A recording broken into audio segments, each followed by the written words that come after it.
Hey everyone, I sincerely appreciate your support. If you enjoy my audiobooks, I would be truly grateful if you could subscribe to the channel. And if you'd like to support even further, you're welcome to become a Patreon member, where you can access audiobooks of novels as long as they are freely available on the internet. Your kindness and support mean so much. Thank you. I sat in the mansion study, quietly compiling a kill list. 1. Johann, Vice President of Golden Gate Trading. 2. Forn Sommer, Lieutenant Colonel of the Imperial Guard. 3. Jero Patton, Bank President of Western Zefston. 4. Mario Chalmer. They were the Eisenheim race individuals identified during the charity event. I hope they're members of the Revolutionary Forces. If that were the case, they would have left some trace, and I could eliminate them without much difficulty. Knock knock. Just then, someone knocked on the door. Come in. It was Schatz. She approached with a much healthier complexion and graceful movements than before. It seemed she had received quite intense professional training at the main castle. This is the target list. I handed her the kill list. These 5. Keep steady surveillance on them. Yes. How's the professional training at the castle? It's been extremely helpful for us. The person in charge of their education is Enzi. There is no one in this world I trust as much as Enzi, at least, not yet.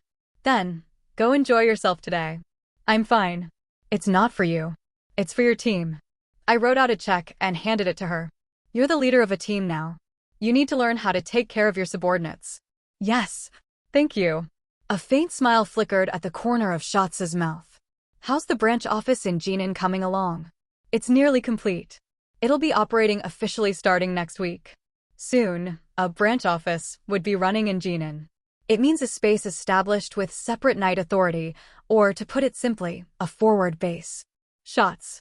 A few years from now, your enemy will come to that place. Schatz stared quietly at me. A strange light shimmered in her transparent eyes. Her thirst for revenge had frozen over quite coldly. Yes, I'll be waiting for that day. All right. You can go. Schatz left. I turned back to the table. The next batch of tasks consisted of numerous investment proposals from the Kenilon Independent State. Their efforts to appeal to high-level investors. Essentially, their attempts to leech money off of me. Kenilon. Kenilon was a country worth exploiting. Even before the regression, they had consistently claimed to be strictly neutral. Because their top priority wasn't ideology or honor, but only money. But precisely because of that, Kenilon would soon face a major crisis. What was it, again? Compared to the Empire, Kenilon had an abnormally developed financial industry. But endlessly greedy capital would soon give rise to a very vulgar limitation. An economic depression caused by human desire. I retraced my memory with the help of the virus. Kenilon Economic Review. The Tower of Greed has collapsed, questioning the root of Kenilon's financial collapse. Kenilon's growth has ended. This island nation, once dreaming of becoming the continent's top financial hub, suddenly faced the nightmare of a downfall. Omitted. Kenilon's banks handed out massive loans to tech venture companies and real estate developers. The only collateral offered were non-existent future technology patents or undeveloped barren plots of land that had just broken ground. It was, in essence, speculative and high-risk, non-performing loans. Instead of holding onto these dangerous loan securities, the banks chopped them up and mixed them. Then they cleverly repackaged them with safe bonds issued by reputable companies to create derivative products with a fancy name, corporate asset-backed securities. Investors poured in money without suspicion. An endless cycle of roundabout transactions and astronomical bonuses for finance company executives. Under the guise of market autonomy, Kenilon turned a blind eye to all this madness. Then suddenly, everything collapsed. A series of defaults occurred, and the bomb of worthless derivative products swallowed up the Kenilon economy. Right now, Kenilon is full of bubbles, and it's only a matter of time before they burst. It was also the main reason Kenilon insisted on neutrality during the war. They needed to sell weapons to the Empire to make money. I planned to sell off Kenilon stocks at their peak and then bet on their collapse. Ding! A message came to the terminal. Tomorrow night at 10. The garden outside the magic tower. Come retrieve the head. It was Azel. Brain Eater. There was not much time left to eliminate the enemies of the Empire. Rest area on the middle floor of the Magic Tower. Azel Runcelot was sitting, drinking coffee. She was waiting for someone. Oh, Mage Pexi. Over here. Pexi approached from across the room. The way Azel had managed to keep hold of her until now was simple. I've figured out a new spell. While conducting the same research in the same lab, she slowly revealed investigative content related to the Brain Eater. If Pexi were the culprit, she would show interest in any suspicions directed at the Brain Eater, and indeed, she kept hovering around Azel. A new spell. Yes. Come this way first. Azel stood up naturally, got on the elevator, and handed her a piece of paper with a spell written on it. Chimera Brain? Yes. I mentioned it last time, didn't I? There must be a reason why the Brain Eater specifically consumes brains at regular intervals. This spell fits that exactly. Ding. The elevator arrived at the first floor. Walking side by side with Pexi, Azel repeated what she had told Max. So in order to maintain its physical form, it has to absorb brain energy. According to my calculations, the next murder by the Brain Eater will happen no later than next month. As they exited the Magic Tower, Azel turned her back to Pexi. Moments like this were nerve-wracking, even for her. She might have her brain eaten. I see. That's convincing. But Pexi didn't attack her. Instead, she walked ahead and gave a gentle smile. Did you tell the police? No. It's still just a theory. She didn't look like the culprit at all on the surface, but Azel was already halfway convinced. In fact, in the handwritten script of the document Azel had given Pexi, one character had been written ambiguously on purpose. Chimera Brain. Faint, but it could be read as Chi or Cia. Camera and Chimera. Which would one be more familiar with? Even for a wizard, camera would be more familiar. When she asked 10 people in the same way, all of them read it as the imperial word for camera. All except one, Pexi. I'll help with the calculations too. The margin of error might change. Pexi willingly offered her help, but Azel gave a bitter smile and shook her head. No, that won't be necessary. From the shadows, another figure emerged. The street lamp lit him up. A knight of Sentinel, Maximilian. Pexi's eyes widened. Knight? Appearing without delay, Maximilian faced Pexi and handed her a document stamped with the Sentinel seal. At the same time, he cuffed her wrist. It was mana shackles that disrupted mana flow. Pexi von Arzen. Maximilian called her name. As of today, you are being detained for 35 days. There was no need to state any further legal grounds. This was a unique authority granted only to knights within the Empire. I have detained Sensio Magic Tower 5th tier wizard Pexi von Arzen in the underground prison of the Knight Order. As this was an unprecedented action, the Magic Tower immediately sent a letter of concern. Her backer, June Candel, was reportedly furious. But the reason he hasn't acted rashly yet, is it because of his younger sibling's dissuasion? Or because of his own dignity? For now, I had a meeting scheduled with Deputy Commander Anton. Across from me, Anton looked at me with a rather serious expression. Knight Maximilian. You're the first knight to order the detention of a wizard from the Sensio Magic Tower. And without any reason at that. There is a reason. There's no evidence. I nodded. I understand. But the Brain Eater has killed 8 Imperial citizens so far. 2 of them were nobles, and 1 was a child.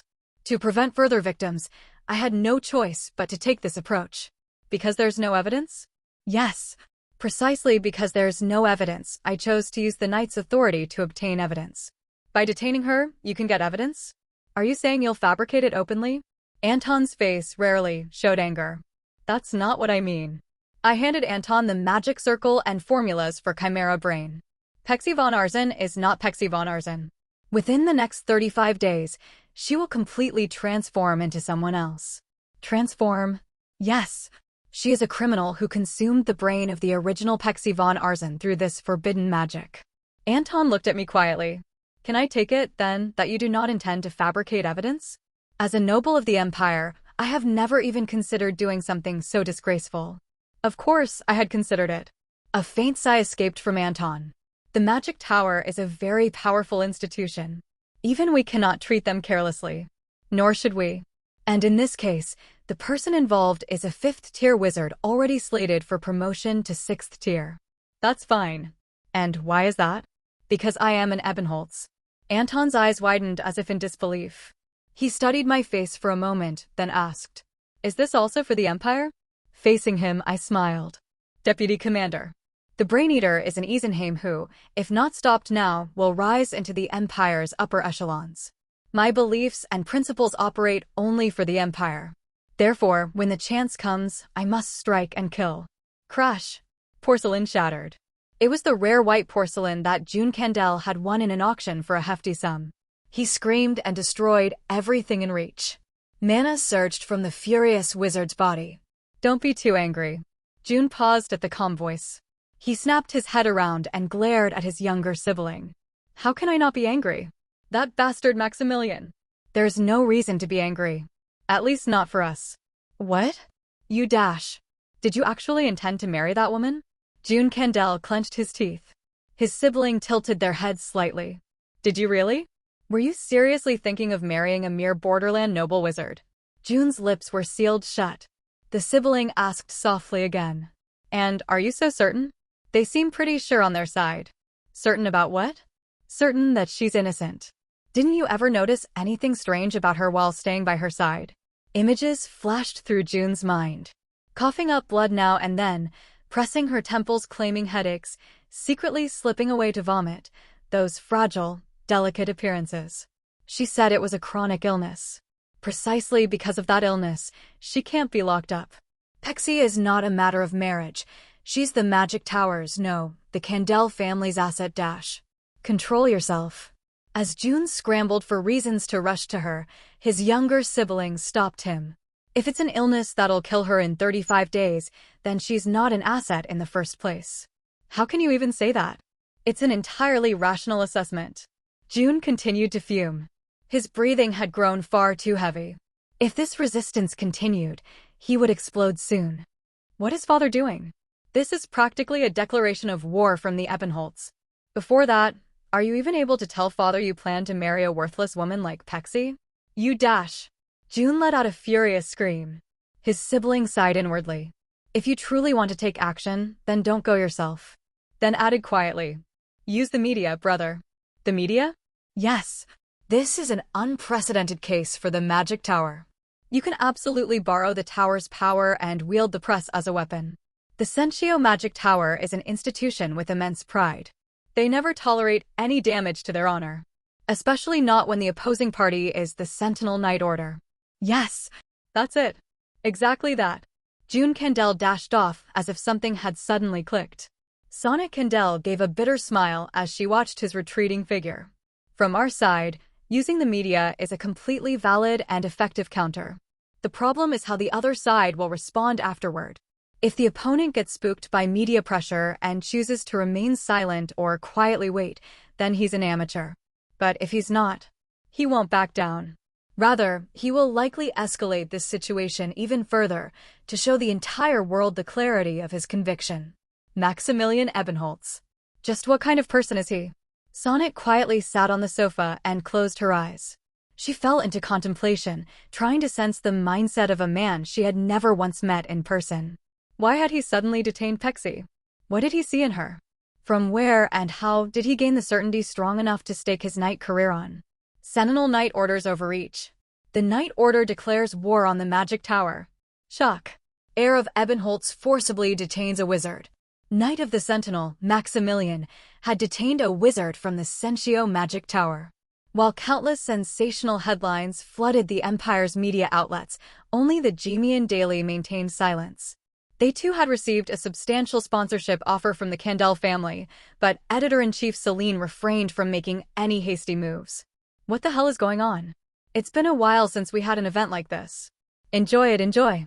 Inside the newsroom, the reporters were completely stirred up by the excitement. The Magic Tower and the Knight Order, Ebenholts and Candel, two colossal powers seemed ready to clash over a single wizard. But seriously, is that wizard really June Candel's lover? The rumors are everywhere.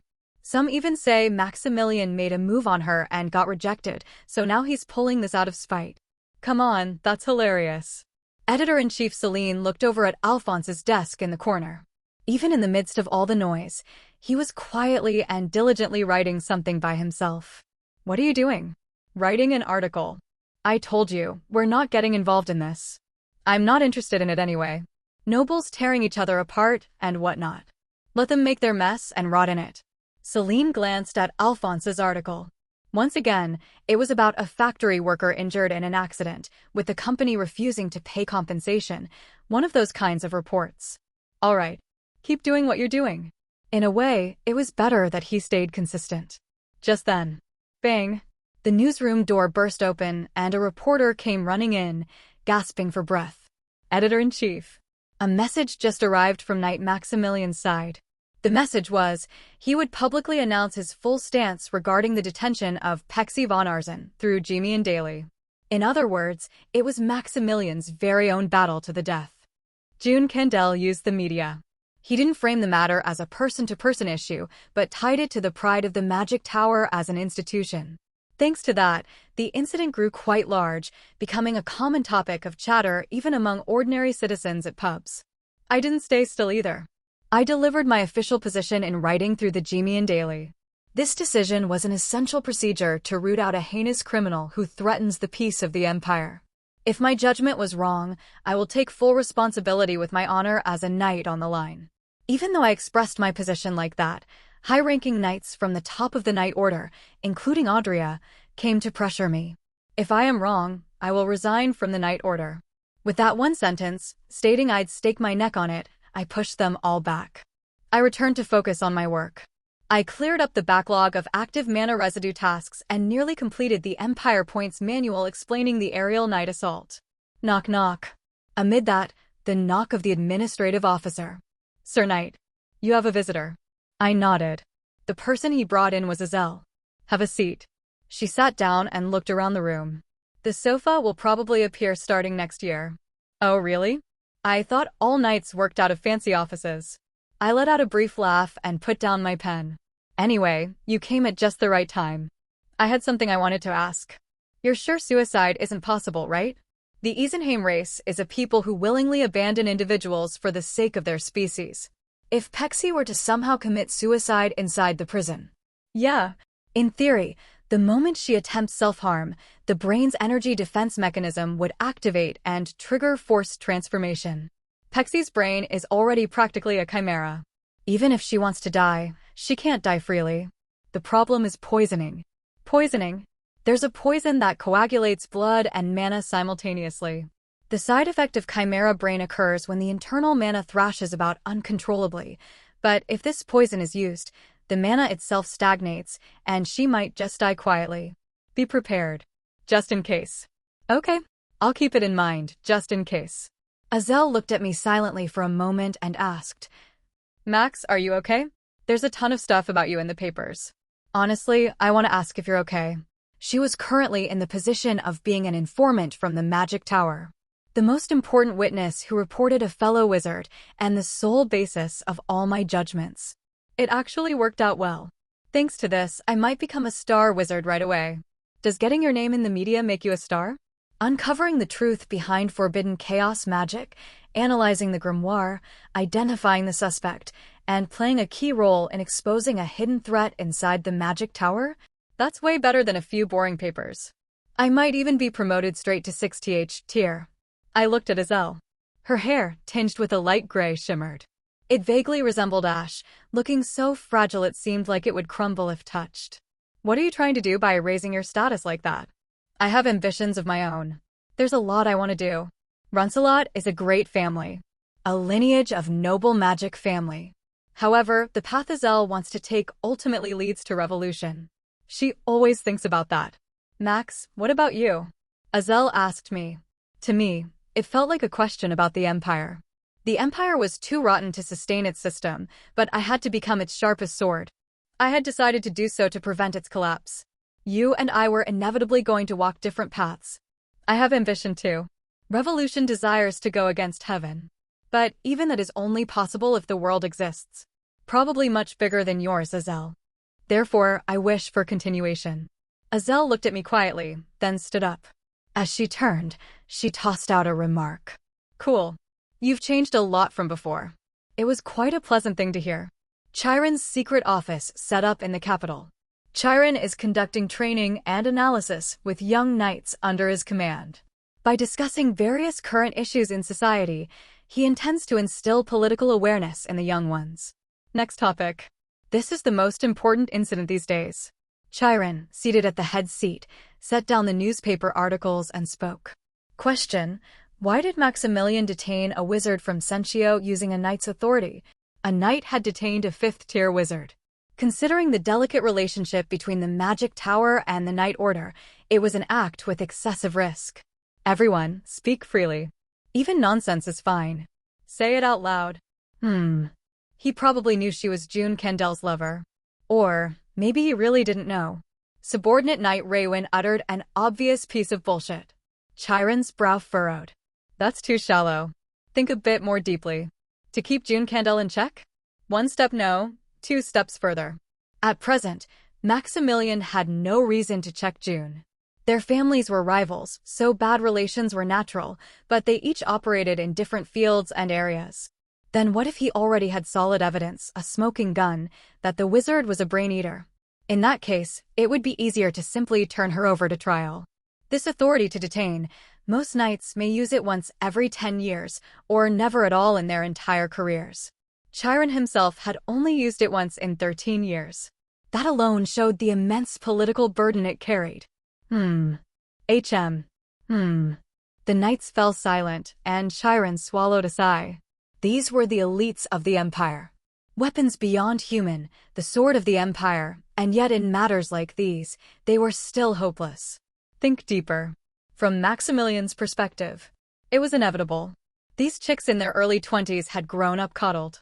On the battlefield, they would fulfill their roles just fine, and even now they showed above-average competence in routine duties.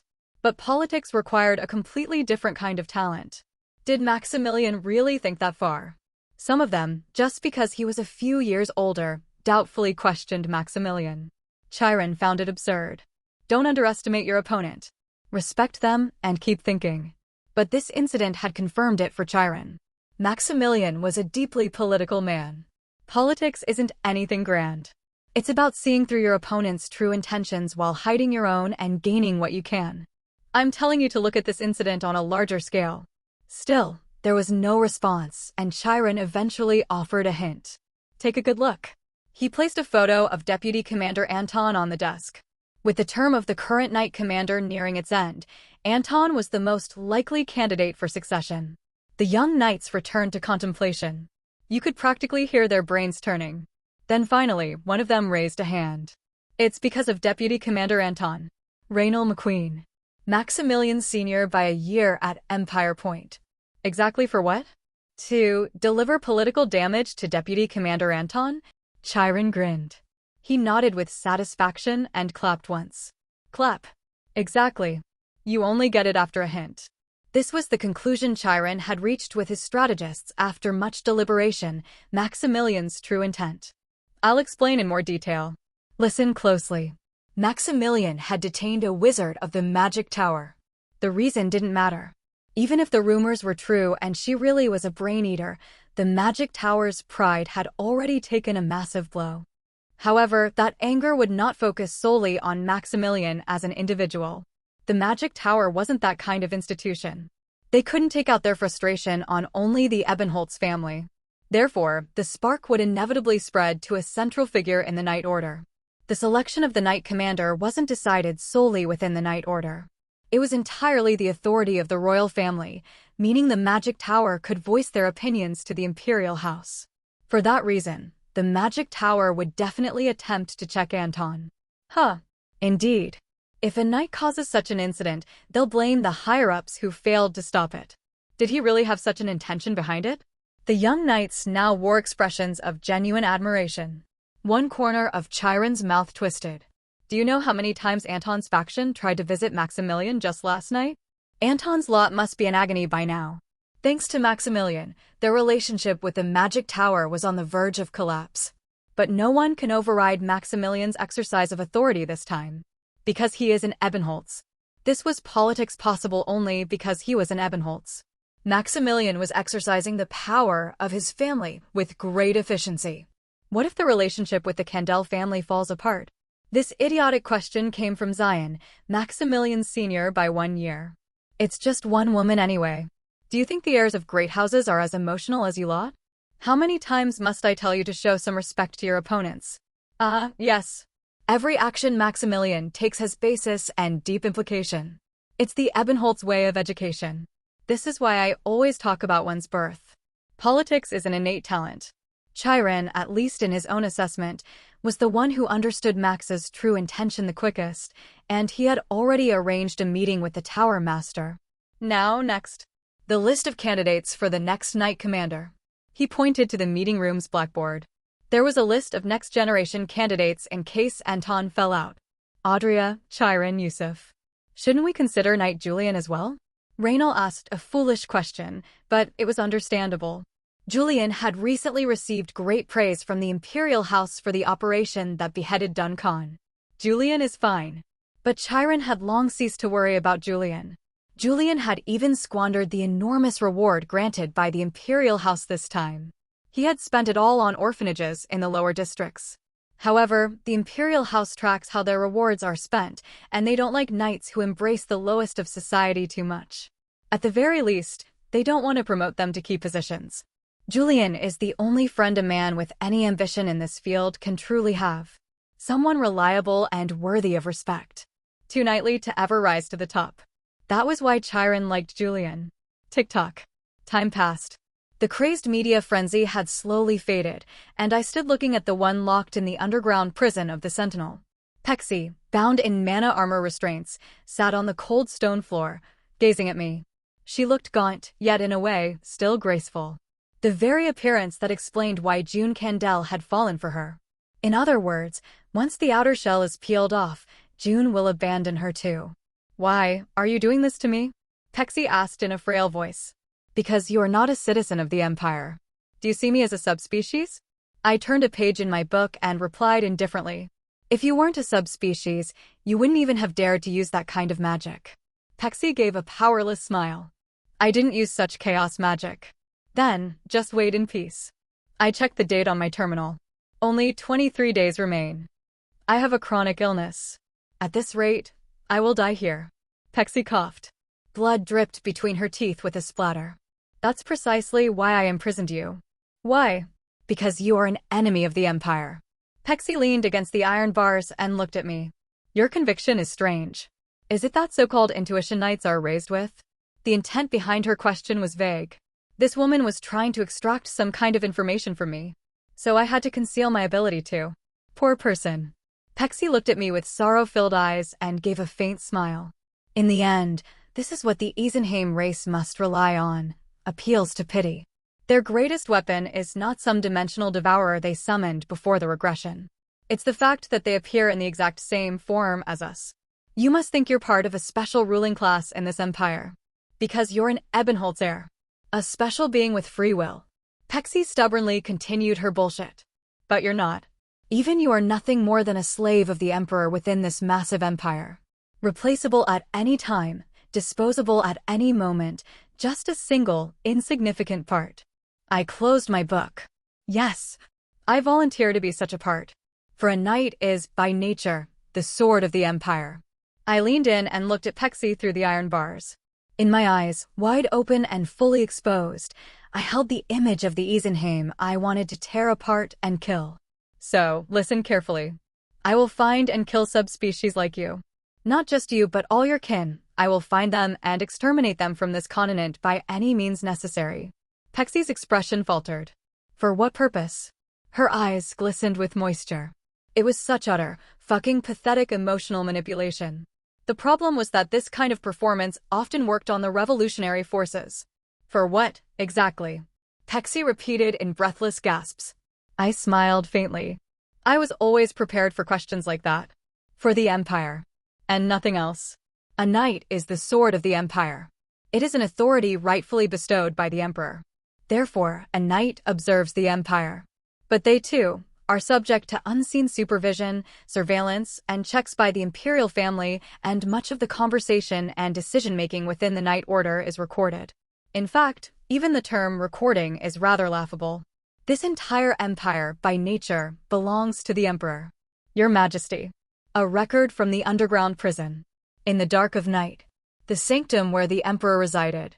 Beyond the veil, only a noble silhouette shimmered faintly, and there, a shadow-like servant presented a transcript to the emperor. The emperor opened it. The sentences and voices from the conversation played simultaneously. Maximilian, that is why I imprisoned you. Pexi, why? Maximilian, because you are an enemy of the empire. Maximilian declaring her an enemy of the empire. The emperor traced the sentences with his finger. Pexi, you probably think you're part of the empire's special ruling class. Because you're the heir of Ebenholz, a special being with free will.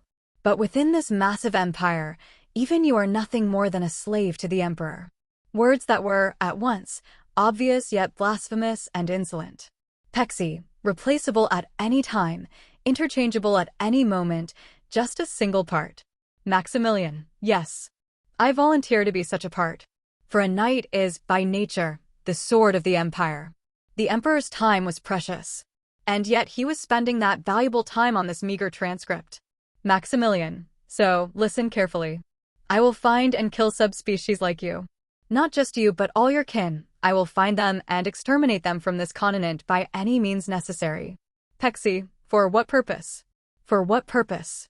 To that question, asking the very root of a knight's being, Maximilian answered like this.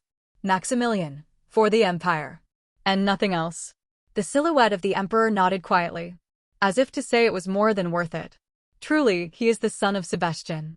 The emperor had been with Sebastian since his youth. During the blood-soaked War of Succession, Sebastian had cut down countless foes as the emperor's sword, and after ascending to the throne, had become his most loyal shield.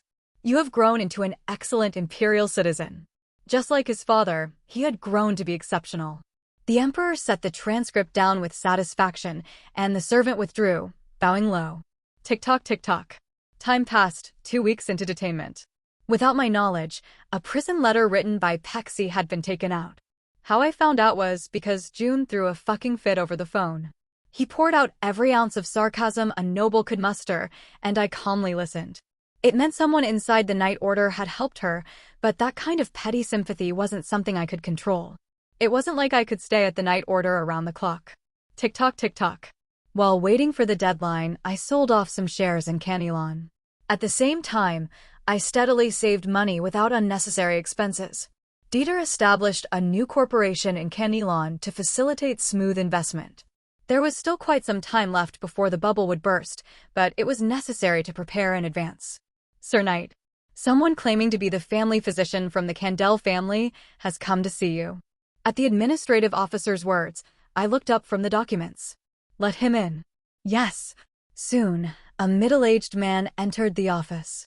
It was an unfamiliar face, but he handed me a document stating he was the Candel family's physician and a graduate of the Imperial Medical Academy. Forging an identity with Imperial in the title would be high treason. So, he had to be a legitimate physician. What brings you here? Yes. It's about the chronic illness of wizard Pexi von Arzen. I've brought her medical records from the hospital she regularly visited. Please verify them and permit the treatment.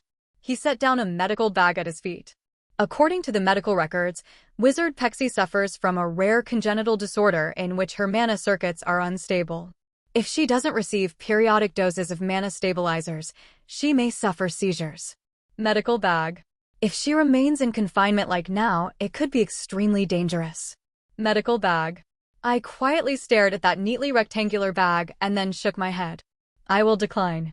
The physician's expression hardened. Must you go this far? You need to save lives.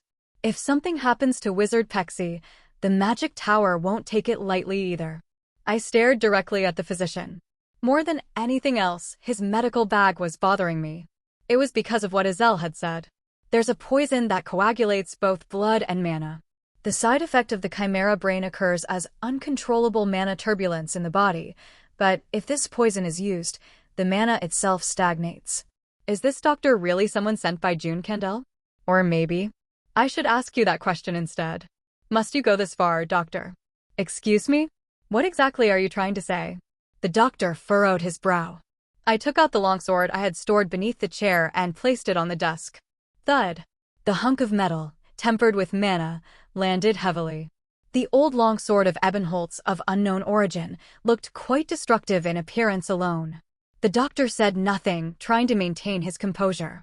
I looked into his eyes and spoke. Let me ask, what's inside that bag? The doctor's face twitched. A heavy heartbeat reached even me. This man is a doctor. A real doctor who has done nothing else. People who lack skill in psychological warfare inevitably reveal themselves like this. It probably isn't a common poison. Each component may be harmless on its own, but when combined, it becomes a lethal concoction of poisonous herbs. If one dies with blood and mana coagulated together, there will be no evidence left in the chimera brain. The Kandel family, especially the younger sibling, had already completed an investigation into the chimera brain and had attempted to directly eliminate the evidence. Of course, from their side, they couldn't be certain if Pexi was a brain eater, but if she died, it would benefit Kandel and be a loss to me. But June Kandel wouldn't try to kill her himself. The doctor's pupils trembled. Sonnet Kandel claims to be a literary figure rather than a knight or a wizard, but is effectively the core of the Kandel family. It must be on the orders of Lord Mateus. Mateus is June's father. I deliberately concealed my thoughts about Sonnet. There was no need to draw unnecessary suspicion by acting like I knew her. The doctor glared at me. I gave him a reassuring smile. He really could relax. There's no need for this. Do you think I would go so far as to make an enemy of the great Kandel family over a single woman? The tense atmosphere slightly eased. I detained Pexi von Arzen because I believe it's the right thing to do. So, please pass along my message. I picked up the longsword again and gently leaned it beside the desk. Even if Pexi's identity is exposed, I will extend the utmost consideration to June. I don't care about June. Whether he dies walking down the street or gets struck by lightning and goes bald, it's none of my business. However, Sonnet is important. I will make her owe me a debt.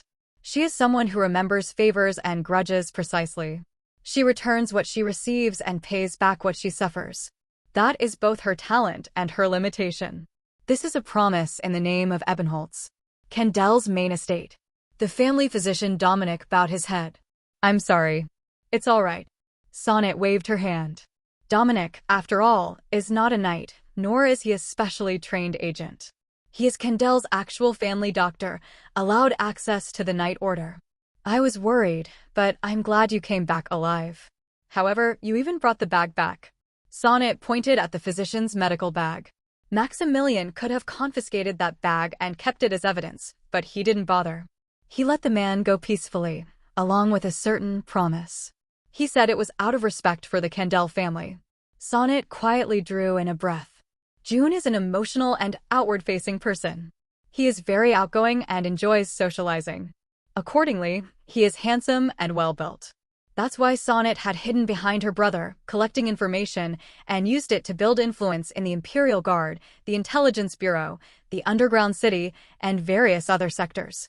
However, it seemed that the information about Maximilian was significantly mistaken. Had Maximilian deliberately shown only his weaknesses to June?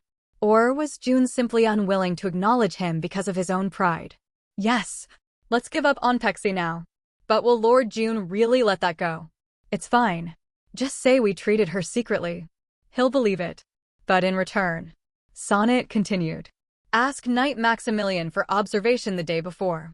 He'll probably allow it. If that woman named Pexi truly is the criminal who used the chimera brain.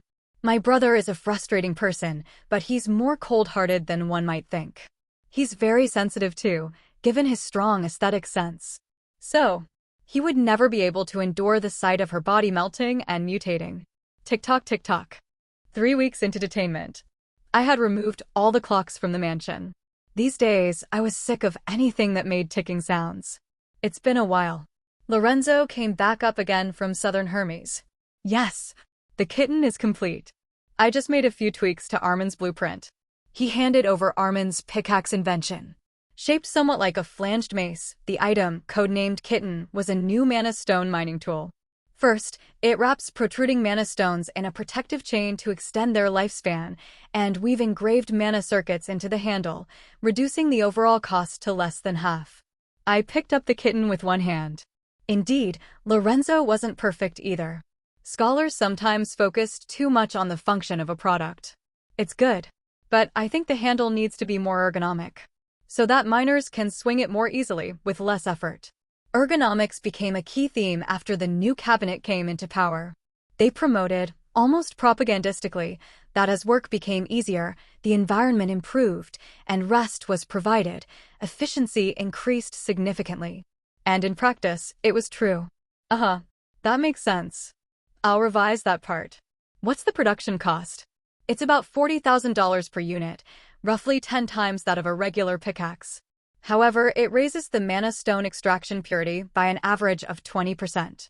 With a 70% purity vein, conventional pickaxes result in losses, yielding stones of only 50 to 60% purity, but this kitten can extract them intact at 70% or higher purity.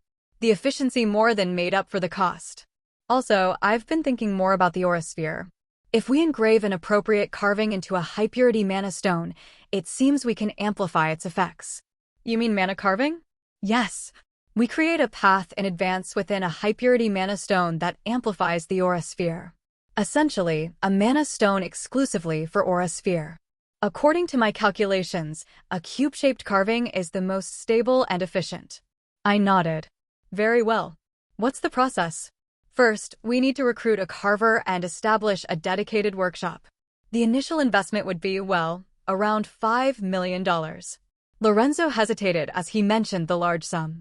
It seemed he was still haunted by the financial struggles from his university days. It doesn't matter. Tell Dieter. He'll provide all of it. Yes. Thank you. Lorenzo's face brightened. As he turned cheerfully, even the way he leaned on his cane seemed sprightly. It was a pleasant sight, the old scholar finally able to spread his wings fully. Tick-tock, tick-tock. 4 weeks into detainment. I looked over the list of articles Alfonso from the Gemian Daily had written so far. 1. Steel Heart Heavy Industries. Blast furnace explosion due to lack of safety equipment, evading responsibility. 2. Blue Crystal Corporation. Victims of mana dust poisoning, refusal to compensate. 3. Golden Grain. Mass illness among nearby residents due to wastewater discharge, denying causality. There were so many. As I underlined the names of these companies with a red pen, a thought crossed my mind. These filthy bastards have better technology than I expected. In that case, it wouldn't be a bad idea for me to take it myself. The Imperial Guard seized companies for personal gain, but I am different from them. I have a cause. After thinking it over, I picked up the terminal and called Dieter. Dieter. Yes. I'll send you a list of companies soon. Dig through all of them. If they're worthwhile, consider extracting their key patents and research personnel. Understood. Receiving special training from Enzi at the main estate every day, Dieter was gradually becoming a complete asset. Tick-tock, tick-tock. 30 days into detainment. Throughout this past week, I had my administrative officers monitor Pexi. I was worried she might reveal her true nature or that some knight, fooled by her act, might open the door. Pexi's condition worsened by the day, but she endured stubbornly. To be completely honest, I was uneasy. I'm just human too. While I'm certain she's a brain-eater, if she somehow endured the entire detention period, it's fine. At the night order's back garden. Azel replied confidently over the phone. What's your basis? The margin of error I calculated assumes no external variables. But in a prolonged state of confinement like this, she would be far more sensitive to mana. The moment she's exposed to even a trace of high-concentration mana waves. Azel's explanation was as follows. The Chimera brain is a magic that consumes others' brain energy and takes over their body. But the victim's brain energy doesn't completely disappear, it remains inside the predator's brain. Because that mana attacks the predator's mind, they must continually consume brain energy. If, in this weakened state, external mana were to interfere, you know what would happen, don't you? So take 2 ultra-high-purity mana stones and rub them together. At least 98% purity, and each worth more than $500,000. That level of mana wave should be enough. I heard you've been making money from mana stone mining. Seems the rumors are starting to spread? Consider how you spend. Ultra-high-purity mana stones, those over 98%, emit a very clear and pure mana wave just by being rubbed together. Anyway, got it. Yeah. Were you nervous? Of course I was. If this works, I get to become a Star Knight. Don't worry, worst case, if it fails, we can just move to the countryside and live together, the two of us. I smiled. It was a charming ending in its own way, but unfortunately, if I were to leave, even the countryside wouldn't be allowed for us. Thanks. I'm hanging up. Tick-tock, tick-tock. 34 days into detainment. When only a few hours remained of the night's authorized 35-day period, June Candell submitted a request to observe. I gladly accepted, and he came to the night order in person. With him were a journalist holding a camera, a personal guard, and the family physician Dominic. Welcome, Lord Candell. He looked quite exhausted and didn't even take my hand for a handshake. It's today. There are still about 8 ho-dash. The day you're finished. I let out a laugh without realizing it. June Candell had his own strangely endearing side. This way, please. I led him to the underground prison. The physician, the guard, and the journalist he brought formed a line and followed. Lord Candell, have you studied the chaos magic called Chimera Brain? I asked as we descended the stairs. Still with that bullshit? An answer with anger subtly seeping out. Thud thud. Our footsteps echoed down the cold hallway. Why would I spout bullshit to Lord Candell? Miss Pexy must consume the brain energy of others to maintain her body. The Pexy you think you know is already dead. June tightly shut his lips. He gave off the air of someone not even listening to a word I was saying. Thud thud. Each of us with different thoughts, we reached the very bottom of the underground prison. There she is. I gestured toward a shadowed corner. Beyond the iron bars, Pexy lay collapsed. Pex. June cried out her nickname and ran over. A full sprint that abandoned all noble decorum. He nearly threw himself against the bars, staring at Pexy. Come on, get a hold of yourself, Pex. What a hopeless romantic. Pexy slowly opened her eyes. Candell, Professor? Yes, yes. It's me. Pull yourself together. Let's go home. Professor. Though she was clearly worn down, even in that state Pexy exuded a sickly sort of beauty. Sunken cheeks, pale skin that seemed to glow even more as a result. She looked like a living work of art, perfectly aligned with June's taste. June turned toward me and shouted, "Open this door right now." There's still a bit of time left. I took out a high-purity mana stone from inside my coat. A blue gem-like stone. Lord Candell. Open the damn door. She's dying dash. As I said, what is tormenting her right now is not my act of detainment. June's desperate face looked almost comical. I stared straight at him and tightened my grip around the mana stone. It's the mana of countless victims still living inside her brain. Crayak. I slammed 2 mana stones against each other. Mana pulsed out in circular waves. That subspecies wearing Pexy's skin is being killed by it. Stop spouting bullshit and open the dash. KRGRGRGK. At that moment, a grotesque sound erupted from inside the cell, something no human could possibly produce. June froze completely. As if sensing a terrible omen, he didn't move an inch, swallowing hard. His face turned pale, and sweat broke out on his skin. Kreerk. The cry of a beast, or perhaps a monster. The journalist who had come down with June instinctively raised his camera. The physician Dominic wore a look of horror on his face. At last, June Candell too managed to stiffly turn his neck and look at what had once been Pexy. I asked him, "Does that monster still look like your Pexy to you?" The underground prison of the Night Order, shrouded in deep darkness. I looked at the monster that used to be Pexy. Brain energy. What quite a few mana scholars call part of the soul. Crack, crack, crack. Before I could even finish my sentence, a grotesque noise erupted from Pexy's body. Her white skin cracked like a dried rice field, and through those fissures, dark red muscle tissues and veins bulged hideously. Her once glossy hair had already slid off along with her scalp. A heat-laced stench spread like a mirage. This is the side effect of recklessly devouring it. I thought about the Eisenheim race. Eisenheim was a race formed in perfect shape to exterminate humanity. And thus, they also inherited the same weaknesses as humans. Pexy's brain was already destroyed by the vengeful spirits of the many victims she had devoured. Pex, where's my Pexy? That grotesque thing. June panicked at the true form of Pexy, who had turned into a monster. He refused to accept that the thing before him was the person he once knew. Actually, Viscount Candell's words are correct to some extent. That is not the Pexy von Arsen you knew. The real Pexy had already died long ago after having her brain eaten by that thing. June Candel blankly collapsed and stared at the creature. Look closely with your own two eyes. That thing is a subspecies. I pointed at the Isenheim. A figure with peeled skin and bulging eyeballs, an appearance befitting its true nature. A monster wearing the mask of a human. Professor June. Even in that hideous form, it still spoke as if it were Pexi. A figure nothing short of grotesque. Its voice grew more and more slurred. As the skin of its wrist peeled off, the handcuffs fell away. It reached through the bars and grabbed the collar of June's shirt. Professor. Only then did June come to his senses. I'll let go. I said get away from me. He flailed his limbs in near seizure, retreating backwards on all fours. Professor. June. Even so, it kept calling his name, and eventually June vomited on the floor. I retrieved the camera hanging from the neck of the reporter that June had brought. This is quite a sensitive matter, so I'll be confiscating this. The reporter swallowed and nodded. I guided June Candel to my knight's office. June Candel stumbled into a chair.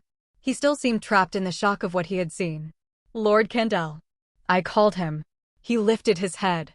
It's become ambiguous to even call it Pexi anymore. June Candel listened to my words with a vacant expression. In any case, the one who donated the Carios mansion to that criminal was you, Lord Candel. Once the investigation proceeds, that fact will be revealed soon enough. He didn't seem to be truly hearing it. This is quite a serious issue. Carios is a place where only nobles of the Empire may reside, and beyond just a subspecies, that thing is a criminal. Knock, knock. A knock, and an administrative officer entered. A defense attorney from House Candel has arrived. I nodded. I assumed it would be an ordinary lawyer. Click, clack. The sound of heels against the marble floor of the night order. Soon the door opened, and a person with long blue hair neatly tied stepped in. A tall woman in a perfectly fitted suit. I am Sonnet Candel.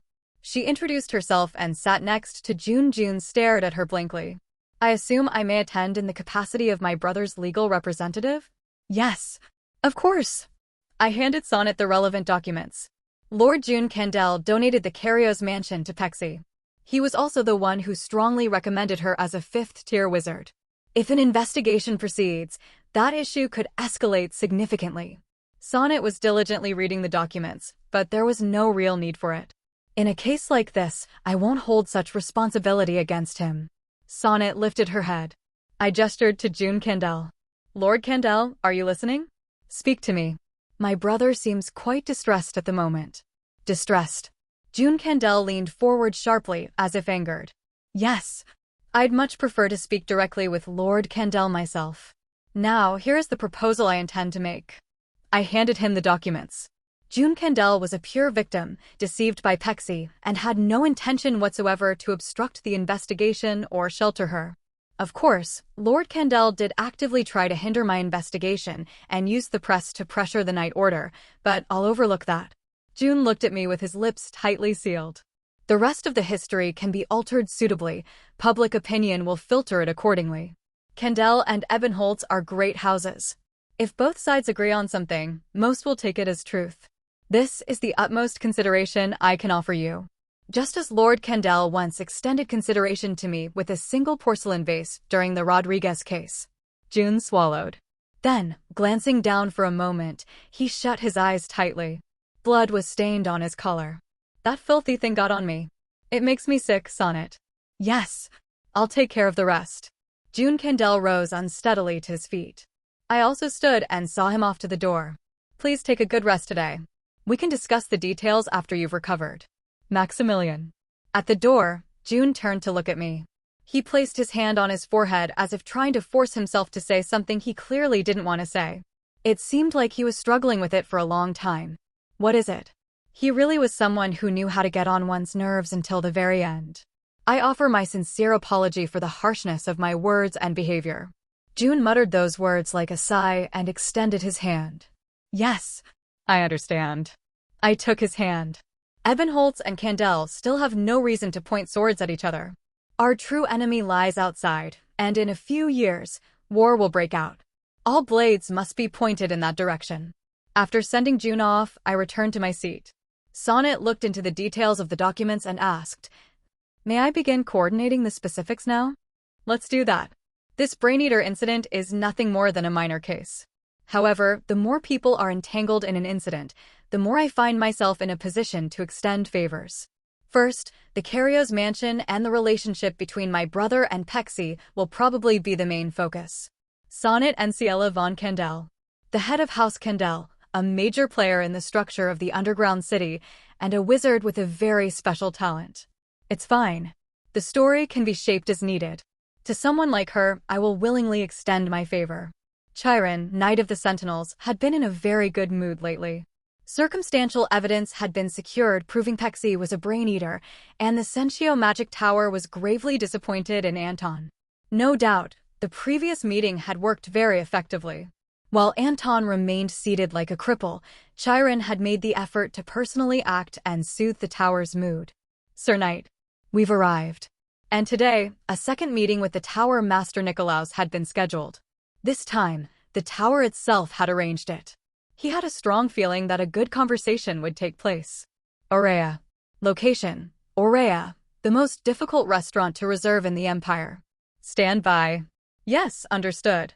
Chiron got out of the car and entered through the back door of the restaurant. A VVP-only corridor where a waiter was already waiting at the entrance. This way. At the waiter's words, Chiron straightened his outfit. Phew. After a deep breath, he opened the door to the private room. Pleasure to dash. There was one unexpected person present.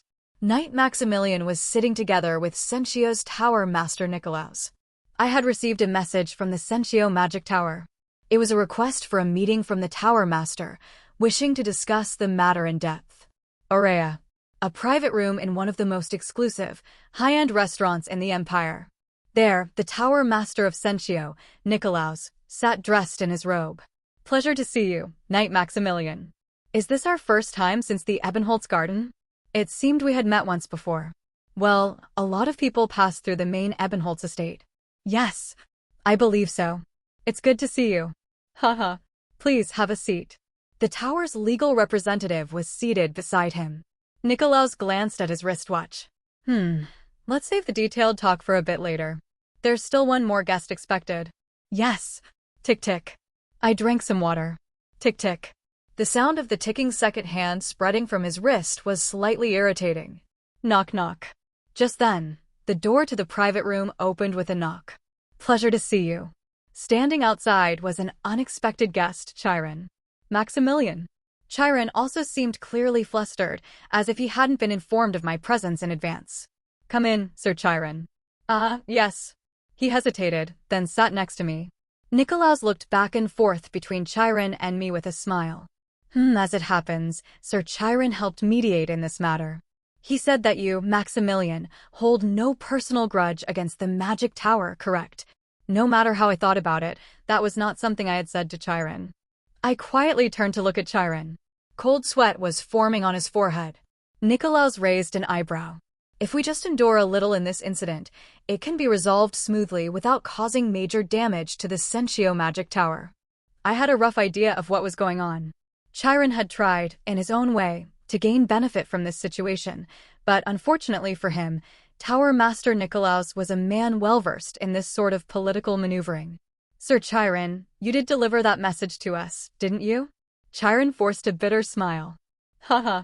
Before the regression, Chiron had borrowed the power of the Imperial Guard partly because his own faction was lacking, but ultimately, it was because of his background, just one step too short. His family was a nouveau riche noble house that had risen in just 2 generations. Essentially, upstarts. Thus, traditional noble families subtly looked down on him. Tower Master Nikolaus was the epitome of old nobility.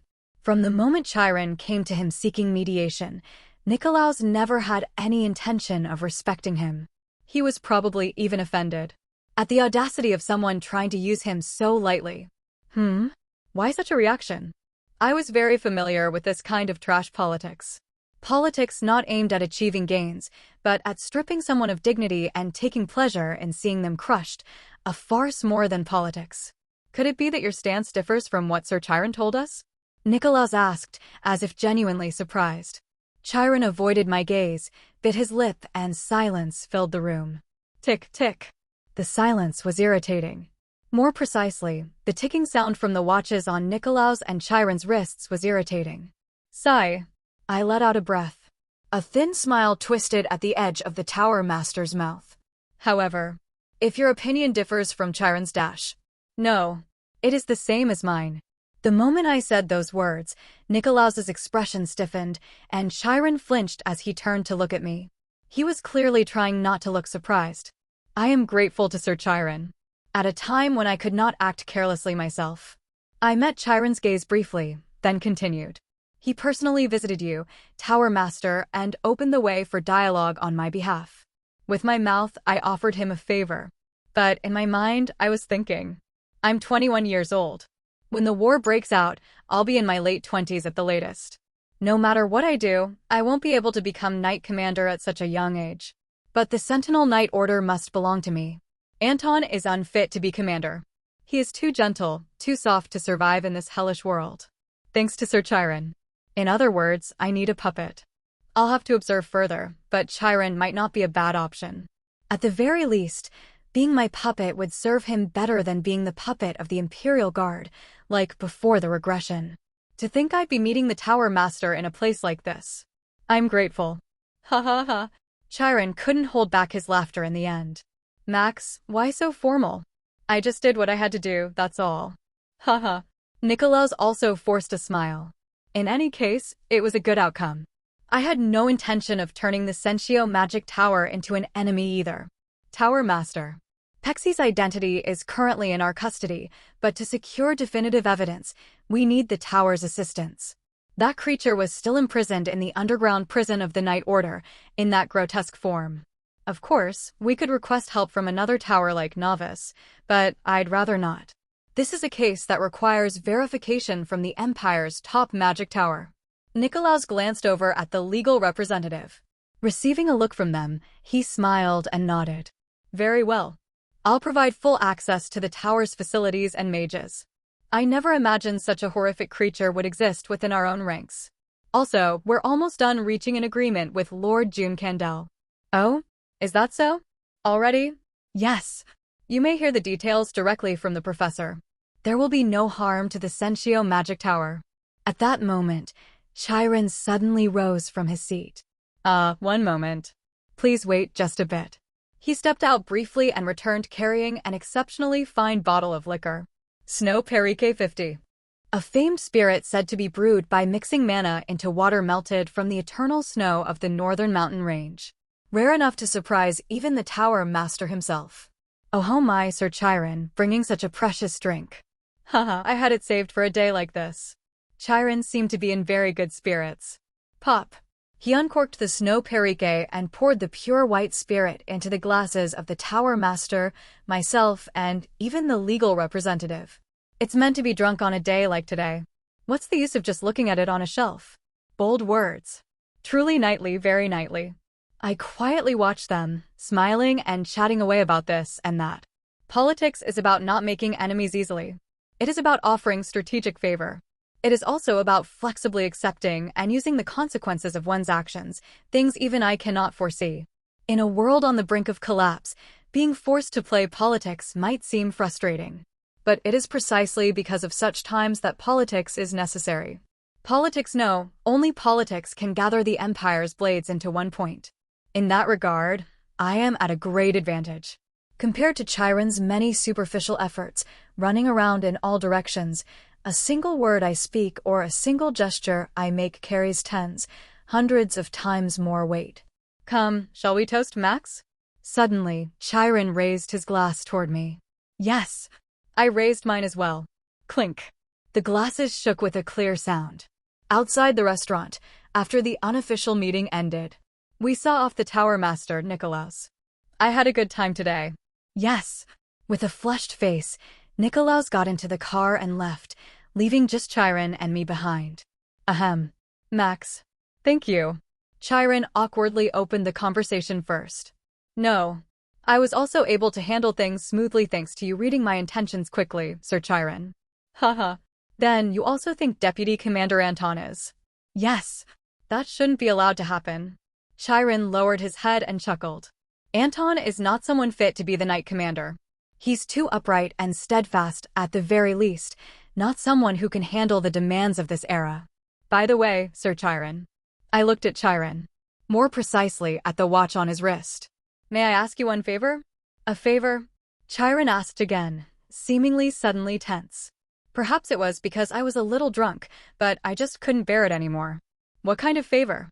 It's nothing serious, but if by chance we meet separately again in the future.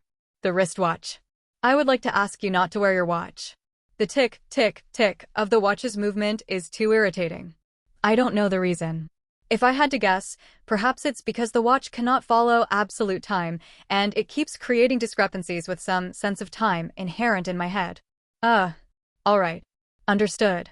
I'll do that. Though Chiron looked flustered, he nodded as if he understood. Thank you. Then, we'll take our leave here. All right. Chiron gently patted my shoulder. I gave him a slight nod in return and got into the car. Flash dash. Flash flash dash. The press conference hall erupted in flashes. I stepped onto the platform as a Knight of Sentinel. Since the Brain Eater case had recently garnered high public attention, a large number of reporters had gathered. The suspect, commonly referred to as the Brain Eater, has been confirmed through a precise analysis by the Sentio Magic Tower to have used the forbidden chaos magic known as Chimera Brain. The long-standing serial killer, the Brain Eater. Sentio Magic Tower confirmed through magical analysis that Pexi was indeed the Brain Eater. Detailed information regarding the chaos magic Chimera Brain will be explained by the one who provided full support in my investigation. I pointed to a corner of the press conference hall. Fourth-tier wizard Azel of the Sentio Magic Tower will now provide an explanation. Azel finally stepped onto the platform. She looked quite nervous. Yes, I'm fourth-tier Azel. First, I will present the prepared materials, present them. She stumbled a bit as she continued. The Chaos Magic Chimera Brain is a horrifying spell that consumes the brain energy of others. No, it consumes it and seizes their body, and is prohibited by imperial law. It's not just that particular spell that's forbidden, not exactly, but all kinds of magic that could cause disorder in the Empire are banned. Despite trembling, Azel continued the briefing fairly well. As a result of a detailed examination of the spinal fluid of the suspect detained by the Sentinel Knight Order and presumed to be the Brain Eater, a multitude of different types of brain energy were detected. Therefore, this suspect is not Pexi von Arzen. At that moment, I took the microphone again. At present, the suspect is presumed to be an unidentified subspecies. Subspecies. At that word, Azel glared at me for a moment. Her brow twitched noticeably. Further details will be announced after the investigation is completed. That will be all. I acted as if I didn't notice and concluded the press conference. Grip. As I stood up from my seat, Azel grabbed my collar. What? Azel looked up at me. How can you be so sure it's a subspecies? Her question was reasonable, but I could only give a biased answer. Because an errant citizen of the Empire would never do something like this. Azel silently gazed into my eyes, then quietly let go of my collar. Good work, Max. You too. I left the press conference hall. I didn't bother to look back at Azel, who was left standing alone. I returned to the mansion. I was quite tired, but there was still a mountain of work to handle. Documents that required approval or information on tasks already completed. I opened the files. Genin branch completed. Wiretapping surveillance logs. The Genin branch was completed, and last night, Schatz had appended intel that one of the Revolutionary Forces bases had been identified. Solid evidence had also been secured. There was no need to delay this case, so I decided to dispatch tomorrow. Next. Official authorization document. Project title, Final approval for establishment of new educational institution. Institution name, Academy of Special Magic Engineering. On the barren land I had purchased, a new school and dormitory had been completed. Official authorization was granted by the Empire. Lorenzo had become the headmaster of the institution, and Armin became the first student. It was good news. Next. Hermes Province Airport completion and operation request. Signature required. An airport was completed in Hermes Province, where the Lommelton area is located. I signed the documents signaling the start of operations. From now on, Southern Hermes would become a solid base for me. Next. Mana Stone Purity Grading Chart. This was performance data related to mana stones. In Lomilton, a new piece of equipment called the Kitten had been introduced, and the efficiency of mana stone mining had increased rapidly. A workshop was also installed locally to process the mined mana stones directly.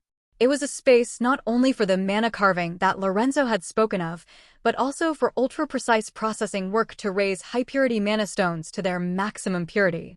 Mana stone processing craftsman recruitment request. Approval required. I signed immediately.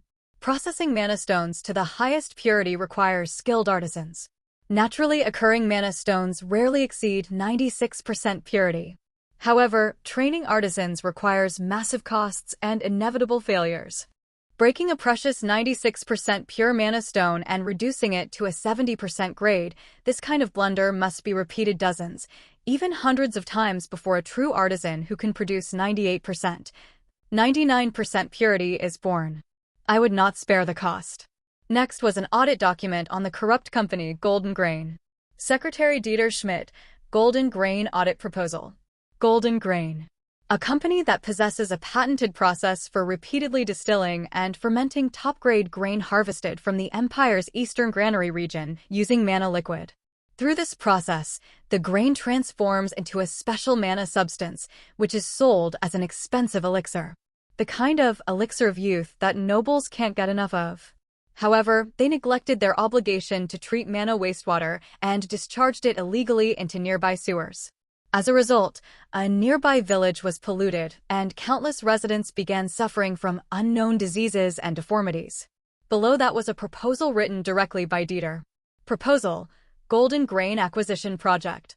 According to Headmaster Lorenzo's research, Golden Grain's grain distillation technology has great potential to be developed into a combat recovery agent that stabilizes mana circuits and maximizes recovery speed in wounded soldiers, going far beyond simple elixir production. Medicine is extremely important on the battlefield. It is essential not only for treatment, but also for morale. The belief that the army can save you even if you're shot or slashed actually increases the soldier's combat power. Such valuable patents and facilities were being wasted by these scum, producing nothing more than luxury goods. I called Dieter. Dieter. Yes. Move on the Golden Grain case. Also, report any other valuable patents you come across. Understood. Ebenholz doesn't discriminate between means and methods. If I want something, I get it. If I want to destroy something, I destroy it. Tap. Just then, I heard the sound of a pebble hitting the library window. Tap. I opened the window. Freya was in the training yard below. Hey, why aren't you coming out? Today was a lesson day. I'm coming right now. I jumped straight down from the library window. Freya frowned from the brow. You're 15 minutes late. Double the lesson fee. Yes.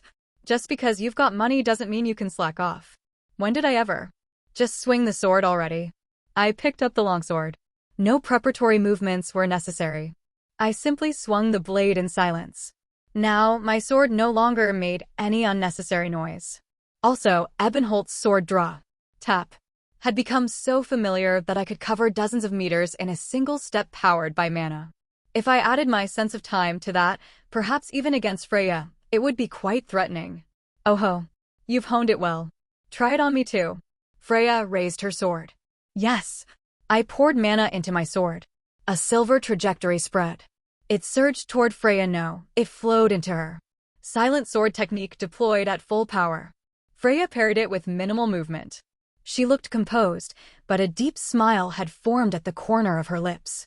As I lowered my sword, she spoke. It's become natural. Like flowing water? And like moonlight. I gave a small smile. Freya pointed her blade at my jawline. But what's with your appearance? That stubbly beard and all. I've been a bit busy lately. Didn't I tell you? Ebenholz must never show any cracks, even in those areas. If there's no time, it grows naturally, this thing. Then grow it stylishly, like Sebastian. I hate beards, actually. Because I lived like a total beggar while on the run. I hate beards now. Remember this. Always keep your mind and body diligent. Sharpen your spirit. Become a noble who does not waver. I looked at Freya. She understood Ebenholz even better than Ebenholz, and she would speak of Ebenholz to Ebenholz. I always found her to be a mystery. I wanted to ask who she was, but I probably shouldn't. Yes. I'll keep that in mind. But I won't be able to become a completely noble person.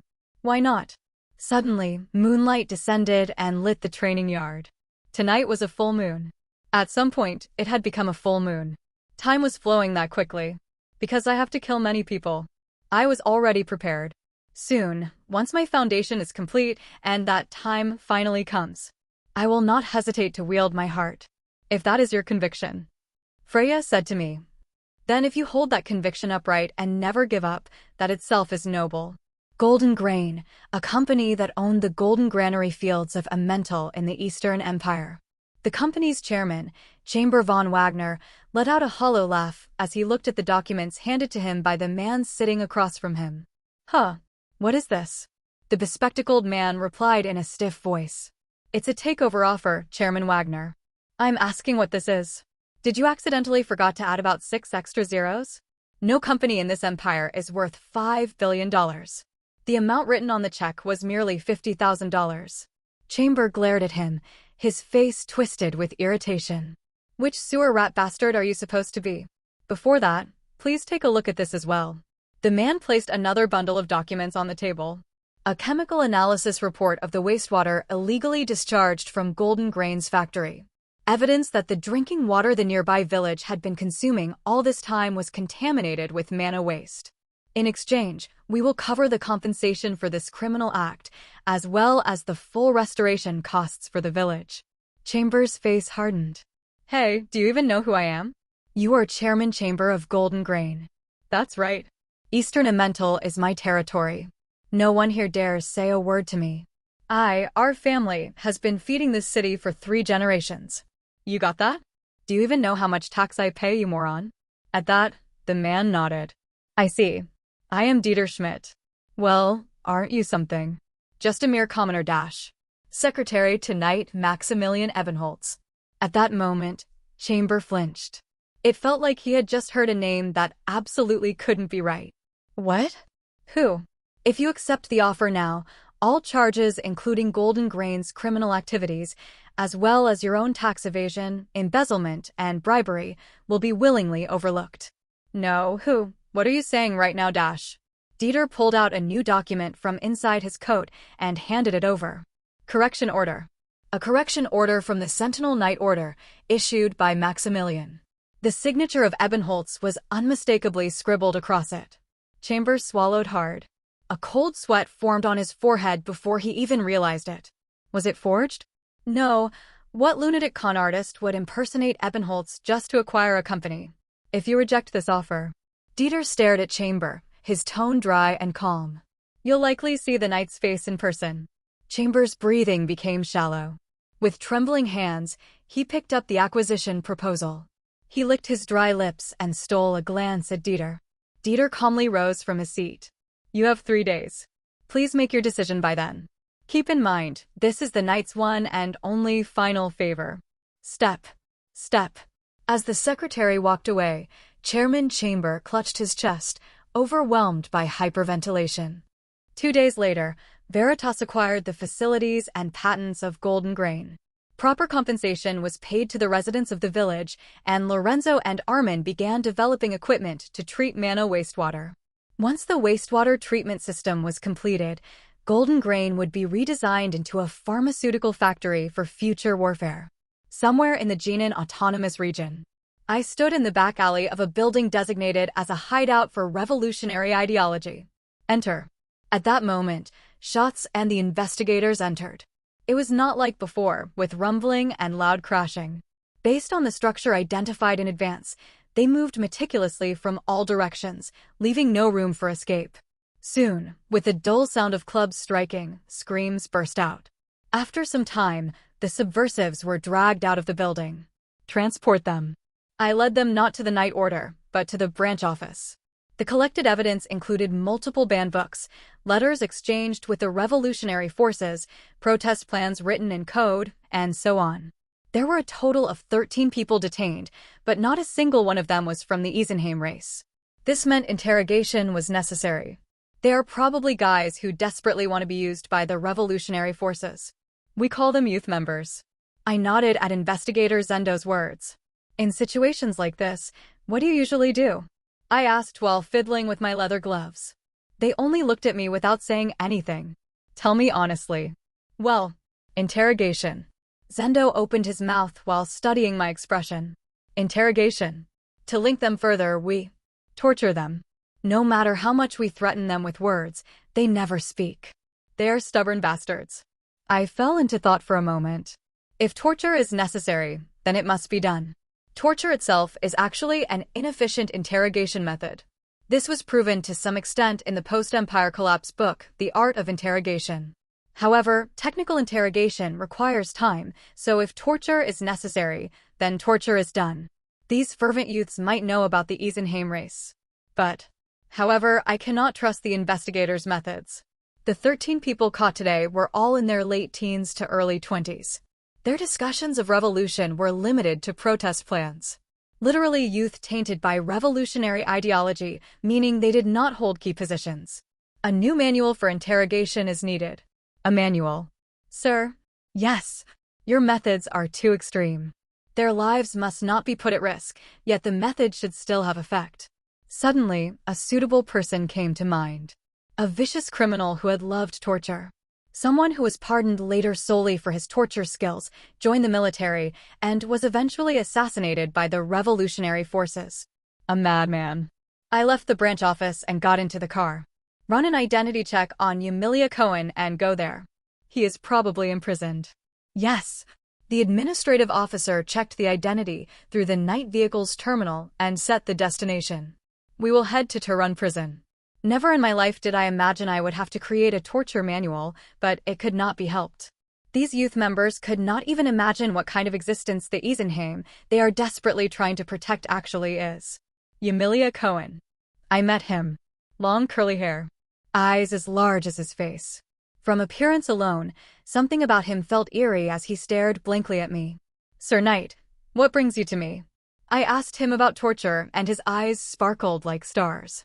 There is one condition. Absolutely no threat to life. Of course, Sir Knight. That is precisely my area of expertise.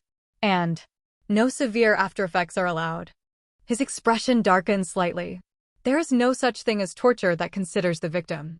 I am talking about efficiency, not consideration. Well, anyway, if it is not torture simply for inflicting pain, but for extracting information.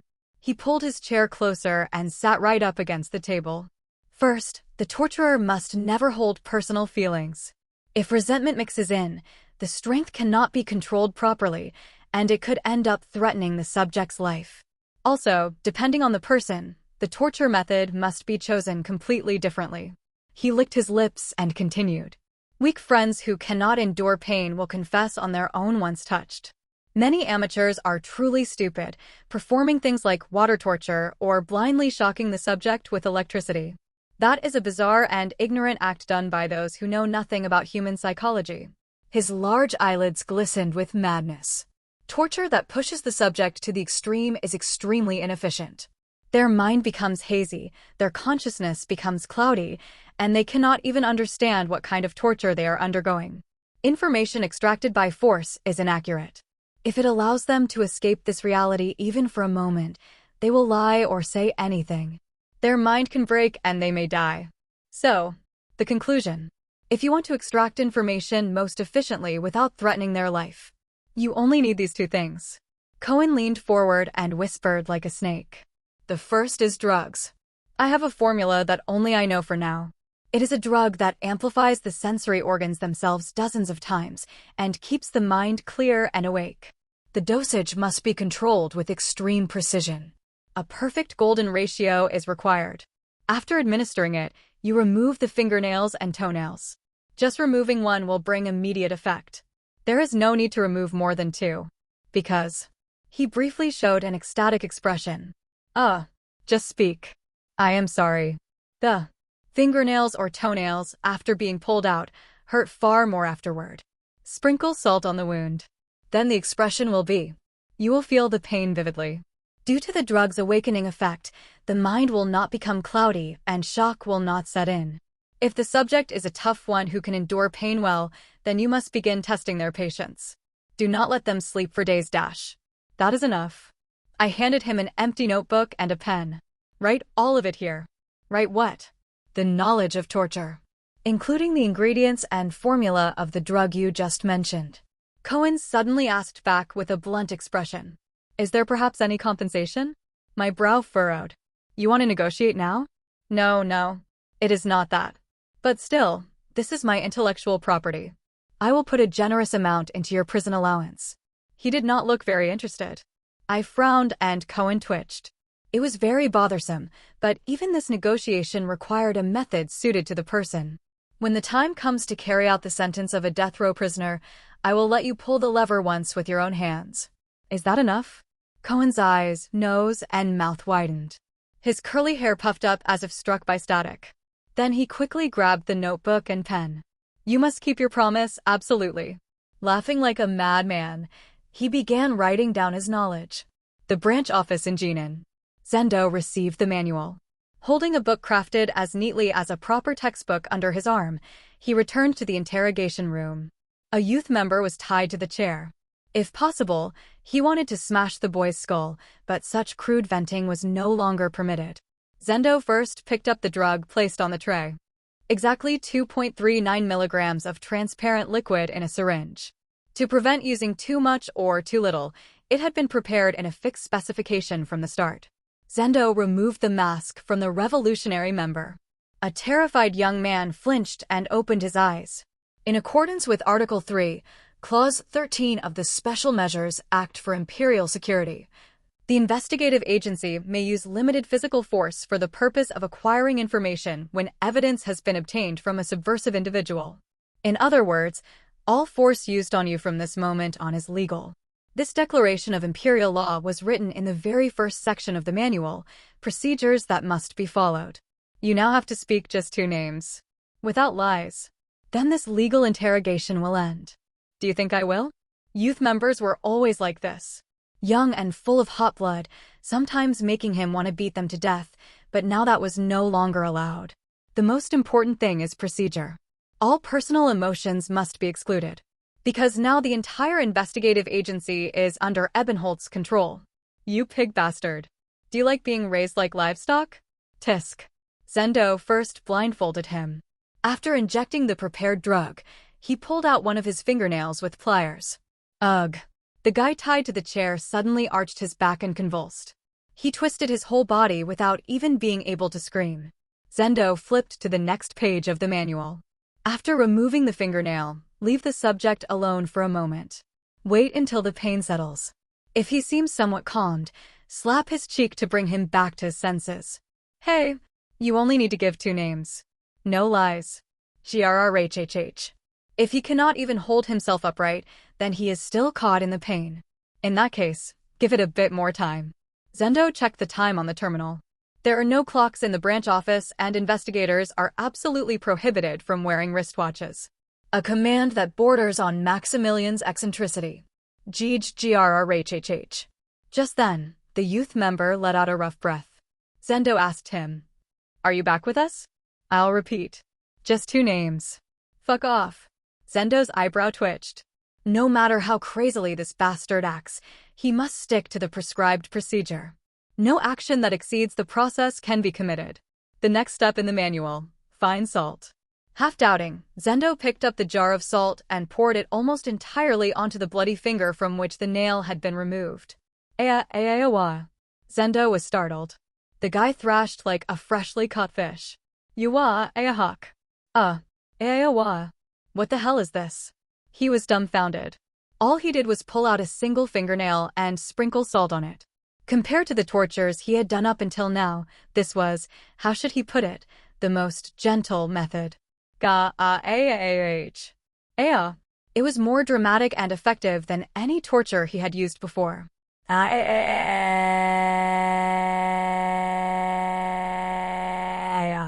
So this is why people say learning matters.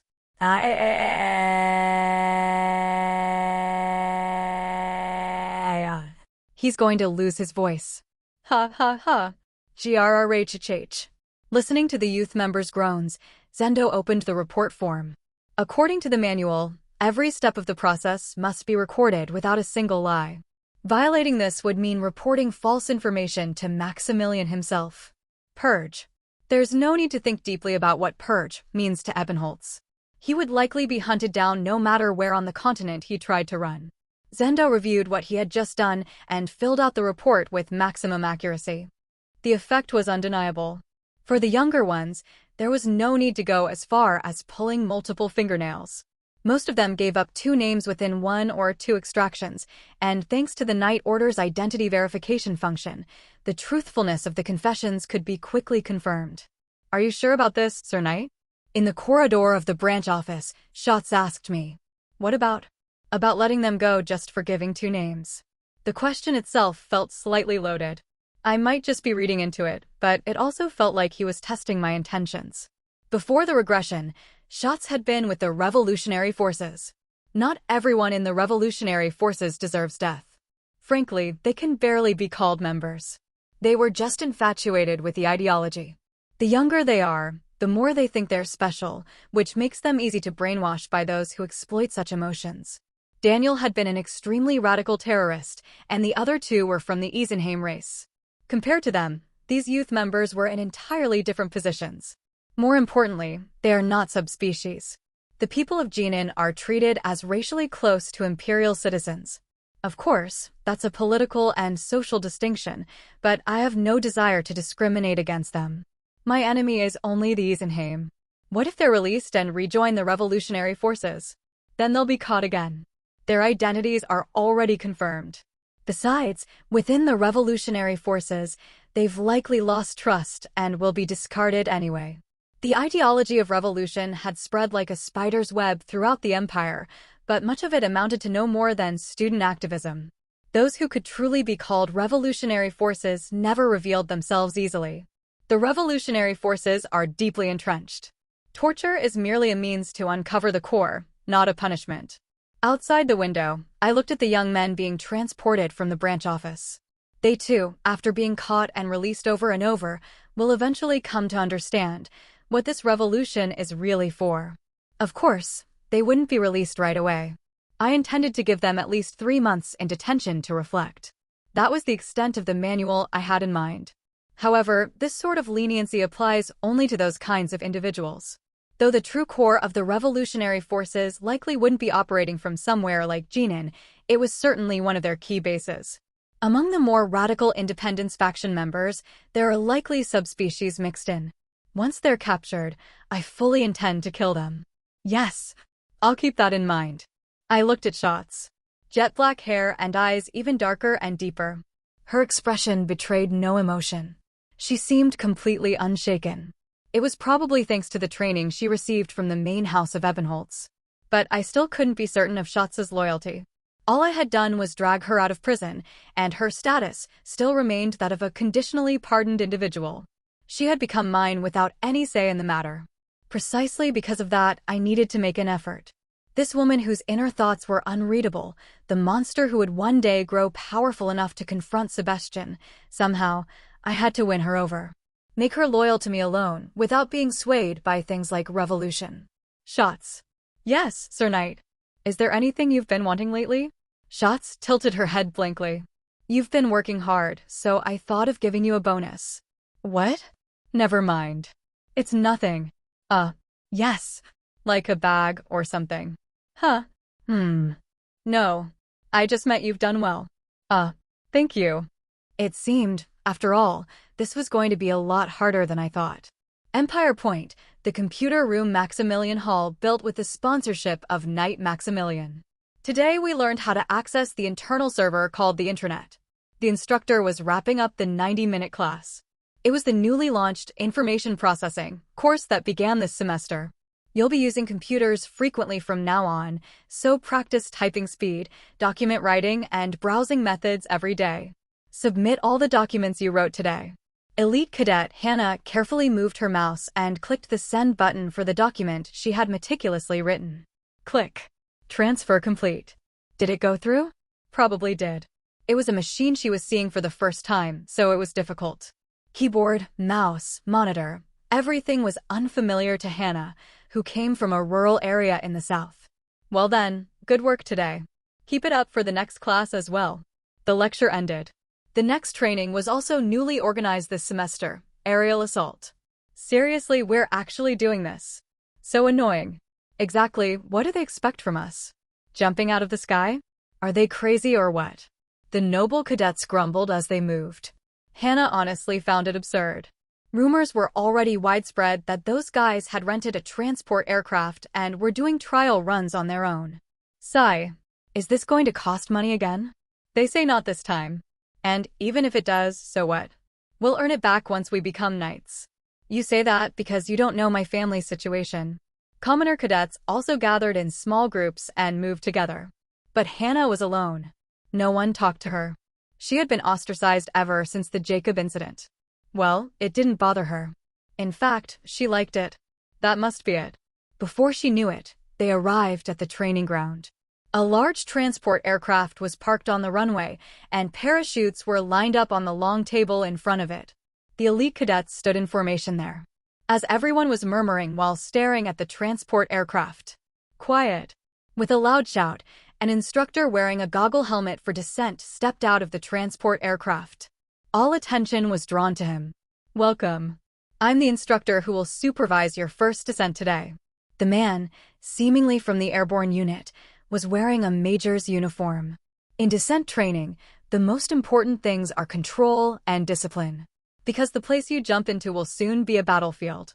Therefore, during this training, you will obey my commands without question. His helmet and goggles were completely black, hiding his face, but for some reason, the voice sounded familiar to Hannah. It definitely sounded like someone she'd heard somewhere. Today, you will practice landing from an altitude of 500 meters. Now put on your parachutes. Go. The cadets took turns strapping the parachutes onto their backs. Board the transport plane. Everyone watched the instructor's reaction as they boarded the aircraft.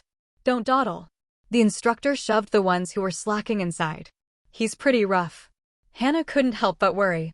Noble cadets really hated this kind of thing. And it was true these days, if anything upset them, some would complain to their mommy and daddy, so even instructors acted a bit cautiously. Sit and buckle your belts. Everyone sat along the side seats inside the transport aircraft. At that moment, two cadets were playing with the belts and chuckling. Why do we even need these belts? Something like that. It was Royce and D'Artan. They were famously from high-ranking families, even at Empire Point. Hey, the instructor's gaze fixed on the two. You think you're here for fun? Suddenly, the atmosphere inside the transport aircraft froze. The two cadets didn't respond, and the instructor asked again. I asked if you think you're here for fun. No. Royce's reply was curt. In other words, disrespectful. Probably thinking, just a mere major, but usually, instructors let it slide at this point. No dash. This time was different. The instructor strode up, grabbed Royce by the collar, and flung him out of the transport aircraft. D'Artan met the same fate. Ugh. Arg. The two rolled on the asphalt outside the transport aircraft. Get up. They both quickly got to their feet. Their faces were red up to the ears. Looked like they were embarrassed. Get down. The two remained silent. They didn't get down. From Hannah's perspective, it looked dangerously close to the edge. Normally, an instructor wouldn't go this far. Royce and D'Artan were heirs of high-ranking noble families. That status was exactly why they were so relaxed even during training. I said get down.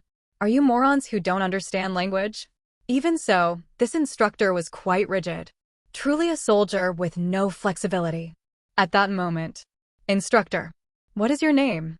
Finally, Royce, unable to hold back, confronted him. The act of asking for a name itself carried that meaning, and Royce's face was full of arrogance. He glared at the instructor while grinding his teeth. The instructor responded with a question. My name? Yes. I came to receive training, not to be humiliated. Hannah watched the clash from the corner of her eye. The instructor would probably have to yield. She didn't know the dynamics of rank very well yet, but still, an airborne major couldn't be that untouchable. What, you going to run home and tell your mommy? The instructor asked with a faint sneer. Hannah unconsciously opened her mouth. The other cadets were the same. It was that shocking of a remark. Screw this. Royce, eyes wide open, and D'Artan both let out a sigh filled with heat. The instructor took off his helmet and tossed it aside. Oh. At that moment, Royce's face went completely pale. He flinched, stumbled back, and then quickly slammed his forehead to the ground. D'Artagnan beside him did the same. All the other cadets tensed up in a similar way. What a joke. It was a face no Empire Point cadet could possibly fail to recognize. For Hannah, the image of him glaring down at them over Jacob's corpse flashed through her mind like a trauma. Maximilian of the Sentinel. He raised an eyebrow, looking back and forth between the two cadets. What has changed? I apologize. No, answer the question. We're sorry. Do you little bastards not even understand words? He kicked both cadets in the ribs with the top of his foot. Thud. Thud. The moment they fell, they immediately planted their foreheads back on the ground. They even held back their groans. We're sorry is not the correct answer. I asked what has changed. We didn't know you were a knight. And if you didn't know, what difference would that make? If you wanted to be praised, you should have acted that way even when you saw my face. I apologize. I apologize. Fucking idiots. Maximilian turned away from the two cadets and looked around the inside of the transport aircraft. Then he pointed to his major rank insignia. Officially, a knight receives the treatment of a major on the battlefield. You all are even more worthless than that. Dane, the cadet commander of Empire Point, had asked Maximilian, who already had experience with aerial assault operations, to handle the first training session. Maximilian had gladly accepted. In Maximilian's opinion, Dane probably understood what would happen if a regular airborne instructor were put in charge of this class. Just because you're cadets doesn't mean you're entitled to act differently depending on who's in front of you. If a knight walks around with his neck held high, he'll be the first to die. Because knights will always be the top priority targets on every battlefield. In rising nations, the children of powerful families were actually like steel, but in the Empire, where wealth and power had stagnated for too long, noble heirs were particularly troublesome. Answer. We'll keep that in mind. The cadet's shout filled the transport aircraft. Maximilian nodded and spoke to the two still bowing their heads. Royce. D'Artagnan. You're both under disciplinary action for insubordination. We'll correct our behavior. We'll correct our behavior. Get in. They jumped up and quickly took their seats. Hannah took a deep breath as she looked at the dust covering the dazed pair's bowed heads. Today, you will learn how to deploy a parachute and conduct descent training. However, parachutes are only for this week. In the future, free fall without parachutes and how to use mana mid-descent will be major evaluation factors. Answer. Yes, sir. All the cadets were now completely focused on Maximilian. Discipline had already been firmly established. Shock therapy. That must have been why he had gone out of his way to wear a helmet and appear unrecognized. After the first aerial assault training at Empire Point, inside Dane's office. How was it? There were definitely quite a few disrespectful guys. At my words, Dane grinned. It can't be helped. Those kinds of guys only see Empire Point instructors as washed-up retired knights or soldiers sucking up to nobles. Didn't you think that way too when you were a cadet? No, I never thought that. If anything, I felt disillusioned by the special treatment I received.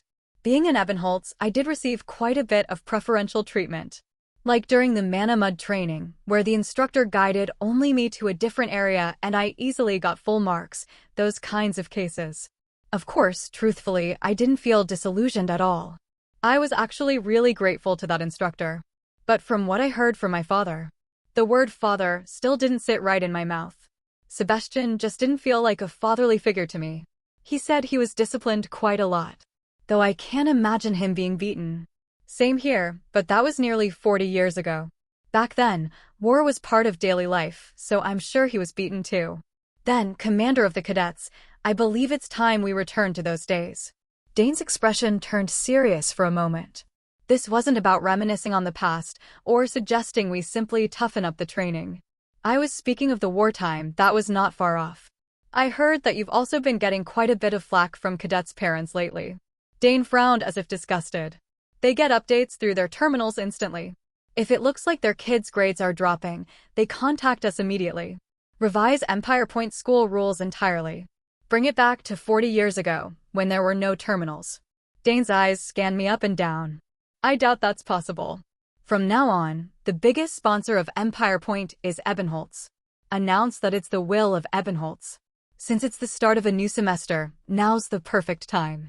Disrespectful idiots without manners only understand when you bash them over the head once or twice.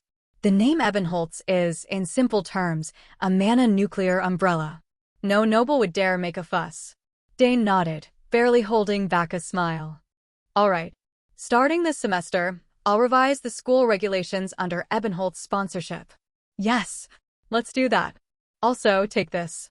I handed him a copy of the Aura Sphere Theory book, along with a soon-to-be-published issue of the latest Magic Engineering Journal. This is Aura Sphere. Magitech Journal, Theory of the Week, on the possibility of Aura Sphere.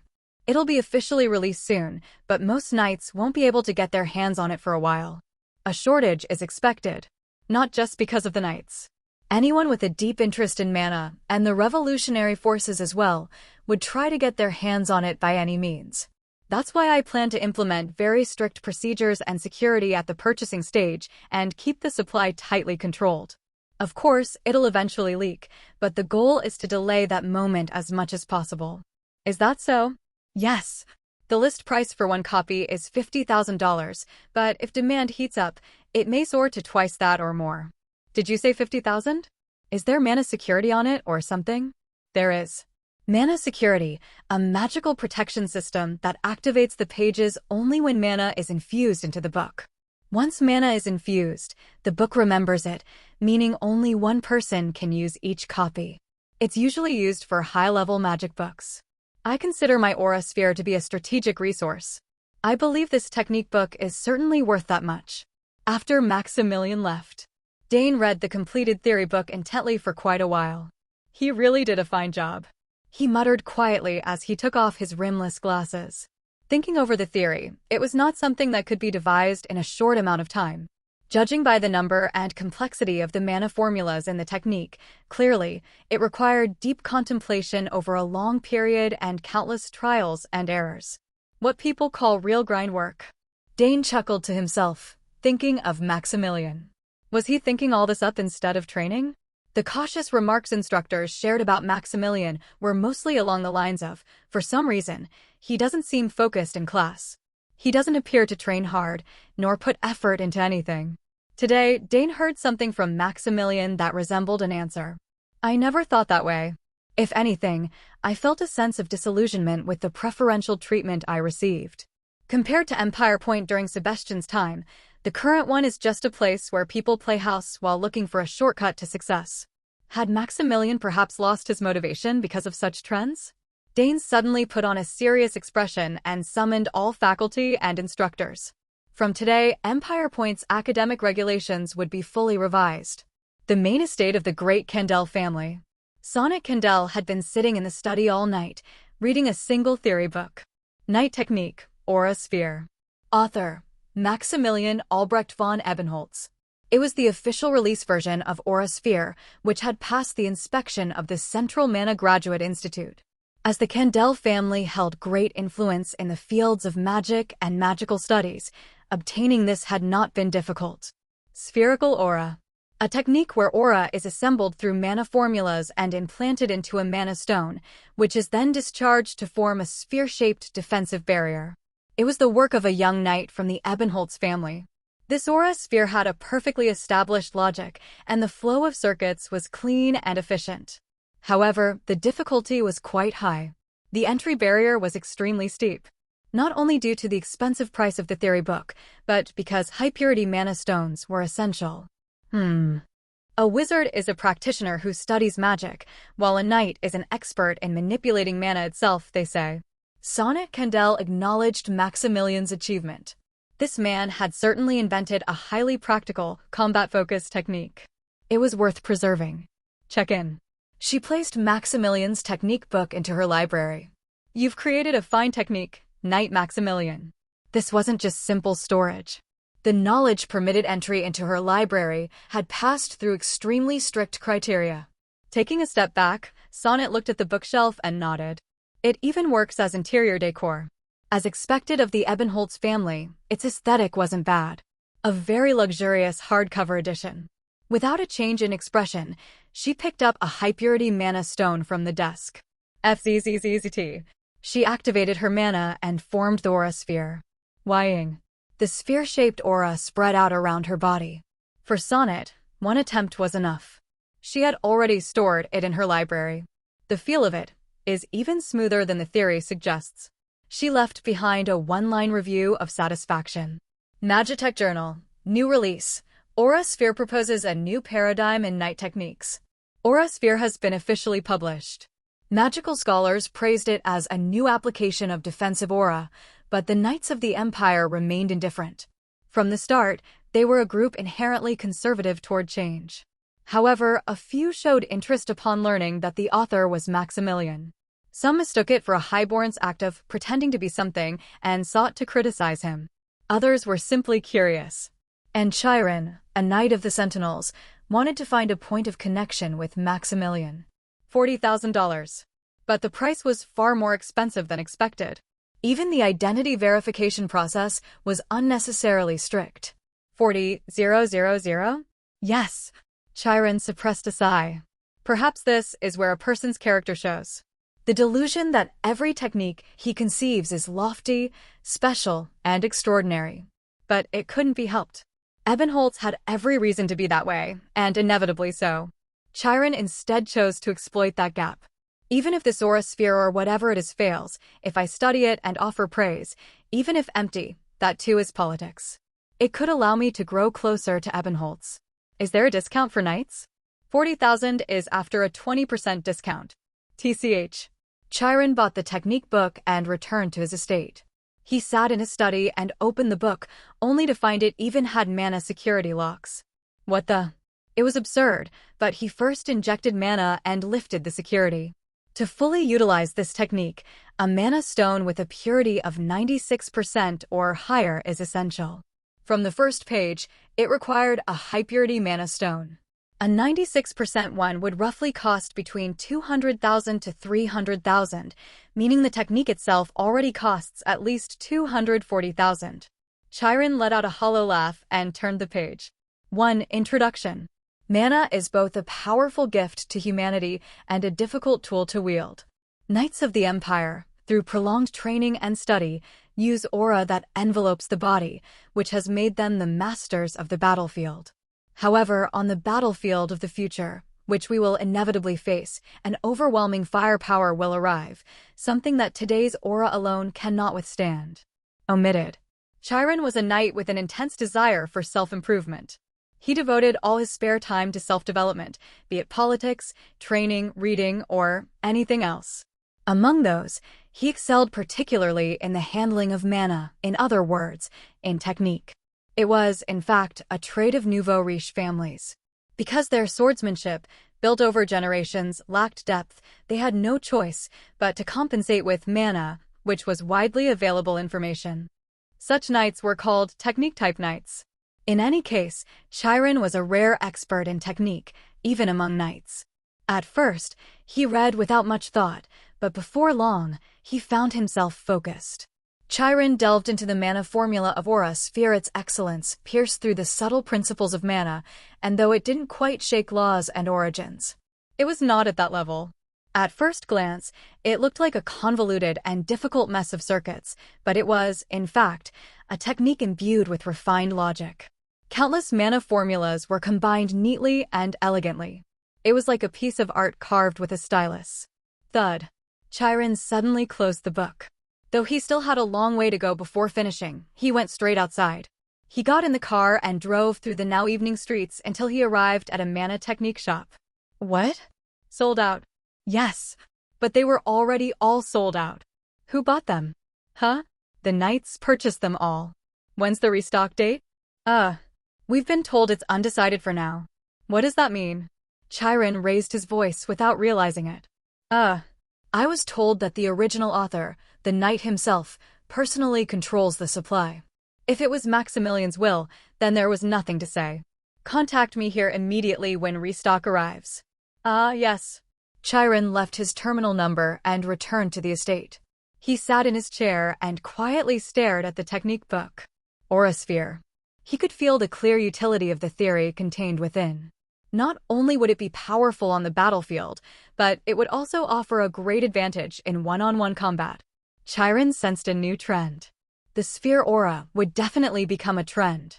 It would gain popularity not only among knights, but also among wizards who constantly worried about their own safety.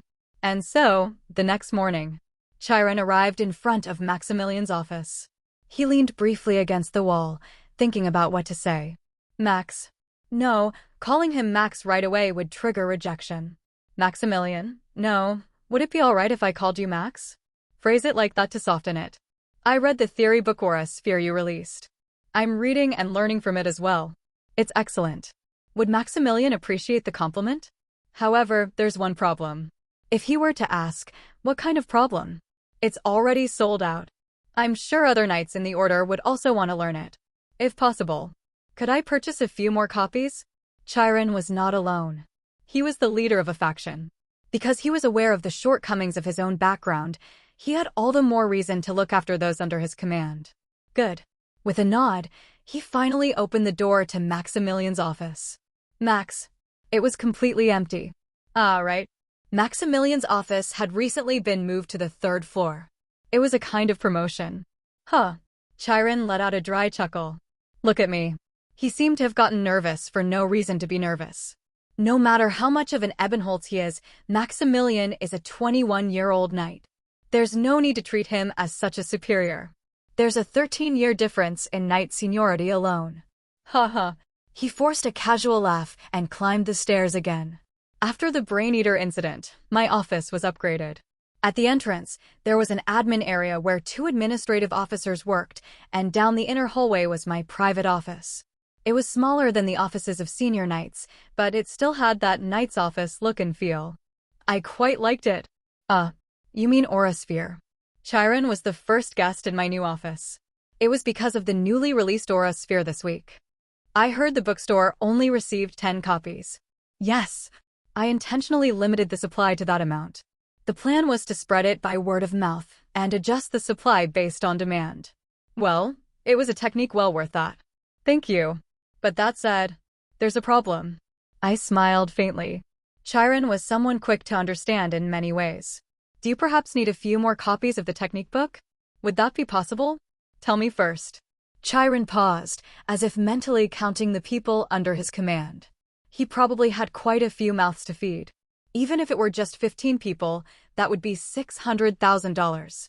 My sense of money might be a bit broken, but $600,000 would roughly be Chiron's annual salary. Of course, if you include bonuses and various incentives, it might be more. Right now, I think 10 copies would be enough. Yes, I can give you about 10 copies. Come back in about 2 weeks. Chiron subtly bounced his leg beneath the chair. Thanks. If you ever need a favor in return, anytime dash. By the way, have you purchased the High Purity Mana Stone? No, not yet. Is there a specific brand? No. As long as the purity is above 96%, any will do. I pulled out my personal Mana Stone from my coat. It was a cube-sized, palm-fitting Mana Stone of the highest purity, carved directly with Mana Carving by Lorenzo. With a purity of 99%, it emitted a blue glow on its own. I used this personal Mana Stone. Chiron's face went blank as he stared at it.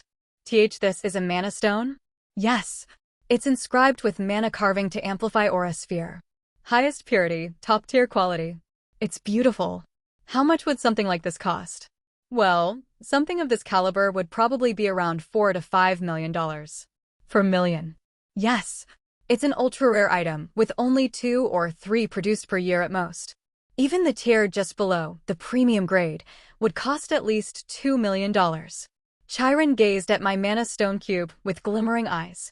His pupils had turned blue, and even a flush had risen on his cheeks.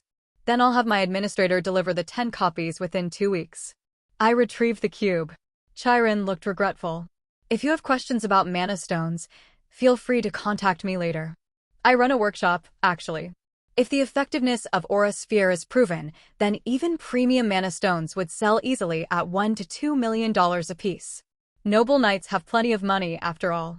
Even if I only sold to 100 people, that'd be $100 to $200 million. Not a bad business at all. No.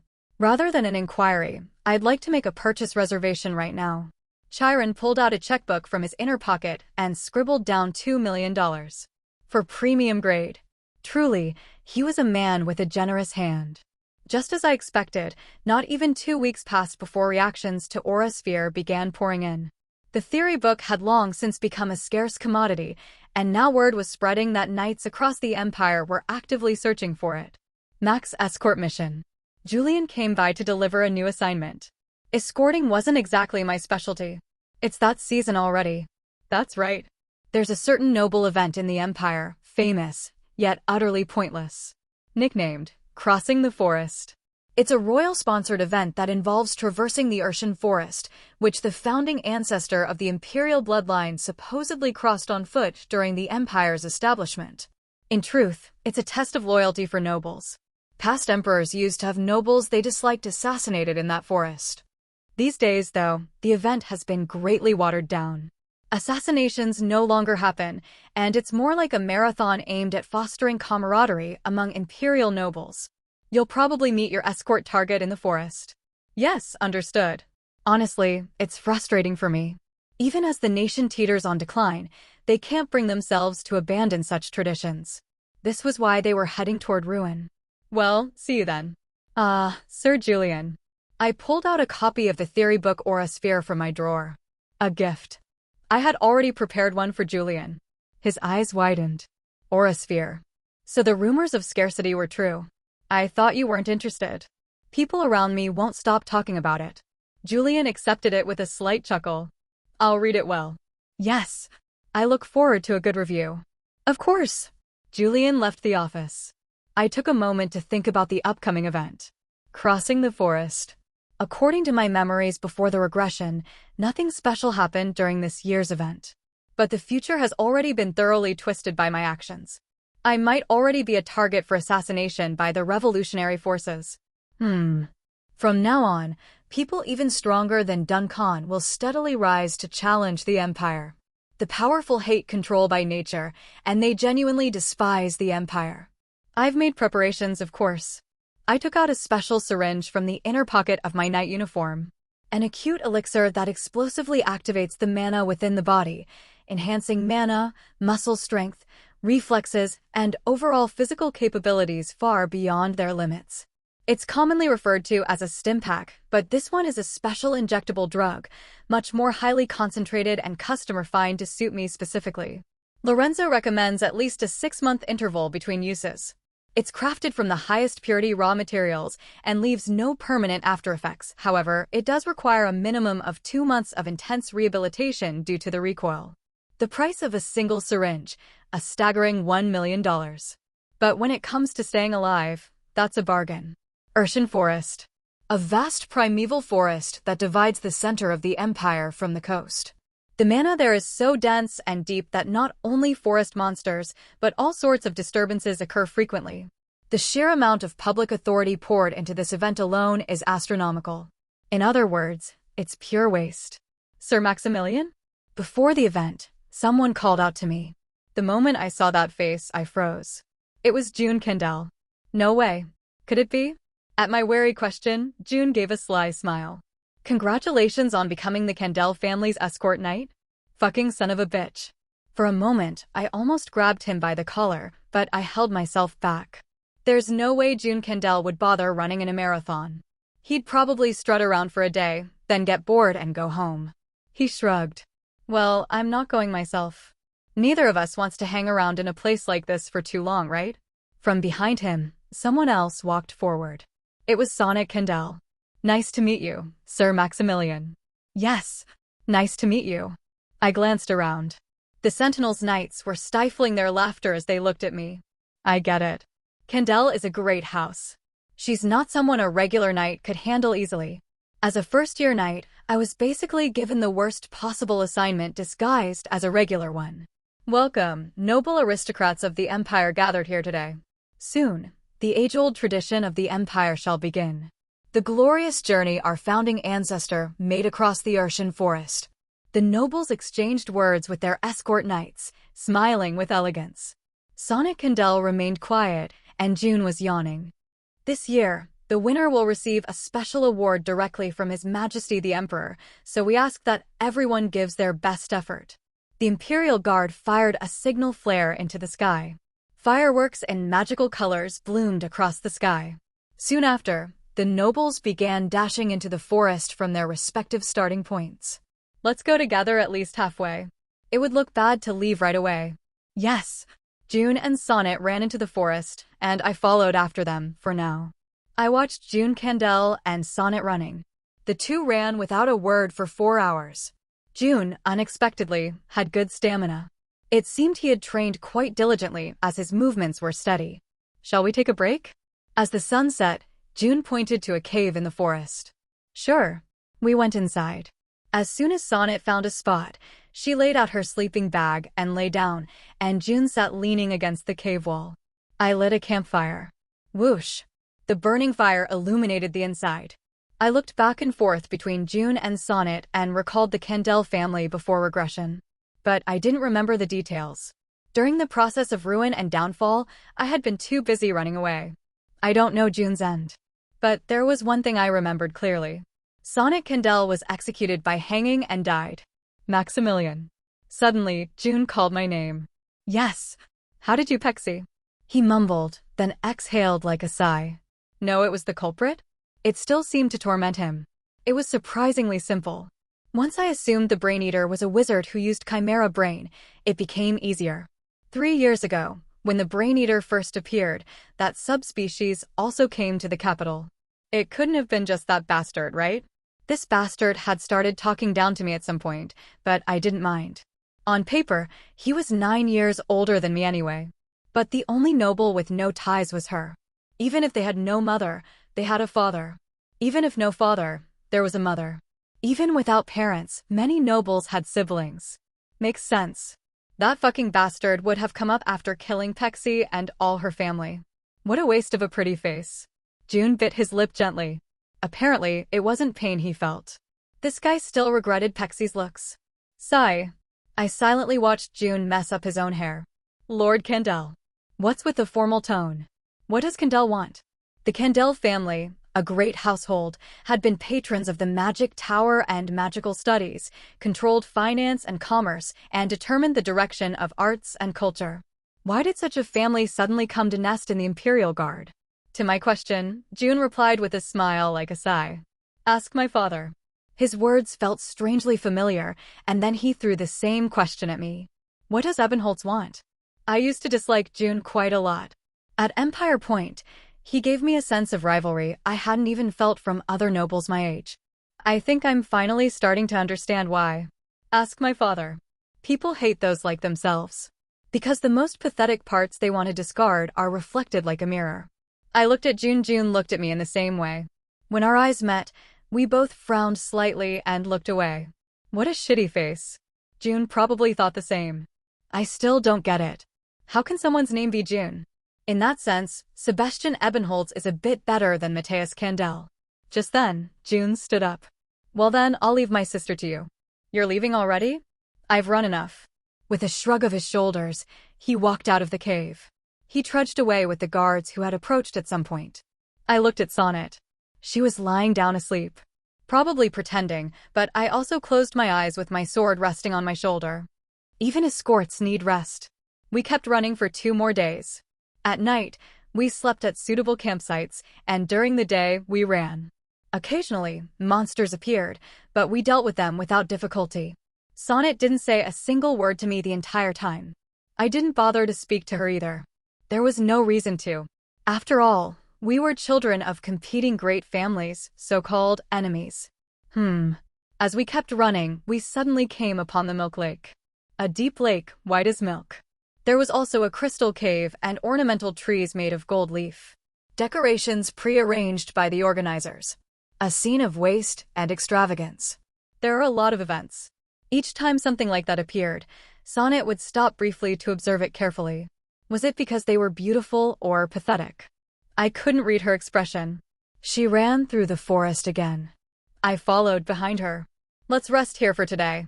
At some point again, just as the sun was setting, I set up camp near a stream. I lit a campfire and was preparing some pasta for dinner when... What do you think of the Empire's economy, Knight? Sonnet suddenly spoke the first unexpected words. Economy? Yes. I'm not an economist. To explain, right now in the empire, the top 10% holds more than 80% of the wealth. It's a very unstable structure. As she said, inequality in the empire had worsened day by day, and now it was probably at a historical peak. The lower classes can hardly obtain even the minimum resources necessary for survival. In the lower districts of the capital, citizens are dying of hunger, yet they don't even have the freedom to move. Is that so? I nodded and put pasta into the pot. That's surprising. Sonnet looked at me with a strange expression. Surprising? Yes. Usually when I say something like this, imperialists like you ask if I'm denying the empire. An imperialist like you. Even if it's Sonnet, that was quite a dangerous term. I asked her in return. Are you not an imperialist? I'm just a writer with no interest in politics. You are also an heir of the empire. Show some interest. We're in the middle of an event. We don't know where or who might be eavesdropping on our conversation. We must always keep it in mind. The imperial family is the master of the empire. No matter how corrupt or declining, they have ruled this nation for 1,000 years. They must never be underestimated. The emperor's eyes and ears are everywhere and nowhere. Do you think my words are an attack on the empire? Sonnet asked firmly. No. If someone thinks that, they're fake. Fake. Yes. Denying reality doesn't help the empire at all. In reality, the concentration of wealth is not beneficial to the empire. Do I really have any culture or learning in my head? It's not like I have none. These days, the thing I feel was the best thing I did before regression is reading. After the empire collapsed, the new cabinet rambled on about the reasons for the empire's fall and their own methods of victory. In newspapers, magazines, and countless books, the history of victory and free academic thought were recorded. Freed from the empire's oppression, they spread very creative knowledge. If the lower-class citizens cannot function as efficient factors of production, and wealth is excessively concentrated in the upper class, then reinvestment in human capital will naturally cease, leading to a vicious cycle. I read those things as a fugitive wanderer. I had no choice but to read them. For someone labeled a war criminal wandering the continent, all I had was time, and how could I not read those piles of paper that served as my blanket, floor mat, and pillow? Thanks to that, I can now handle conversations like this without being intimidated. Subjects who don't receive education and technical training will decline in quality, and that leads directly to losses for the entire empire. An excerpt from a column I once read: the empire collapsed because of its economics. Sonnet looked at me quietly and asked, if it's a loss for the empire, shouldn't it be resolved? Yes. I already know the answer. Nobles who engage in endless exploitation. Bourgeois who call themselves businessmen while oppressing workers. There is an opportunity to wipe out those trash in one blow. War. War is the process of organizing the internal to crush the external. Therefore, the parasites eating away at the empire will be swept away by war. The power and authority I build will destroy them. Thus, the most sharply honed blade will annihilate the otherworldly species hiding in the continent, the Isenheim. As subjects of the Empire of Aaron, all inferior races shall be subjugated. This was the ideological foundation held by the war criminals of the empire. It was the very banner of the empire that the revolutionary forces despised, and at the same time, the only method to ensure the survival of mankind. We achieve perfect governance. Sonnet gave a quiet nod. In that case, do you think the empire can win the war? To Sonnet's naive question, I gave a bitter smile. It absolutely must. The empire, hated by the continent, is humanity's only seawall. Defeat is no longer an option. The moment we lose, all existence will perish. Sonnet had crossed the forest. The finish line was right in front of her. Marathon was one of the activities she utterly despised, but it was a necessary task, even just to grasp the intentions of Maximilian, whose name recognition had been rapidly rising lately. There it is. Maximilian smiled as he pointed to the finish line. It seemed he also disliked marathons, just like her. Many people were already waiting at the finish line. There she comes. Yes. This finisher is Lady Sonnet Kendall of the Kendall family. She finished amid applause and fanfare. Unfortunately, she didn't place in the rankings, but it was still worthwhile. Huh? Good to see you, Max. Just as she was receiving congratulations, someone called Maximilian Max. Sonnet also turned toward the voice. Familiar curly hair and a pale white face. It was Ryudern too. Maximilian looked at him in silence. Ryudern furrowed his brow slightly. Aren't you glad to see me? What's with the face? Ryudern too, his father, Ryudern, was a giant in imperial politics. He was one of the pillars of the House of Nobles residing in the Imperial Palace, a bloodline of a royal family long ago subordinated to the Empire. No. Of course, I'm very glad.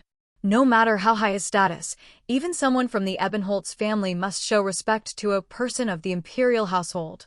Maximilian smiled at Ryudern. Lord Ryudern, what brings you here? Nothing much. Just that thing called the Aurasphere. Sell me one of those? I hear it's quite the trend these days. My escort seems to want one too. Yes, I'll try my best.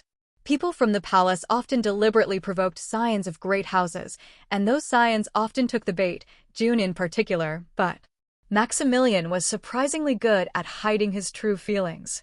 Max, seeing you doing well these days makes me happy. Last time I saw you, you looked half dead. Now you've plumped up quite nicely. Is that so? I don't think I've gained any weight though. Oh really? That's strange. You look fat. The words and tone of Ryudern too were clearly intended to insult. Anyway, send it right away. You know my address, right? Yes, I do. Okay, thanks. Even so, Maximilian showed no sign of humiliation. To Sonnet, it was quite an interesting sight. Let's go, Sonnet Candel. Maximilian beckoned to her. Sonnet followed behind him quickly, muttering. I heard Auraspheres are in short supply. Do you still have some in stock? No, we don't. That's why I can't send him one, even if I wanted to. At those words, a faint smirk formed on Maximilian's lips. Ryudern will be disappointed, then. He didn't assert his pride in front of a palace figure, but he also wasn't swayed by their pettiness. He was a solid man. Are you acquainted with Lord Ryudern? To Maximilian's question, Sonnet looked back for a moment. Her eyes met with Ryudern too, who was glancing at her. Yes. She gently fiddled with the necklace in her chest and answered quietly. I used to see him often when I was little. Suddenly, her past came to mind. Sonnet and Ciela von Candel. Before she was the young lady of the Candel family, she was raised from a very young age in the deepest parts of the imperial palace. From birth, she had been designated to grow as the emperor's eyes and ears, and now she bore the duty of tracing the shadows of the empire and delivering them to the imperial household. The imperial family never gave such individuals an official title, but all citizens of the empire referred to them through the lens of legend. Agents Augusti. 1 month after the publication of Maximilian's night technique, Aurasphere. Chiron's intuition had been right. Aurasphere had become very popular. Now, not only knights, but also wizards across the empire had begun seeking the technique book, and naturally, a shortage occurred. Noble knights repeated the words, I need the Aurasphere, like parrots. Some even dared to make requests of Maximilian, but he rejected all of them, citing the long time required for production. Even I couldn't get one. Me neither. This was Chiron's private chamber. Not just first to third year knights, but also those in their 5th or 6th year were voicing the same complaints. You know that guy Elrond, right? Every time I see him, he brags about how he got one. So damn annoying. Honestly, it stings. There are especially many rumors that retired knights managed to get a copy. Why would those guys, who are nearly in their 50s, even need it? They should yield to us younger ones. There was particularly strong resentment toward the retired knights, those who had left the order and opened their own knight offices. This generational conflict showed itself in such ways, but of course, whether young or old, they're all adults. All adults equally like excellence, and all equally want to possess something impressive. Young punks don't have the right to criticize them just for being older. Ahem. No more spiteful talk. Attention. There's something I want to show you. Chiron pulled a cube from his inner coat.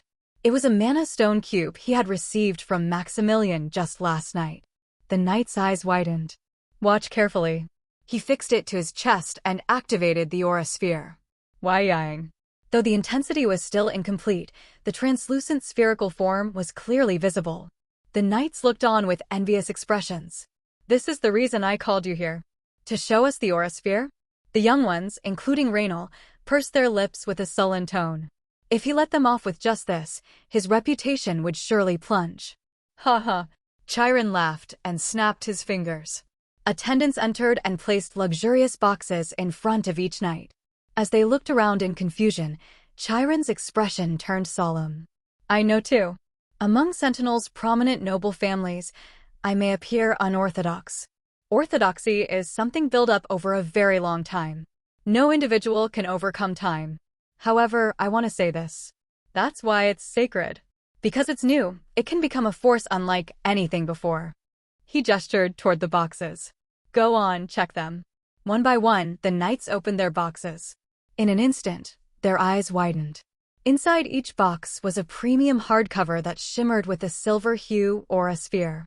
That's right. From today on, we will study this technique book together. Chiron continued. His Majesty the Emperor will ultimately desire war, and we will not be able to avoid it. He was skilled at reading the political landscape. He had a vague idea of what the imperial household ultimately desired. This is my gift to help you play an active role when the time comes.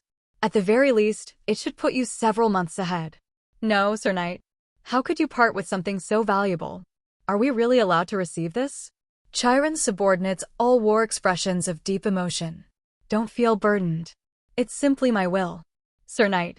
At that, one by one, they rose from their seats and saluted. Chiron glanced over each of their faces. Among them were several who came from houses of even higher standing than Chiron's, those considered part of the Orthodox nobility. Raynal and Zion in particular were such figures. Yet even they were showing their gratitude and loyalty like this. Very good. An item that can be bought with money is low tier. An item that can only be bought with great wealth is mid tier. However, an item that cannot be bought with money is considered a noble item, and it is such things that inspire loyalty. Everyone sit down now. It's embarrassing. Chiron himself was no exception. He had received no less than 10 theory volumes from Maximilian. That favor came with a clear condition. Lately, Chiron had been sensing a certain thread hovering above his head. It was silver like moonlight, a thread connected to the Empire's most prestigious house. However, that thread was still testing him. If he reached for it too hastily, it might slip away. Therefore, he had to wait until he could be trusted. He had to solidify his faction even more. Direct your thanks not to me, but to the original author, Maximilian. Chiron still remembered that day clearly. The power that had silenced Tower Master Nikolaus with a single word. The orthodoxy he had long admired and revered. To grasp the thread of Ebenholz and to stand as an equal. He would first have to possess a form befitting it. The quiet hallway of the Sentinel Knight Order. Leon was walking while hiding something in his arms. His face was quite tense, and understandably so. Leon. Tiana, from the support team, popped out from a corner. This way. Hurry. Leon quickly approached her, also checking his surroundings. Tiana whispered. Were you caught? No. Not yet. Phew. Let's go to your office first. Mine's by the window, we might get spotted. Nodding, the two quickly left the area. Night office, Leon. As soon as they went in and locked the door, they each placed a book, tightly wrapped in paper, on the table. Tiana let out a long sigh. Times like this really show how Max has no sense. I'm really grateful though. The great Knight Max. Hey, fuck, of course I'm grateful too, but still. Tiana and Leon had asked Max for the technique manual a few days ago. They hadn't really expected anything. Though they were classmates, they weren't particularly close. But Max had said, okay, and they thought it was just a polite reply, until, surprise. That very morning, it had actually been delivered right to their office door. How did Max write something like this? So suddenly out of the blue. Tiana muttered as she flipped the technique manual back and forth. I heard Max came up with it all by himself during his time at Empire Point. Really? Well, he did like being alone. Anyway, let's just study a little first. Knock knock. At the sound of knocking, the two quickly shoved the theory book under the desk. Yes! Responding to Leon's call, the door opened. It was Raynal, the senior knight. He looked between Tiana and Leon and furrowed his brow. What are you two doing? Just discussing some work. Well, whatever. I don't care if you're dating or not. By the way, did you get that book? That book. The one that had become explosively popular among the knights recently. A new breakthrough in body-enhancing aura techniques. Aura sphere. Leon swallowed and answered. No. We haven't managed to get it yet. Oh, really? Reynolds tilted his head smugly for some reason. That's unfortunate. I got mine. What? Tiana and Leon blinked. Reynolds chuckled at the sight of them. Well, Sir Chiron got it for me. I see. Is that so? Yeah. So you guys should learn to stick with the right people. Don't get involved with the wrong stuff. No matter how hard you try on your own, something like this. Reynolds pulled the technique manual from his coat. That guy even had it locked in a separate case. Do you think you could get it? Uh. It looked like he came here just to brag, but they weren't sure how to respond. Well then. Good luck, haha. Thankfully, he left right after saying his piece. Tiana tilted her head. What's with that guy? Tiana. Should we just head home? Let the staff go early. They didn't have much work today anyway. It was usually like this before or after big events. Okay. But first, let's infuse mana. Just in case. The two of them channeled mana into the technique manuals. After that, nothing happened, and they left the office together and went down to the parking lot. I didn't know you had such talent. Young master. Knight's office. It had been a while since Enzi last contacted me. Hey, it's just trendy now. It's not that impressive. You know well, right? Knights hate change, but hate falling behind even more. No, it doesn't feel like a passing trend at all. There was a note of joy in Enzi's voice. It was rare for someone like him, who always maintained his composure. I'll send one to father too. Though I doubt he'll actually use it. Yes. Ahem, young master. Clearing his throat, Enzi gave me a rather pleasant compliment. You are becoming more and more admirable. Thank you. A natural smile formed on my lips. Well then, please get some rest. Yeah, good work. I hung up the call. Knock knock. Just then, a staff officer entered along with a knock. Sir Knight, a letter for you. He handed over the letter. It bore the seal of the Imperial Palace. It wasn't the seal of the Imperial family, but that of the palace itself, and the sender was Reutern too. Roughly put, it was urging for the progress of the Warasphere. Fucking moron. I crumpled it up and threw it away. From now on, there's no need to bring me any correspondence from that man. Just deal with it as you see fit. Yes, sir. Reutern too. Even among the so-called nobles of the Imperial Palace, most of whom were already rotten, he was an especially dog's-hit bastard. A lump of filth who would later become part of the military command. I never quite figured out what he wanted, but the man was so uneducated that everything he did ended in disaster, and he managed to single-handedly ruin an entire corps. Frankly, he was more helpful to the revolution than the revolutionary forces themselves, and for that reason, he was executed not even as a war criminal, but simply as a common criminal. I pulled up Reutern 2's profile on the Night Order's computer. Charge, rape. Verdict, not guilty. Charge, revenge murder. Verdict, not guilty. Charge, operating an illegal gambling den. Verdict, not guilty. And countless more, endlessly continuing crimes. All ending in not guilty. Still, this isn't the time to waste attention on a piece of trash like him. Protests are erupting all over the Empire. Terror attacks are also gradually increasing in frequency. The central region of the Empire, where the imperial family and military have direct control, is relatively calmer, but the west and east are starting to boil. Soon, a major event is coming. I recalled the developments from before the regression. There exists a massive industrial zone within the Empire called Gigantes. It's the center of the military industry, including weapons manufacturing. A region that has served as the Empire's engine for hundreds of years. But I would rather describe Gigantes as follows. A tattered golem. The Empire's various infrastructures are already severely outdated. In other words, they are far too old. It was a natural inevitability. The Empire had endured for a staggering 1,000 years. No other country, not one, had lasted this long. However, in the face of 1,000 years, even the most well-made machines eventually rust. Even flowing rivers dry up, and the shapes of towering mountains are altered. Gigantes was no exception. Established nearly half a millennium ago, it had forcibly modified facilities once used to make swords and spears to now produce guns and cannons, twisted equipment that once manufactured cavalry armor to forge tank parts. Machines were patched together roughly, depending on necessity. Extremely inefficient, yet due to its sheer size, it still made up a massive portion of the Empire's military production, a critical industrial zone. And there, sabotage occurs. Breaking news: massive explosion suspected to be an act of anti-government radicals occurs at Gigantes, the Empire's largest military-industrial zone. The scoop that will brilliantly end this fall. And I had something that I absolutely had to obtain from that incident. The time for execution has come. The Empire's massive industrial zone, Gigantes. Long having served as the Empire's engine, darkness already blankets it deeply. Now the Empire is trying to wage war. The workers are endlessly exploited for meager wages, and the surplus value produced by grinding down their very souls is pocketed by the palace nobles. Hey, you crazy bastard! Move faster now. Supervisors, so-called, enforce quotas with verbal abuse and violence, and the workers, with barren expressions, repeat the same task endlessly. No, they are being driven into a war they can no longer avoid. 15-hour workdays with only 1 hour of rest. Humanity has already been lost, and in their eyes, no spark, no hope, above all, no future remains.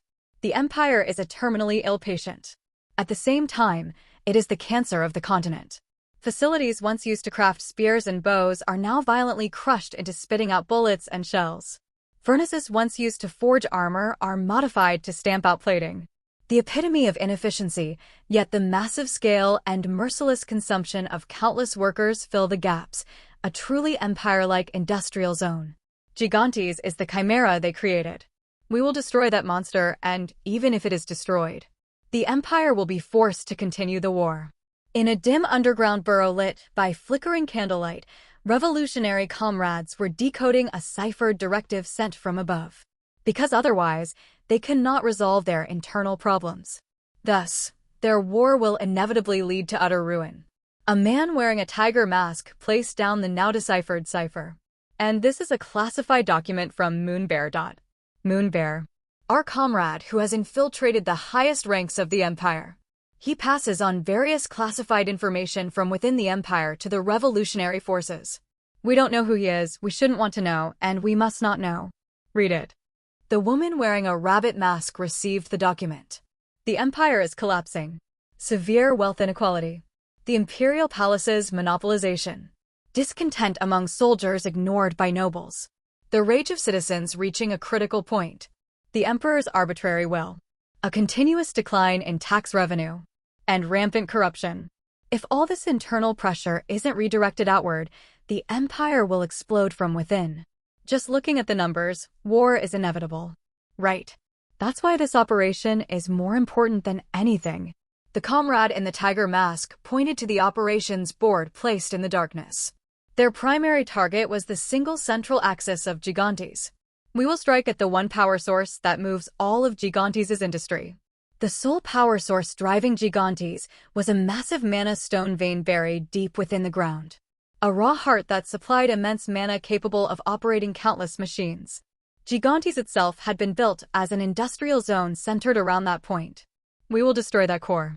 It was a plan prepared over several years.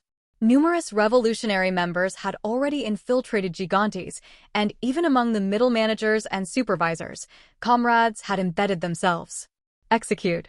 The rabbit mask raised her fist. The core 8 members in charge of the operation followed her, bringing their fists together. For the cause. In response to the tiger mask's words, the rabbit and other animal masks replied. For the cause. Their low murmur carried resolute determination. A hill not far from Gigantes. I arrived at a villa that Dieter had purchased. It was a temporary residence where I would stay for 2 days around the exact date of the operation, overlooking the bleak industrial city at a glance. Sitting on a rocking chair by the window, I stared at the factory district, spewing ashen smoke. This mission must be carried out by me alone. That's how important it is. What a desolate city. Gigantes is a nest of exploitation. Probably because it belongs to those palace nobles. There is no group more rotten than the imperial palace. To be honest, Reutern 2 is cute compared to them. The bloodlines of the various royal families subjugated by the Empire, along with all sorts of bastard scum, gather there to play power games. It's a den of vermin who view the citizens as pigs and dogs. Those people always reeked with a stench that even the most expensive perfume couldn't cover. Since the Imperial Guard had unrestricted access to the palace, they naturally mingled with them and became accomplices. The stench that results from the two mixed together. That's the biggest reason the Empire fell. I closed my eyes. With the virus's help, I traced back the memories of the past. The newspaper article from before the regression unfolded vividly before me. Breaking news: massive explosion suspected to be an act of anti-government radicals occurs at Gigantes, the Empire's largest military-industrial zone. Last night, a large-scale explosion, suspected to be an act of the revolutionary forces, occurred at the Gigantes industrial zone, the heart of the Empire's military industry. Their boldly devised revolution. It appeared they targeted the central mana stone vein, the power source of Gigantes, but were thwarted thanks to the effective response at the scene. Some production facilities were destroyed and security guards were killed, but an Empire military official stated that there would be no significant disruption to munitions production. Ended in a regrettable failure. Some key members fled, and the rest were all killed. This fall, my objective begins again from that very point. It must succeed. I will aid their grand act of destruction, their resolve for revolution, in bringing down this tattered golem. I will ensure that there will succeed this time, no matter what. Huh, are you Max? For the son of Ebenholz, you've got quite a pretty face. Ha. They kept saying Ebenholz. But compared to Sebastian, you're far lacking? Why are you so scared, boy? Afraid your father will scold you? Ha. The voices of those palace bastards mocking me in the past echoed in my ears. I'm not someone who holds grudges deeply, but palace bastards, they're just fucking unbearable. There are plenty who deserve to die. In any case, in the southern Hermes province, a far more advanced military factory than Gigantes is already being built in secret. I will pour even more money into that place and import the latest designs from Canelon without any alteration. While it may not be possible to restore the absolute production volume of Gigantes in a short time, I could sufficiently replace it with better efficiency and quality. Therefore, this fall is a stage I will share with them. Their revolution will be of great help to me and to the Empire. It will weaken the position of the palace bastards, and I will be the one to wholly claim the now vacant share of the military industry. Not all acts of terror are bad. Of course, many workers in Gigantes will lose their jobs, but perhaps they might even consider it liberation. I'll be waiting for that day. Smiling, I stood up from the chair. Dieter Schmidt had come to the Republic of Canelon on a business trip. His purpose was to secretly import cutting-edge equipment to be used in the military factories of southern Hermes. Most of the work itself had already been completed. Numerous shell companies were established in various Western countries, and equipment was ordered under different names. The transactions were intricately entangled in the form of triangular trade via third countries. No intelligence agency would easily be able to trace such a chaotic flow of funds and materials. Hiya. VVP reception room of the Canaan Stock Exchange, KNSC. Russell, one of the many vice presidents of KNSC, let out a hollow laugh as he faced Dieter. The chart laid out before him showed the investment results of the past few months drawn in a nearly vertical upward curve. It's probably a record. A new record. Russell clapped as if in awe. The various tech stocks invested in by Maximilian had yielded staggering returns in a short period. The profit per stock ranged from at least tens of millions to hundreds of millions. However, personally, I strongly recommend reinvesting. These days, Canelon's stock market is experiencing an unprecedented golden age in its history. The so-called invincible securities mark. Canelon's technology has no end, and its potential has no limits. It's a country solely for corporations. Russell confidently handed over a new investment product brochure. Thus, I recommend this thing called a collateralized debt obligation, CDO. It's like a comprehensive gift set made by bundling bonds of various high-quality companies selected by our securities firm. The risk of individual companies is diversified, and the return is maximized. Dieter didn't even glance at the document wrapped in all sorts of pompous phrases. No matter how large the principal is, a minimum return of 30% is guaranteed. It's a loss not to buy now. I'm telling you, money literally duplicates. This was Canelon's golden era. Money overflowed in the streets, and the rumors pulled capital from countries across the continent. Everyone in Canelon believed without a doubt that tomorrow they would be richer than today. We don't sell this product to just anyone, you know. Only to big investors like Mr. DiMatteo. But Maximilian had pointed out the shadow behind the splendor, the bubble that would dissolve the moment it got wet, and now even Dieter's eyes had caught the darkness behind the numbers. No, I'm looking for a product that hedges against the potential collapse of collateralized debt obligations. It was a kind of reverse bet. A derivative product that enabled one to bet on a price decline, known in Canelon as the short position. A trace of puzzlement crossed Russell's face. CDOs collapsing? Is there no such product? No, there is. Risk insurance for CDOs. Russell pulled out another set of documents. Various insurance companies in Canelon sell insurance products to hedge against the default risk of collateralized debt obligations, CDOs. Simply put, it was like buying fire insurance for a luxurious mansion that everyone was sure would never catch fire. If one purchased the insurance rights and the mansion was burned down, the insurance payout would go to the policyholder, Maximilian. Furthermore, this risk insurance could even be contracted for several times the face value of the securities. You'd probably have to visit the insurance company side. Shall I connect you? If there was no fire, it was an expense. But the moment a fire broke out, it would yield an immense amount of cash. Similarly, if the securities didn't default, it would just be annual insurance fees down the drain. But if Canelon's economy collapsed and the securities became worthless pieces of paper, Maximilian would receive astronomical sums from various insurance companies. Yes, please do. Canelon's insurance industry was the backbone of the country. In a nation practically ruled by corporations like Canelon, even public systems such as police and medical services were provided differentially based on insurance grades, and at the very top of that system was Canelon National Insurance.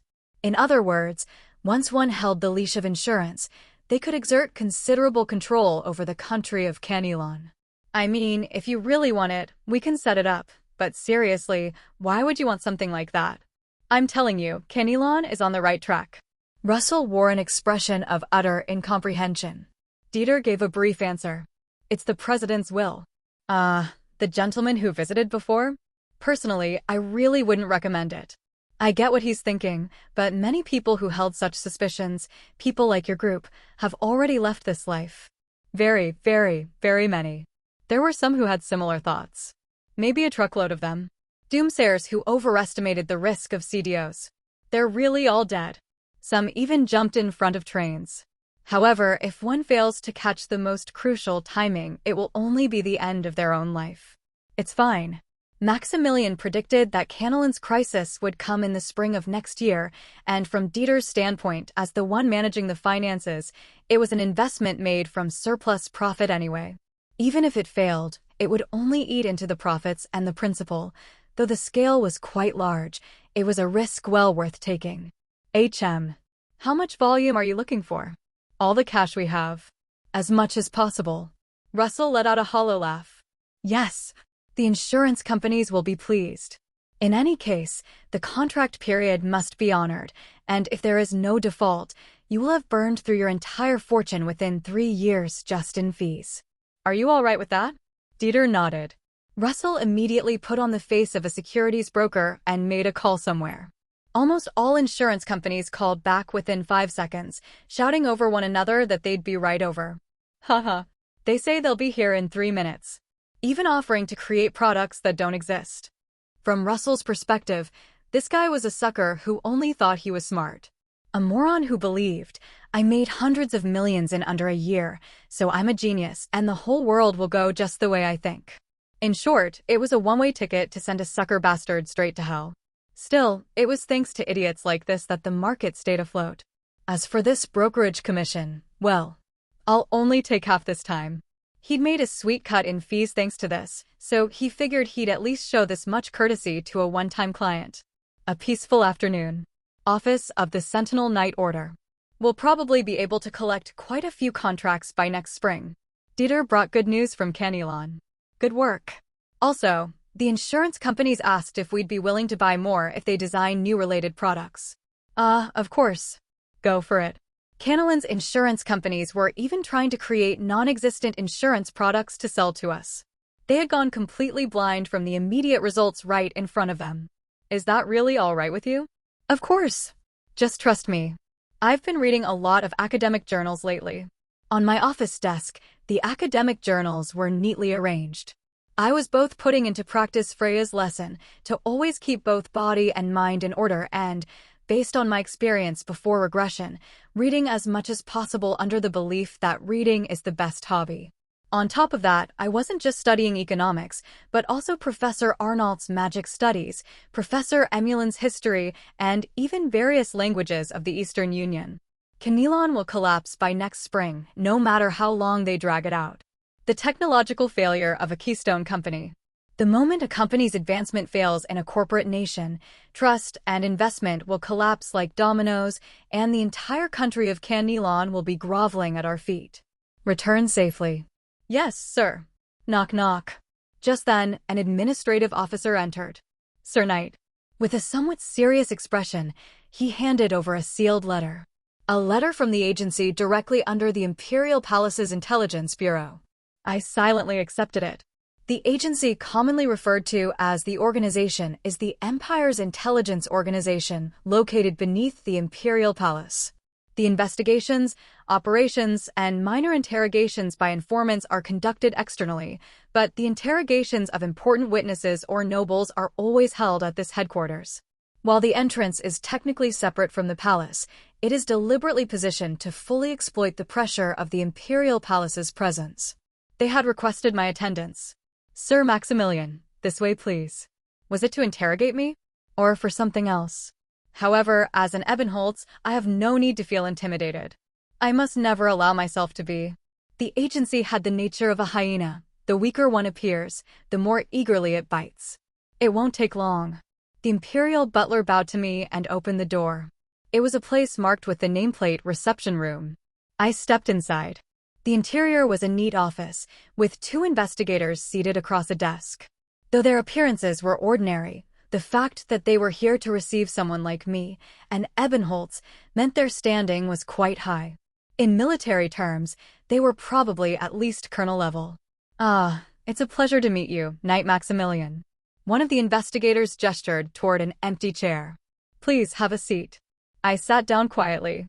It's nothing much, but regarding the recent Brain-Eater incident, both the Intelligence Bureau and the Imperial Palace were deeply impressed by you, Knight Maximilian.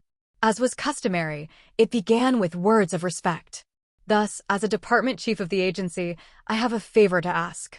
If it's a favor, you could have come to the night order instead. My apologies. We would have liked to, but there was a risk of information leakage. Information leakage from Sentinel? At my reply, the department chief gave a wry smile.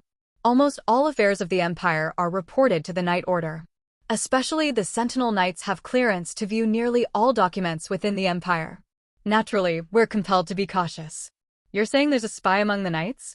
Is that it? I didn't say it in such terms. No, that's exactly what you're implying. One must not fall for the typical tactics of the agency, blurring the point and confusing the subject. At the very least, never surrender the initiative to these bastards. The agency suspects the Night Order. Fascinating. At my firm remark, the department chief raised an eyebrow. Yes, if you want to put it that way. And this is the reason we asked you to come here, Knight Maximilian. He handed over a document. Inside was the personal information of a person named Arnault von Eschenbach. This time, Wizard Arnault will be appearing before the military. That's because one of his disciples has been detained by them. Arnault. I knew his name. In the Empire, it was impossible for anyone with even a modest education not to know it. We'd like you to attend that event as an observer. I looked at the department chief. He met my gaze and spoke. His ideology is dangerous. Dangerous. Yes, he will certainly become an enemy of the Empire. Please read the following documents. I flipped through the pages. They contained an unpublished article by Arnault and what appeared to be private letters obtained from somewhere. The unpublished article questioned the falsity of the Empire's sacred Aaron pureblood ideology and argued that biological distinctions between races were essentially meaningless. The letters contained sharp criticism on how the Empire's rigid system was obstructing its own progress. Sir Knight, what do you think? Before regression, Arnault was one of the sages destroyed by the Empire. A genius who sought to break the boundaries between science, magic, and magi technology, attempting to open a new horizon of human intellect. He researched magi technology that restructured mana particles, and his work was recognized not just as academic, but as a philosophy that delved into the foundations of the world. However, such a forward-thinking intellect could not be understood within the old framework of the Empire, and was instead deemed a threat. To me, it is truly lamentable. And now he was being called lamentable by a mere investigator from the agency. I gathered the documents and replied, "Truly it is. There are many ears in the imperial palace." That meant this entire conversation could be relayed to the emperor. However, as you know, this man has significant academic authority and a broad base of respect. We can't touch him easily. The department chief leaned in with a smile. Even for the agency, it would be reckless to lay hands on a traditional noble like Arnault, who had deep connections within academia. To bring down the enemy of the Empire Enemy of the Empire. In fact, Arnault would later become associated with revolutionary thought. Even the revolutionaries had learned scholarship from Arnault, and there were probably already many revolutionaries who had studied magic under him, to achieve something far greater than some mere wizard. I looked steadily at the investigator who was asking me for help. "We need the will of Ebenholz." It seemed the Empire was about to begin a serious internal purge. "What did you say?" Anton abruptly lifted his head and asked again. High-ranking Knight Audria bit her lip and answered. "Maximilian has appeared before the military." Maximilian had gone to the military to interrogate Arnault. That was all the information currently known, but Anton, unusually flustered, left his office with a sense of urgency. As he was rushing down the hallway, he came across Chiron, who was drinking coffee. Deputy Commander Anton, where are you? Sorry." He passed by immediately, went down to the parking lot, and got into a car. Arnault had been Anton's academic friend, someone with whom he had shared intellectual pursuits since youth, and at the same time, he was Anton's greatest source of concern. He possessed an extremely progressive intellect. He carried insights that pierced through the times. He had the boldness to voice them openly to the world and the solid support of a powerful noble family to back him. There was a time when Anton admired him, but those times had changed. Now, every word Arnault uttered could be considered a thought crime and could return to him as a blade aimed at his own throat. "I'll drive." Audria, who had followed shortly behind, got into the driver's seat. Anton threw himself into the passenger seat and ran a rough hand through his hair. Arnault was a strong man, but this time, his opponent was far too dangerous. Maximilian, the legitimate heir of Ebenholz. Barely into his first year, he was already a purist imperialist like no other. He had annihilated a lieutenant colonel of the Imperial Guard and his faction simply for challenging him, and pressured a judge to have 2 innocent immigrants executed legally, a noble of pure authority. If Arnault made even a single slip of the tongue in front of him, that one sentence alone could lead to total ruin. Arnault von Eschenbach was the intellect of the Empire. A towering figure deeply rooted in the lineage of knowledge, who traversed the boundaries between magic and magical science. He devoted his entire life to exploring the principles of mana and the laws of nature, and he opened his mansion as an academy to foster students without any conditions. His benevolent character earned him the widespread respect of intellectuals, and he was recognized as a notable figure in academic circles. However, recently, one of Arnault's students was arrested by the military upon re-entering the country after attending an international academic conference. The charge was dissemination of subversive thought and suspicion of technology leakage. He had been caught in the Empire's censorship. Yet, as Arnault believed his student was not the type to commit such acts, he decided to personally visit the place where the student was being held. "Will you be all right?" the butler asked with concern. "I might be, or I might not. However, as one who has become a teacher, I must go see my student." He tightened the tie of his suit and got into the car. "We'll depart now." In the back seat, he pressed his fedora deeply down and looked out the window at the passing scenery. "We've arrived." Lost in various thoughts, he had arrived before he realized it. The destination was a military base on the outskirts of the central region, near the airport. As soon as Arnault stepped out of the car, soldiers with cold expressions approached him. Mr. Arnault. This way. They guided Arnault somewhere. It was not a dark interrogation room, but a neatly arranged office. Welcome, Wizard Arnault. Nice to meet you. Please have a seat. At the desk, a colonel with a nameplate reading Keynes politely pointed to the sofa. Arnault was about to speak of his student as soon as he sat down. First of all, the young man you arrested is. Colonel Keynes raised his palm to interrupt him. One more person will be joining us. One more person? Yes. Keynes smiled at him. Step. Step. At that moment, the sound of steady footsteps echoed from the hallway beyond the office. Colonel Keynes stretched his neck and peered out the window, and Arnault looked at him curiously. Step. Step. The distinct resonance of night boots of leather and steel striking marble. Creak. Soon the door opened, and he appeared. Keynes stood up from his chair and saluted. Only then did Arnault turn his gaze toward the newcomer. In a moment where time seemed to slow, his appearance imprinted onto Arnault's retina. Blonde hair and golden eyes. Handsome features and textbook proportions of limbs. His form was the very embodiment of the Aran people, and his bearing was extremely noble-like. Not a single strand of hair out of place, his posture diligent. He approached with a gentle smile and extended his hand. Pleasure to meet you, Wizard Arnault. I am Knight Maximilian. Arnault awkwardly stood and grasped his hand. My apologies. I should have been here earlier. It's fine. Please feel free to speak comfortably. Let's take a seat. Maximilian's voice and pronunciation were perfectly that of a central noble. Just as the rumors had said. 2 days ago, there was a bit of an incident. It just wrapped up now, so I arrived a bit late. I heard about it. Colonel Keynes interjected knowingly, and Arnault asked, trying to hide his tension. What kind of incident was it? In that moment, Maximilian's movements abruptly stopped. He looked directly at Arnault. Are you curious? At his question, Arnault gave a small nod. I suppose I am curious about a knight's duties. It wasn't anything major, but 2 days ago. In the luxurious office of Johann Schiller, vice president of the trading company Golden Gate. Johann Schiller. You are under emergency arrest under Imperial Law Article 112 for conspiracy to commit treason and Article 114 for financing anti-state organizations. The very same day in the past when he had foolishly paid $2 million for Rittermann's useless sword at a charity auction. The Isenheim named Johann Schiller had been written on Maximilian's kill list. The following are the material evidences. Surveillance recordings and financial tracking data collected over weeks by the team led by Schatz were thrown onto the desk as evidence. Johann Schiller, as if resigned, merely looked up at Maximilian and gave a hollow chuckle. Search him.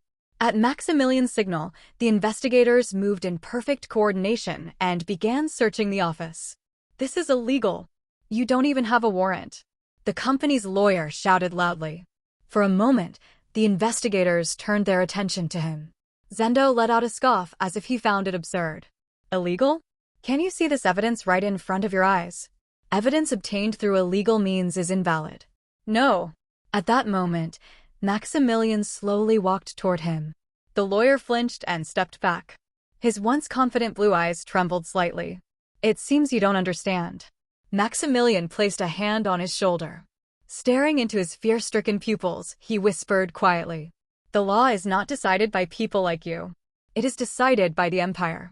Afterwards, the trading company known as Golden Gate was disbanded for supporting revolutionary forces, and Maximilian's report was delivered to both the Knight Order and the imperial household. The responses from the two institutions were quite different. From Anton, he received a concerned response. I hope next time you'll follow proper procedures. Meanwhile, the imperial household was satisfied with this swift efficiency. It was something like that. Nothing major. At Maximilian's words, Colonel Keynes chimed in flatteringly. As expected of the Knight of Ebenholz. It was simply something that needed to be done. Maximilian waved his hand modestly. Arnault gave a bitter smile and asked him again. So, what happened?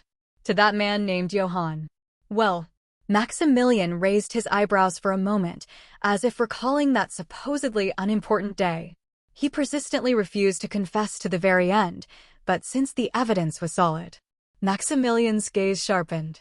He looked directly into Arnault's eyes and said, I killed him. Yesterday. Arnold swallowed without realizing it.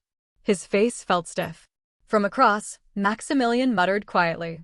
So this matter should also be a simple procedure. A calmly subdued tone.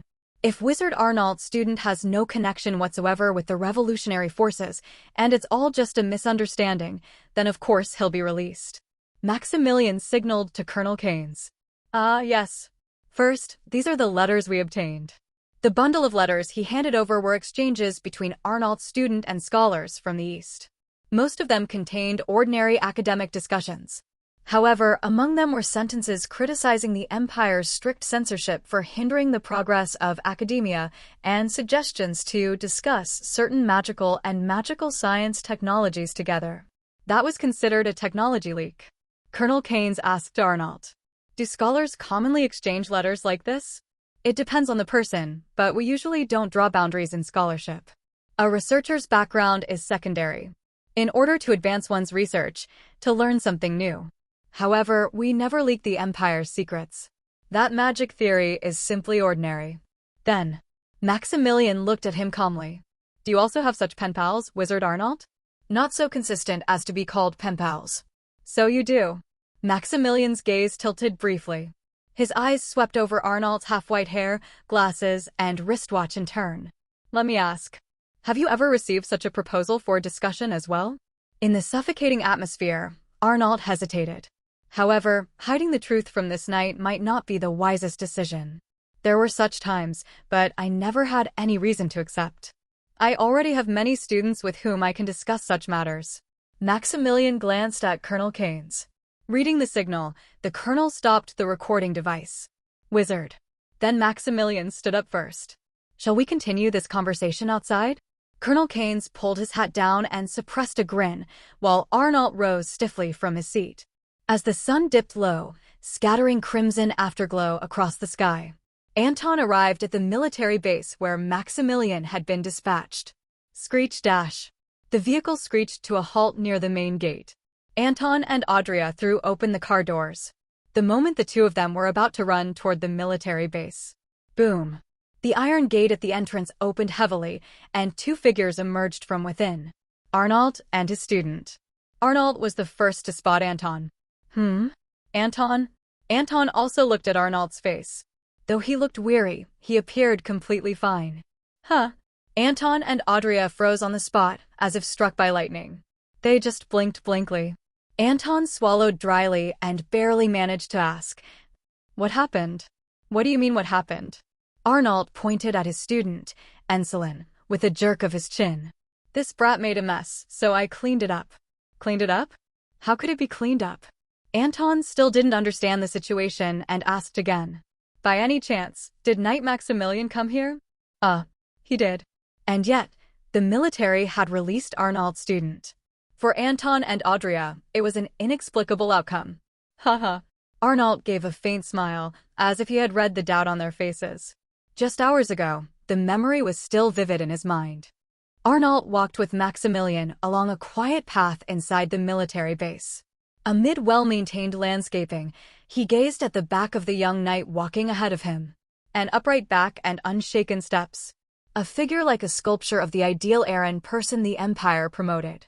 Arnold unknowingly let out a quiet murmur of admiration. "You truly are the embodiment of an imperial citizen." Maximilian gave a faint smile, but nothing more. Rustle. Rustle. He simply continued walking down the wooded path. Arnold followed behind him. They stopped in a secluded area surrounded by trees, far from people. Swoosh. The air around them was chilly and ominous, leaves rustling in the desolate spot. A long sword still hung at Maximilian's back. Wizard Arnold. Maximilian had already reached his conclusion. Detaining or harming Arnold here was not the right choice. This was a stunt by those bureaucrats, driven by personal emotion and short-sightedness. If Arnold were detained, the entire academic world would turn against the Empire and against Ebenholz. As the heir of Ebenholz, there was no need for him to take such a risk. Above all, he had no intention of acting like a damn puppet for the Imperial Palace and those agency bastards. From now on, say you never even receive such proposals.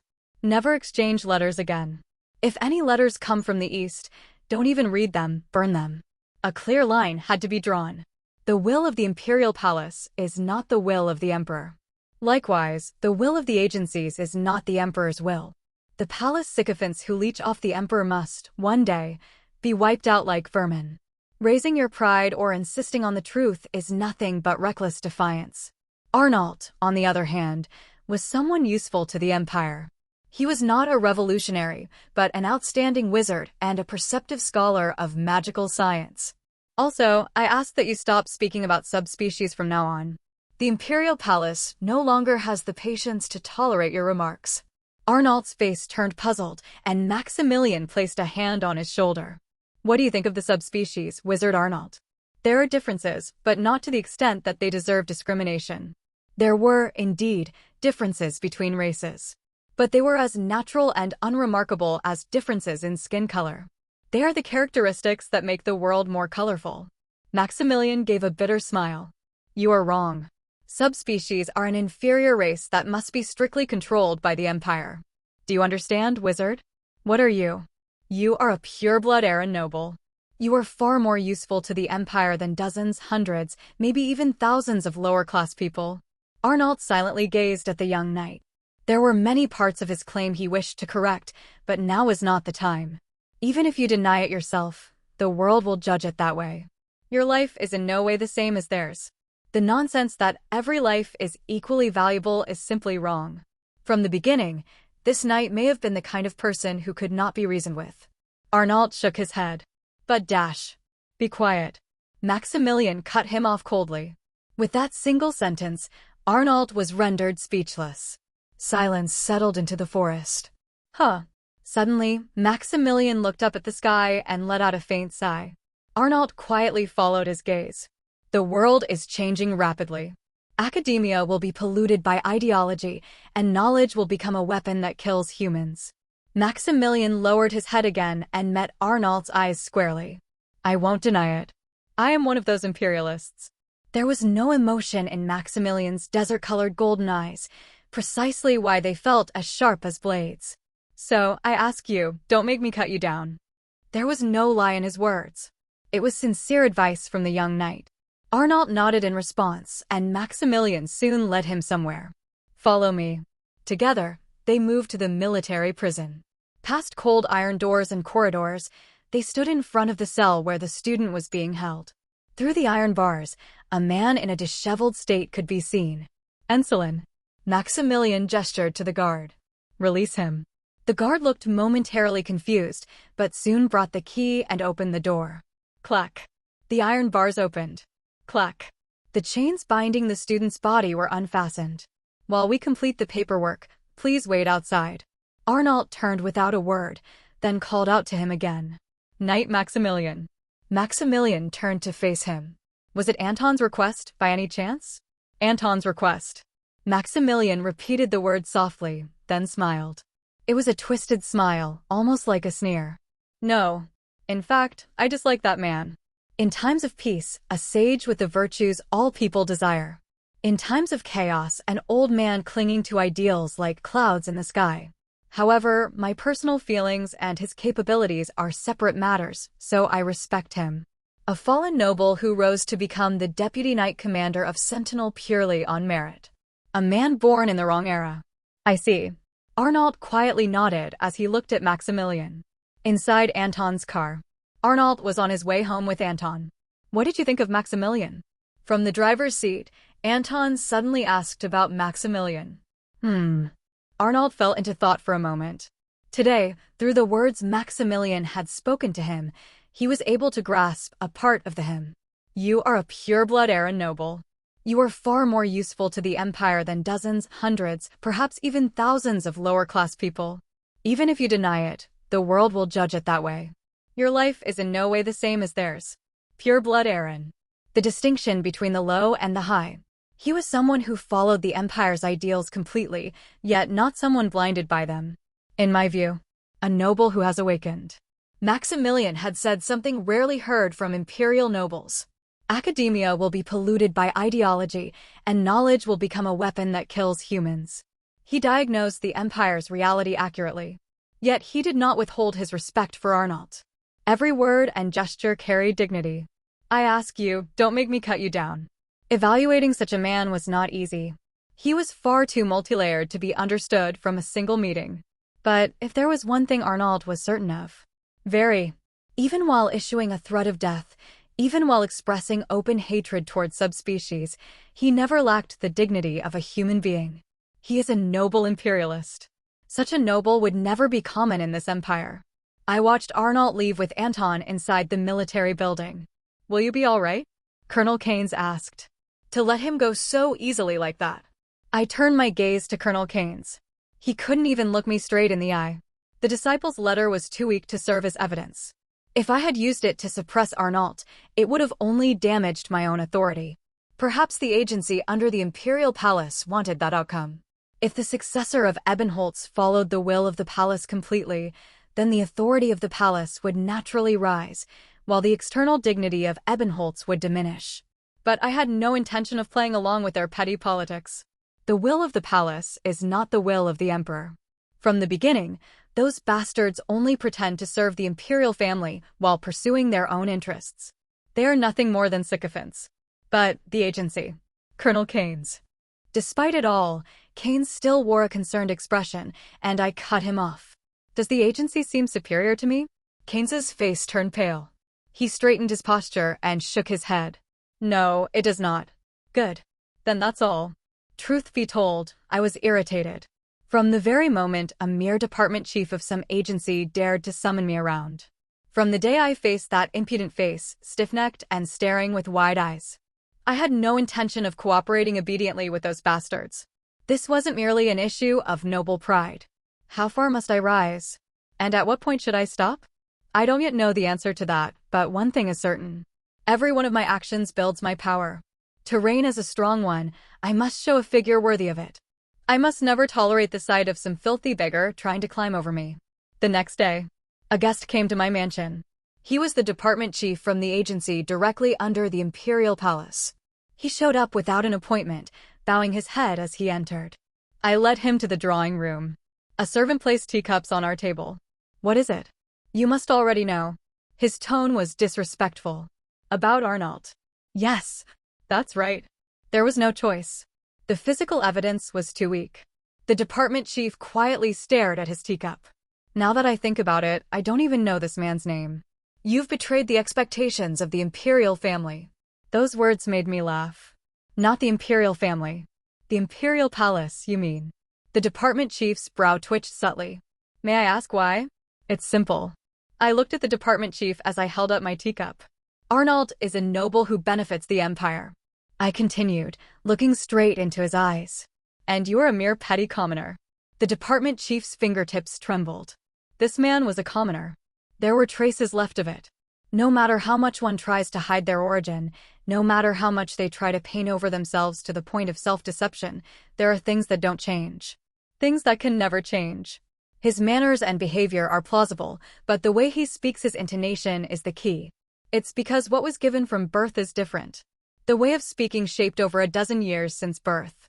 A faint accent of a Southern Empire commoner that cannot be hidden, no matter how hard one tries.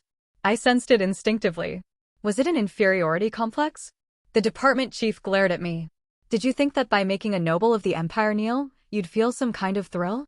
His pupils shook. I couldn't be bothered with such a thought. It was too inferior. Childish, even.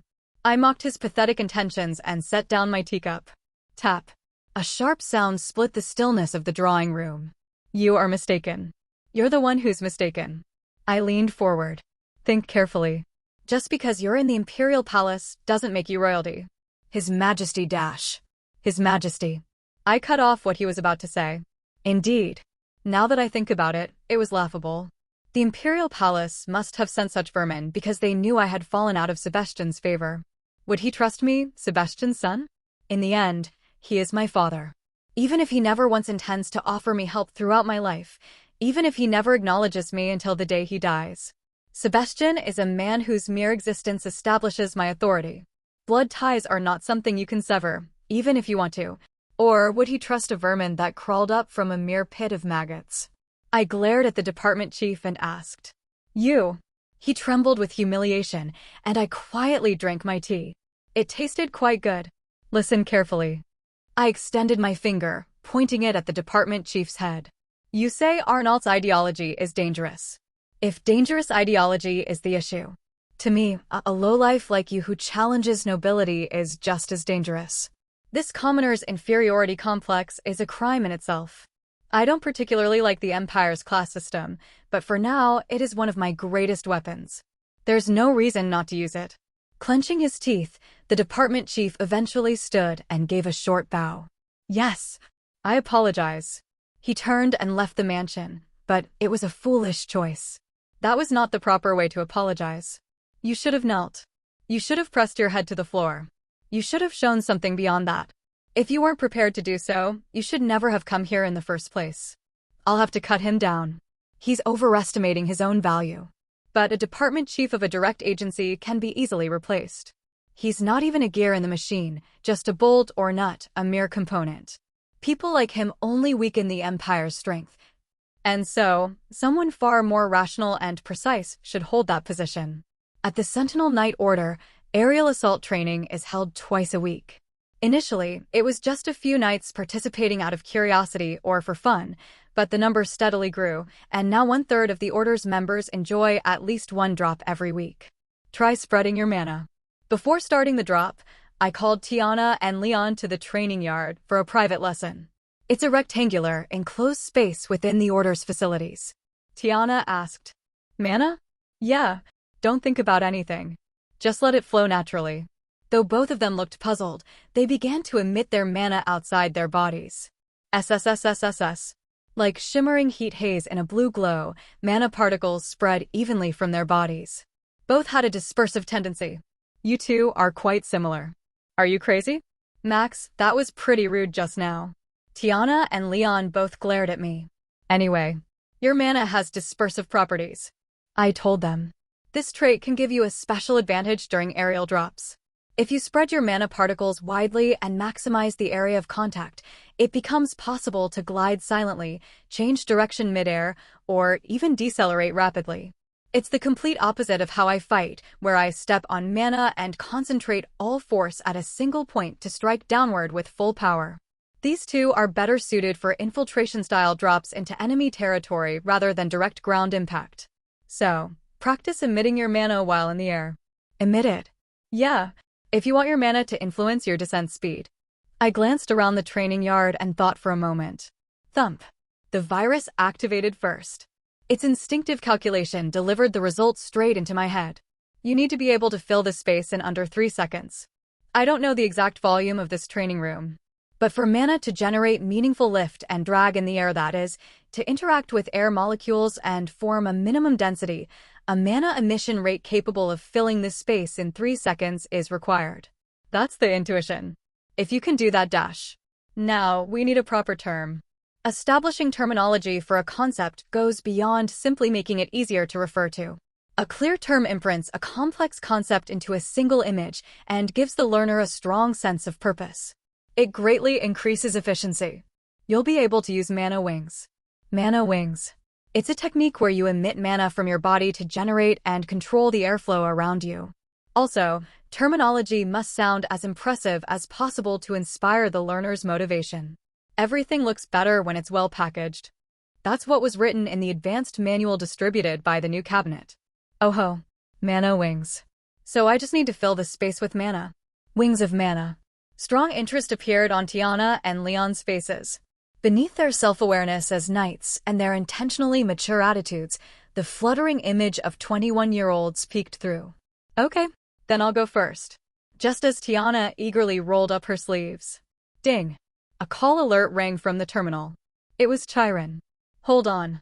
I've got something to take care of. The two of them started training on their own, and I headed up to Chiron's office. Max, take a seat. Yes. On Chiron's desk, a premium mana stone cube was prominently displayed. Was it set up just to show off? Sensing my gaze, Chiron smiled bitterly. Everyone's jealous. So it was to show off, after all. They all keep asking where I got such a mana stone.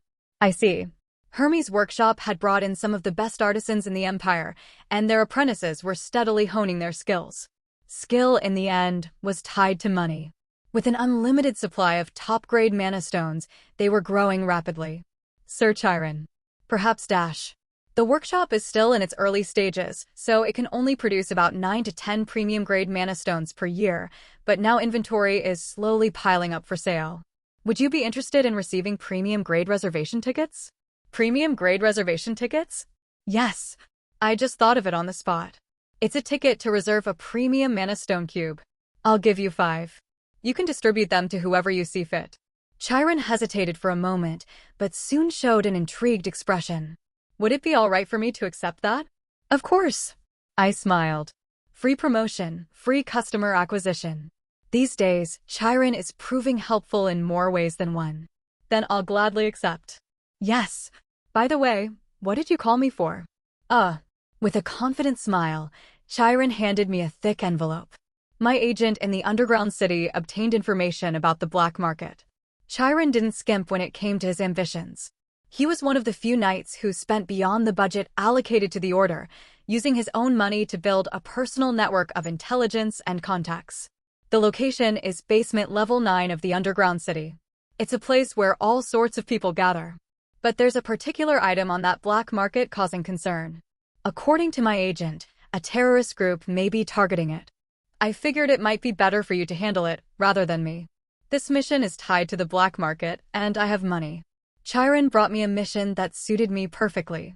Yes, I'll take care of it. Besides, in the chaotic black markets of the underground city, practical goods often surface. Since I've made a lot, it's time to indulge in some luxurious shopping. The value of the imperial dollar will drop soon enough, so whenever I can, I need to convert it into physical assets. It shouldn't be too difficult. Yes. Then I'll take my leave. As I stood, Chiron stopped me. Wait. The premium reservation tickets. My assistant will deliver them tomorrow. Got it. As expected, Chiron had an oddly cute side that didn't quite match his usual demeanor. The path to the underground city was located in the Empire's central lowest-class district. Wearing a robe over my head, I walked through it. After passing through districts 40 to 43, where addicts and the starving, the living and the dead, all teetered on the edge of existence, I arrived at the far end of District 43, where a dark entrance descended underground like a mineshaft. The entrance was no different from the slums above ground. Damp stench and darkness. But the further one descended, the more the scenery subtly changed, until finally, an old freight elevator came into view. Stop. A massive guard blocked my way. I silently held out a wad of dollars. The entrance fee was only $100, but I offered 50 times that. The moment he confirmed the amount, the guard's eyes softened. This way, please. The guard led me to an entirely different elevator. It wasn't the freight type, but a clean, mechanical one. Enjoy your tour. The descent began. The underground city is a place where only money and force matter. It's the most alien zone untouched by the Empire's law and order, but still, the Empire maintains it for a reason, not unlike the impossibility of permanently eradicating cockroaches. The underground city is, in practice, an autonomous region. The residents here know their place and do not crawl up to the surface. In fact, they pay a hefty amount in taxes. Paradoxically, the existence of this lawless zone also serves as a safety valve, suppressing riots and unrest in the surface-level slum districts. Even the new cabinet before regression designated this place as a necessary evil and never attempted to annex it. It was once independent as a nation under the name Authentic. Ding! The elevator arrived at basement level 9. The moment the doors opened, dazzling lights and noise flooded over me. A dark underworld with no sun. In place of the sky, black bedrock loomed above, beneath which endless neon signs and mana holograms flowed like a river. The air stabbed the nostrils, a mix of cheap perfume, unidentified pollutants, the stench of vomit, and people's desires all entangled together. Disgusting. It's no wonder the gas mask industry thrives in the underground city. First, I had to buy a proper identity. Among the countless signs, I headed toward the most eye-catching one, an ID card shop called Name. Welcome. The grinning shop owner immediately shifted to a serious expression when I placed a thick stack of cash on the desk. Top grade. One moment, please. I'll count the money. $30,000. Without a word of complaint, He created a flawless, forged ID card within minutes and handed it to me. If you have an account with the Central Bank of the Empire, we can link it, but I assume you won't. Of course, I had no intention of attaching a traceable tag to myself. I stepped back outside. And then, thump. My heart pounded irregularly. I stopped walking. Calmly, I turned my head. I scanned the crowd, feeling for the foreign energy. Thump. There were 3 people. A group of anonymous individuals were walking among the crowd, cloaked in robes. 2 men and 1 woman. Of them, the one my heart reacted to was a man with a thick beard along his jawline. He looked slightly over 180 centimeters in height, but unfortunately, I could gather no more details. I had to pull off his robe. Whoosh! From the tips of my feet, I released a thin stream of mana to create an artificial gust of wind. It brushed past him lightly. The man's hood fluttered in the wind, revealing a glimpse of his face in a fleeting shadow. I saw him. A wanted criminal. A man whose face had been stored as a composite sketch on the Night Order's main server. A member of the Revolutionary Forces. He was here. A restaurant somewhere in the Kenilon Independent State. Thanks to that crazy guy, I've been making quite a bit of money these days, that's what I'm saying. Rin, the commander of the mercenary corps Icarius, tilted her head as she listened to her old friend Russell. I have no idea what bullshit you're talking about. Buying insurance to sell insurance. You don't have to understand it. It's a way to lose money. Russell's arrogance was extremely irritating to look at. Whatever. Recommend me something too. Hey, back when I told you to do it, you kept your eyes shut tight. Why are you like this now? Everyone except me is making money like crazy. They say it's like printing it with a copy machine. I'm the only one who became dirt poor. Russell chuckled. Recently, Canalon's stock market had soared madly, and while asset values skyrocketed, Rin, who had only held cash, had essentially lost money by sitting still. Want me to be precise? Because you and your company didn't invest for 3 years, your asset value practically got cut in half. Huh. You messing with me, you? Rin roughly ran her hand through her hair. Messing with you, dear customer? Here, take a look. Russell paused from cutting his steak and casually tossed over a folder. It's a corporate-backed, collateralized debt obligation. These days, this is our money-copying machine. The single most magnificent invention in human history. Ren snatched up the folder. So I just buy this? You sign a contract. A contract dash. Fuck, you have been acting all smug since earlier? Oh? Well then, forget it dash. Just kidding. Rand grabbed Russell's wrist as he tried to take the contract back. So I just sign right away? No. You gotta decide how much you'll invest. How much do you have? Right now. I can use about 3 million. Eh? That's it? The commander of Icarius. Rand frowned.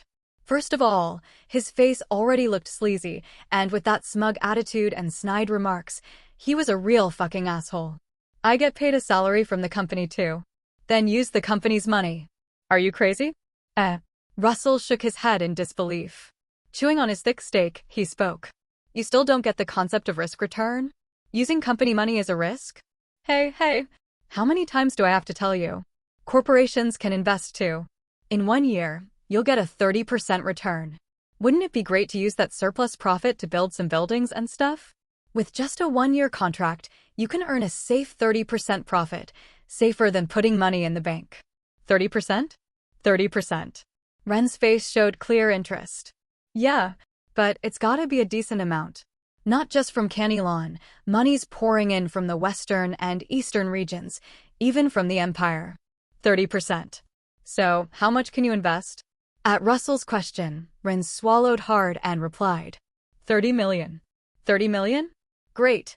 Russell clapped his hands. Add that to my part and it's 33 million, right? There's a contract of just that scale available. Come on, follow me. I really wasn't planning to offer this to just anyone. Russell stood from his seat and naturally picked up the bill. Rin quickly reached out her hand. Hey, I'll pay. I was the one who asked you to meet. Oh no. What kind of money does a mercenary commander even make? Customer, I'll cover this. Huh. Ren bit her lip. A mercenary corps that ranked among the top across the continent, beyond just Canilon, was now being treated like a beggar by some securities firm vice president. That's how much the world had changed. You're really going to invest, right? Russell waved the bill as he asked. For a moment, Rin felt the urge to smack that suit-wearing bastard on the head, but she pulled herself together again. Yeah, I said I would. Let me make some damn money too. Right. How long are you gonna keep trailing behind Sebastian? I heard his son hit the jackpot with a mana stone mine and became some kind of tycoon. Maximilian, the son of Sebastian, and his mana stone mine windfall. That was the reason why Rin, the mercenary commander, had recently taken an interest in investments. The black market on the 9th floor of the underground city wasn't the kind of place one typically imagined when hearing the word black market. Rather, it was a fairly convincing space decorated like a castle. The ceiling was carved in Gothic-style arches, the floor was covered with a purple carpet, and masked guards stood at the entrance. I approached them and presented my ID card. Please, go on in. The first floor hall was lined with stalls. From rare magical items to banned substances, there was a wide array of illegal goods. Thump. The virus inside me pulsed again. It was the presence of Isenheim. Not far ahead, members of the revolutionary forces could be seen walking somewhere inside. However, they disappeared down a separate passage heavily guarded, likely because they were VIPs of the black market. TCH. Unfortunately, there's nothing I can do. I have a separate mission for now anyway. I pulled a compass from my coat. It was the contact device given by Chiron. The needle spun in circles before pointing in one direction. I walked that way. Before long, the needle's tip locked onto a notably short man. Tap. As I placed a hand on his shoulder, he turned to face me. I asked him, "Are you Blackfur?" "Yes. Please follow me." The field agent led me to a secluded corner of the black market. "Pleasure to meet you. I'm Eshton. I'm Maximilian." I was informed in advance by Sir Chiron. First, the item we need to acquire is this. The photo he showed featured a cylindrical bomb. A manichemical bomb. It's a product made by some lunatic named Ikentoi, and rumors say its performance is absolutely monstrous. Thump. Even amid the conversation, my heart continued to pulse steadily. I had anticipated it to some degree, but there was indeed a significant Isenheim population here in this underground space, beyond the reach of the Empire's eyes. However, that place over there. I pointed to the VVP passage the revolutionary forces had entered. We can't get in there? Yes. VVP access is by recommendation only.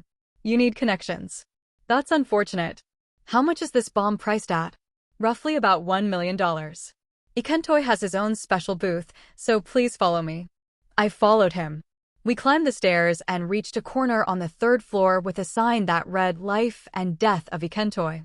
That guy is Ikentoi. The terrorist organization called Skidmark is currently trying to purchase bombs from him. The field agent pointed at a man who looked like a mad scientist, and a cylindrical bomb the size of a forearm was displayed in the best spot. I approached and asked, "This bomb, how much?" "Ah ha ha ha. I see you've already heard the rumors and came here. But this has already been reserved." I opened my bag right in front of his eyes. Imperial dollars spilled out in bundles. $2 million. Is it reserved? I opened the bag a bit more. Even more Imperial dollars tumbled out. $2.5 million. Is it reserved? Just take it. He chuckled and began picking up the dollars, and the mission was completed much more easily than expected. "Mr. Eshton, since we're here, let's do some shopping." Yes. The dazed-looking field agent belatedly nodded. I browsed the black market while waiting for the revolutionary forces to come back down. The best way to choose good items was to leave it to the virus. The virus, highly knowledgeable in mana, could easily distinguish finely crafted mana. I bought every item the virus reacted to. Fountain pens, cloaks, prosthetic legs, glasses, jewels, etc. "Are you sure it's all right to buy this much?" The field agent was impressed by my spending. "Mr. Eshton, pick one for yourself too." No, it's fine.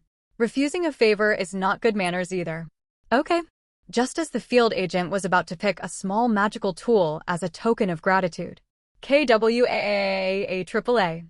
A massive explosion erupted from the upper level of the black market. Looks like a fight broke out. At my words, the field agent gave a bitter smile. It's a daily occurrence here in the black market. Indeed, no one seemed particularly alarmed. The field agent also went back to picking up the magical item. Kuaaa. KWAAANG. Explosions echoed one after another. Is this a daily occurrence? Yes. A daily occurrence. Definitely daily. The field agent was stubbornly reaching out to grab a magical tool, something that looked like a crystal orb. KRKRKKK. The ceiling tilted and debris and fragments came crashing down from above. It seemed a bomb terror attack had occurred. The black market instantly turned into a scene of chaos. Amid the confusion, people began to evacuate. It's still a normal day so far. Mr. Field Agent. Take these and go up to the surface.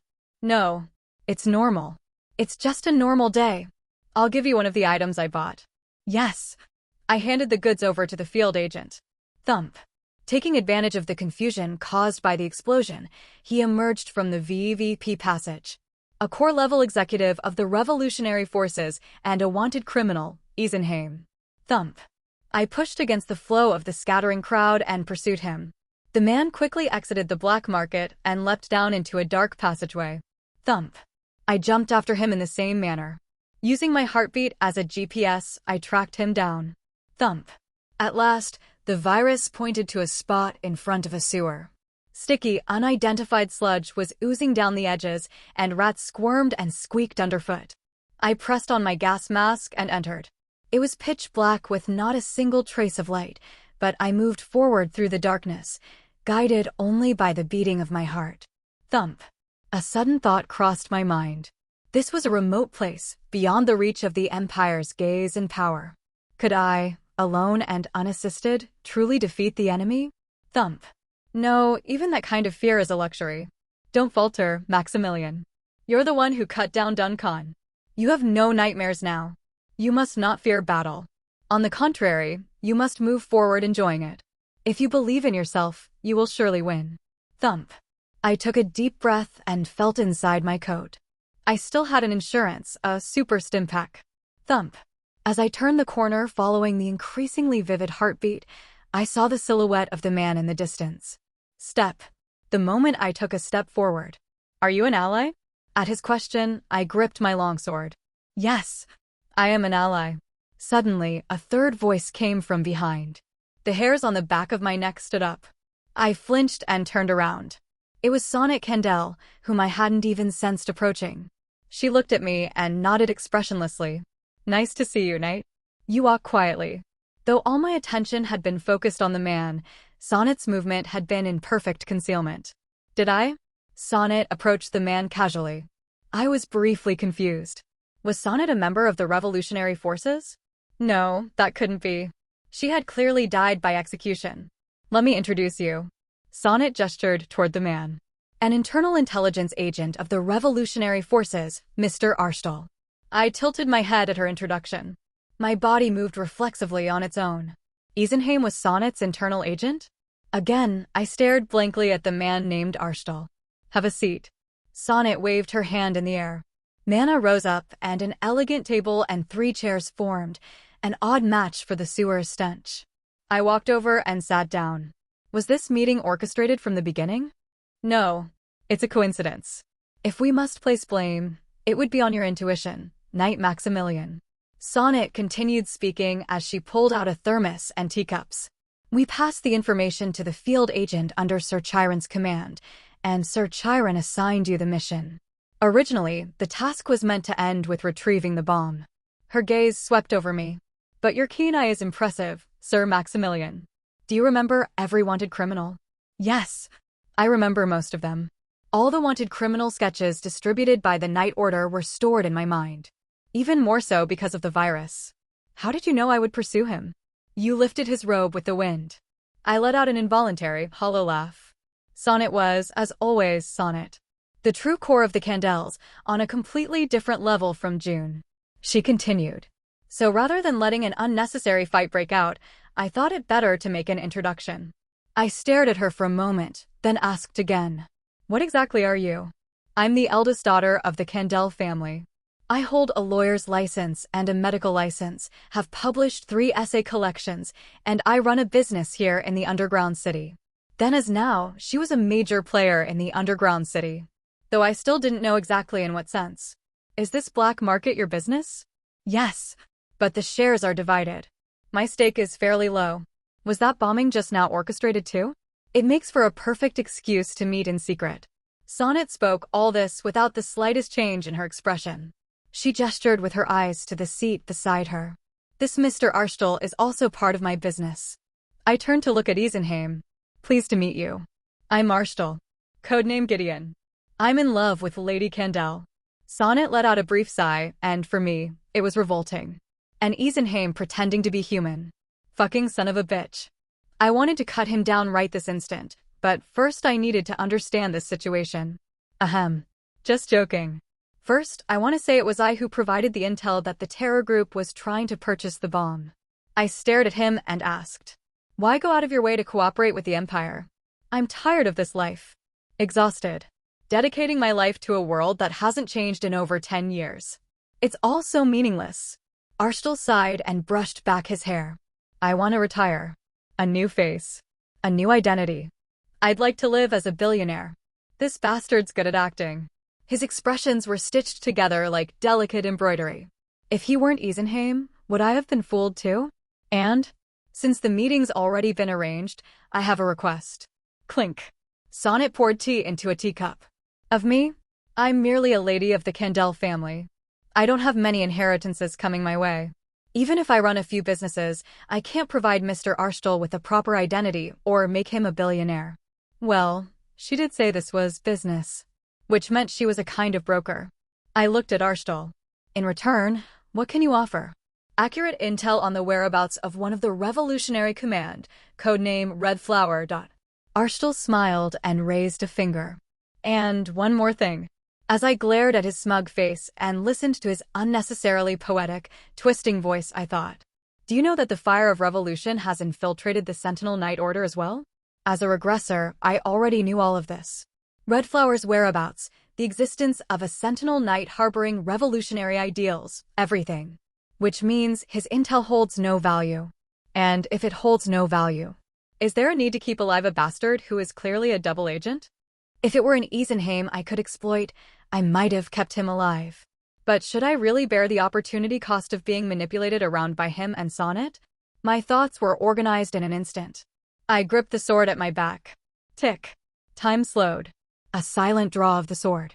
The most noble sword of Ebenholz, ironically, was most effective when ambushing an opponent. Slice. A silver arc lit up the sewer, and the blade quietly passed through someone's neck. And blood splattered across Sonnet's face. Slice. Arstel's head and body separated. My sword severed him. Thud. His body slumped forward onto the table, and the head rolled across the surface of the sewer. This is how the Isenheim die. They simply die. Like ordinary humans, their breath ceases. Without ever revealing that they are Isenheim, even in death, they serve the cause of their race. Their cause being the annihilation of humanity. They are an otherworldly race bound together by the most viciously toxic ideology.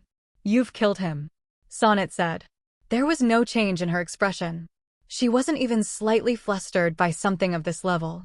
Perhaps even this action of mine had been within her range of expectations.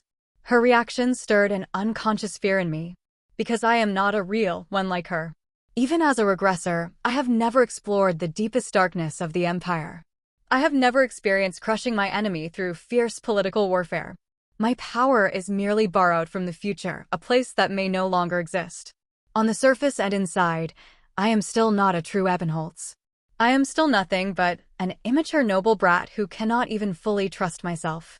However, yes, Miss Candel's operation has succeeded. As long as I don't let that show. As long as I don't expose this precarious inner self. Trembling is merely an external ripple. If I carefully arrange everything happening within me, that is all there is to it. I will give you $10 million. I casually straightened my clothes. I tidied my disheveled hair and sleeves, ruffled from swinging my sword. His head was worth at least that much. Don't ever lose, Maximilian. At the very least, in every moment of being seen, maintain the dignity of a noble before any opponent.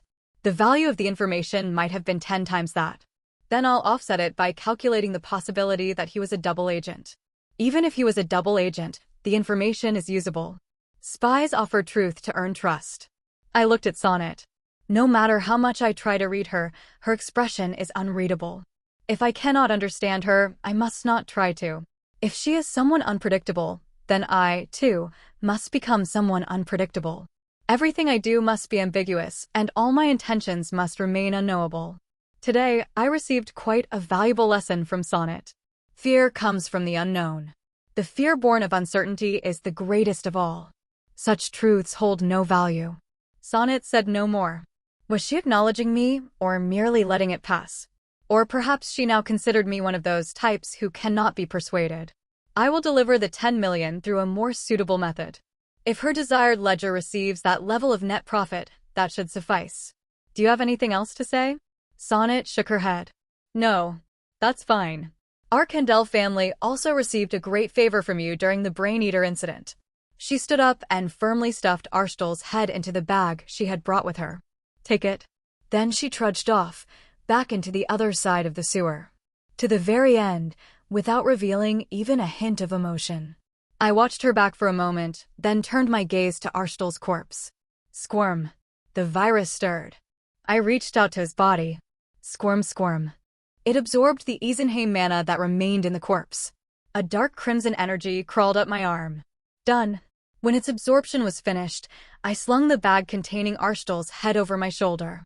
I turned to leave, then paused. Arstel. This executive of the revolutionary forces could very well be recorded as my achievement, but in reality, it might not be of much help to my personal situation. I don't need any overly flashy accomplishments. This is solely for the sake of the Empire. I pulled out Arstel's head. Splash. I threw it into the stagnant water of the sewer along with his body. Leaving it to rot, I came up to the surface. Passing through the dizzying sights and sounds of the underground city corridor, I took the elevator to the 9th floor. Through the narrowing gap of the closing elevator doors, the chaotic lights on the other side seeped in and disappeared. Today, I came to know something about the Eisenheim, perhaps something that was obvious. They are a race that, if it benefits only themselves, will sell off the revolutionary forces, their other comrades, even their own kind if necessary. That way, they gain trust, rise to the head of a group, and wield conviction as they see fit. Ding. The moment I arrived at the surface. Sir Knight. At the exit of the underground city, Eshton, the stationed agent, spotted me. He was carefully holding 2 large duffel bags, one on each side. Sir Knight. The way he bounced toward me with his small build somehow looked cute. Sir Knight. I see you. I raised my hand as I approached. You've done well. No, it's nothing like that. Are you hurt anywhere? No. Eshton handed over the duffel bags while staring at me intently. I wondered why, then remembered the promise I'd made with him. Choose anything you want. Thank you. He unzipped the duffel bag and hesitated for a long time. He said it was fine before, but now that the moment had come, he seemed overwhelmed by indecision. This one? This one? This one? He muttered to himself, running his hand over the back of his neck. Seriously, fuck. No matter how you look at it, this is taking way too long. I picked up a compass. Take this. No, wait dash. It was 50,000 when bought, but it'll probably sell for 2 to 3 times more. Thank you. Leaving those words of gratitude, the agent descended back into the underground city elevator. I wandered alone through the lower districts of the Empire. Many things had collapsed, and moss-like people were clinging to the crumbling ground. Even in a place like this, life is born, dies, and is born again. The flow feels like an ebb and tide, something that happens naturally, as if it's all entirely unrelated to me, far removed. But this, too, is life. They, too, are definitely living. It's just that there is no nation where everyone can live in comfort. This place might be one of the countless proofs that the Empire is broken. But even so, the greatest reason the Empire must function swallows up all of these contradictions. Because we must survive. Even the beggar whose eyes have lost their light and are fading, the child drinking filthy water and begging for bread, such scenes are only possible if the species called humanity continues to exist. My cause exists precisely at that point. A revolution for the well-being of all is impossible. We must fight to barely survive. The wasteland of Central District 35 of the Empire. Where Lorenzo Academy had been completed, the area had already begun to stir with vitality. Dormitories, dining halls, and research buildings were constructed around the academy. On the outskirts, security forces were installed to protect them from monsters, along with residential facilities and guard posts for the personnel to live and work. In addition, infrastructure such as parks, restaurants, and taverns for the residents was being expanded, and the floating population had significantly increased.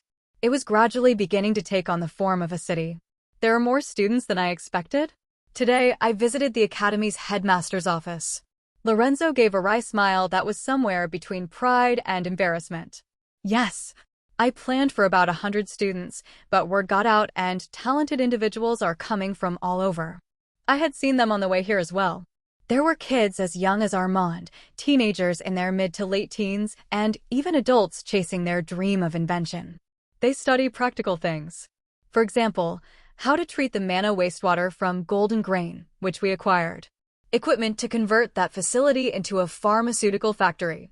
Internal systems of armored vehicles, new shell designs, and so on. I'll leave the academy entirely in your hands, headmaster. By the way, I heard a new luxury-grade cube was made at the workshop this time. Yes, it's a master grade, about half a level below the one you use, Sir Knight. I nodded. A master-grade cube. It did feel a bit off, giving my workshop's second luxury piece to that guy. Can you add a wiretapping function to the cube? Wiretapping. For the person I intend to gift this cube to, a function like that is absolutely necessary. Wiretapping. Yes, so that no one else ever finds out. It should be possible, but the output will decrease a bit. I looked at Lorenzo. There had been a subtle hesitation in his reply just now. Likely because he is a man of conscience. Lorenzo. In this case, I believe it's justifiable. I handed Lorenzo the criminal records of Regressed 2. He is not an Eisenheim, yet still ranks at the very top of my kill list. But he is simple-minded, low-functioning, and of guaranteed bloodline, making him very useful. Compared to the other scum in the Imperial Palace, it's also easier to win his favor. The summary evaluation of Regressed 2 is just one line. Loves beautiful, rare, and expensive things. He is the very symbol of the rotten Imperial Palace. As Lorenzo read through Regressed record, his face gradually turned grim. This is what I believe. Subspecies, if controlled and isolated, can more or less be managed, excluding the Eisenheim. However, I pointed to the document listing Regressed 2's crimes. Unless we put someone like this bastard in check, there's no hope. His brain structure, his thought process, they're already cemented like this. Lorenzo looked up at me. These days, I've been seeking a few people willing to become my accomplices. People who, beyond that, would follow my commands without question, as naturally as if carrying out everyday tasks, regardless of what I do. Lorenzo is clearly one of them. Yes, I'll try to make it. I'll also work on adding similar features to the other cubes. At the sight of him becoming that kind of person, I smiled. Oh, and one more thing. I picked up the duffel bag. I laid out all the inventions related to magic and mana that I had purchased from the underground black market. Lorenzo looked startled. Use them as teaching materials. I believe order and regulation are necessary, but sometimes, in unregulated places, such chaotic innovation also blooms. Lorenzo is a genius. So is Armand. If they disassemble and analyze these inventions, rated high grade by my virus, perhaps they can write meaningful textbooks or reach some breakthroughs. Yes, thank you very much. These were just what I needed. If there's anything else you need, just say so. I took out my checkbook again. There are no limits on financial support. I awarded $10 million as a scholarship under Maximilian's name. A bright smile blossomed across Lorenzo's face. Regressed 2 has been in a very bad mood lately. Extremely angry. And understandably so, it's because of a new trend sweeping through even the Imperial Palace. Not only the knights belonging to the palace, but even those with middling ranks are all carrying around copies of the Aura Sphere manual. This happened after rumors spread that it was highly effective in the event of an assassination attempt. Regressed 2 does not have that manual. The bastard who promised to give it to him, that fucking bastard, hasn't given it to him. Fucking son of a bitch. Can't even keep a promise. To Regressed 2, Maximilian was an asshole. Lately, even the way that guy treated the Imperial Palace's direct institutions had been rubbing him the wrong way. Fuck. Fuck. Please calm down, Lord Reutern. No, I'm not mad about what he did to me. Reutern too glared at the person sitting across from him in his private chamber. It was Lutz, department chief of one of the Imperial Palace's direct institutions. That fucking bastard can't even keep Arnault in check. What the hell is he doing, that yellow chick bastard? This time, the Imperial Palace had tried to crush the academic faction, led by Arnault, but Maximilian had completely blindsided them. Honestly, Lutz, what does it matter that you're a commoner? That bastard's already out of his father's favor anyway. Department Chief Lutz barely held back the laughter threatening to explode. That guy made a little money off some mana stones or whatever, and now he thinks he's untouchable. Reutern was shockingly crude and immature, hardly what you'd expect from someone of royal blood. Because his father was a close confidant of the emperor, he ranked quite high in the palace, and he'd been pampered endlessly as the only son born after 2 miscarriages. Just trust me, Lutz. I will screw that bastard over. No, I dash. Hey now. Just trust me. From today on, I am your backing. I declare it. Reutern too stormed out in a huff. He dares treat the Imperial Palace like a joke. As he marched down the hallway, a butler suddenly approached and called out to him. Lord Reutern dash. What? It's an item from outside. What is it now? The sender is Knight Maximilian. What? It was a book-shaped package. A square box. And something like a letter. Reutern unwrapped the book first. Sure enough, it was the Aurasphere manual. Huh. That vermin bastard. I will accept it for now, but tell him it is already too late. Yes. And what should I do with the rest? There was another item. A small treasure box with a subtle sheen, seemingly made of sandalwood. What's this now? The design is not bad. What is it? Muttering complaints, he opened the lid of the box. Whoosh! A radiant light, enough to blind the eyes, burst forth. A deep blue radiance, completely pure, unmarred by even a speck of dust, something only seen in the crystallized forms of pure mana. Reutern's eyes slowly glazed over, as if entranced. Wow! The fury and frustration that had just filled his face vanished without a trace. In their place, like a newborn child, only a vacant, pure admiration began to fill. One day, Sonnet descended into the sewers of the 9th floor of the underground city. Today was originally the day to make contact with Arstal, and it was the same place where the next contact was to be made. Sonnet found Arstal there. No, she found his traces. Arstal's corpse, already rotted. His body, separated from the neck, had been devoured by sewer rats, leaving only a skeleton behind. Maximilian did not collect Arstal's head. Arstal had a bounty of $2 million, and the price Maximilian had set was 5 times that, $10 million. He had, as promised, willingly provided Sonnet with $10 million in liquid cash. Arstal's head was undoubtedly the price of that transaction. Even so, Maximilian left it behind. In a dark, dank, and filthy place, to rot away with the waste. Sonnet thought for a moment. Was Arstal a double spy? Maybe he was, maybe he wasn't. Either way, Sonnet could have weighed him on the scales and extracted profit and information, but now it could never be known. Because Maximilian had killed him. Did Maximilian not believe in Arstal's betrayal, or was he unable to believe it? Or perhaps he simply did not want to believe it. Did he judge that once a person harbored revolutionary thoughts, even once, they could never turn back? His true intentions were also unknowable for now. Sonnet thought about Maximilian. Maximilian was a noble who stood for the empire. He was already one of the major enemies of the revolutionary forces. He regarded one of the empire's absolute doctrines, social status, with great importance and thus, more than even the empire's direct agencies, he respected Arnault. It was the name of the family, Arnault von Eschenbach, that had saved Arnault. However, Maximilian's respect was selective. He used his power to save powerless commoners. As a knight, he saved a commoner child and their family who were about to be wrongfully executed, framed as murderers. He even willingly brought the real culprit, another corrupt noble, to court and had them hanged at the guillotine. But on the other hand, he also executed 2 innocent immigrants who had no involvement with the revolution. He personally beheaded a child who had suffered abuse at the hands of the Empire's most vile noble, a senile pedophile. Sonnet closed her eyes for a moment. Maximilian is an ambiguous person, more purely imperialist than anyone, yet the principles inside him clash with one another or sprout off in their own directions. The more one tries to form a definitive image of Maximilian, the more that image disperses into abstraction. Like a reflection fragmented in a broken mirror, it shatters into many pieces.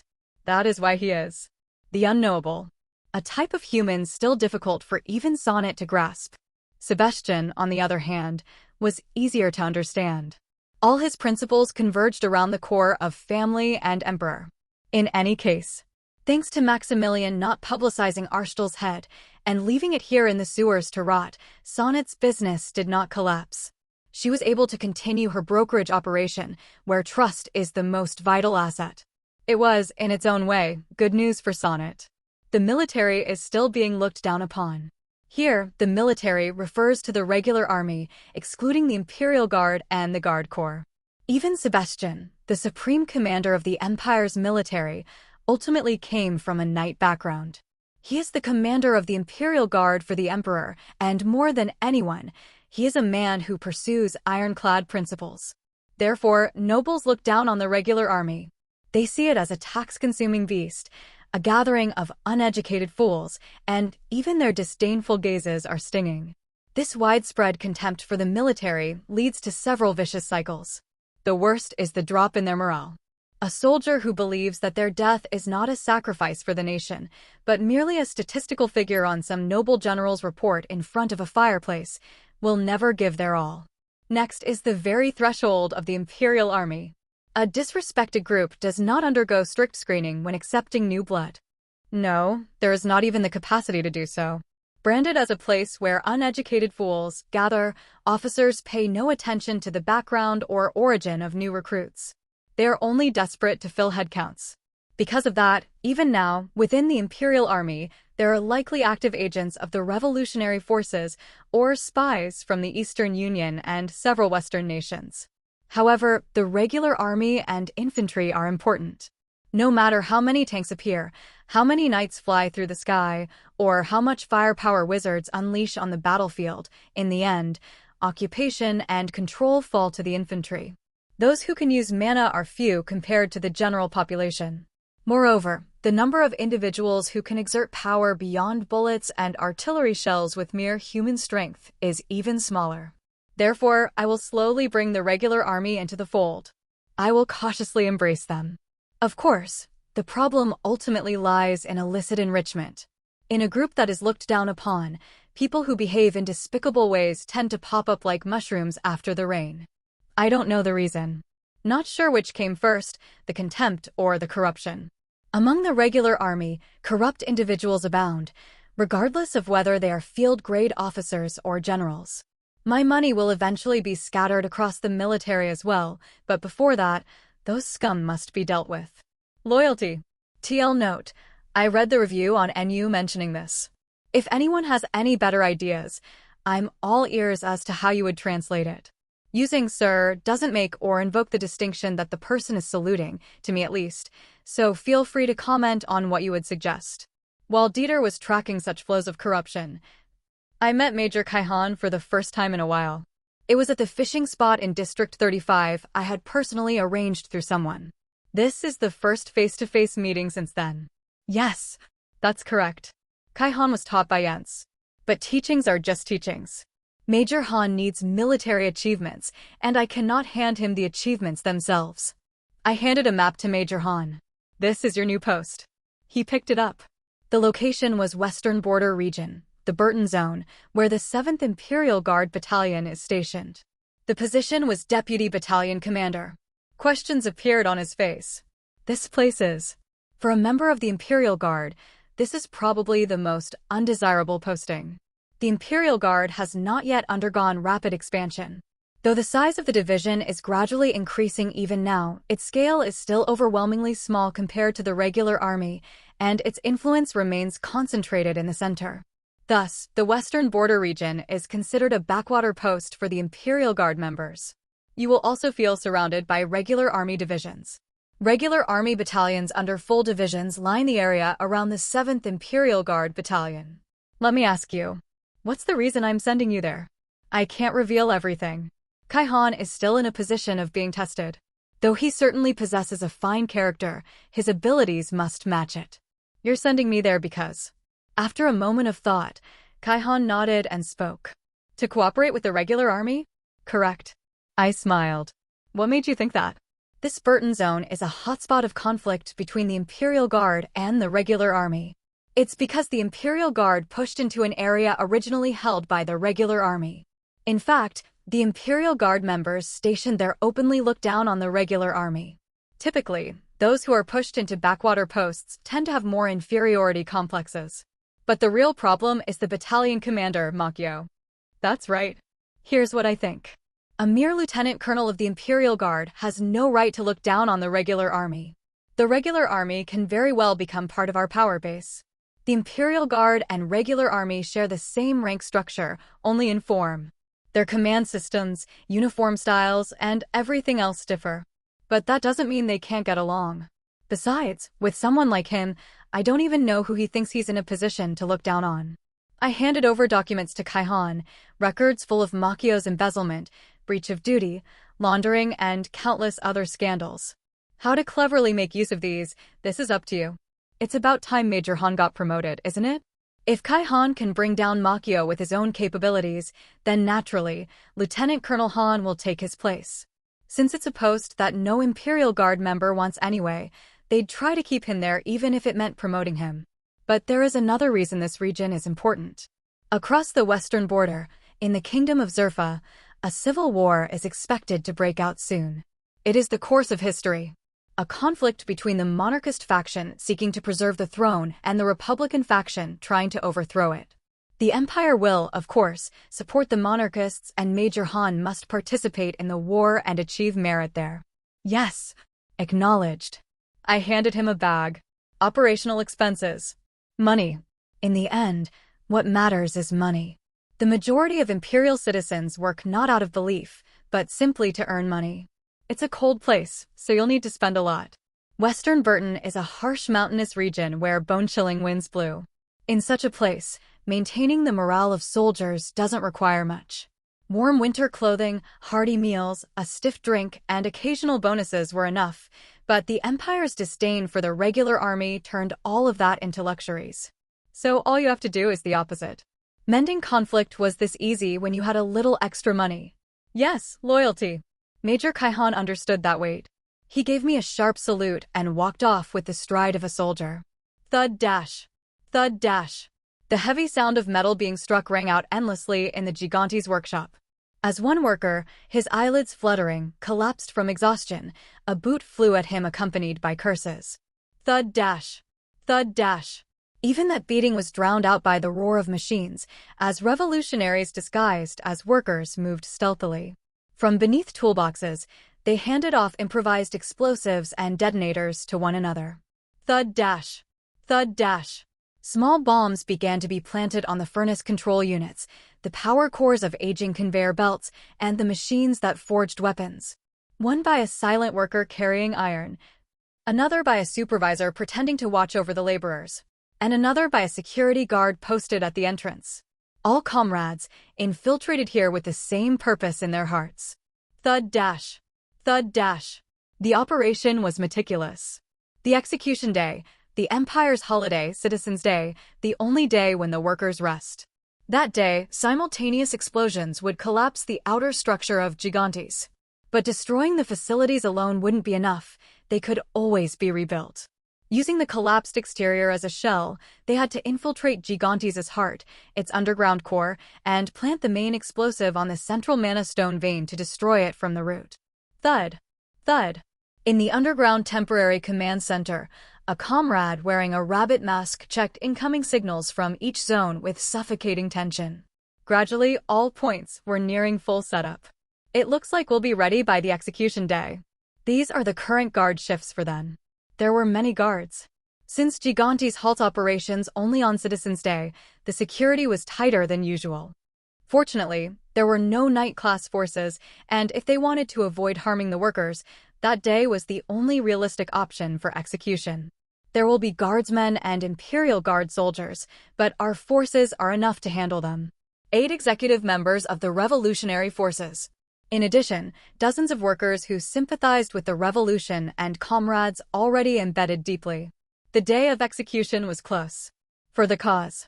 Just as they were about to place their hands together in unity, a man wearing an eagle mask rushed in and said urgently, "Everyone listen. Menshi's been captured." What? Menshir was the head of explosives manufacturing. Since the Empire strictly regulates explosives, they had no choice but to gather materials and craft them manually. In that sense, Menshir was a critically important comrade. Menshir. We don't know how or why she was caught yet. But it's not just her. Her shop was raided, and part of our codes was discovered there. Luckily, there was no mention of gigantes in it, but Menshi's family and the teachers at the orphanage her uncle runs, they were all taken in. At that, the rabbit mask let out a deep sigh. The tiger mask clenched his teeth. The execution won't be affected. It'll take time to decipher the code. The problem is the amount of explosives. Mesher said what she had gathered so far was exactly 100%. That's without accounting for any variables.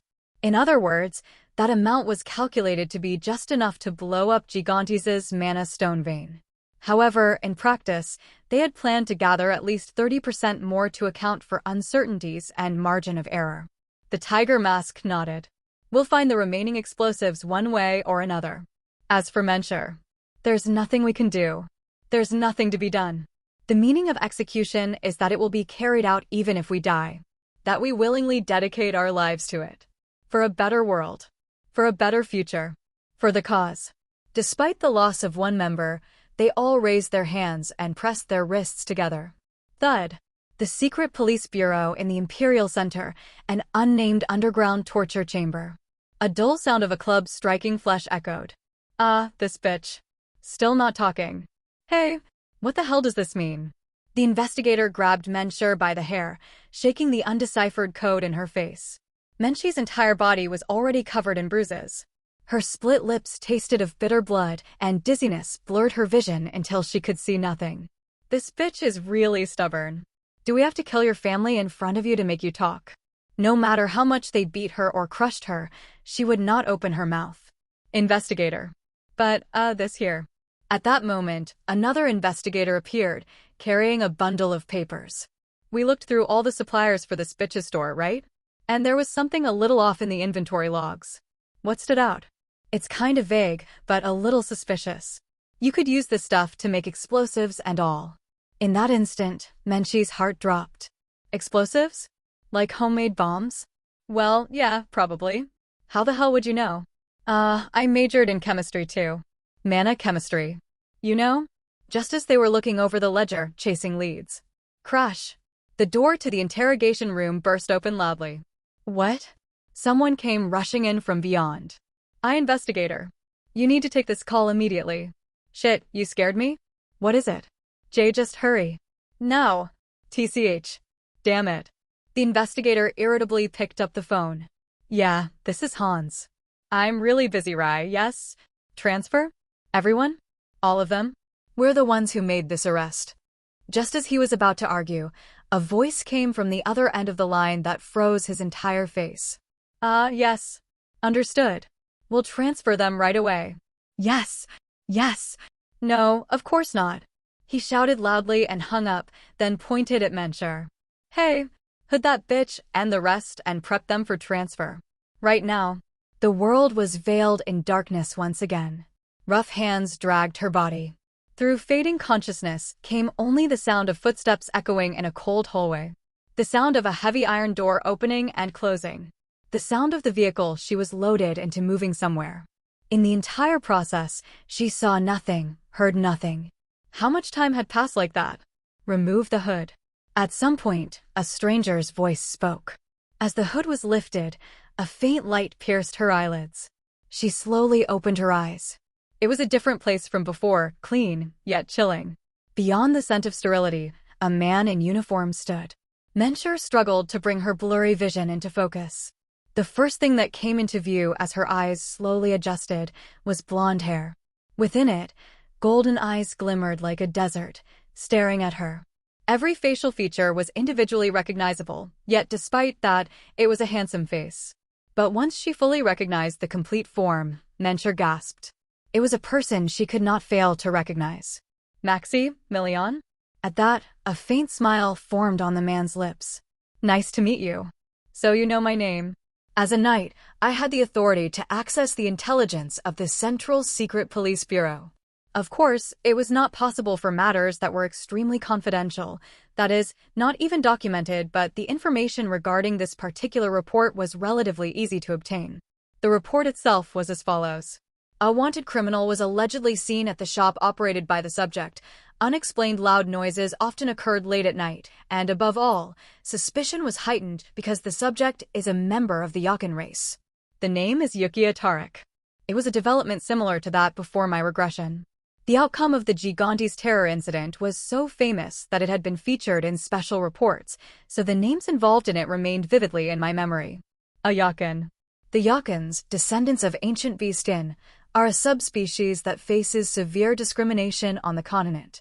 Their population is smaller even than the Isenheim race, but they're the most visibly distinct race in appearance.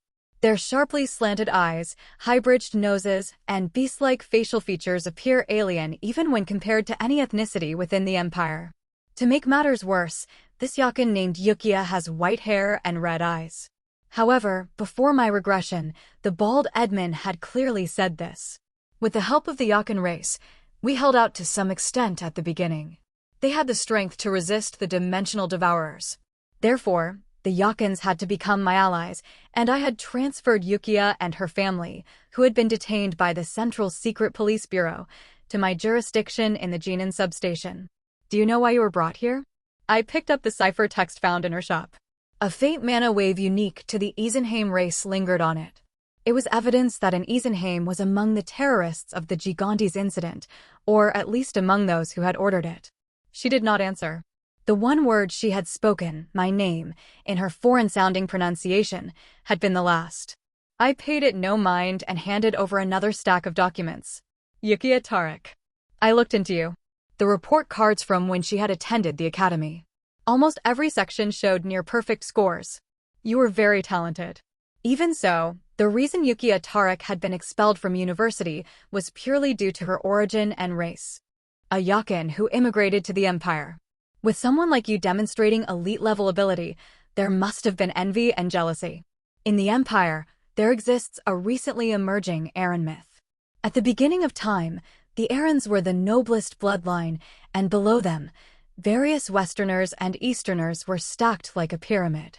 At the very bottom, buried in the muddy ground, lay the subspecies.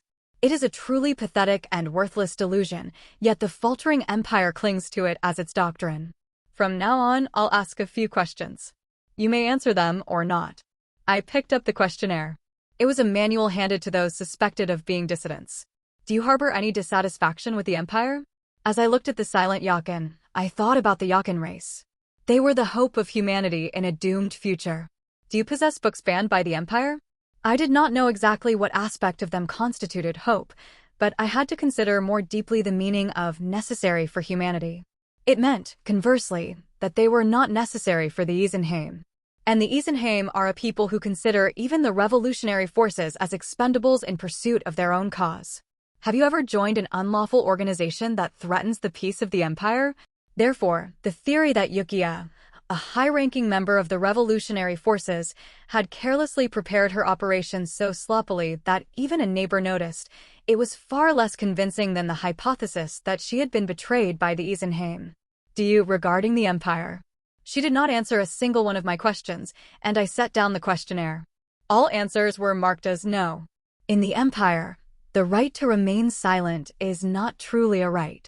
The meaning of silence is determined solely by the interrogator. Sir Knight. Just then, an investigator entered. I stood up from my seat and stepped outside. At the Jinan substation's cafeteria, the orphanage children were eating their meals. I opened the door to the adjacent interview room. Interview room. Inside was a man who claimed to be Yukiya's uncle, Mr. Ntikin. I addressed the middle-aged Yakin who resembled a wolf. Your niece inside isn't saying a word.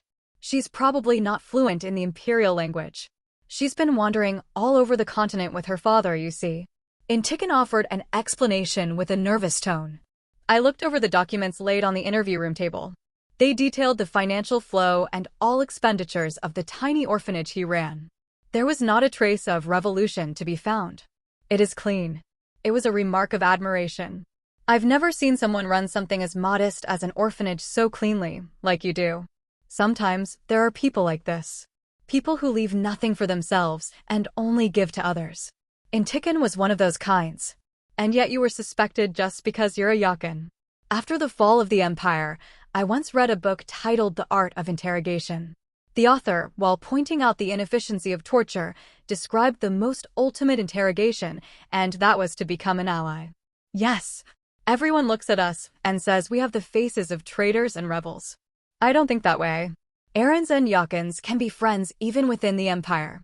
Are you referring to the relationship between dogs and humans? To Intikin's self-mocking question, I looked him straight in the eye. Some humans, you see, would give their lives to protect their dogs. It depends on how the bond is built and what kind of hardships they've gone through together. If dogs had the same lifespan as humans, perhaps they would be treated as complete family members. No, they might even become more trustworthy than family. Because dogs don't betray humans. Mr. Intikin, I'd like to make you a proposal. A proposal? Yes. I need people. People who can become my eyes and ears, and people with enough talent to do so. Such people are always needed and always in short supply. Yukiya Tariq is a member of the revolutionary forces. However, I am fully willing to test the thickness of her conviction. You're asking me to persuade Yukiya? Yes. Yukiya Tariq will definitely accept. Because Maximilian von Ebenholz is a key surveillance target of the revolutionary forces. I'll give you a week. If you want to turn an enemy into an ally, you need to be willing to take on at least this level of risk. I'll be waiting for a positive response. If I want to make her mine, first I must keep her by my side. Ryudaran too gazed at the mana stone cube, placed in the study several times a day. A master-grade cube. Within the flawlessly pure crystal cube, a blue light shimmered as if it were alive. When held in one's hand, it felt cold yet smooth. Not like a rock at all. Rather, it was a mysterious sensation, as though one were touching pure mana itself. This perfectly refined, beautiful form was akin to a work of art. Merely looking at it filled one's heart with satisfaction. Ryudaran too also quite liked the letter that had come along with the cube from Maximilian. To the Honorable Lord Ryudaran. First, I offer my sincerest apologies for the delay in delivering the promised item due to my foolishness. It may sound like a poor excuse, but the truth is, I had been waiting for this small gift I wanted to present to you. This mana stone, containing the purest and most radiant light, is something that might be forged only once a year in our workshop. I believed it was finally worthy of your eminence, Lord Ryudaran.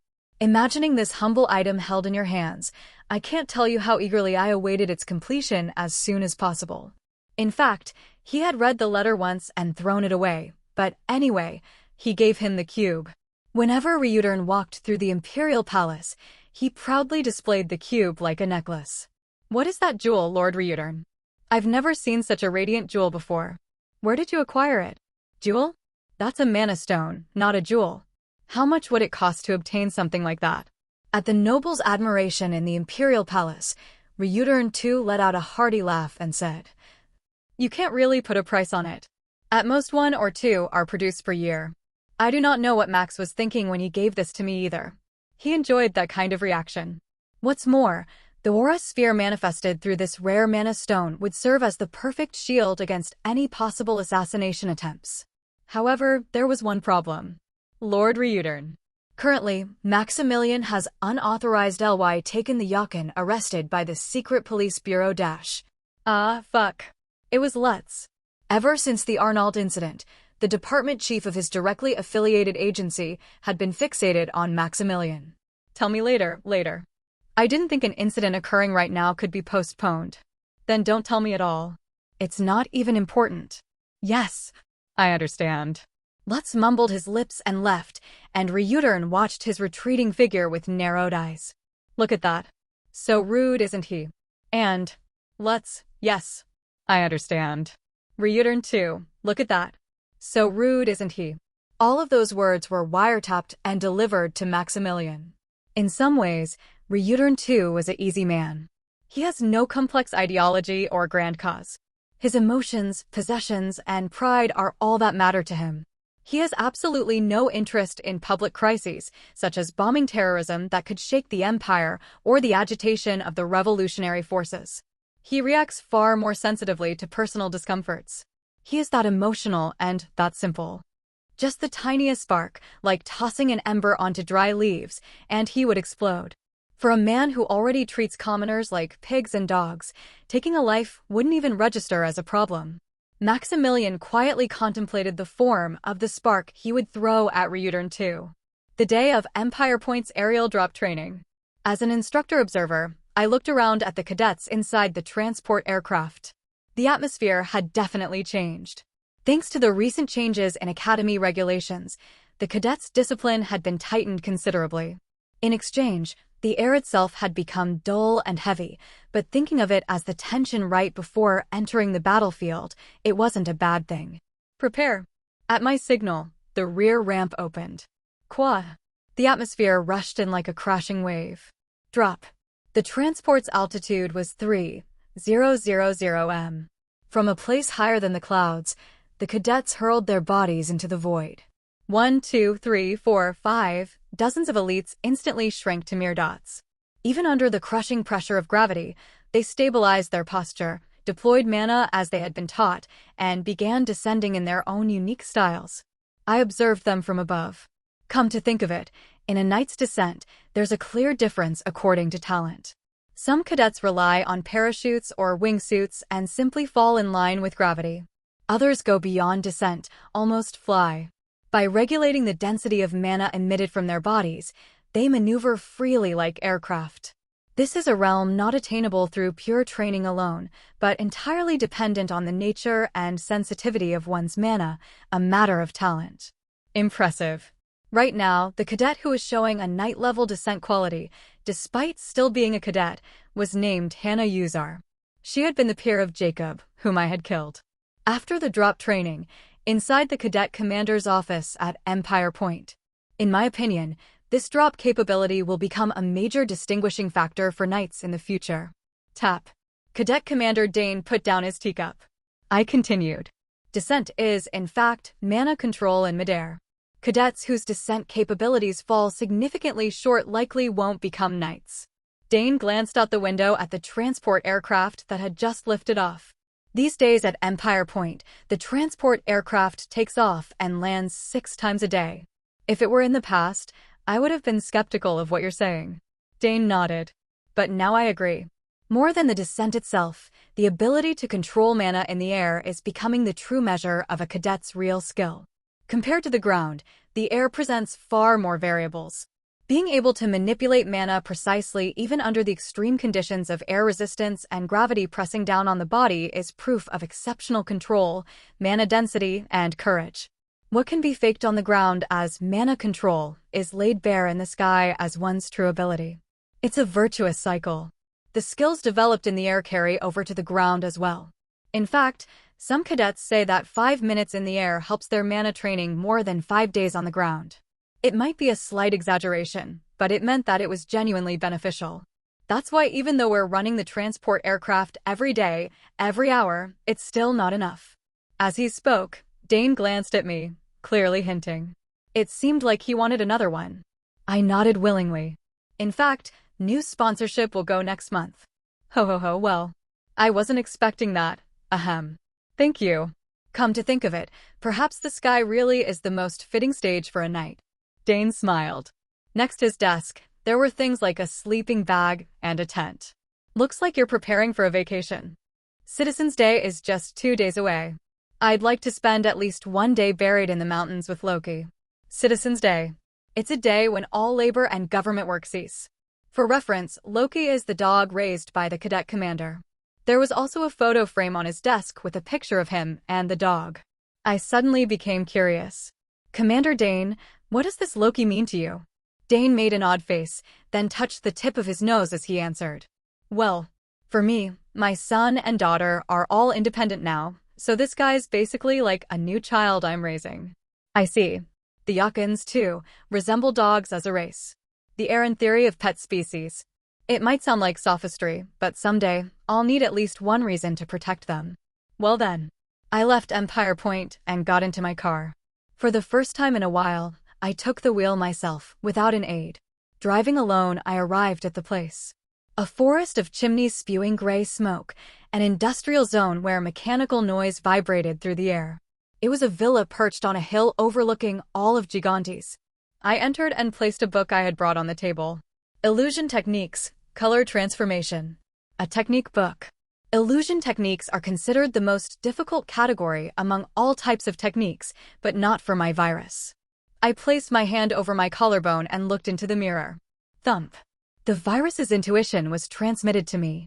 An instinctive sensation that skips the complex theory of the technique, reads only the mana circuits, and extracts the result. That sensation took the form of a technique and spread across my whole body. In the mirror, the golden eyes rippled like ink and gradually darkened. The result: jet black irises and hair, black as pitch. Huh. I stood by the window. I gazed at Gigantes spread out beyond and was lost in thought for a moment.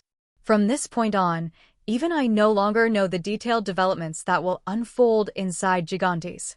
But I must be able to respond even to the unknown. I cannot rely forever on memories from before my regression. The future has already changed, and the variables have increased. The key is my judgment and ability to adapt. I must test myself. I changed into the Gigante security uniform I had prepared in advance. I pulled the security cap low over my head and hung a real security ID card around my neck. I was ready for work. 18 hours before Citizens' Day. 6 o'clock. Beep. I pressed my identification card against the Gigantes check-in terminal. Confirmed. The state-of-the-art reader scanned my identity card and lit up green. I had expected some analog method like punching a hole in a paper card, but the palace bastards had spared no expense when it came to systems for controlling workers. I entered Gigantes. Thousands of pipes were entangled like blood vessels. The sky, barely visible, was obscured by gray smog. The industrial complex looked like a massive labyrinth. What kind of structure is this? I walked while picturing the map I had obtained beforehand, but the actual Gigantes had already been expanded far beyond what the map showed. Thunk, thunk, thunk. Each time the press machines thundered and shook the ground, the workers with expressionless faces moved like machines themselves. There was no vitality in their eyes. Their oil-stained uniforms and numbness that didn't even flinch at the supervisor's curses, these people were consumed not as humans, but as parts. The reason for the revolution clearly lay here. Security restroom. Before I knew it, I had arrived at the security restroom. Gigantes' structure was extremely complex, but I had no risk of getting lost. Thanks to the virus inside me. My guess was that it stored all the visual information I observed as mana data and projected it back into my mind when I needed it. A convenient talent. But whether the virus was on my side, whether it was a friend, I still didn't know. It was, after all, a fragment from another world of uncertain origin.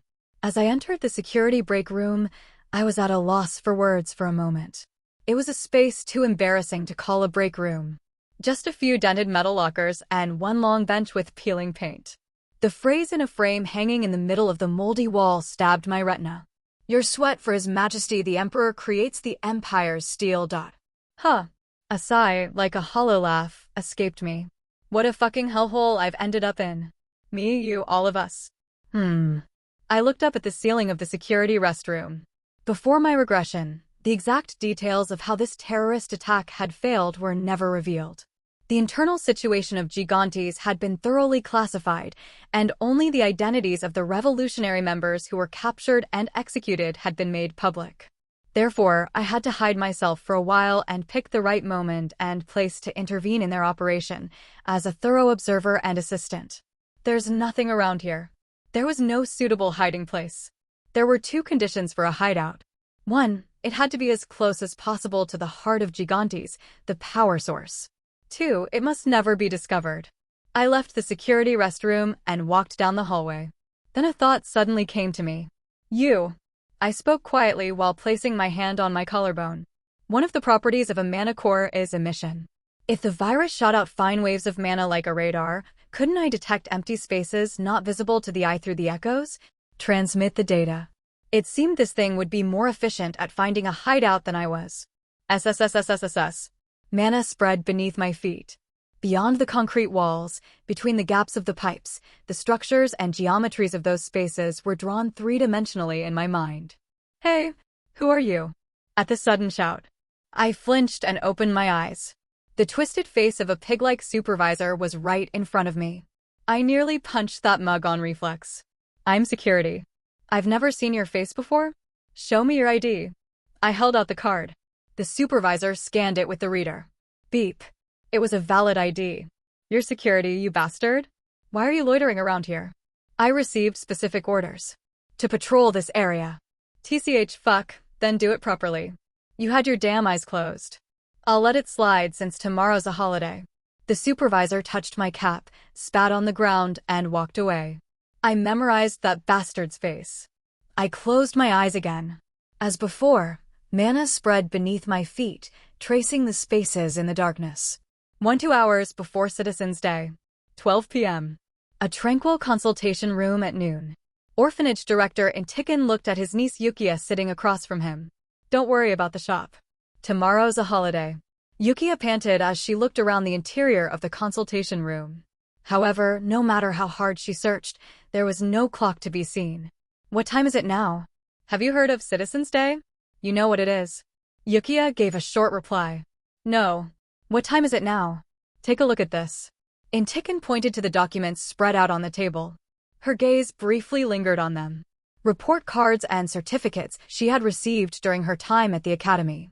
Records filled with praise calling her a genius. On top of those, a single document was laid. Referral to disciplinary committee. Reason: attempted murder of a fellow student. It was a ridiculous false accusation. Why is this here? Yukiya had a talent for handling objects. In fact, it went beyond just being good with her hands. It was a special ability to instinctively understand the structure and origin of objects and maximize their potential. Even an ordinary branch or pebble could become a special weapon in her hands. That was the reason she had opened the shop. Sir Knight feels sorry that a talent like yours is rotting away. It's not rotting. Then what are you now? Intikin looked at Yukiya, who had been beaten in several places. Her eyes were swollen, and her teeth were broken like a beast's. Do you want to be exiled and go wandering again? Since childhood, Yukiya had wandered across the continent, following her father. It was because her father had worked as a guide. Yukiya looked silently at Intikin.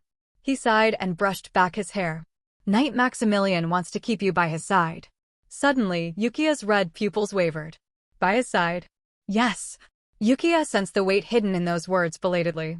He probably wants your Yakin tracking ability. The Imperials are aware of it too. The Yakin considered themselves a race chosen by spirits and nature, and in truth, their 5 senses were far superior to those of other races. Yukiya bit her lip, as if pondering. Intikin inwardly sighed. This was basically a call to become the dog of a high noble family of the Empire. Considering her pride and stubbornness, she would naturally refuse. Forget it. I wasn't even seriously asking. I might do it. What?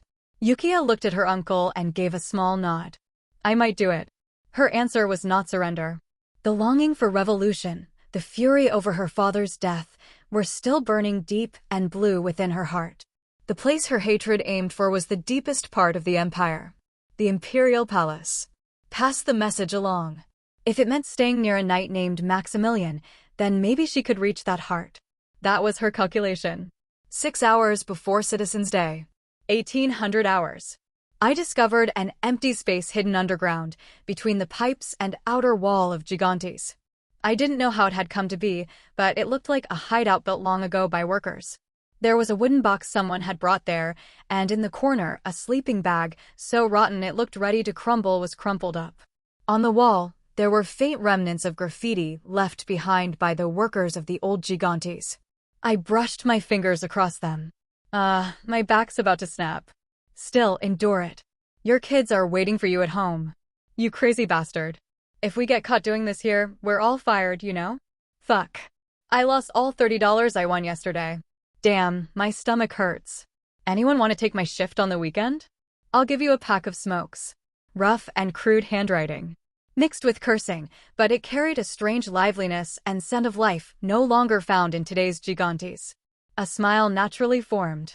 It felt like I had found an unexpected treasure. Feels just like a treasure hunt. I no longer feel much about money. I have so much of it, and I know now that those precious and valuable things are ultimately meaningless. In fact, it's these traces of life that feel more valuable to me. Creak. I opened the dust-covered wooden box. Inside were canned goods so rusted that their labels were unreadable, yellowed newspapers from that era, chess pieces, and a board worn smooth from hands over time, and playing cards with edges completely worn out. I could roughly make out the date on the newspaper. It was from about 60 years ago. Back then, Gigantes was at least a place where one could breathe. It was an era when even workers could gather away from the eyes of supervisors, puff on cigarettes, play cards, and enjoy a bit of romance and leisure. How did it fall so far into ruin? Looking for the reason, or even thinking about it, felt meaningless now. All old things eventually break, and stagnant water is bound to rot. Tick. Regardless, I had found a place to hide. I sat quietly in this hideout, listening to the sound of the second hand ticking from deep within my heart. Tick. The flow of absolute time. Tick. Perhaps this is the pulse of my soul. 30 minutes before Citizens' Day. 11:30 p.m. Time passed. In the underground where the facilities of Gigantes were slowly coming to a stop, revolutionaries quietly slipped into the darkness one by one. The operation name was Steel Mole. Under the singular cause of revolution, they operated as a thoroughly compartmentalized cell.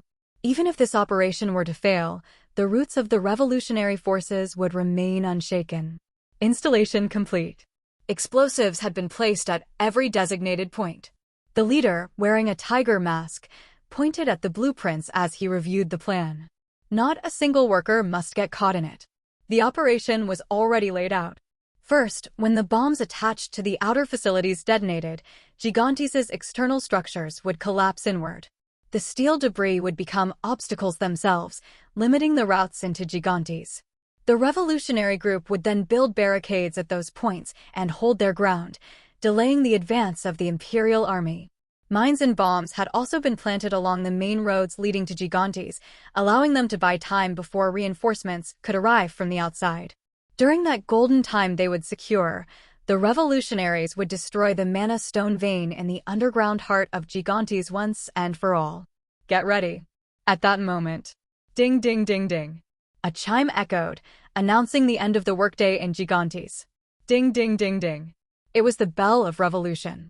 Citizens' Day. I stepped outside the hideout to match the timing of the workday's end. It's quitting time. Tomorrow's a holiday. The supervisor shouted, the iron doors of the worksite opened, and tens of thousands of workers poured out. I watched them with my security hat pulled low. Though soaked in grease and sweat, their faces were lit up with joy at the thought of the rest they were granted for tomorrow. Citizens' Day. Man, I'm jealous. We're on duty. Living the easy life, aren't they? When do we ever get a break? It's shift work anyway, idiot. The fellow guards beside me clicked their tongues and grumbled. Just then, a hurried order came through the radio. They're on their way now. Get into position. In an instant, the atmosphere among the guards changed. The chatter stopped and military discipline tightened. Line up. Clear the path. The supervisor moved the team in perfect sync, lining them up on both sides of the road from the main gate. They were preparing to receive them, who would soon arrive. Thud. Thud. Heavy footsteps rumbled through the ground.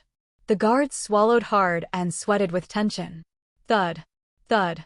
At last, the elites of the Empire marched in solemnly, their backs to the darkness outside. The Imperial Guard Corps in pitch-black armor. They did not rest, not even on Citizens' Day. Because they were the limbs of the Emperor. The presence of the guardsmen was overwhelmingly oppressive. With their chins raised and eyes fixed straight ahead, arrogance and conceit clung to them like mud. Was I once like that too? I pretended to lower my head and observed them thoroughly from beneath the brim of my cap. All right. Security resumes duty. Shift change. The supervisor rang the bell, signaling the start of the next security shift. I returned to the hideout to wait until the proper signal arrived. Beep. A single spark. SSSSSSSSS. Inside the destroyed Gigantes, in the midst of chaos where pipelines were torn apart and steam billowed in every direction. From within that, a man walked up from the underground. For the cause. The tiger mask drew his sword. Dozens of shadows surged forward behind him. The battle had begun. Inside Gigantes. 035. Kuang. The signal from the revolutionary forces had arrived. I quietly listened to those sounds from within the hideout. Bang, bang, bang, bang, bang. In truth, this went beyond mere auditory perception. The virus pulsed intensely, emitting mana, and it detected the wide area affected by the wave, transmitting that sensory information to me. In other words, it was an expansion of perception, where the field of view that the virus observed was overlaid onto my neural network. Aya. Gawk. Gunfire and screams intertwine. The guards confronting the revolutionary forces collapsed helplessly. The members swiftly occupied the passageways and set up barricades. In the meantime, another force entered. The Imperial Guard. They are fundamentally different from knights. If knights are the sword of the Empire, standing alone as elites, the Imperial Guard are the hounds of the Imperial Palace. They are a militant group raised solely for the Imperial Palace, educated from a young age within the palace and cultivated as machines devoted to it. I closed my eyes and focused. Amid the overlapping waves of mana, suddenly, a distinctly foreign wave was detected. Thump. A being that made my heart tremble and Eisenheim. That bastard was hiding among the Imperial Guards, who exist to protect the Emperor. Is that possible? It's not impossible. If they somehow manage to smuggle a 5- or 6-year-old Eisenheim into the palace. However, for now, I simply observed. I did not rashly draw my sword. I simply waited calmly. For a variable is most destructive when it is presumed not to exist. Inside Gigantes. 045. Stop them. Stop those bastards. Shoot them all dead. The supervisor panicked and fled from the revolutionary forces emerging from somewhere underground. What are you doing, you morons? Shoot already, shoot. The flustered guards fired machine guns indiscriminately, but the revolutionary members deployed artifacts to deflect the barrage and took them down with precise return fire. Crash. The supervisor ran desperately but was grabbed by a familiar face. One of the laborers he had kicked with his boot just a few days ago. The man's lips twisted with hatred. Pig bastard. Please dash. Bang. There was no hesitation. The bullet hit the supervisor squarely in the forehead. His eyes rolled back and he drew his last breath, but they didn't spare him even a glance. Even a moment to indulge in personal emotions was a luxury. Move. They hastily wove a barricade out of steel beams and materials. They had to buy even one more second for their comrades to infiltrate the heart of Gigantes. Thud, thud, thud. In that instant, heavy footsteps echoed through the ground. The scent of mana drifted in on the wind. The revolutionary members stared through the gaps in the barricade. Through the parting steam and smoke, a guard clad in pitch-black full-body armor appeared. Fire! Bang, bang, bang, bang, bang. The revolutionary members rose in unison and pulled their triggers. Hundreds of bullets rained down, but the guard neither dodged nor blocked. The bullets struck the armor with faint clinks and bounced off powerlessly. Armor coated with care by high-ranking alchemists could not be scratched by mere rifle rounds. Whoosh! Someone threw a grenade. The guard waved his hand. Invisible mana crushed it midair. Fire! Do not stop. The members did not stop. Though afraid, they showed no fear. Their lives had already been cast aside. If the Empire continues to exist, it makes no difference whether they live or die, so they would rather become blood-stained cornerstones for the sake of their descendants. Shoot! Don't stop, shoot! Rat-a-tat-a-tat-a. Bullets containing mana streaked forward, leaving behind blue trails. Inside Gigantes. 050. Deep underground. The access gate leading to Gigantes' mana stone vein was a forbidden zone, off-limits not only to laborers but even to supervisors. Detonate. Quack-quack-quack-quack-quang. The revolutionary forces blew the door clean off with Menchie's mana bomb. Enter. Before the smoke had even cleared, they entered in perfect coordination. The heat and pressure emitted by the raw, unrefined mana rushed at them first. Then, at the center of the cavern several hundred meters underground, the raw ore that stretched endlessly downward was revealed.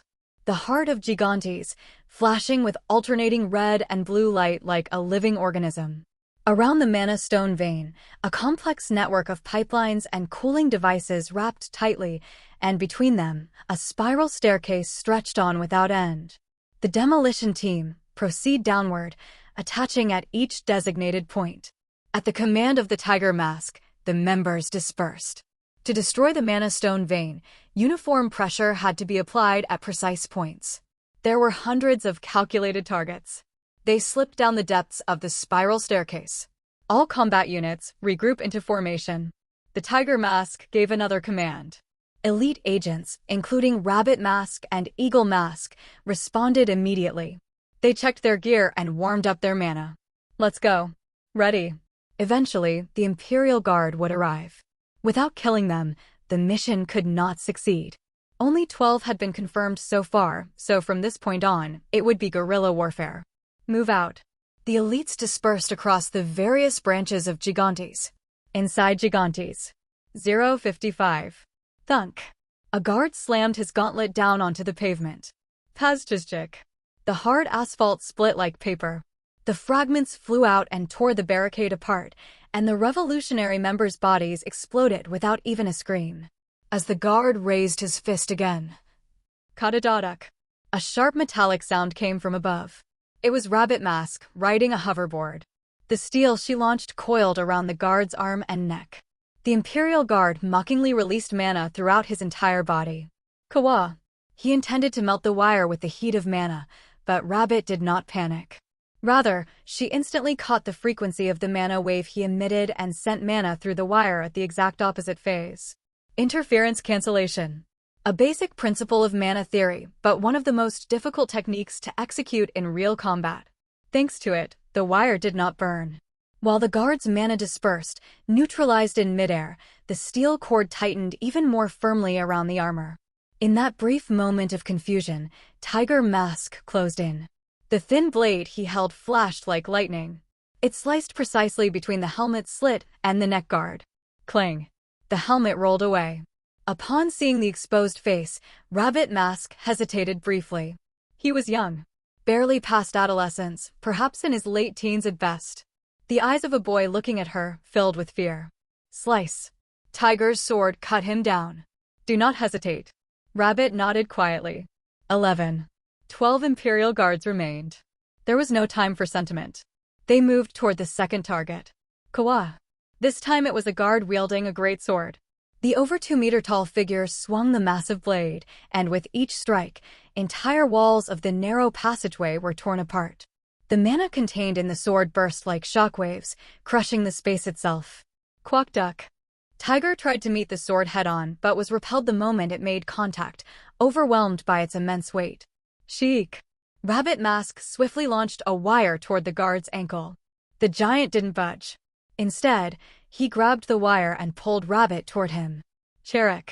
At close range, she scattered dozens of small spheres. They burst lightly on the guard's face. No matter how solid the armor was, its joints couldn't be perfectly sealed. Breathing holes, gaps for vision. These were blocked by a barrier of mana, of course, but the neutral particles of mana slipped through like they were swimming inside. Cook. The particles that entered through the respirator burned the lungs and clouded his vision. The guard faltered, covering his face with one hand. Hup! Tiger Mask charged at him and swung his sword. At the same time, Rabbit Mask dove on her hoverboard. Sliding low, just skimming the floor, she planted a small mana bomb into the exposed knee joint of the Imperial Guard. Boom! With the explosion, the giant collapsed. 10 remaining. The two looked at each other, panting heavily. CHZZK. Just then, a static-laced report came through the earpiece. Sector 3, Imperial Guard neutralized. Sector 7. Same here. Sector 9. It's Eagle. Man, that was rough. We ganged up and took one down. Tiger Mask flicked the blood from his sword and spoke. Number 7. A faint smile spread across Rabbit's lips. While a fierce battle raged at the external entrance, the remaining comrades were attaching bombs one by one to the surface of the mana stone vein in Gigantes. It's almost over. No dramatics. There was no need. Everything was unfolding exactly as planned. 0 Imperial Guard remaining. Most of the guards have been dealt with too. No need to kill the ones still hiding. Leave the rest to the comrades outside and return. The revolutionary members, having eliminated all the Imperial Guards, began regrouping one by one and finally reached the deepest bottom of Gigantes. Tagan. Rabbit Mask handed a bright blue bomb to Tiger Mask. Tagan. A special mana condensed bomb designed to be attached to the final root of the mana stone vein and drill inward. Once activated, it would reach from the very base to the crown in 20 minutes. During that time, they had to escape through the tunnels. It was more than possible, but at this point, their lives were of secondary value. For the cause. Tagan raised his hand, gripping the detonator. Everyone gathered and pressed their wrists together. Then, without hesitation, Tagan pressed the button. Thud. Thud. Thud. Kuung. Small explosions flared successively on the outer surface of the mana stone vein. These were preliminary blasts, shaving off the surface and paving the way inward. Swoosh. Blue and red mana stone fragments rained down like a storm. Willingly taking on the shards of the vein, Tagan and the revolutionary members smiled in triumph. But something was off. The most important one, the condensed bomb meant to pierce the heart of Gigantes, was silent. It gave off no reaction, only flickering with a blue glow. What is this? Tagan. It's not working. For the first time, the comrades showed signs of unrest. Tagan pressed the detonator button repeatedly. Nothing changed. There wasn't even the slightest tremor from the bomb. Tagan gritted his teeth hard. What happened? Rabbit Mask, Sensei, grabbed Tagan and questioned him. What do you mean, what happened? In this deep, silent, hot, and dark bottom. Looking back and forth at the faces shadowed in the gloom, Tagan spat the words through clenched teeth. It means there's a traitor among us. Sensei inhaled deeply and slowly turned her head. The comrades looked at each other. There was a faint hint of suspicion in their eyes, but Sensei's gaze was fixed solely on one Eagle Mask. Huh? Me? Eagle Mask took a step back in panic. Me? You think it's me? Don't you know me? We've been doing this together for 10 years. Tagan's tiger mask trembled with rage. You were the one who first reported that Menshur had been captured. You're the one who forced yourself to get close to her in the first place. We made it clear we shouldn't have any personal connections. The eyes of the comrades grew fierce. Eagle Mask raised his voice in protest. Bullshit, it's not me. I'm the one who should be suspicious of you, Tagan. You're the one who's been inspecting the bomb yourself all this time. Shing. Tagan drew his sword. Eagle let out a hollow laugh. Wow. Look at him. You're just going to kill me based on your hunch. Everyone, stop dash. Amazing, really. Clap. Clap. Clap. He started clapping. Clap. Clap. Clap. The sound of applause echoed through the underground. Clap. Clap. Clap. Sensei pointed a finger at him, glaring. You. Stop. Why are you clapping? Because. Clap. Clap. Clap. And yet, even as he continued to clap, Eagle Mask raised his eyebrows slyly, slowly scanning each of them. Because you were right. Go. At that moment, part of the underground wall was torn apart as another new form burst in. A dark crimson-black armor, tinged with a blood-red aura, housing a monster radiating a completely different dimension of mana. A squad captain. Inside Gigantes. Behind the Revolutionary Forces masks and inside the helmets of the Imperial Guards, the Isenheim were hiding. They held cards on both sides and shook the board as they pleased. Isenheim's plan. That's how things reach 0. However, if the destruction is only partial or imperfect, the story changes. The Empire would be forced to squeeze out massive resources to restore Gigantes.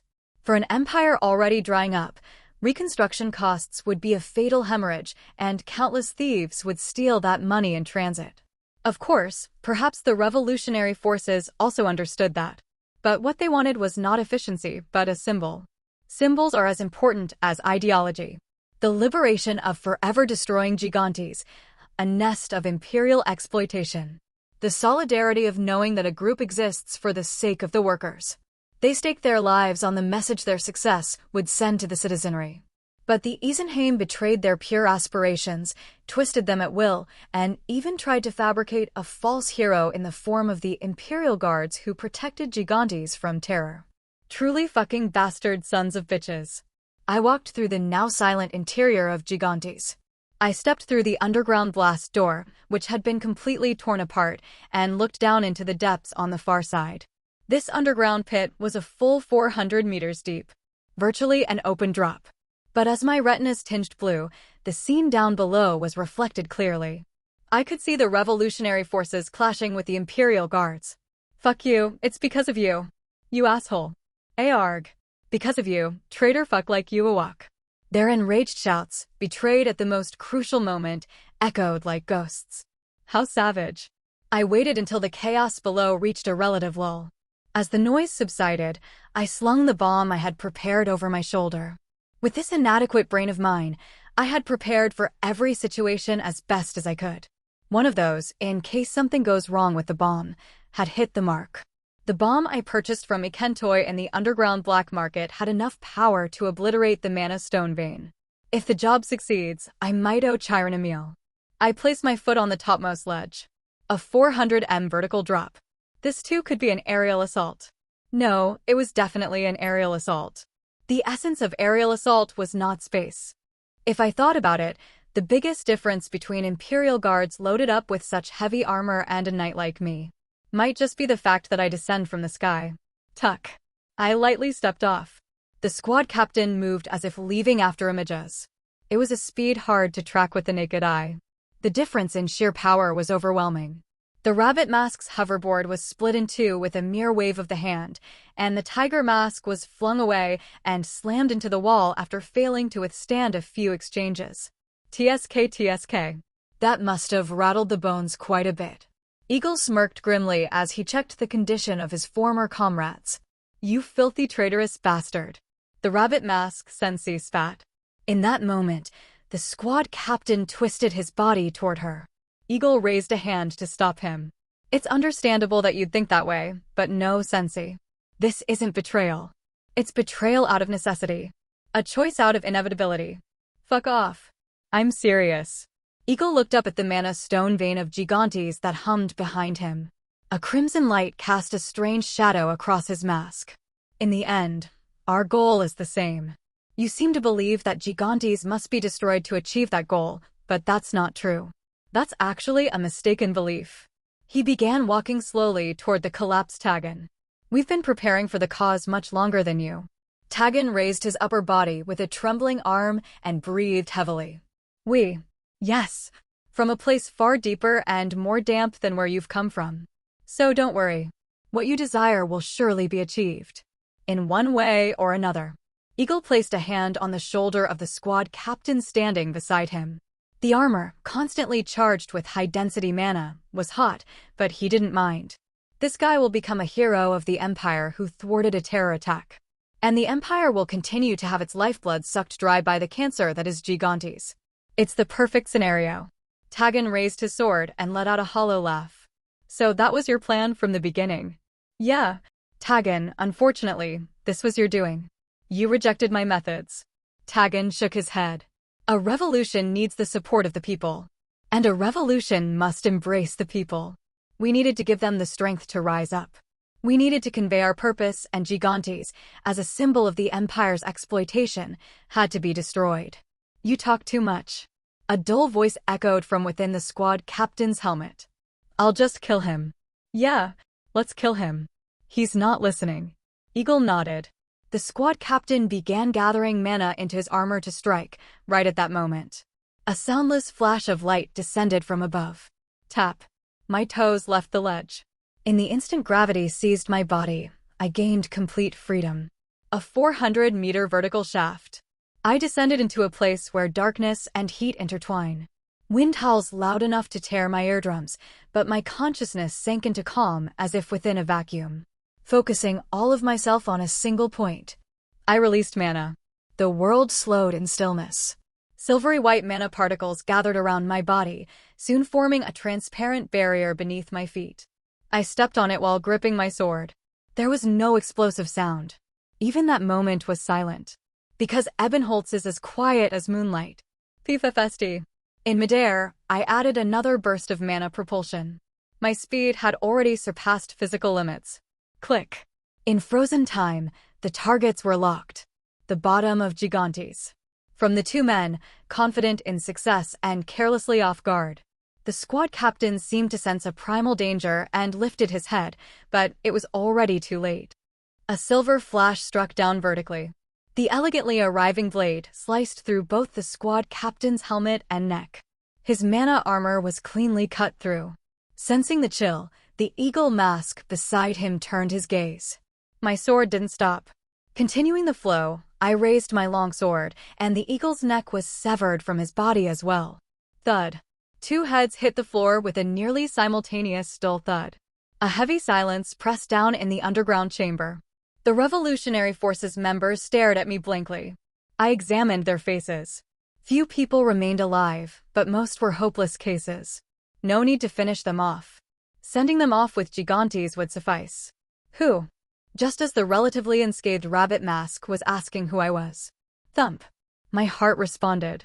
I quickly turned in that direction. Creak. Crack. CRKKK. The squad captain's corpse twisted grotesquely as it staggered to its feet. Black steam leaked from the severed neck, and the headless body fumbled through the air as if trying to find its orientation. This was the true nature of the Isenheim. I gripped my longsword again. That thing charged at me like a beast. Qua. It was just a punch, but the impact was greater than that of most artillery shells. Even though I blocked it with my sword, my body was pushed back significantly. It chased me down and unleashed a barrage of attacks. Chang. Kong. I was barely able to defend. The difference in strength was extreme, and the headless body had no concern for defense as it recklessly charged forward. Quack. Kaduk. Thud. This is dangerous.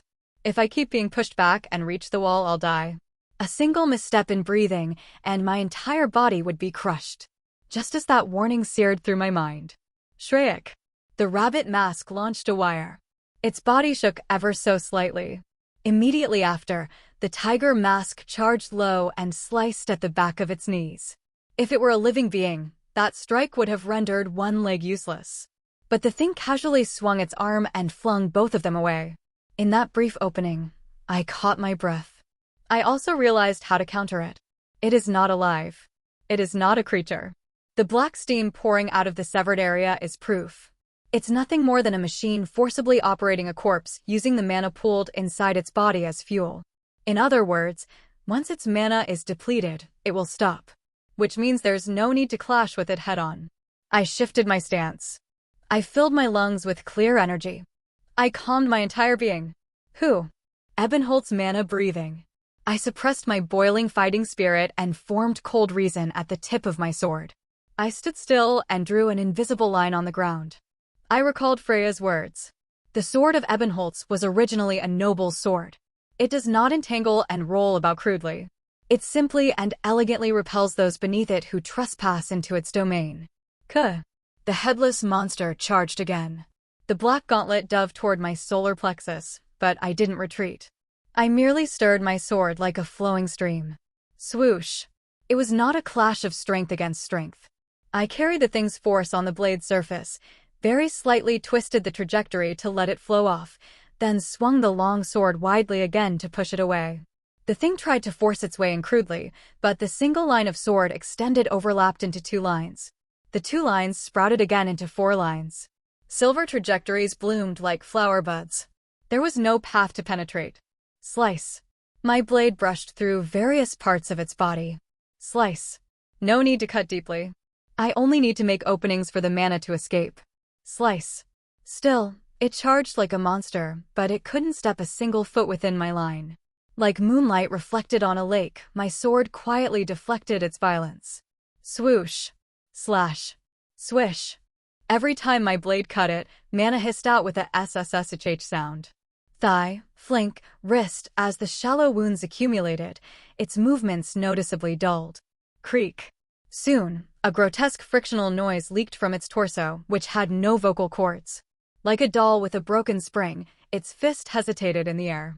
I withdrew my sword. There was no need to strike anymore. Creak, creak. Its armor dropped to its knees and then toppled forward. I stared at the hunk of scrap metal before retrieving my sword. Neutralization complete. Afterward, silence settled in. "Are you with the revolutionary forces?" The tiger mask asked, lifting his head with difficulty. Beside him, the rabbit mask was already unconscious, and the other comrades had become cold corpses. The tiger spoke. "Looks like we've failed. Sorry about that." I examined his condition. More than the wounds from being crushed by the Eisenheim, he had been seriously exposed to mana toxins. His veins had turned a swollen blue, and every breath he took was accompanied by bloody foam. He was as good as dead. "There's no need to be sorry. Then I guess I'll give you something worth being sorry for. Sensi, that rabbit, she's still alive. Here, there's a map marking the location of the underground passage." The daring tiger threw the map. I caught it. "Please, take Sensi and leave with her." I looked quietly at the tiger and then gestured with my chin toward the mana vein. "Do you want to destroy it?" The heart of Gigantes pulsed as if alive, emitting red and blue light. "Yes, I want to destroy it." The tiger's eyes flared briefly. "Why?" "My father died here." The tiger coughed up blood. "Because he complied. Because he just accepted everything that broke him down." He panted, as if recalling a distant past. He was beaten to death without resisting even once, even in front of his child watching. There was a tremor of rage in the tiger's voice. Tick. My soul sensed absolute time. I could still talk to him a little longer. My father died because he complied with his shackles. I looked at him. Like a fading flame, the tiger murmured his conviction without pause. "We must fight endlessly. We must fight to the end. We must not accept it. We must rage and rage again." Even the grand cause of revolution, in the end, began from the deeply personal wish of one individual. Perhaps, because of that, it was all the more precious. Even if we ultimately fail, we must burn until the last moment. If not, we will slowly rot away. I looked down at him. Suddenly, an emotion like dying embers arose. "Sorry, but we're all bound by shackles. We can never break free, nor can we reject them." With a sigh, I tossed the bomb I had slung over my shoulder to the tiger. "Because the name of that shackle is life." The tiger mask instinctively caught it. A heavy weight. His expression, partially visible through the half-broken mask, subtly changed. Just as those who betrayed you said, the complete destruction of Gigantes might actually benefit the Empire. It could be a chance to throw away the old and fill it with something new. I slung the unconscious rabbit mask over my shoulder. "However, if you still want to be angry in spite of that." I looked back at the tiger. Pointing to the bomb in his arms, I said, "Then achieve what you desire." I left the choice to his wish. Turning around like that, I was about to leave this scorched underground, when he called out to me again. "Tell me your name." At some point, the tiger had taken off his mask and thrown it aside. His face was stained with blood and oil, but he had the face of an ordinary young man with eyes as clear as could be. "I'm Thomas Wagner, a worker at the Zepheltron printing house." His name and job were the epitome of an ordinary commoner. But with that talent and spirit, had this world been just, he would surely have been a successful man. I stared at him blankly, then swept back my hair disguised as black. It fell again as golden blonde. "Maximilian." I told him my real name. Maximilian Ebenholz. Thomas's eyes widened in an instant, then a bright smile spread across his face. I quietly turned away. I exited through the Revolutionary Forces' underground passage to their hideout. It was a cave cleverly hidden between rocks, not far from Gigantes. Thud. I set down the rabbit mask on my shoulder. At some point, the mask had come off. I let out a brief, hollow laugh when I saw the revealed face. Céline Dubois. She was the editor-in-chief of Gemian Daily. I thought she only worked with a pen, but she turned out to be something else entirely. I laid her down on the bed in the hideout. She, too, was suffering from mana toxin exposure, her breathing harsh. Because I made a promise. I took out a super stim pack from inside my coat. If I injected the full dose, she could die from shock, so I administered exactly 1/5. The rapidly boosted mana circulation would greatly help expel the toxins. Her chances of survival were probably around 60%. If she survives, the situation will likely already be over. I emerged from their hideout to the surface. From a distant hill, I looked toward Gigantes. Smoke so thick it blocked even the starlight, covered the place like a burial shroud. At some point, the flash came first. The sound followed after. Kugagugagagung. The earth cracked. The heart of Gigantes, the mana stone vein, collapsed, and the energy it released shook the very ground. Massive factories crumpled like sheets of paper and were sucked into the abyss beyond. Complete collapse. Thomas Wagner was consumed along with Gigantes. I tried to imagine what he might have thought at the very end. He had smiled brightly when he heard my name. Perhaps he mistook me for a fellow member of the revolutionary forces, or even someone hidden deeper within. Perhaps he died with the overwhelming hope that his death wasn't in vain and that the great cause would be fulfilled. Whichever it was. Thomas Wagner was a man of conviction. He was someone who deserved respect. Therefore, I hoped he died in the way most beneficial to him. Because life is suffering, I wished that he might be free of this hellish shackle and dream a better dream, wherever he had gone. Let's go. The grueling shift was over, but I would probably have to go to work again soon. This time, as a Knight of the Empire. Mayon Mountain in the eastern region of the Empire. Dane, the cadet commander of Empire Point, was camping with the hunting dog Loki. Without any thoughts. Without any stress. Simply focusing on this space, he placed thick slices of meat on a stone slab heated by the campfire. SSSEZZZ. A greasy sound and savory smoke. He ground coarse salt and whole black pepper onto the sizzling meat and added asparagus and garlic on the side. Next to him, Loki perked up his ears and remained alert to his surroundings, as if preparing for any potential threat. Dane picked up a well-cooked chunk of meat with the bones still attached and tossed it to Loki. The beast snatched it midair and began chewing voraciously, as if it had been waiting. SZZZZZZZ. Static noise started mixing into the sound from the radio he had brought along, but Dane simply turned it off. Crunch. He took a big bite of the meat. The juices burst in his mouth. He gulped down a cold beer that he had taken out in advance. The mountain wind was chilly, and the flavors of the greasy meat and beer were rich. This was the daily life of a citizen of the Empire. A pure and tranquil vacation. SZZZZZZ. The office of the Genin branch. Yukiya adjusted the radio frequency and tuned into the signal. As the static cleared, a dry voice came through.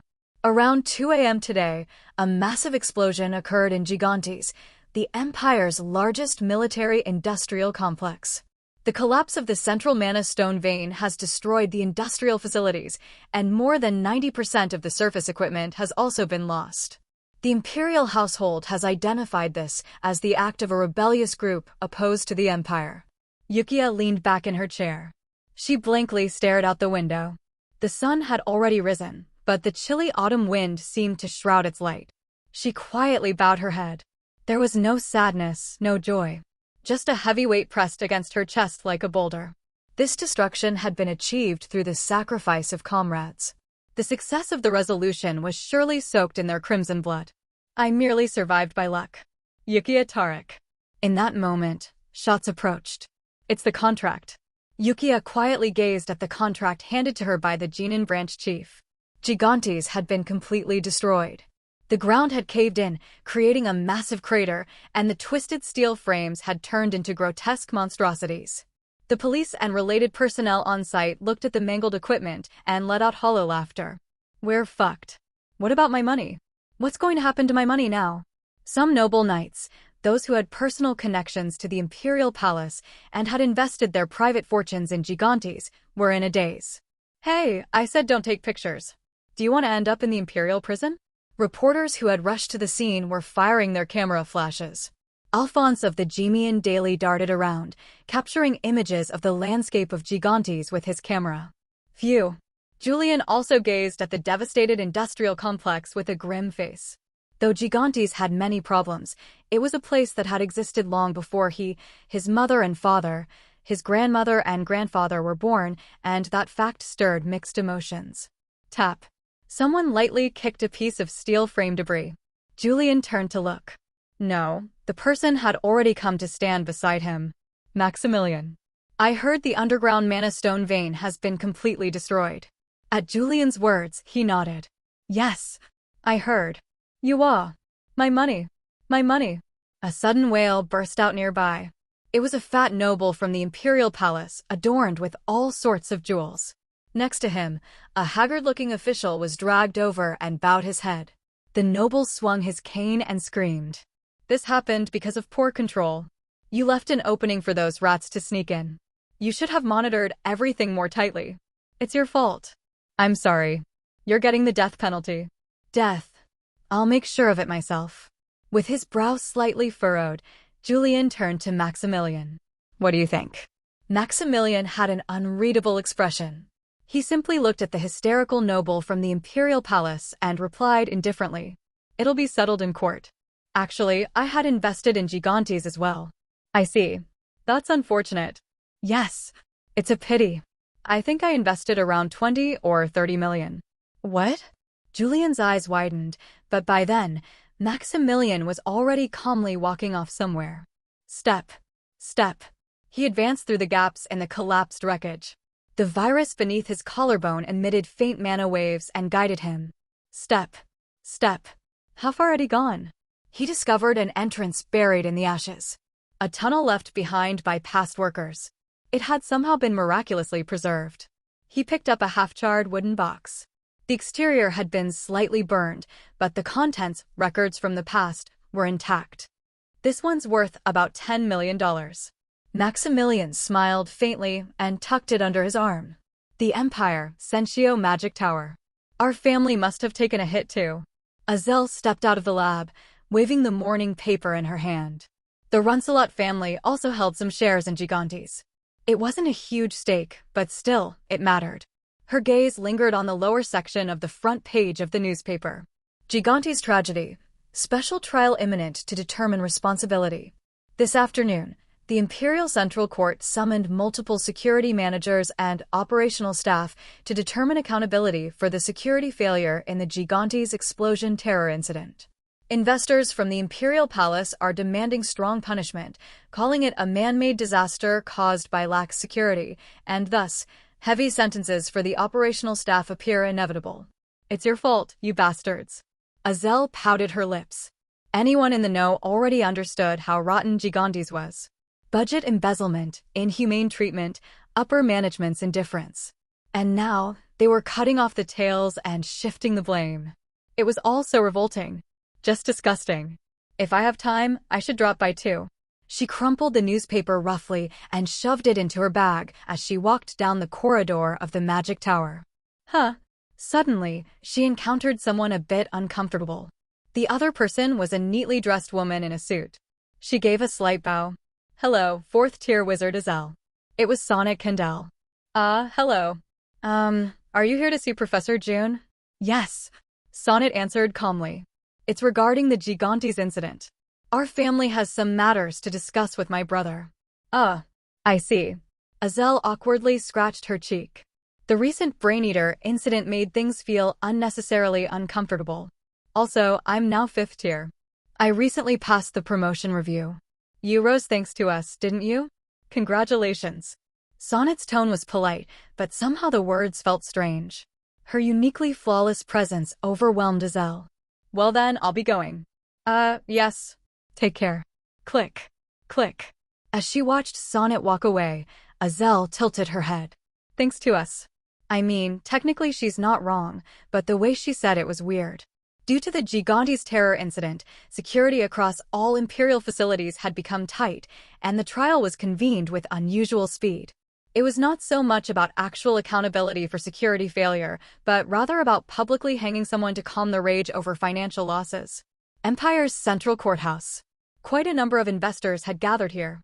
Among them were knights, nobles, and corporate figures, but of course, the majority came from the Imperial Palace. Sir Knight Maximilian, you're here as well. People from the Imperial Palace recognized me. I nodded and exchanged greetings with them. Like this, I too attended as a victim.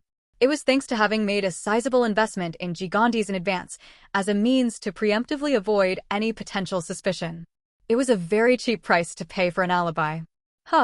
Sir Knight. I honestly don't know what to do. I was so infuriated I couldn't sleep at all. Just what kind of security management allowed this disaster to happen? It's absurd. Security should never have been left in the hands of mere commoners. As expected, you can't trust those lowborn. I brushed my hair back, pretending to be annoyed by their complaints. If you'd outsourced the security to the Night Order, this wouldn't have happened. Wasn't it the Gigantes board that decided to handle security internally? At my sharp words, the people from the Imperial Palace flinched. After all, they were the ones with decision-making power on the board. Ha ha ha. The Night Order was too expensive, and even the Imperial Guards got taken down this time. I heard most of the Imperial Guards were just young recruits, no? Well, that cost is always the problem. We also had to run the facilities first, so that's why we did that dash. Whether it's cost or whatever. I also lost quite a lot of money in this incident. I can't just let it go. To avoid suspicion, one must be more genuine than anyone else. You must even deceive yourself. I am a victim. A victim of victims who invested just 3 months ago and suffered massive losses right after. Ha ha ha. Yes, I understand. Well then. Over there. Lord Cade. The people from the Imperial Palace quietly backed away, intimidated by my murderous gaze. How do you feel? Just then, someone approached. It was the journalist Alphonse, a camera slung around his neck. Looks like you invested too, Sir Knight, in Gigantes, that hotbed of labor exploitation? Ha ha ha. PFT. For a moment, laughter I didn't expect flowed out. Alphonse's triumphant appearance was somehow cute. Alphonse furrowed his brow. What are you laughing at? I'm sure you'll be rounding up innocent commoners again in this trial. There's no need to do that. I shook my head. They won't yield a single coin even if squeezed anyway. Alphonse looked confused for a moment, then lifted his camera to snap a picture of my face. I struck a few fitting poses for him. The trial will begin shortly. Right on time, the trial began. Several Gigantes affiliates were led in first. Sir Knight. This way, please. As the victim section was separate from the general audience, a court staff member guided me to a seat that felt like a VIP area. We will now convene the special trial of the Imperial Central Court. The judge continued in a stern voice. This case concerns negligence in security management and dereliction of duty at Gigantes. All defendants, please stand. After that, the prosecutors began dragging in the security officials one after another. Pale lips, trembling fingertips. Every one of them looked deathly pale. One of the prosecutors read the indictment. This incident occurred due to the defendant's negligence and failure to follow security protocols. But most of them likely weren't actual security managers. Nor were they the ones who exploited Gigantes. More likely, they were the operational staff beneath them. The true culprits had already escaped, leaving behind these scraps, mere commoners of the Empire. There was insufficient inspection of controlled zones and lax monitoring of external personnel, allowing the terrorist group to infiltrate. This is a clear case of dereliction of duty. The prosecutor's statement dragged on. The judge looked down at those seated in the defendant's box and asked, "Do the defendants admit to the charges? If you have anything to say, speak now." Choked by injustice, they barely managed to open their mouths.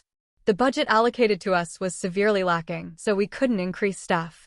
We reported it multiple times to higher-ups, but a noble sitting beside me suddenly stood and shouted, "How long will you hide behind budget excuses? This terror attack wasn't planned in a day or two. While those bastards dug tunnels and planted bombs over all that time, where the hell were your eyes? But we dash." Silence. Even Sir Maximilian here is a victim. He lost a fortune just 3 months after investing. Try making your excuses in front of him. Shoo. I lightly tapped the man's shoulder, who was making an unnecessary fuss. It was a gesture to quiet down. Why act like this when we don't even know each other's names? Yes. I'm sorry. The noble flinched and sat down. The defendants bowed their heads deeply, and even the judge glanced at them with clear disapproval. Once again, the Imperial Palace was trying to cover up its responsibility by sacrificing meaningless lives. Then, Sir Knight Maximilian von Ebenholtz, one of the main victims and a witness in this case. Would you please take the stand as a witness? The prosecutor called my name. I gladly stood and sat in the witness seat. I heard you lost a considerable amount in this incident. Probably somewhere between 20 and 30 million. The gallery, the prosecutors, the judge, even the nobles from the Imperial Palace all gasped. Perhaps I should have burned a little less. It seemed my financial sense was more or less broken. Do you believe the root cause of this incident lies in the negligence of the defendants and their inadequate control systems? The prosecutor asked politely. I slowly looked around the courtroom. There were quite a few familiar faces. Alphonse was there, as well as other nobles and knights, Julian, Chiron, and even Sonnet with her expressionless face. My gaze returned to the commoners sitting in the defendant's box. Their bodies flinched. Their faces were drenched in despair. No. I softly smiled and rejected the prosecutor's assertion. I actually believe the opposite is true. What? This incident was caused by excessive control and the overburdening of the workers. In other words, the very operational principle of Gigantes itself was the problem. The courtroom stirred. I continued calmly. According to the investigation, the terrorist group dug a web of underground tunnels inside Gigantes. It was an almost reckless act of boldness, yet they were never discovered. The decades-old worker tunnels I had found. If only there had been vents or breathing spaces like those, the revolutionary forces tunnels would have been detected. No, Thomas Wagner might not have even considered destroying Gigantes in the first place. Setting aside the documented and numerical issues with the budget, excessive control turns people into machines. Workers are made to follow only designated paths. Supervisors and patrolling guards are also restricted to fixed routes written in the manuals. When sightlines are fixed, blind spots are bound to appear. This was the cost of treating human beings like components. If the control over workers had been even slightly loosened, if Gigantes had allowed for a certain degree of flexibility, the problem lay not with the people, but with the system. Then at least one among the many workers would have taken a break or gone to smoke in a quiet corner, and definitely would have discovered at least one of the dangers underground. This incident happened entirely because of how Gigantes was run. But the flustered prosecutor tried to interrupt. I lost a very large amount of assets in this incident. I swept a cold gaze across the gallery where the imperial nobles were seated. If the responsibility for that loss is to be pinned solely on these low-ranking staff, just to cut off the tail, I struck before the imperial palace bastards could. Then I can't help but say I'm very disappointed. Right now, I'm a man whose eyes have gone mad from losing money. A victim who speaks from true conviction.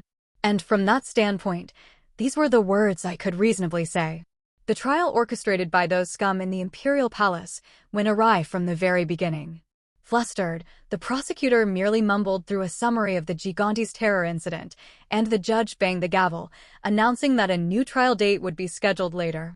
The trial, which was supposed to extract compensation, ended haphazardly like that. Truly unfortunate. Ha ha ha ha. Ahem. Even so, Gigantes was destroyed. Isn't it somewhat inappropriate to let personal emotions take precedence? Most of the nobles from the imperial palace nervously glanced at me before slipping away as if fleeing. Of course, not everyone in the imperial palace is like that.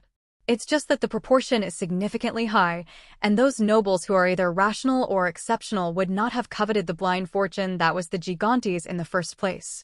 At any rate, the trial ended meaninglessly, and the security personnel who had been seated as defendants approached hesitantly and bowed their heads. We are sorry. We are truly sorry, Sir Knight. Together with their defense attorney, they repeatedly apologized, but I waved my hand. There is no reason to apologize. You were never in that position to take responsibility in the first place. The Empire's class system is, at times, my weapon or the basis for my actions. What can commoners take responsibility for, and to what extent? To say that the destruction of Gigantes was because of people like you is utter nonsense. Their complexions brightened as if relieved by my arrogance. As they tearfully embraced their families, I turned away. There, Alphonse was standing. Do you really believe that? What you said at the trial just now? Alphonse looked doubtful. I shrugged and replied, the logic may not be perfect. When you're angry, emotional fallacies come out. But my belief that repressive control and treating people like machines doesn't directly lead to efficiency hasn't changed. How unexpected. Aren't nobles supposed to treat their subjects like livestock who need their piss and shit schedules managed? At Alphonse's provocation, I let out a hollow laugh. You seem a little too happy about Gigantes being destroyed. Be careful or you might actually end up in prison. Alphonse stuffed his camera into his bag and left for somewhere.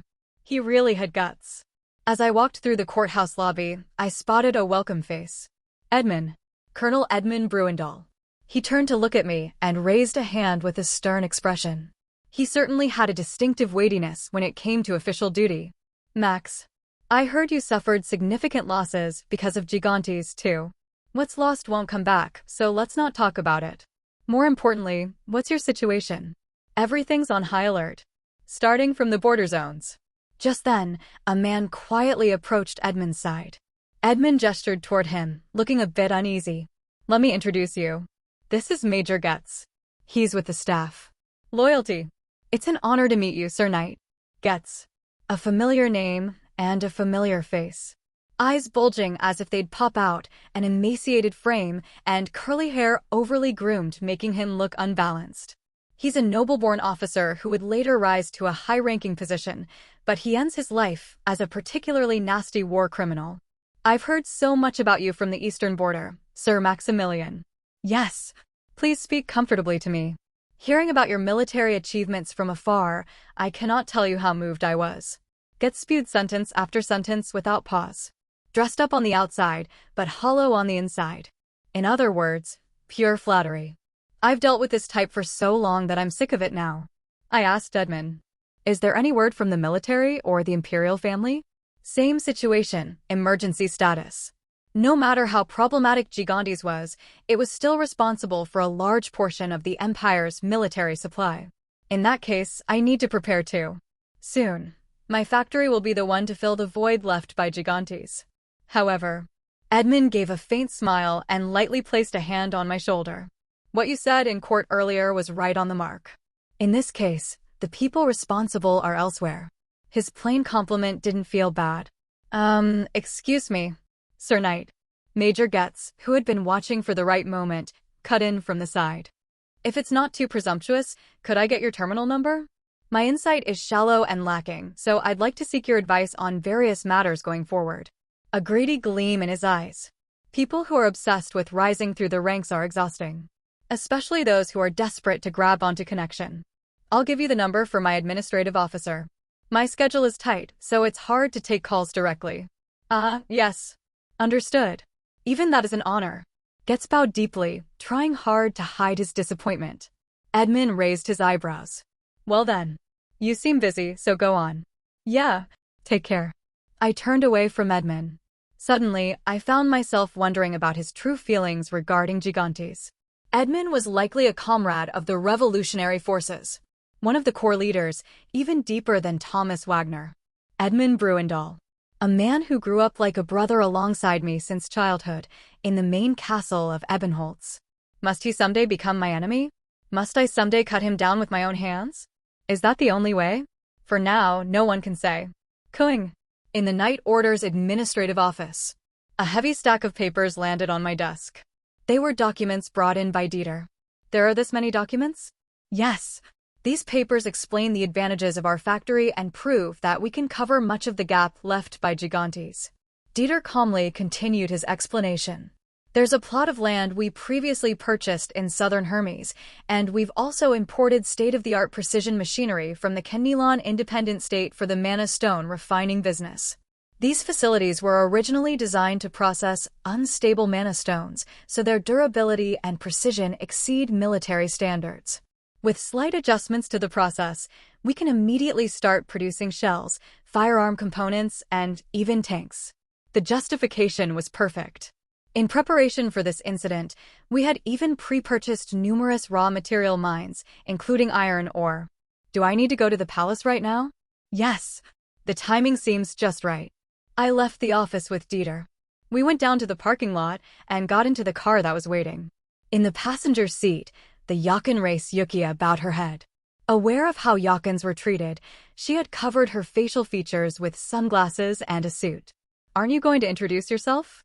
At my words, Yukia replied briefly. Personal Secretary Yukia. Sir Knight. I've been conducting job training, but it seems her short responses won't change, probably because she's not fluent in imperial language. The administrative officer added awkwardly. It's fine. Let's go. She's probably doing it on purpose. Yes. On the road from the Night Order to the Imperial Palace. Suddenly, a massive shadow passed over the window. Kugagagagu. It was a transport aircraft taking off with a thunderous roar. In the distance at the landing zone, knights waiting for their turn were gathered, checking their equipment. Soon, aerial assault will not only be a basic skill for knights, but a required core ability for the upcoming war. Leaving that scene behind, we arrived at the main gate of the Imperial Palace. Wait here. I got out of the car. Guided by the secretaries of the palace, I headed to the main conference room. It was the place where an emergency meeting was being held to fill the void left by Gigantes. Beneath a splendid chandelier, high-ranking officials from the military and the Ministry of Finance, nobles from the Imperial Palace, and a suitable number of corporate representatives were already gathered. Elrin Industries will secure a production line for new artillery shells as quickly as possible. Please entrust it to us. This is Kaijin Heavy Industries. We can deliver combat-ready tank parts immediately. We, Emelton, will take responsibility for the steel supply. It may not compare to Gigantes, but... Amid a stream of self-promotions from various companies and families, my turn finally came. I am Maximilian Ebenholz. People who had looked bored and even yawned suddenly straightened their postures.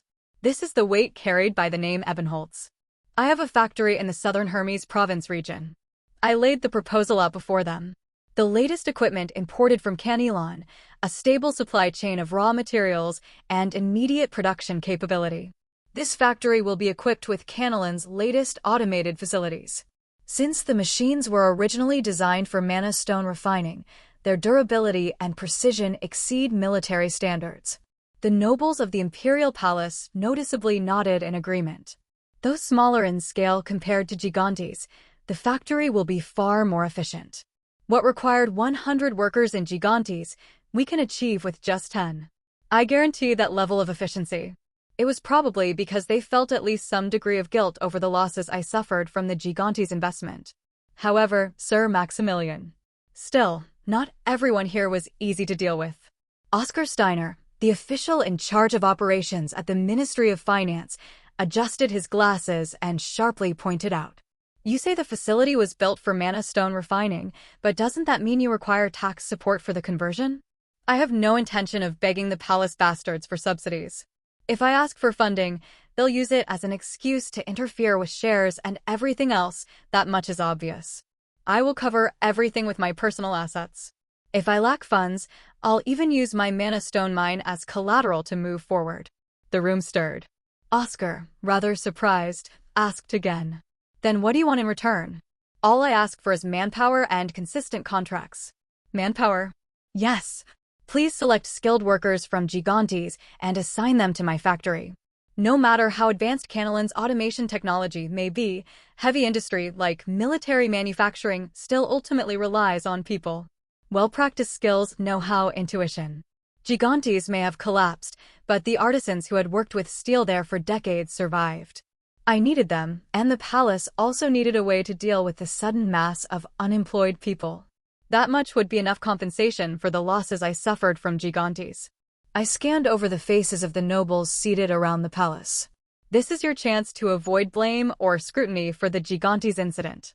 We often waste our anger in the wrong places or divert our focus. A direct criticism of how people are turning against each other, when the true object of our outrage should be the rebel group that destroyed Gigantes. I believe what I'm proposing is the most ideal solution under the current circumstances. Yes, I understand. However, Oscar still looked doubtful. There must be full transparency regarding cost structures and profit margins. Discuss it with my staff. We'll supply at very reasonable unit costs. Military industry is only going to expand further over time. Taking modest profit is enough. 1% of a 100 billion business is still a billion. Even just 1% is an enormous sum.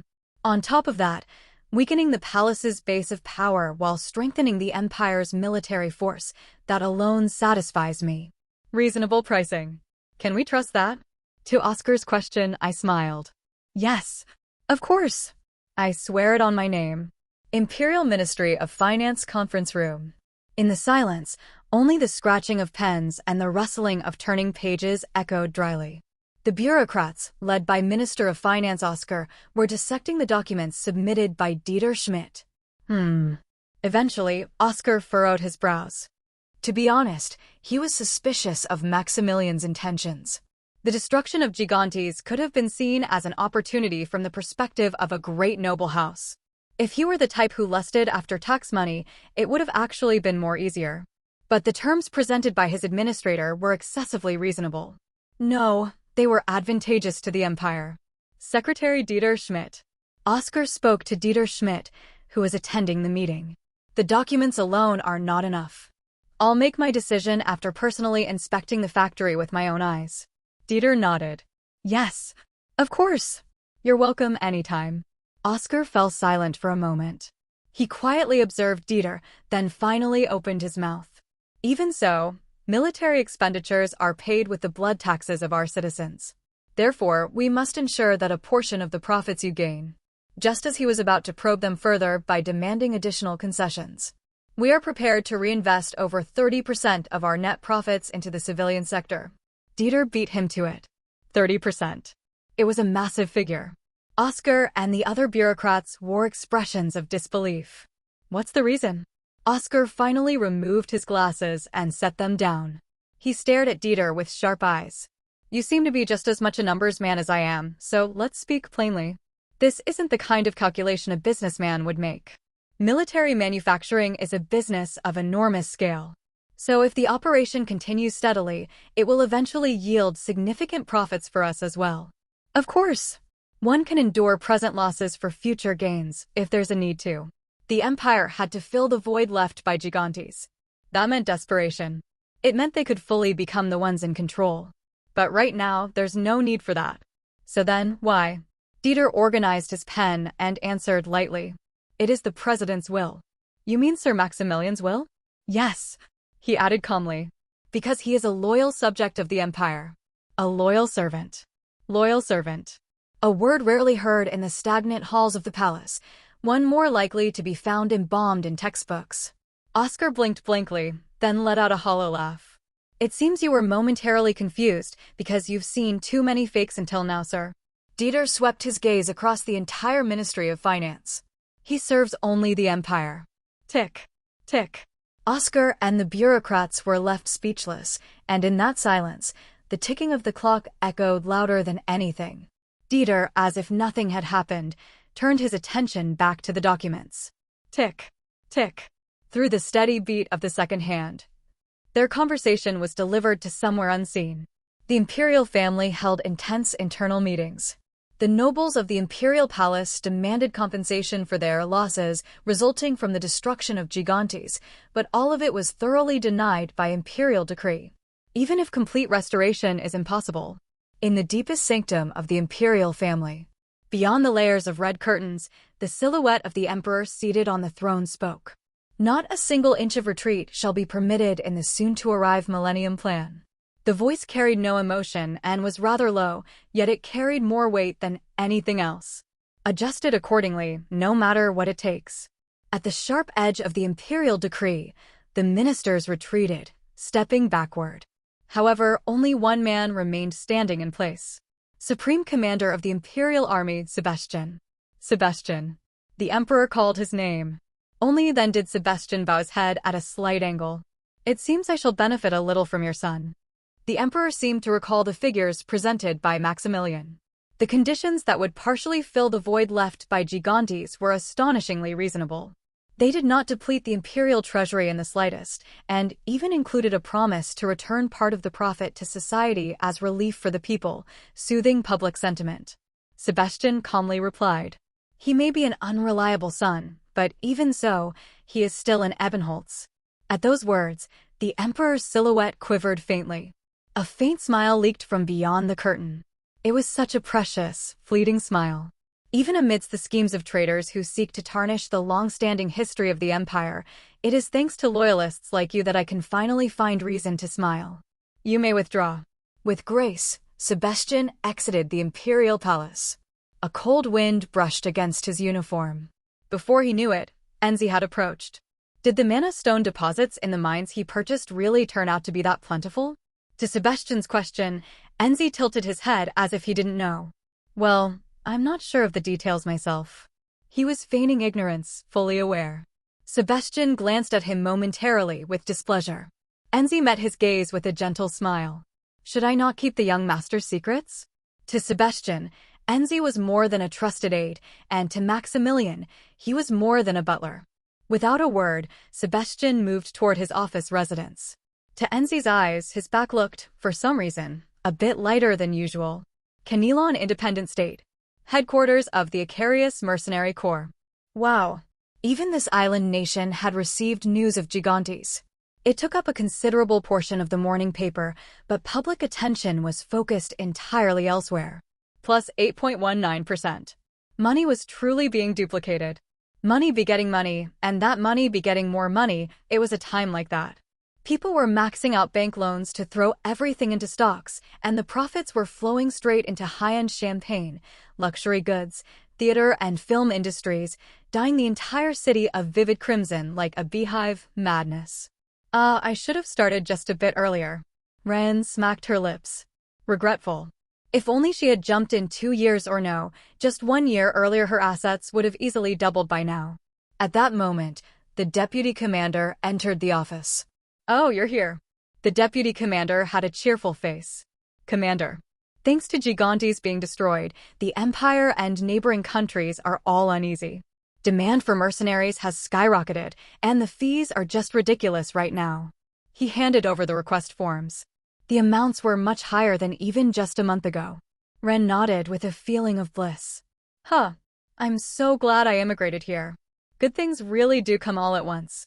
She rose from her chair and looked out the window. The dazzling landscape of Canelon's city center came into view. Indeed, the wealth and glory of this independent nation would be everlasting. If capital continued to accumulate steadily and military force increased, she could take one more step closer to the dream she had longed for so desperately. She had a dream more desperate than money. Someday, to sharpen herself further and to never neglect self-cultivation and training. To drive a sword into Sebastian's heart. Plus 54.3%. Chiron checked his account return rate on the terminal. The return from Canelon was much higher than even last week. He was tempted to invest more, but shook his head. Sell all orders. He had earned enough to buy buildings and land in the capital's key areas. Now was the time to take profit and secure physical assets. After entering the sell order through the terminal, he looked around at the knights gathered in the garden. Is everyone here? Yes, sir. Chiron's faction within the Sentinel. What had started with barely 3 people had now grown to over 20. The reason I called you here today is different. For knights, time is money. So if you call them out for pointless lectures, they'll curse you inside. Chiron was a knight with enough discernment to know that. For the next month, the knight who achieves the greatest accomplishment will receive this as a prize. A premium mana stone reservation ticket. He revealed a ticket wrapped in luxurious packaging. Premium mana stones. The eyes of the knight slightly trembled. Yes, exactly this. Chiron took out his cube from inside his uniform. As mana infused into the cube, the air vibrated and a translucent sphere formed around his body.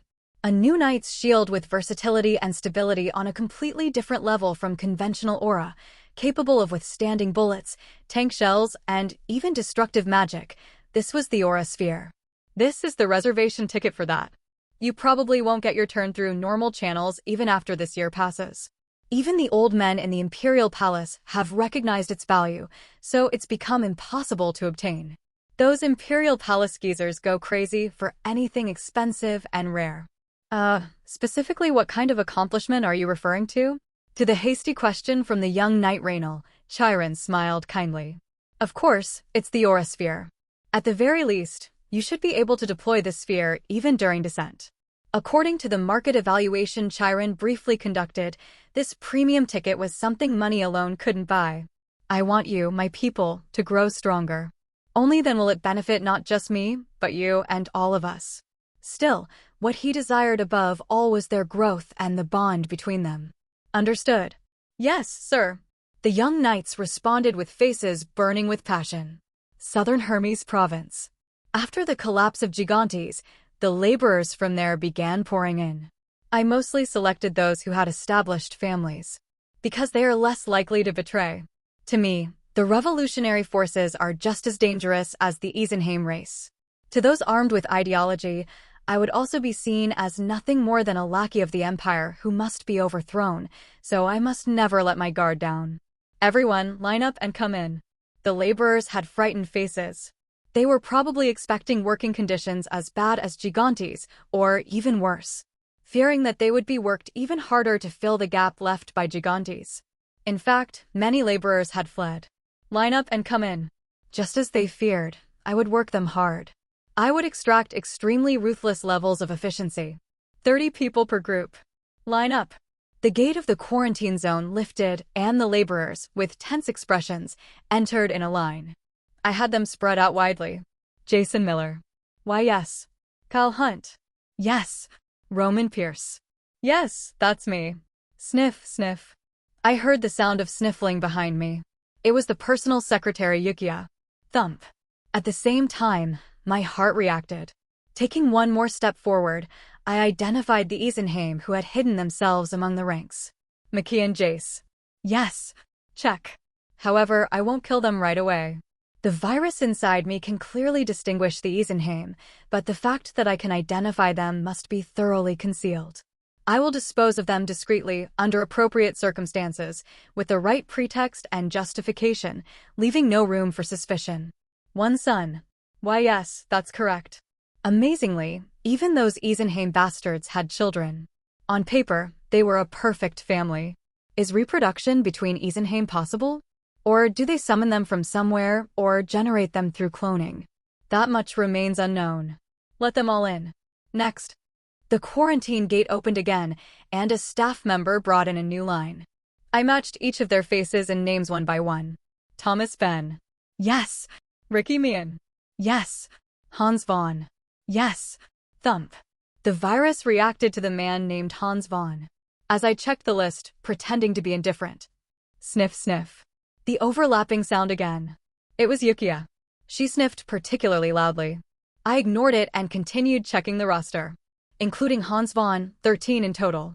Considering the fact that we had accepted 3,000 workers so far, the ratio wasn't high, but even these 13 tumors could ruin the entire group. However, sniff, sniff. I turned to Yukiya, who had been sniffing since earlier. Her brow was slightly furrowed. Looking back. Now, and also earlier, definitely. Every time an Isenheim entered, Yukiya sniffed the air. My heartbeat and her sniffing always overlapped. Was it just coincidence? Let them all inside and stand by. Yes. Please head in. After all the workers went in, I paused for a moment with my pen. With a rather serious look, I turned to Yukiya. Yukiya, why do you keep sniffing? She blinked silently. I'm asking you. Why do you keep sniffing? In that moment, a memory flashed in my mind. What the aged Edmund once said before the regression. Thanks to the help of the Yakan race, we held out fairly well in the early stages. They had power that could oppose the dimensional devourers. What kind of power was that? The power to oppose dimensional devourers. The most important ability in war is identifying the enemy's location and presence. In other words, friend or foe identification. Then could it be a talent that could distinguish monsters wearing human skins, yet completely different from humans? Did you perhaps smell something from a person? Yukiya remained silent. This dog-faced girl who was supposedly poor at the imperial language suddenly felt extremely frustrating. I'm asking you, answer me. I raised my voice without realizing it. I pushed down on her shoulders, pressing her for an answer. Just now. What did you smell? Shrinking under my pressure, she eventually opened her mouth softly. The stench of rotting fish. From the man named Hans Vaughn? She silently nodded her head. At that moment, an indescribable shiver ran through me. A strange ecstasy as if every hair stood on end. It was pure kinship, a joy rising from the bottom of my chest. I still don't know whether this ability exists in all Yakan, or if it's a talent unique to Yukiya. But at the very least, there exists someone in this world besides me who can detect those bastards. Even if she can't explain them like I can, she can instinctively identify the enemy of mankind. That is a fact. I see. I curled my lips into a smile and brushed Yukiya's shoulders. Straightening her clothes, I turned to the staff and said, "Bring in the next group of workers." Unfortunately, someone like that turned out to be part of the revolutionary forces. No matter what it takes, I must make her one of my own. Nice to meet you all. I am Chief Supervisor Ison. Welcome to the factory Eternum, which will become the new heart of Hermes. 3,000 laborers with tense, stiff faces and gaunt appearances gathered in the lobby of the factory. Sir Maximilian will personally explain the future work regulations and compensation policies. With the introduction, Maximilian stepped up to the second-floor balcony. 3,000 laborers who had flowed in from Gigantes to this place, or among them, the revolutionary forces and Isenheim in disguise, all raised their heads at once and looked up at him. The outline of your work is as follows. Maximilian's voice resounded throughout the entire factory. The standard schedule is a 5-day work week. Daily working hours are 11, including 1 hour for lunch and a separate break time. 5 days a week. 11 hours a day. The laborers' eyes wavered. Some even started counting the numbers with their coarse fingers, trying to make sense of what they had just heard. In addition, you are entitled to 12 paid leave days per year. At those words, they blinked in a daze. For those who had worked like slaves from before sunrise until sunset, 6 to 7 days a week their entire lives, these were words close to an alien language. If you fall ill, you should take sick leave and focus entirely on recovery. This policy was based on a theory Maximilian had read before the regression titled Labor, Recovery, and the Correlation with Efficiency, which argued that it greatly increased national productivity. Humans are not machines. They have emotions and physical limits. Rather, the less rest they have, the more their efficiency drops, and once a laborer breaks down, they don't come back. It's important that skilled workers can work for a long time in good health. That way, you reduce waste from having to recruit and train new workers. That is why proper rest and rewards can, over time, drastically increase productivity. During working hours, you must focus solely on your tasks. During holidays, you must focus entirely on the health and recovery of yourself and your family. Foolish behavior will not be tolerated. Immediately after, Maximilian's expression suddenly turned cold. However, as you all know, Gigantes was destroyed by an unidentified rebel organization. His golden eyes swept coldly over the assembly. Therefore, if any collaboration with rebel organizations or seditious behavior or activity is detected here at Eternum, under imperial special law, you will face immediate execution, and those who report such activity will be rewarded.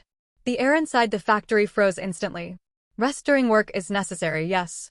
But any intention to disrupt the factory's order and discipline will not be tolerated.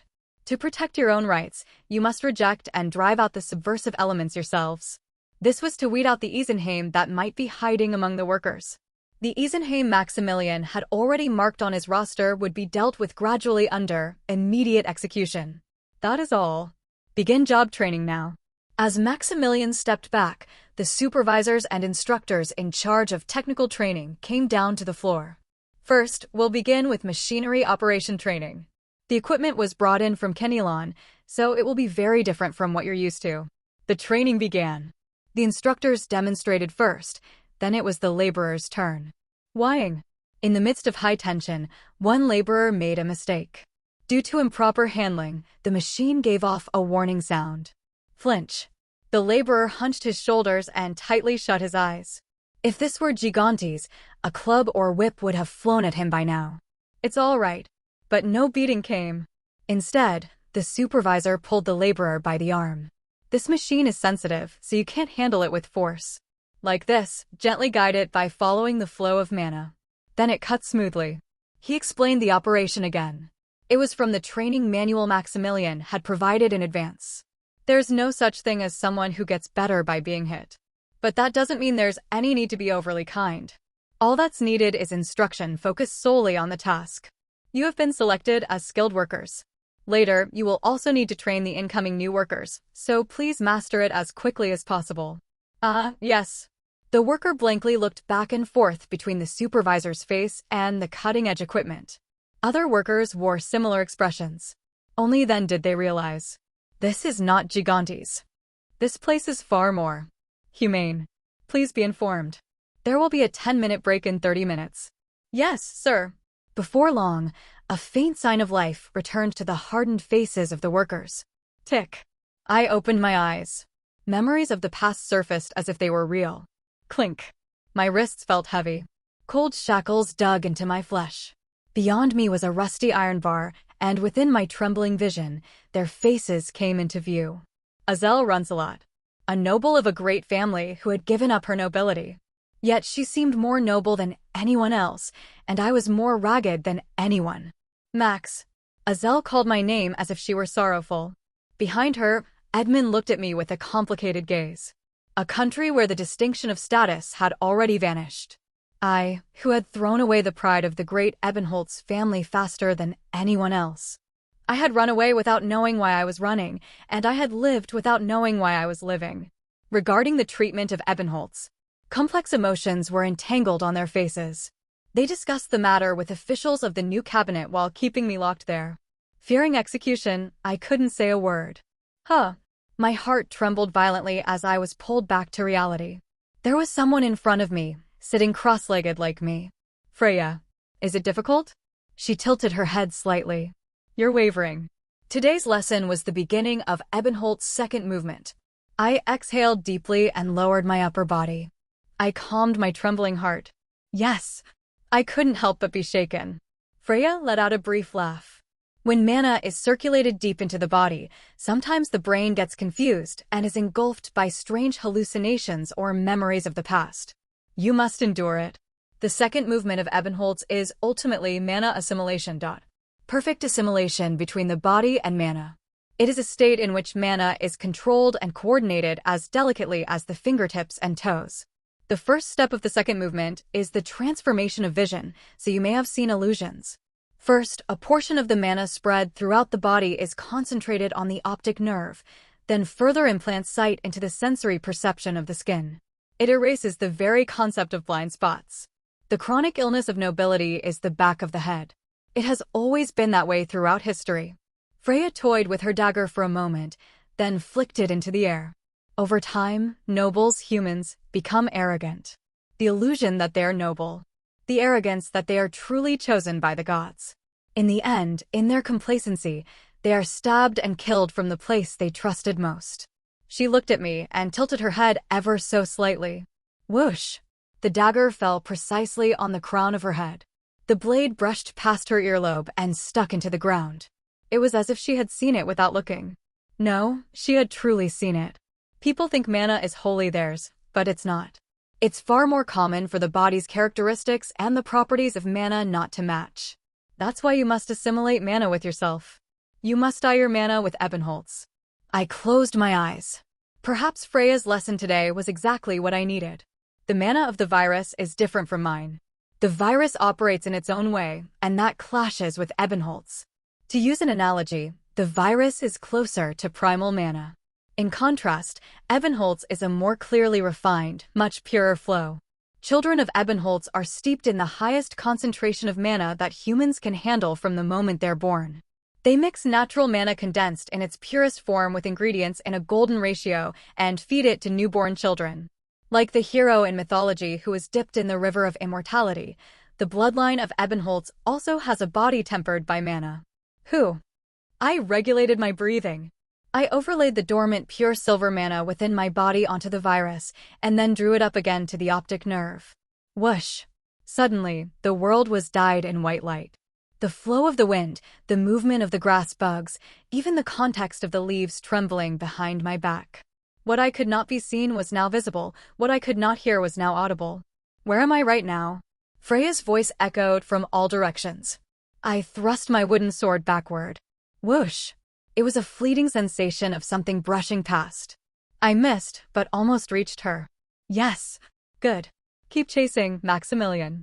Her laughter scattered in the air. In a world dyed in moonlight, I swung my sword, following her presence that moved as if dancing. Whoosh! Too short. I extended my sword, but it didn't reach her. Too short. At that rate, you'll never touch me. It can't be helped. It's only natural that I can't reach her forever. To reach her, it needs to be longer. The moment I understood her words. Tap. Something caught on the tip of the wooden sword. Rustle. It briefly tangled. It was her hair. Yes. It was a voice that seemed satisfied. I looked back at Freya again. She was already standing before me. Extension. The wooden sword I had just swung. The blade of mana wrapped around it had lengthened. The mana assimilated with you becomes your blade. It becomes an extension of your consciousness, forming sword forms and trajectories unimaginable with an ordinary sword. On the silver-shimmering mana blade, tap. Freya placed her finger. It's the first step to looking at the heart sword. Gripping the wooden sword she had taken from me, Freya suddenly swung a stroke into the air. It condensed into a strange form, forming a crescent moon-like slash. A page from Ebonholt's secret sword technique, Moonlight Slash. It is the path leading to Ebonholt's secrets. I looked at her and quietly nodded. Early morning, Night Order's office. I searched Yukia's identity on the computer. Identity inquiry. Yukia Tarek. Race, Yakin. Birthplace, Western Border Region, Nomad Camp. Family, Father Eric Tarek, Mother unknown. Notable, expelled from the Imperial Academy. She, who is the same age as me, settled in the Empire 5 years ago, separated from her father. Her father passed away 2 years ago. Eric Tarek. Race, Yakin. Origin, Yuk, Fallen Western Kingdom. Occupation, guide.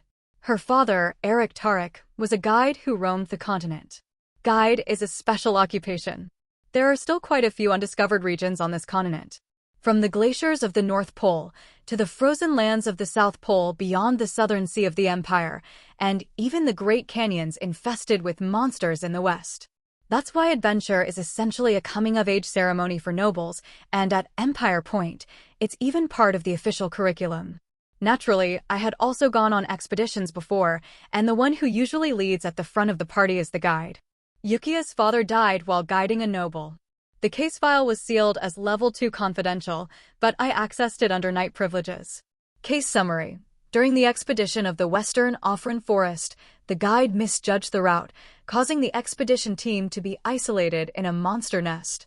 Though the nobles survived due to the desperate efforts of the escort knights, the guide was presumed to have died while fleeing the scene. The body was not recovered. Note: lawsuit ongoing for breach of contract and damage compensation. It was a predictable story. The nobles had brought disaster upon themselves through incompetence and recklessness, threw the guide as bait and fled. Then, upon return, they pinned the blame on him and shredded even his honor. Humph. I turned off the monitor. To make a person wholly mine, I must not distinguish between means and methods. Sometimes I must pretend to be a savior, sometimes I must dig into wounds, and, if necessary, I must be willing to use deception bordering on brainwashing. I leaned back in my chair and closed my eyes. In an instant, a faint but alien sensation brushed against my skin. Tick, tick. The time of my soul, and within that absolute regularity, a faint ripple mixing in. It was a very small wave, but the virus inside me did not miss it. I smiled silently. Eavesdropping, huh? A mana with a subtly wild and stealthy feeling clinging to it. It was probably Yukia. It was a situation I could sufficiently exploit, so I decided not to block it. From now on, surveillance and wiretapping would be part of my everyday life. Just as I was watching them, they would watch me, and perhaps someone close to me as well. I calmly looked out the window. Rustle. Rustle. Before I knew it, heavy snow had begun to fall. With the destruction of Gigantes, autumn had come to an end, and winter had arrived. This winter, I'm thinking of raising a dog. There was a dog that was famous before the regression. Pfft. I smiled. These days, I occasionally feel small bits of happiness. There is someone besides me who can distinguish an Isenheim. Just that fact alone made me feel as if I had found a clue, and it gave me confidence that I hadn't been wrong. It was truly a good thing. District 42. It was a visit to obtain information about Yukia and her father. I see. That's a relief. There were quite a few children on the orphanage playground. They all had bright expressions. Their laughter was clear too. Is it possible to see such expressions in the lower districts? That thought suddenly came to mind, and I wondered if I was still, inevitably, a noble. A child should be able to smile, no matter where or when. They ought to. Office. Led by Antikin, I entered the office. Inside, there were traditional Yakin furnishings decorated with coarse leather and bones, and a few old photos and frames hung on the walls. Among them was Eric Tarek, Yukia's father, whom I had seen on the Night Order's monitor. Also, the older brother of Antikin Tarek. I stopped in front of that photo. As if steeped in melancholy, I stared at the man in the picture with eyes holding old memories. I didn't say anything. I merely looked at it. Natural acting is important. I must not show deliberate signs. Emotion must be conveyed in silence.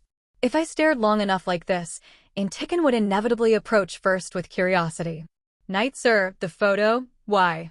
I withdrew my gaze, pretending to come to my senses belatedly, and smiled faintly. "It's nothing. Just a memory came to mind for a moment. Since Yukia's most important person is undoubtedly her father, I now plan to build a network I don't actually have. Because the dead don't speak. Please have a seat." Intikin quietly poured tea into a wooden cup. I asked him a question. "Just in case, let me ask. Mr. Intikin, have you ever smelled something like rotten fishy scent from a person?" "Rotten, what?" Intikin blinked. I asked again. "A rotten, fishy smell, anything distinctly different, a scent that feels alien from other people." Are you talking about body odor?" "I don't know. Judging by Yukia's reaction, that smell must be clearly different from ordinary stench." Intikin shook his head. "I'm sorry. I have rhinitis, so my nose doesn't work very well." "How does a yakin even get rhinitis? Are you perhaps thinking something like, how can a yakin get rhinitis?" I was caught. I silently raised the teacup and moistened my lips. Intikin smiled bitterly and continued. "Thank you for taking Yukia in. She's got a bit of a rebellious streak, but she's definitely capable, so I'm sure she'll be helpful." Clack. As I set down the cup, I naturally shifted the topic. "By the way, did Mr. Eric often communicate with either Yukia or yourself?" I deliberately used the honorific Mr. as expected. Intikin's eyebrow twitched. "No. My brother wasn't someone who talked much. Not about others, not even about himself. After sending Yukia to study in the Empire, he didn't contact us for quite a while. That was fortunate, but it was also the typical stereotype of a yakin guide. They're extremely taciturn and stoic. Thanks to that, I have plenty of space I can fill in. It means I can proceed to the next step." "I see." Pretending to understand, I smiled faintly at that moment. "Are you acquainted with my brother?" Intikin asked, containing cautious certainty. It was the situation I had been waiting for. However, I must not show too much. I had to keep it as natural as possible. I let out a small sigh and sank into the chair. To nobles, adventure is considered a virtue. They go on expeditions here and there from a young age to prove their strength. I too, whether by my will or not, went on expeditions at least once every year. To be honest, I don't even know which guide I met back then. But the exploration route preferred by imperial nobles, the western border region was set, and since most guides worked there, the chances of overlap were sufficient. "Is that why you helped us?" Intikin now looked as if he understood. His previously wolfish aura softened significantly. I shook my head gravely. "I don't release someone reported as a suspect based on personal feelings alone." I was telling him to understand it as a knight's official duty. Intikin nodded. "Yes, I'll take it that way." Suddenly, a small wooden horn on the desk caught my eye. Yakins always make things like these. Yakins mostly make handicrafts. From wood, stone, whatever. I don't know the reason. It's supposedly a tradition passed down. Yes, this was something my brother made. Intikin gave a bitter smile as he picked up the wooden horn. To a Yakin, this kind of item holds great meaning. They believe it proves one's existence and soul, imbued with the mana of spirits. Are they ever given as gifts? Rarely. Only to siblings or someone considered the same. I quietly listened to his words. Only gifted, occasionally, to siblings or someone of equivalent closeness. Just now, I received a very big hint. Yes. Well then, since I've looked around the orphanage. I pulled out a checkbook from my coat. This is a donation. The moment he saw the amount, Intikin's eyes widened. This number, is this truly a donation with no strings attached? Yes. He more than deserved it. Thanks to you, I just found a clear direction. It's a donation with no conditions. Compared to what I've gained, this is nothing. I added a meaningfully loaded statement at the end. Intikin quietly looked at me and slowly nodded. Thank you. I won't refuse it. I smiled and stood up. Intikin and the orphanage staff saw me off, and I got into the driver's seat of the car and called shots. Shots. Something's come up. We're recovering a corpse. Eric Tarek. His body was never recovered. It must still be buried somewhere in Offren Forest. Start with the noble who hired Eric Tarek 2 years ago. Dig around. I want every scrap of information brought to me. Yes. Confirmed. It would take some time, but it was a necessary process. To obtain what is most needed, I will not spare any means or methods. In the nameless orphanage of District 42, Intikin silently stared at a check placed on the desk. A mere piece of paper donated by Maximilian Ebenholz. With this money, they could fix the leaky roof. They could replace the boiler that turned freezing every winter with a state-of-the-art Mana engine. They could feed the children plenty of special meals with meat and fruit, and furthermore, they could take in more children wandering the streets. And even after all that, there would be plenty of money left. Intikin quietly sank into thought. The nobles of the Empire usually scorn all subspecies indiscriminately. Among them, the Yakin are particularly discriminated against. It's obvious even to the point that commoners show aversion. However, Maximilian was different. He had gone out of his way to bring them back after they were taken by the police, and had gone out of his way to express goodwill toward the Yakin race. No, even before that. How did Maximilian even know that they had been arrested? Was it you? Intikin looked at Eric Tarek in an old picture frame. Eric was a man of few words. The very embodiment of the silent and rough stereotype that comes to mind when one thinks of Yakin. Just one of the many Yakin.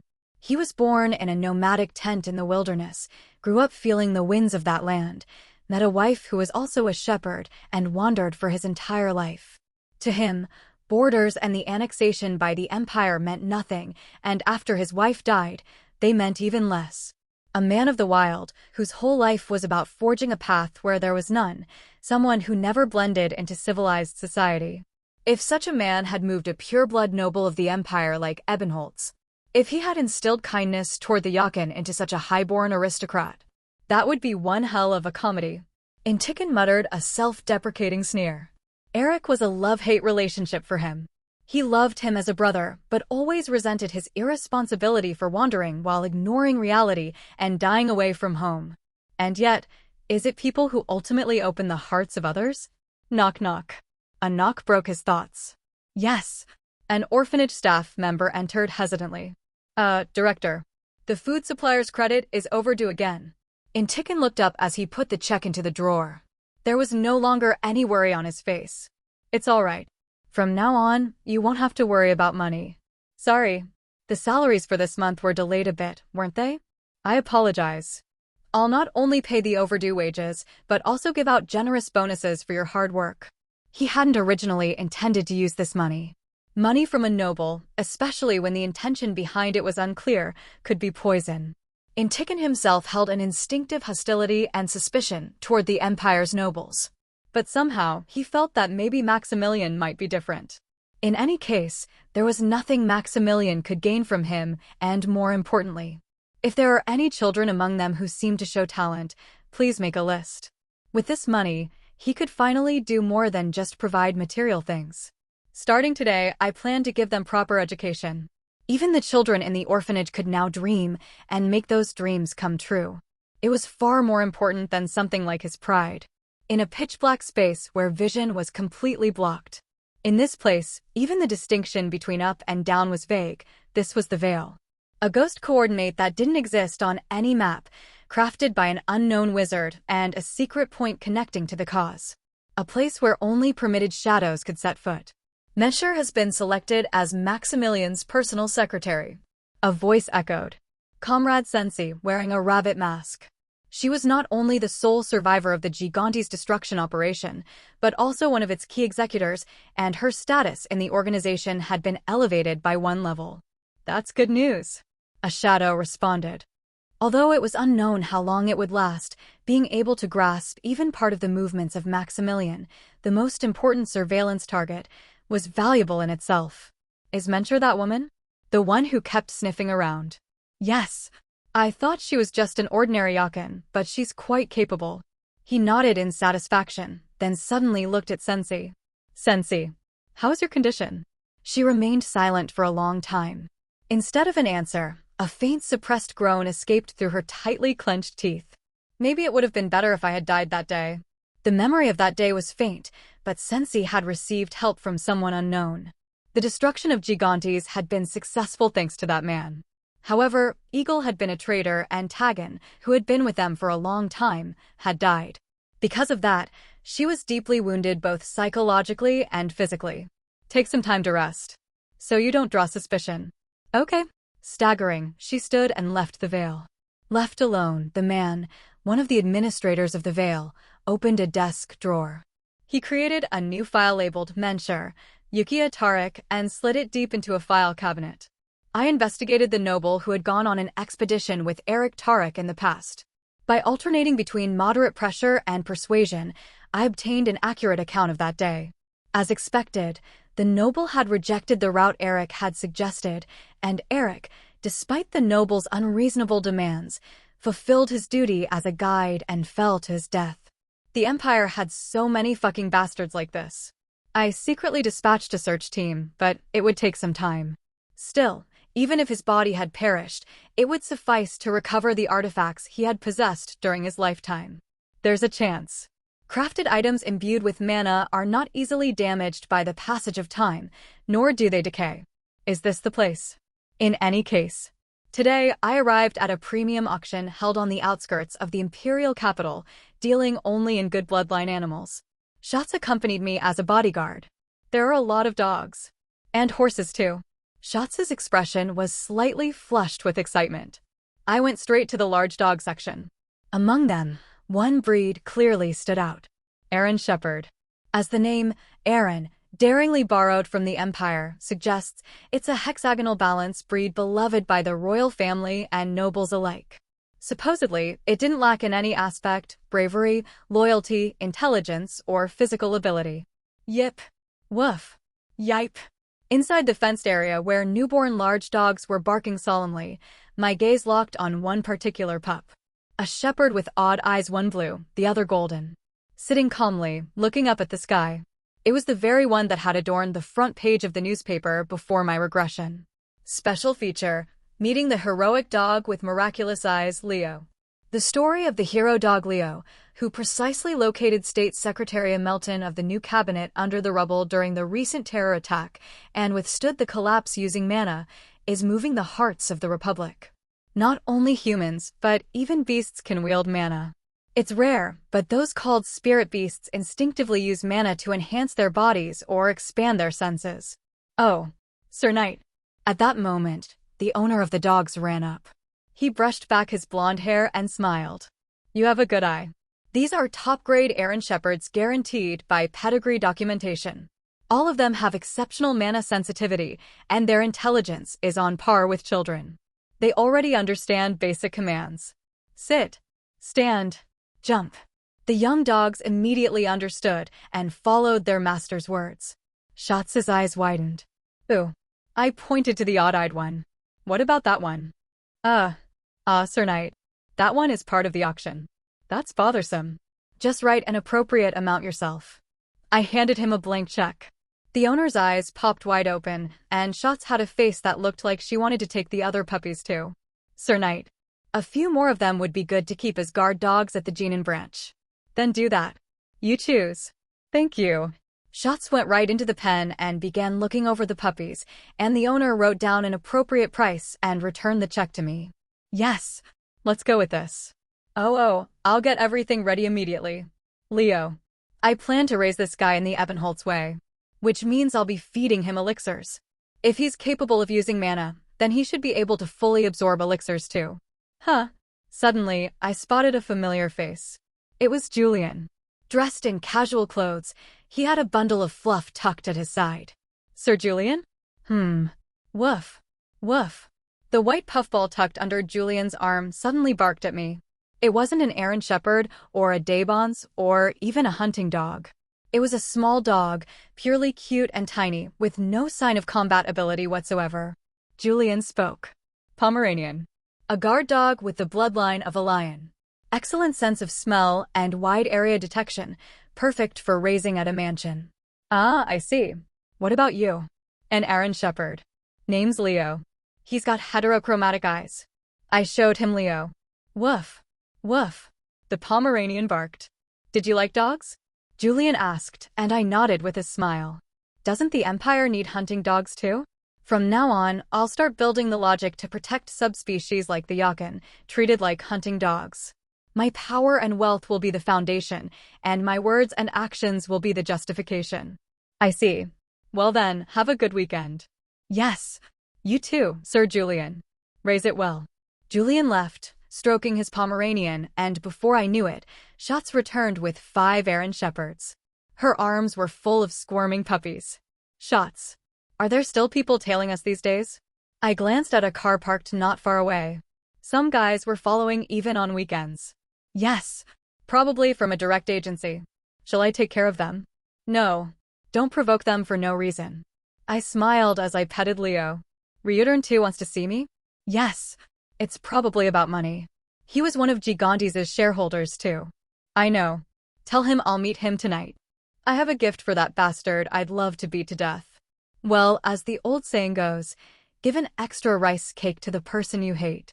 https://ktel.tistery.com/entry/korean-proverb-give-and-extra-rice-cake-to-the-one-you-dislike. It's about time I started the plan. Inside a private room in a luxury restaurant. Thanks to you, everyone's jealous of me, even those palace knights were drooling. Ryudern too boasted as he sliced into a rare steak dripping with blood. Hanging from his neck like an accessory was the master-grade mana stone cube I had sent him. It looked utterly unsightly, but I pretended to admire it and nodded.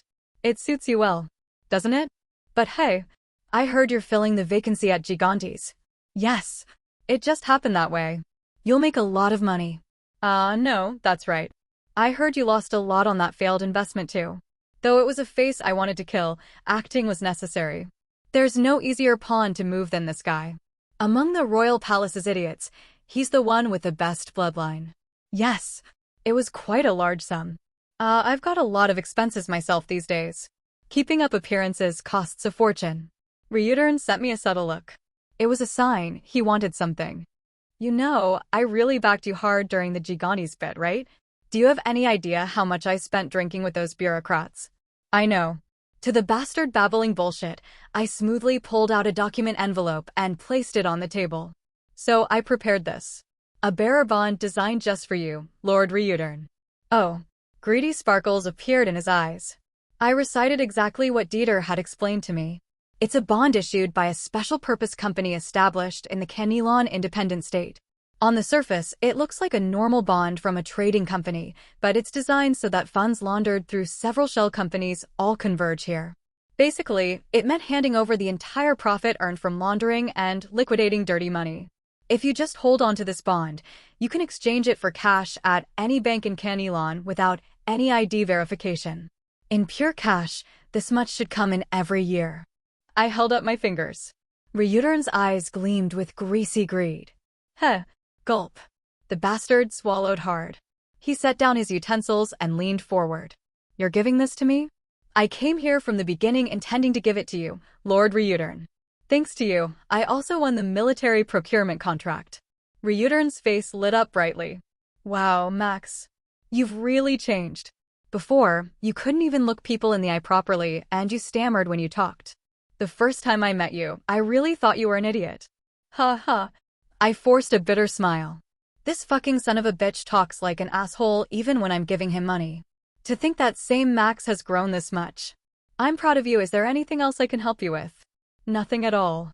I don't have many acquaintances in the royal palace anyway, so just staying on good terms with you is more than enough.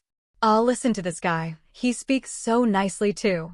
I like it, I really do. Then I'll gladly accept this. Just as Ryudern was about to snatch up the bond, I firmly grabbed his wrist. But, Lord Ryudern. What is it? There is something important. Lowering my gaze seriously, I spoke in a low voice. Please make sure to keep it secret. If word gets out that I gave you this bond, it'll be a problem. You know how people in the palace are. Of course. You know I'm tight-lipped, right? Don't worry. I gave a small nod and let go of his wrist. Ryudern, now all excited, tucked the bond into his inner pocket and drank wine with glee. Max, if any other guys start causing trouble and asks for money, just tell me. I'll shut them up right away. The shell company and bond now in Reutern's possession will, before long, be leaked through an anonymous tip-off to one of the royal palace's direct agencies. The contents of the tip will probably go something like this. Knight Maximilian, of the Ebenholz family, is laundering funds embezzled from the military contracts. Lutz, department head of a palace's direct agency, will never overlook such an obvious and suspicious money trail.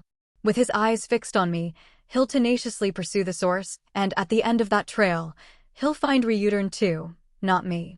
When that day comes, I will simply watch from afar. Max, have a drink too. Yes, thank you.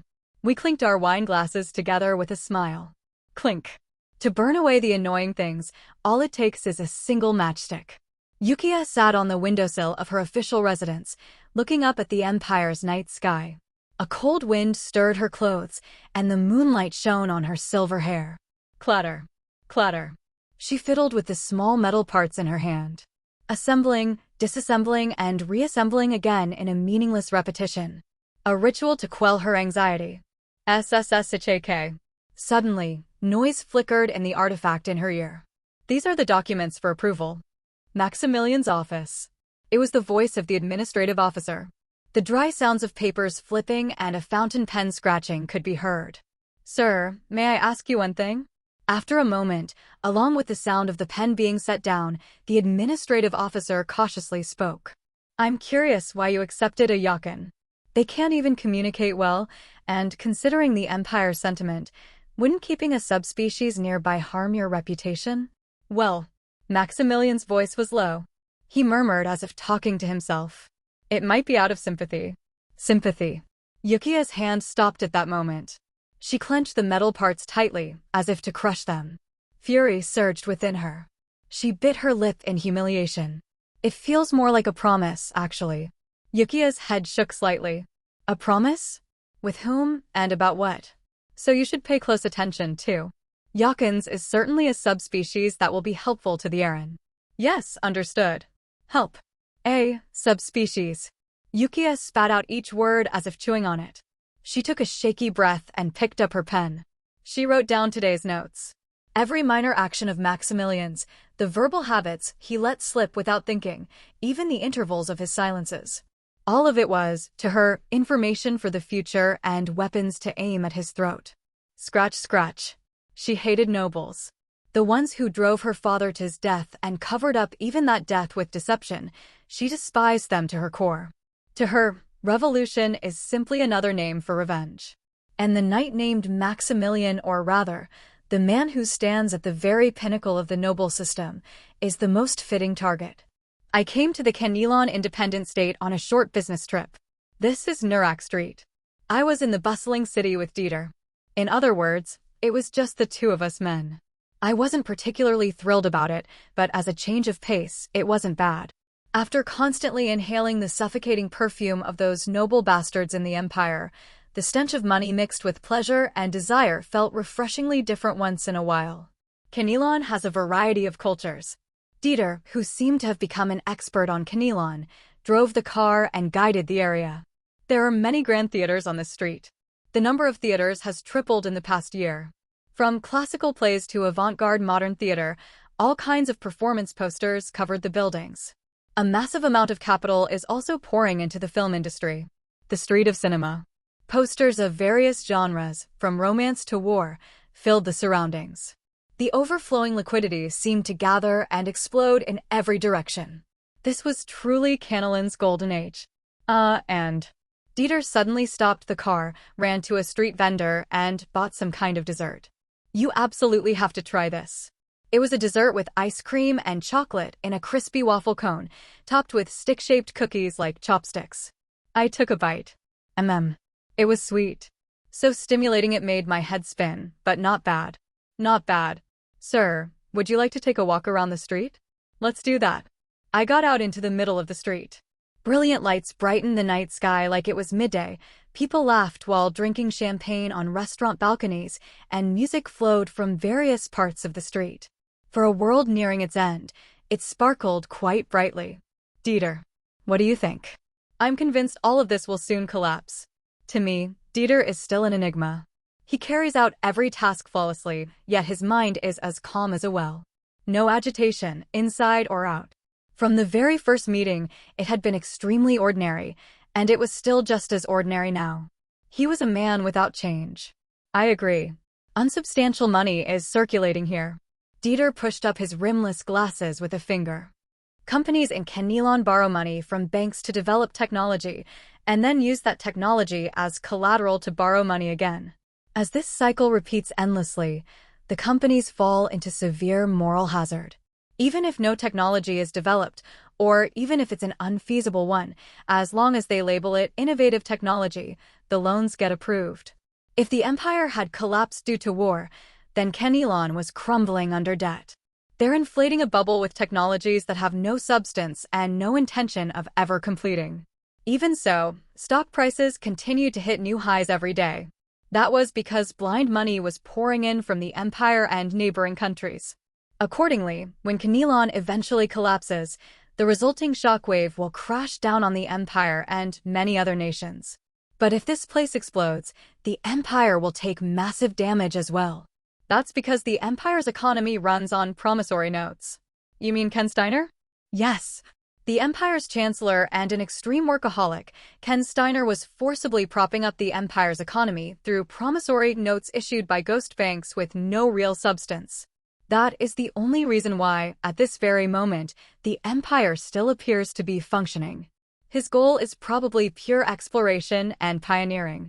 He likely plans to procure military supplies using those notes and carve out new paths in unexplored regions. He would repay the borrowed future with the profits gained through exploration and expansion. But the emperor's thinking is different.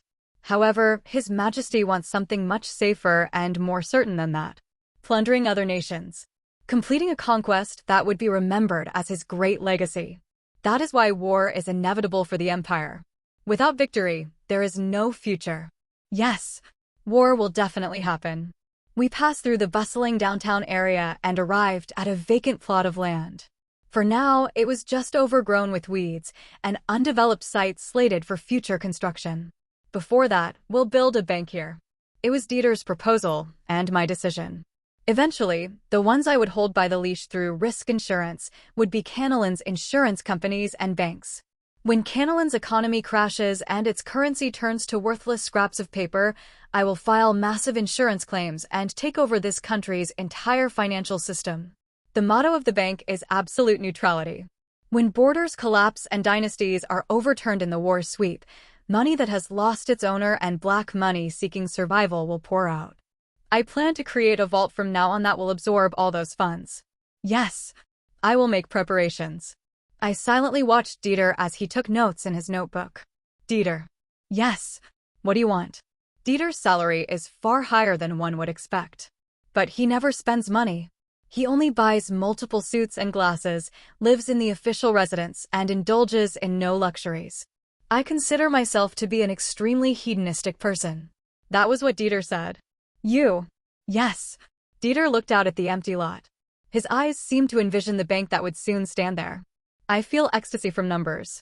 Because numbers don't lie.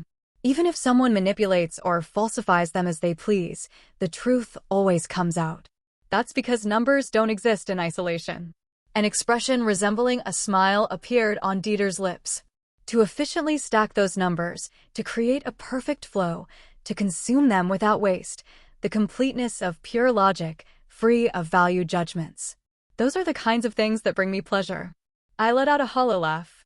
Dieter wasn't a man who desired money. He seemed to be a rather unusual person, someone who loved the very order created by the flow called liquidity. What do you desire, sir? It was an unexpected question. Dieter had something he was curious about regarding me as well. Suddenly, a vision of a ruined future, of a destroyed world, flashed through my mind. I want the Empire to win. Only then will our world be able to stand properly. Dieter calmly adjusted his glasses and responded. Yes, I'll take note of that. In the winter, with large snowflakes gently falling. In the front yard of a house covered in white, I was training Aaron Shepherd, Leo. Listen carefully. In the end, it's about establishing your territory. Maximilian, imitating Freya's style. You are the dog of Ebenholz. That means you're the most noble dog. I couldn't tell if this fellow actually understood me, but in any case, it quietly listened. So always keep your posture and grooming in order. Its posture was quite upright, definitely showed promise. Don't bark or wag your tail recklessly and lower your dignity. After thoroughly instilling the ideology of Ebenholz, I drew a 2-meter radius circle in the snowy ground around it with my long sword. Set a circular boundary in your mind, and sense everything that comes into it. The wind, sounds, even the killing intent of enemies. I moved my foot close to the edge of the circle, just touching and pulling back. Leo's gaze followed the tip of my foot. The moment something enters. Tap. The instant my foot touched the line, Leo leapt up like a spring. Movement like a bullet. Even its braking, stopping just before biting my forearm, was perfect. Good. You must go straight for the throat. Answer. Woof. You really are smart. No, it understood everything I said. Its expression said as much. Again. But this time, close your eyes. Leo obediently closed its eyes. Wait, do you really understand what I'm saying? Leo opened its eyes again. Close them again. It closed them again. Indeed, it was a true spirit beast, worth every bit of a blank check. I picked up a stone rolling on the ground. This time, it's a stone. Whoosh. Thud. The sound of a stone sinking into the snow. In that moment, Leo dashed with its eyes still closed. It found the exact spot where the stone had landed. It had reacted using pure senses, not sight. Good. Again. Thud. Thud. Thud. The training that started with pebbles advanced to tree leaves that made almost no sound. After finishing the training, I held Leo in my arms. Good work. Drink this. I placed an elixir to its mouth. Just in case, I had consulted Lorenzo beforehand. Elixirs are pure crystallizations of mana, not chemical compounds. So whether human or beast, they work the same. But why are you asking me this? That meant no one had ever been crazy enough to feed an elixir to an animal. Slurp, slurp, slurp, slurp. Leo wagged its tail as it eagerly slurped down the elixir worth millions. Somehow, its fur seemed to grow shinier in real time. Grow big and strong. A well-trained beast is better than 10 men. At least a dog doesn't betray its master. Sir Knight, you have a guest. Just then, the butler announced a visitor. Let them in. Yes. The reporters from the Gemian Daily came into the front yard. Alphonse and the editor-in-chief, Céline Dubois. Pleasure to see you, Sir Knight. Céline bowed politely. The Revolutionary Forces executive who once wore a rabbit mask now stood before me in an elegant coat. I didn't expect the editor-in-chief to come in person. And bringing that man too. I smirked and gestured at Alphonse. Céline shrugged. He insisted on coming himself. Alphonse yawned as he picked up the camera. Sir Knight, what do you want? Any particular composition you prefer? Just get a shot of me from behind with this guy. Got it. Click. Click. He continuously pressed the shutter. Céline watched us with her arms crossed. A knight raising Aaron Shepherd, wouldn't a headline like that be kind of nice? Yeah. Alphonse nodded absent-mindedly and handed me a crumpled letter. What's this now? It's nothing special, just, from the security workers at Gigantes. That commoner representative wrote it. He really wanted you to get it. I took the letter and unfolded it. From the very first line, I could feel the sincerity pressed into the paper so hard it was nearly torn. To the Honorable Sir Maximilian von Ebenholz. We were as good as dead.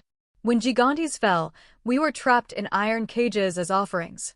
On that cold night, when we were waiting for nothing but a death sentence, on those days when our hands and feet wouldn't thaw, when we despaired at never being able to see our families again, we remember. Sir, you said it wasn't a burden the commoners should bear.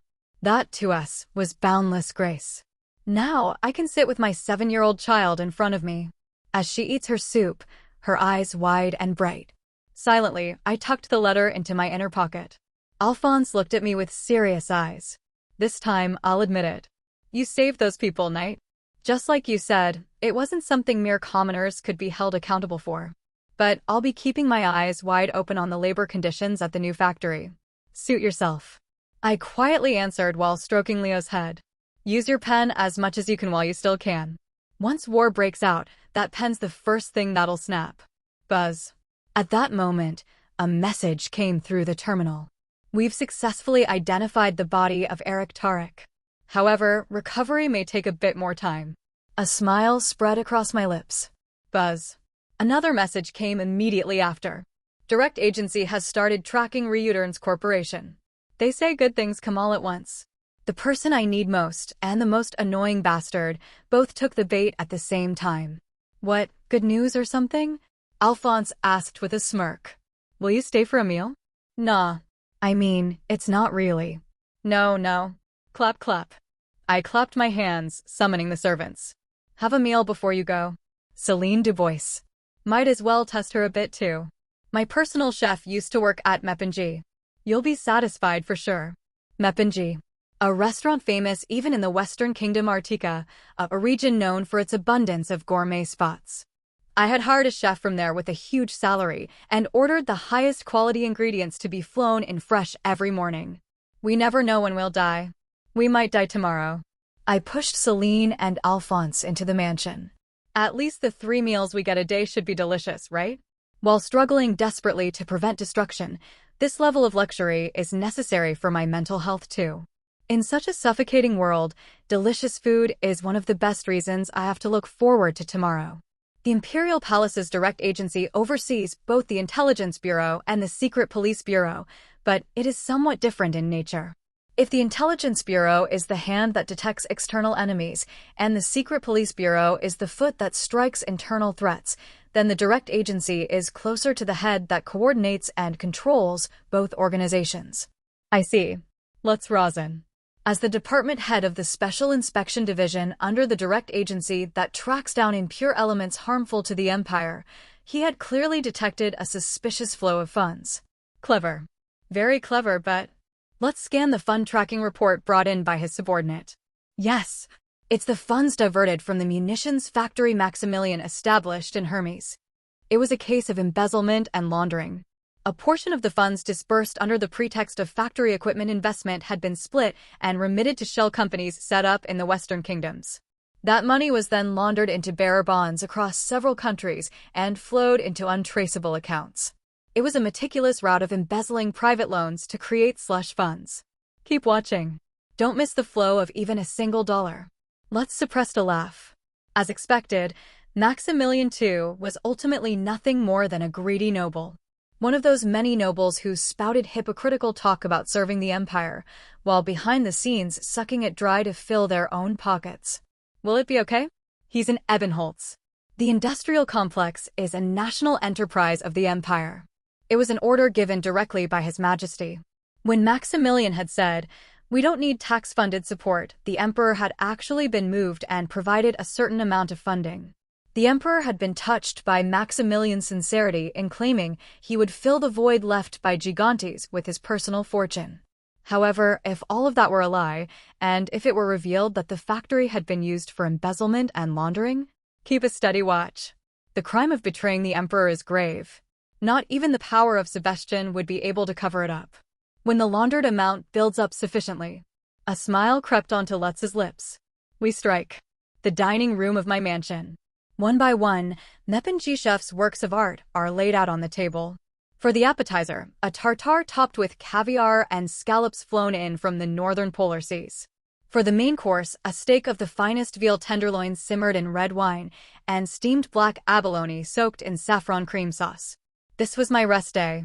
Basically, people may rest, but factories do not. I spoke about my factory while slicing the tender abalone. It was all a matter of efficiency. Gigantes certainly handled a large portion of the Empire's munitions, but their method was inefficient. They used human lives to make up for the lack of productivity. The issue with Gigantes wasn't just exploitation. As a result, even young children were used, but we have no need for that. My factory runs 24 hours with a 3-shift system.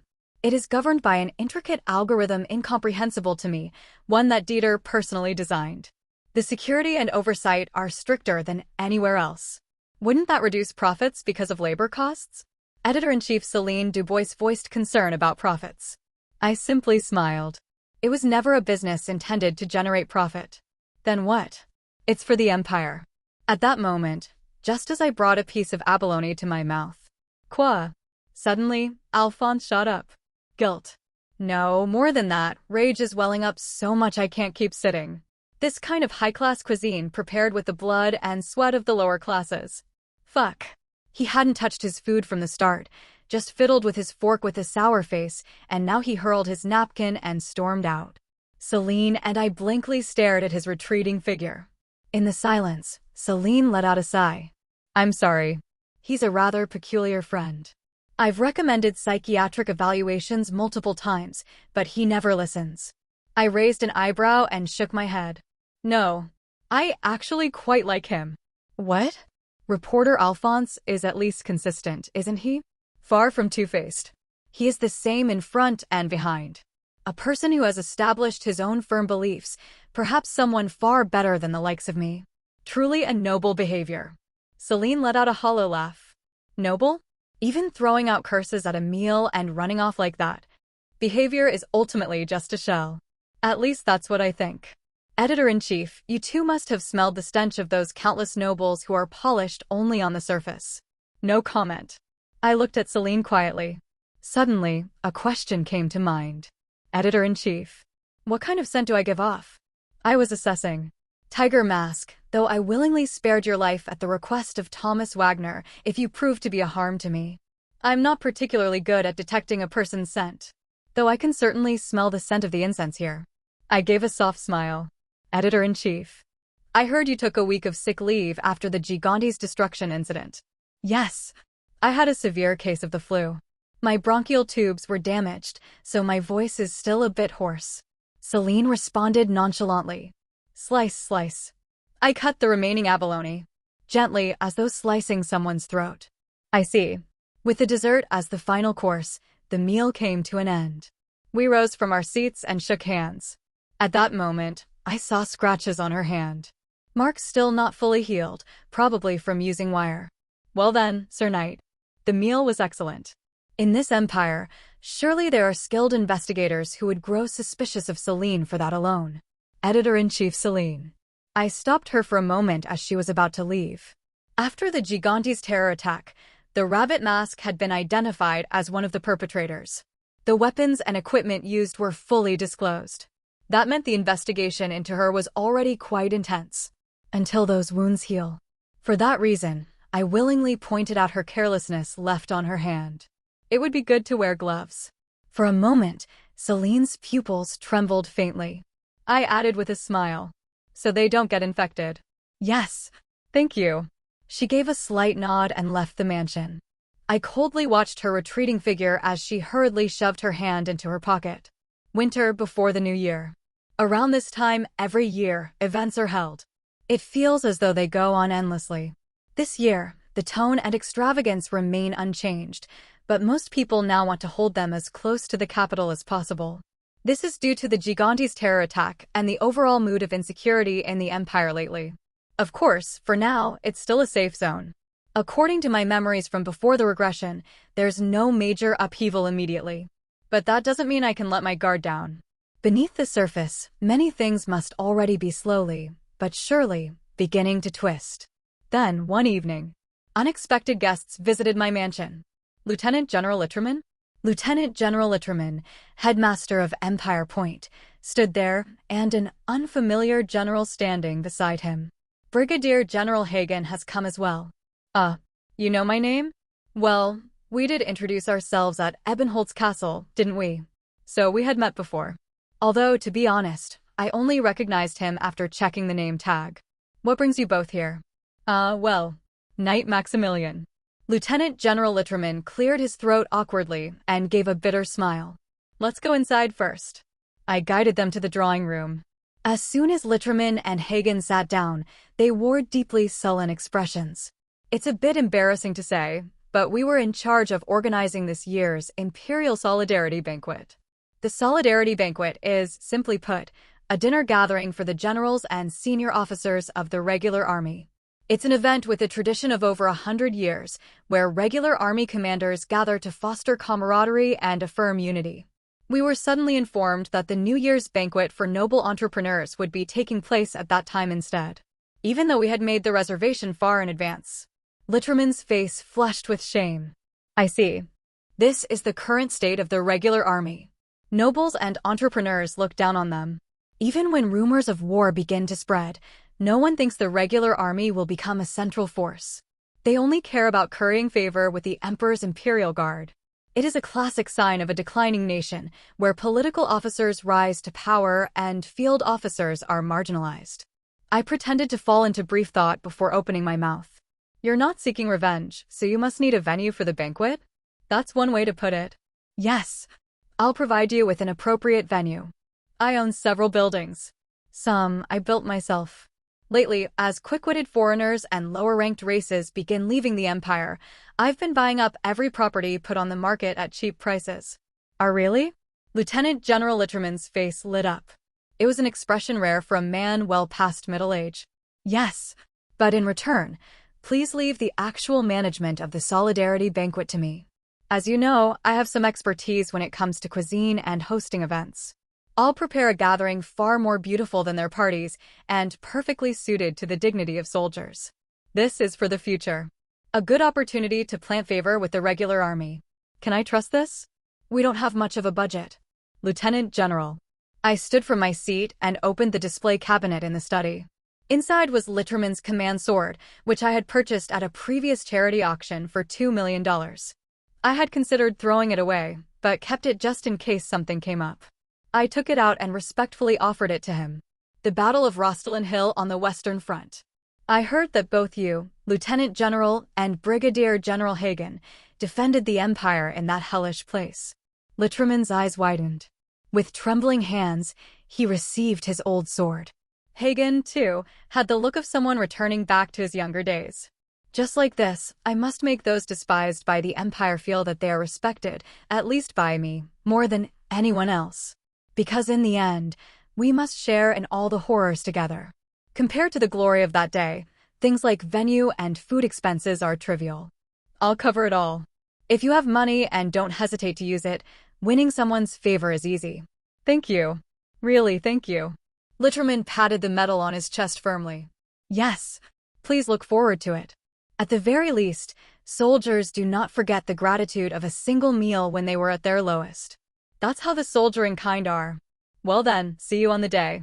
I saw the two of them all the way to the front entrance, then returned to the office. So the rough budget will be in several millions. If I don't hold back, that's about the range. Several million for one party. Close to squandering money, but if I can make a strong impression at a gathering of the so-called heads of the regular army, then it's not a bad investment. Wying. My terminal buzzed. It was Zendo from the Genin branch. Sir Knight. What is it? The atmosphere has been uneasy lately. The situation in Genin has been worsening. The flames from Gigantes are now spreading to unrelated places. To what extent? We ourselves are under surveillance. Right now, members of the Secret Police Bureau are pouring in. The Secret Police Bureau.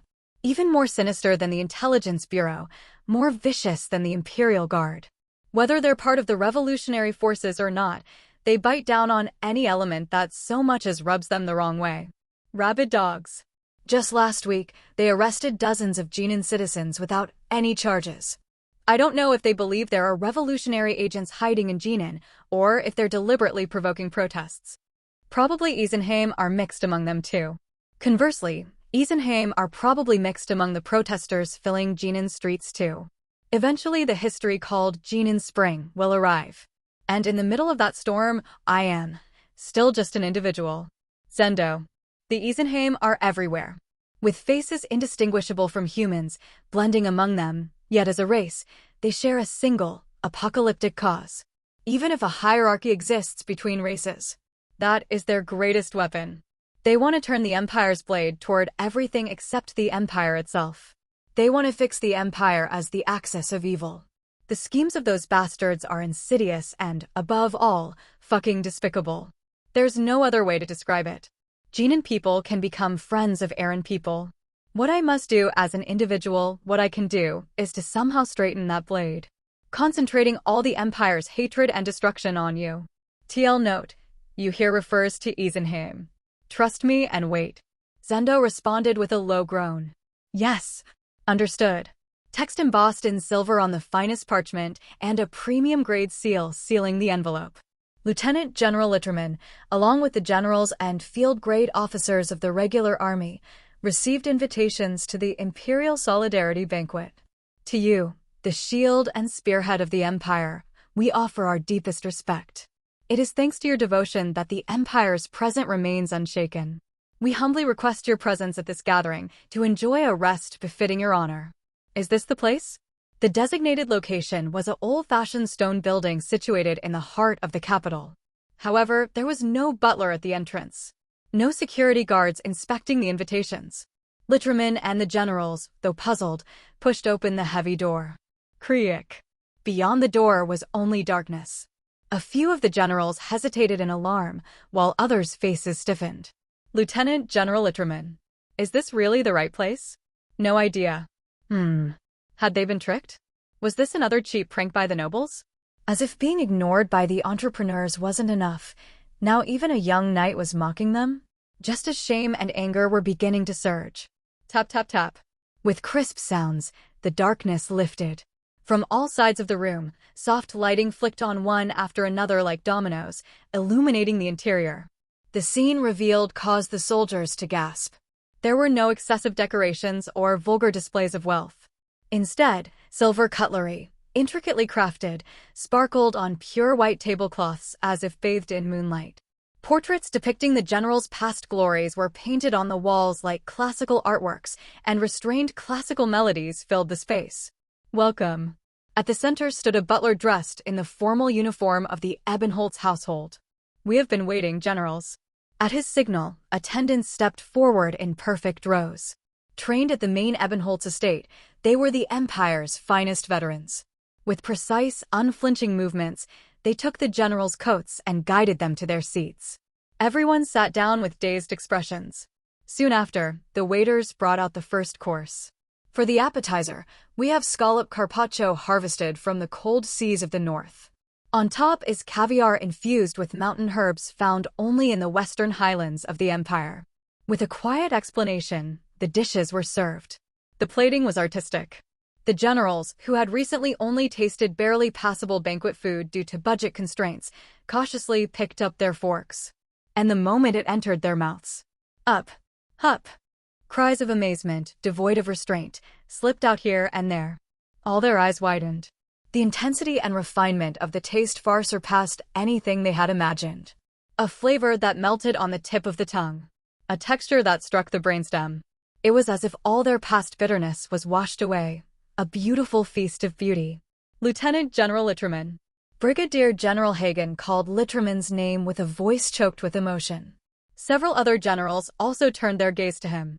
Litterman wiped the sauce from the corner of his mouth with a napkin and gave a faint smile. It wasn't me. It was Maximilian the young, spirited knight who offered us this respect. Just then, sommeliers appeared and served the wine. Chateau de Luna 988. A top-tier vintage suited to all of you. Pop, pop. The sound of corks echoed like fanfare. Crimson liquid soon filled the glasses. Chateau de Luna 88, year 88? Huh. You mean 988, right? Yes, that's correct. The soldiers had all heard of this wine. Not by the bottle, but by the glass, it was said to cost several hundreds of dollars.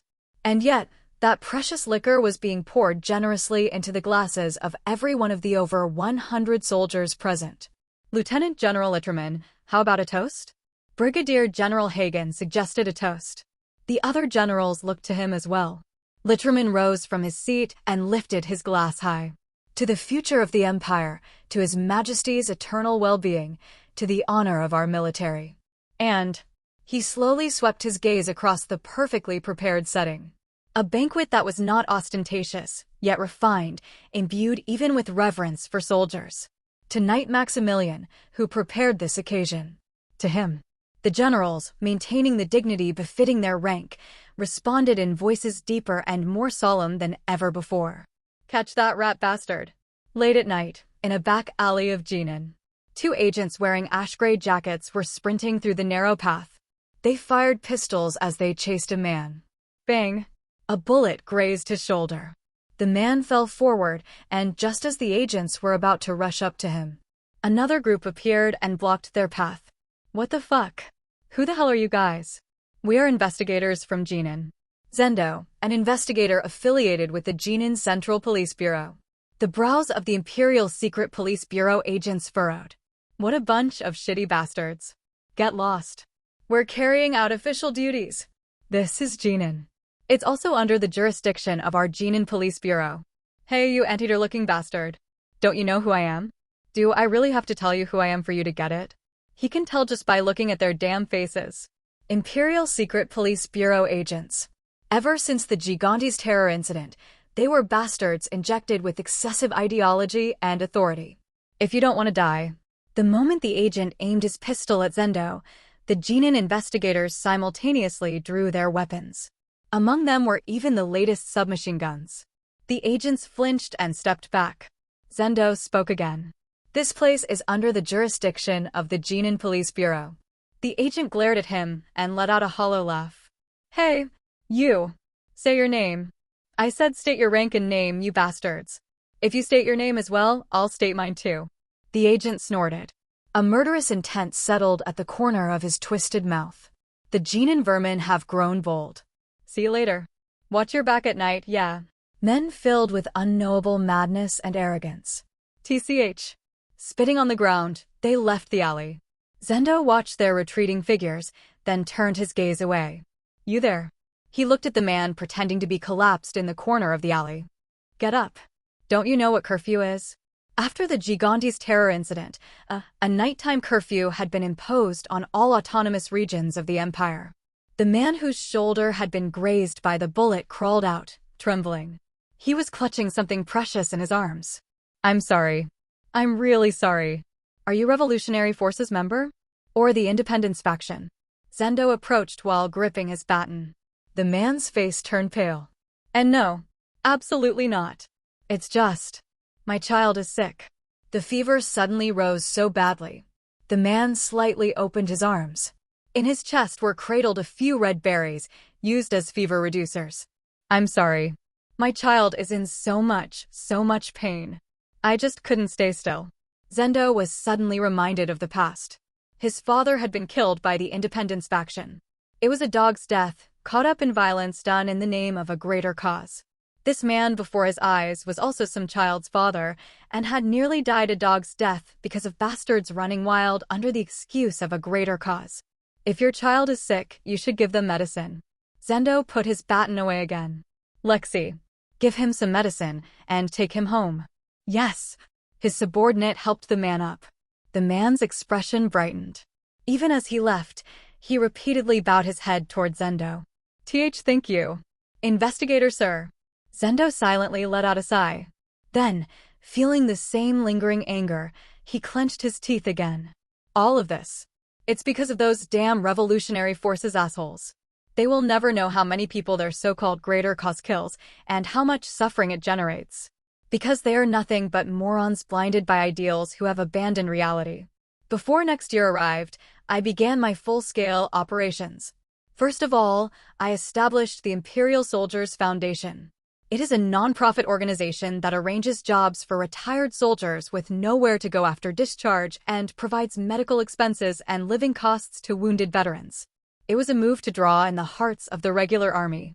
Next, I carried out expropriation. Should I even call it expropriation? In truth, it's preemptive acquisition, getting ahead of the Imperial Guard bastards and securing assets first, a tactic of take it before it's taken. Indeed, the Imperial Guard's greed toward non-Aaron asset holders within the Empire is becoming more blatant by the day. After Kenilon collapsed, it will become far more severe. Additionally, starting next year, a new law will be promulgated. A bill that imposes punitive transfer taxes when non-imperial Aarons buy or sell real estate, companies, stocks, etc. within the Empire and prohibits currency exchange. The pus-like Imperial Guard bastards of the Empire naturally received that news first and put immigrant tycoons on their list of prey. The fortunate thing is that they are very poor compared to me. Those bastards were probably planning to wait until after the law takes effect, when asset prices crash or forced sale orders come down, and then buy everything up at dirt-cheap prices.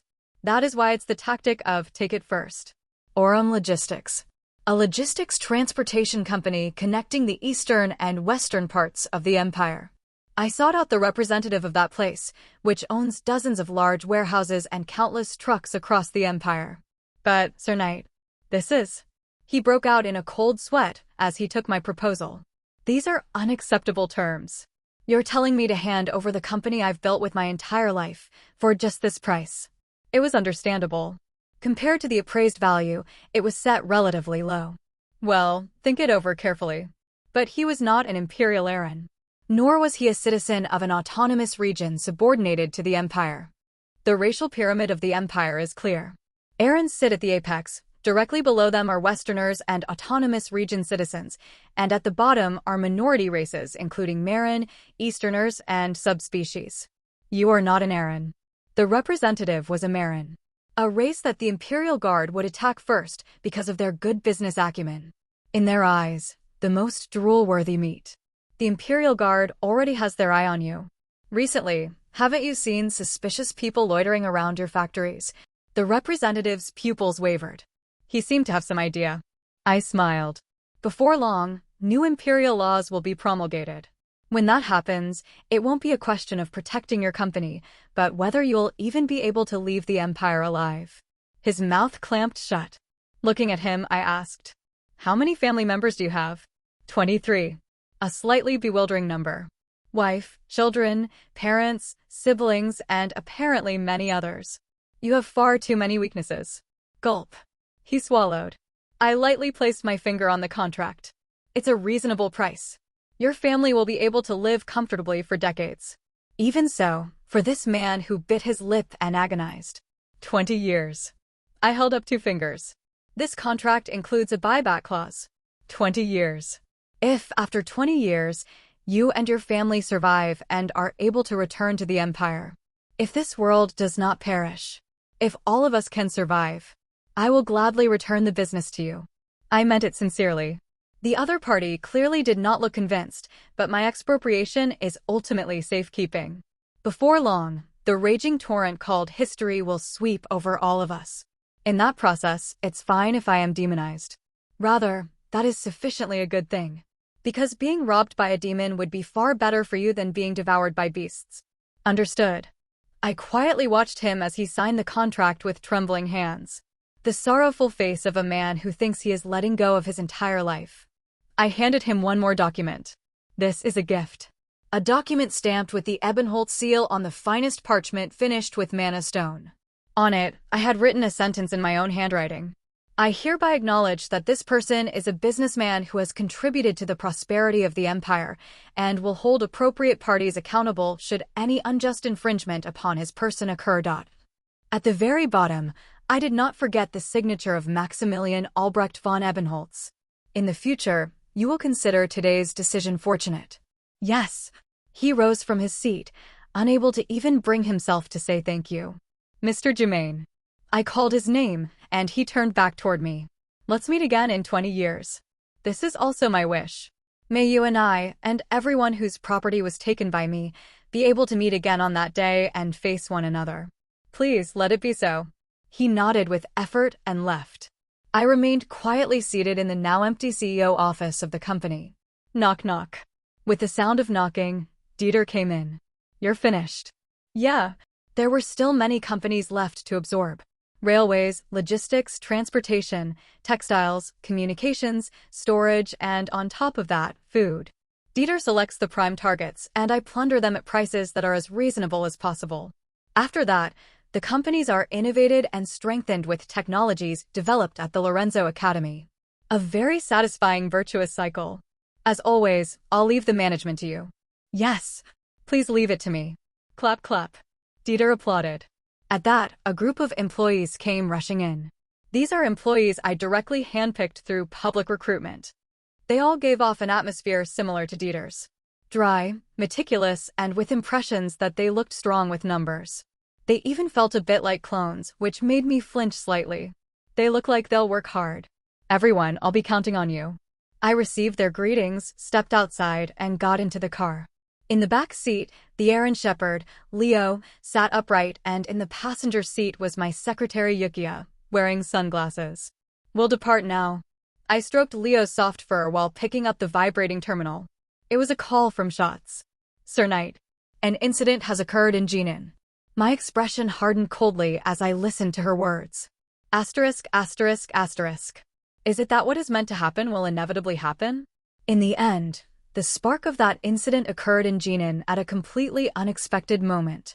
It was the kind of thing that could not be stopped even if I unleashed investigators to scour all of Jinan like combing lice and laid down wiretapping and surveillance densely everywhere.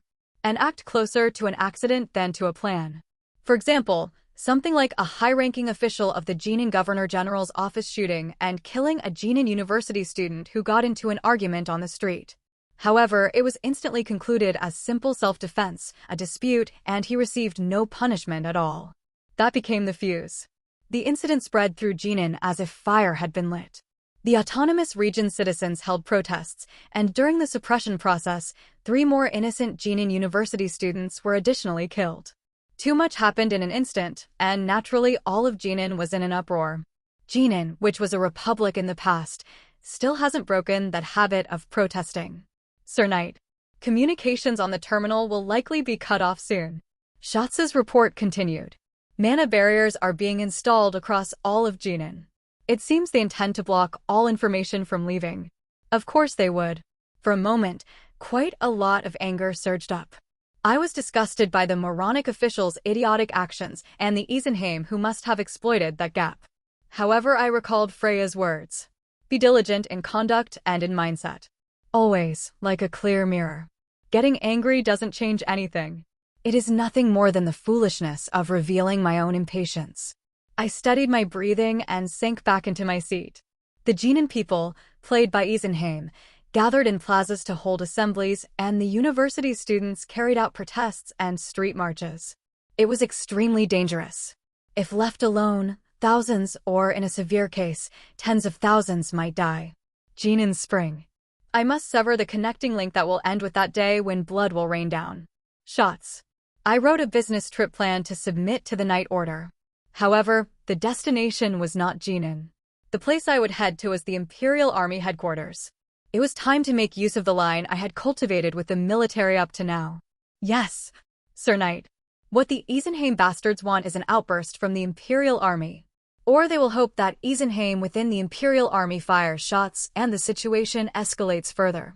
If that happens, the Emperor will order the suppression of the unrest. He will try to send in the army and trample it mercilessly. Wait for me. Before that happens, I will go. I will willingly become his head and decide with my own hands the method of suppression. I'll get there before it's too late. I arrived at the Imperial Army headquarters. They had already grasped the situation in Jinan, and there was widespread expectation that a suppression force would be organized. Knight Maximilian.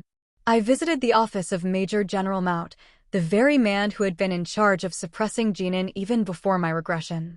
Good to see you. That regimental dinner last time was truly fantastic. Neatly groomed blonde hair parted in a 2:8 ratio, and a mustache shaped like wings. Despite the situation, he starts by talking about that banquet. Once you feed someone well, it becomes this convenient. Yes, it's good to see you, Major General Maut. I sat across from him. The corner of his mouth twisted into a sly grin. However, it seems you two have heard the news and are enraged. I quietly looked at him. A protest at a time like this. How dare Jinan even think of opposing the Empire, TSK? That won't do. Don't you agree? It's probably not opposition. I casually looked around the office. It seems luxurious, yet not quite. There are plenty of decorations scattered around, but in truth they lacked real substance. It had the feeling of someone trying to look as stylish as possible within the limits of having little money. The people of Jinan likely know it themselves. How could Jinan possibly oppose the Empire? They're just venting their dissatisfaction. Well, I suppose. Do you happen to know who sparked this incident? Sparked it? Yes. The person who shot the Jinan citizen dead on the street. That incident didn't exist before the regression. It was a complete random occurrence. Maut awkwardly brushed his hair back. He's the second secretary of the Jinan Governor General's office. The youngest son of the Vice Minister of the Imperial Palace's Ministry of Interior. The reason he was released instantly under the excuse of self-defense even after killing someone. The Imperial Palace again. If even a mere Vice Minister of Interior can manage this much, it's beyond ridiculous. Where is he now? I've heard he's gone into the Imperial Palace. I nodded. As expected, he had already fled. It doesn't matter. I'll definitely find him and cut off that bastard's head. A suppression force will be organized soon. A support request has come in from the Governor General's office, so we'll have to push them down decisively. I see. May I accompany you as a commander? As I made a request that wasn't quite a request, I took out a small box. Mount's gaze was naturally drawn to it, as if he had been waiting for this moment. That would be most welcome. You really do seem angry as well. But what is that? Mount showed interest. It's nothing special. A small gift I brought along just in case he didn't listen to me. It's a music box. When the box is opened, a flower bud bloomed elegantly and a beautiful melody flowed out. More than the music box itself, the components of the flower buds are what matters. They're all jewels and mana stones. Mount's eyes sparkled. I heard your daughter's wedding is coming up soon. Oh my. You remembered something like that? I'm honored, ha ha ha. Taking care of weddings and funerals is the best way to win someone's favor. It's also the best excuse to offer a bribe. Thank you. Mount carefully placed the music box on his desk. Even during the various conversations that followed, his gaze remained fixed on the music box and wouldn't leave it. He seemed to like it very much. Khimri Square in the Jinan Autonomous Region. Hundreds of thousands of people poured into the area. As if spewing out their suppressed anger, they marched toward the Governor General's office. At the very front of that wave stood a middle-aged man, the father of a woman who had been killed by a high-ranking official of the Governor General's office on the street a few days earlier. In his arms, he held a photograph of his daughter from when she was alive, and behind him, large written slogans surged like waves. Clarify the truth about Adeline's death. They were demanding the truth about his daughter's unjust death and punishment for the murderer. In their hands were candles instead of weapons. Stop. The garrison troops blocked their path. Soldiers occupied the road and prevented the citizens from advancing. It's an order from the Governor General's office. Disperse immediately. It was a tense standoff. But there was no violence. The garrison soldiers were men who had lived in Jinan for a long time, and therefore there was understanding and sympathy for this situation. The protesters knew this as well. From the beginning, they had no intention of opposing the empire. They were merely demanding the correction of injustice. However, at some point, from somewhere, someone seized this opportunity to drive in a wedge-like crack. It could have been one of the protesters, or it could have been one of the soldiers. Tang! A gunshot ringing through the sky. Screams erupted, and that single bullet multiplied into dozens. Bang, bang, bang, bang. The young soldiers pulled their triggers without even realizing it. Some civilians responded by releasing mana. The unexpected gunfire, counterattack, and collision covered the area in chaos. The flustered garrison troops hastily declared a retreat and... Cling! This really turned out well. In an old, time-worn mansion in the Jinan Autonomous Region.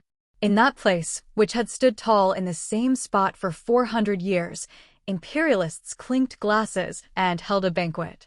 If it's a riot, then the justification is clear. They laughed over the finest wine and extravagant food. Suppressing it will be easy enough. After suppressing this incident, they will use it as a pretext to demand even stronger inspection and the police authority from the Governor General's office to the Empire. Since the Jinan Governor General's office was the stronghold of the imperialists, it could solidify the power of the imperial faction, and that would also be beneficial to the Empire. This is such a good thing that happened at just the right time. Ario, the Department Chief of Internal Affairs of the Governor General's office, lit his cigar. Those bastards who kept babbling about independence, autonomy, promises, and whatnot will all die out this time. It's perfect weather for thinning them out. Smiles spread across their faces. Lips chewing and swallowing the finest steak glistened with grease, and their greedy faces flushed red, intoxicated with wine. Let's call it a night here. Let's do that. It was very entertaining. Ha ha. Tap, tap. Department Chief Ario crushed his cigar into the ashtray. The executives of the Governor General's office rose from their seats one by one. After they all left and he remained alone in the room, the department chief took out a vibrating terminal from his pocket. As he listened to the code transmitted through the receiver, the corner of his mouth twisted into a deep smile. Jinan Central University.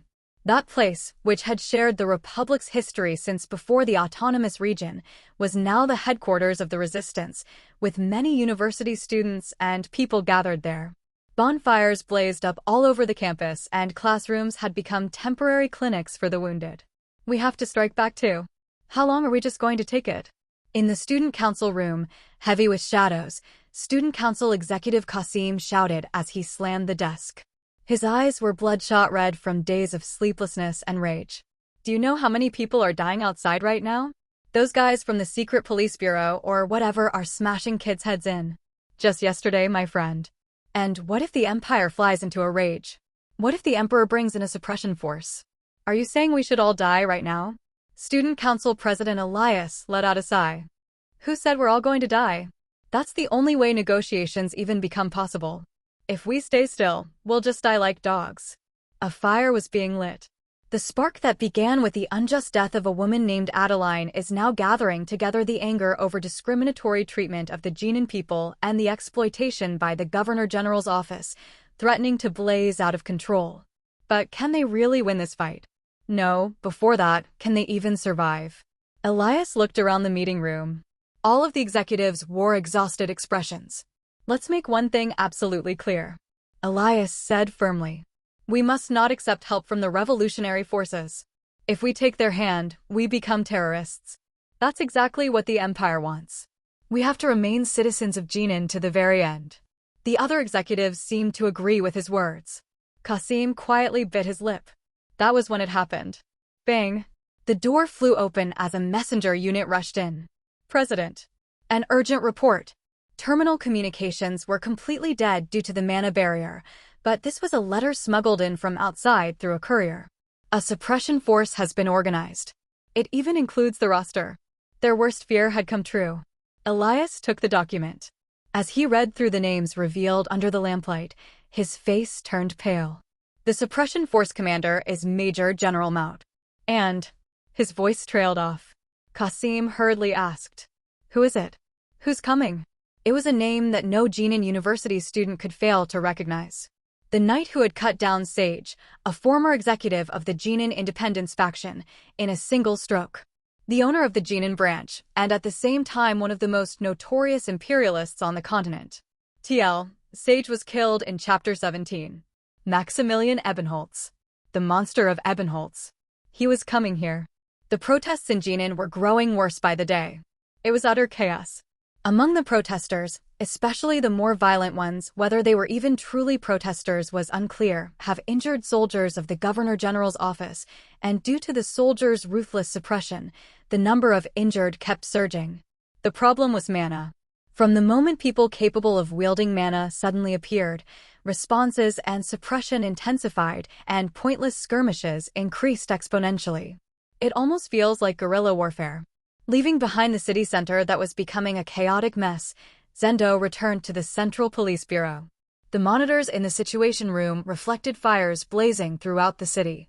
It's fucking chaotic, Zendo. The deputy director approached and placed a hand on Zendo's shoulder. Zendo let out a small snort of laughter. It really is.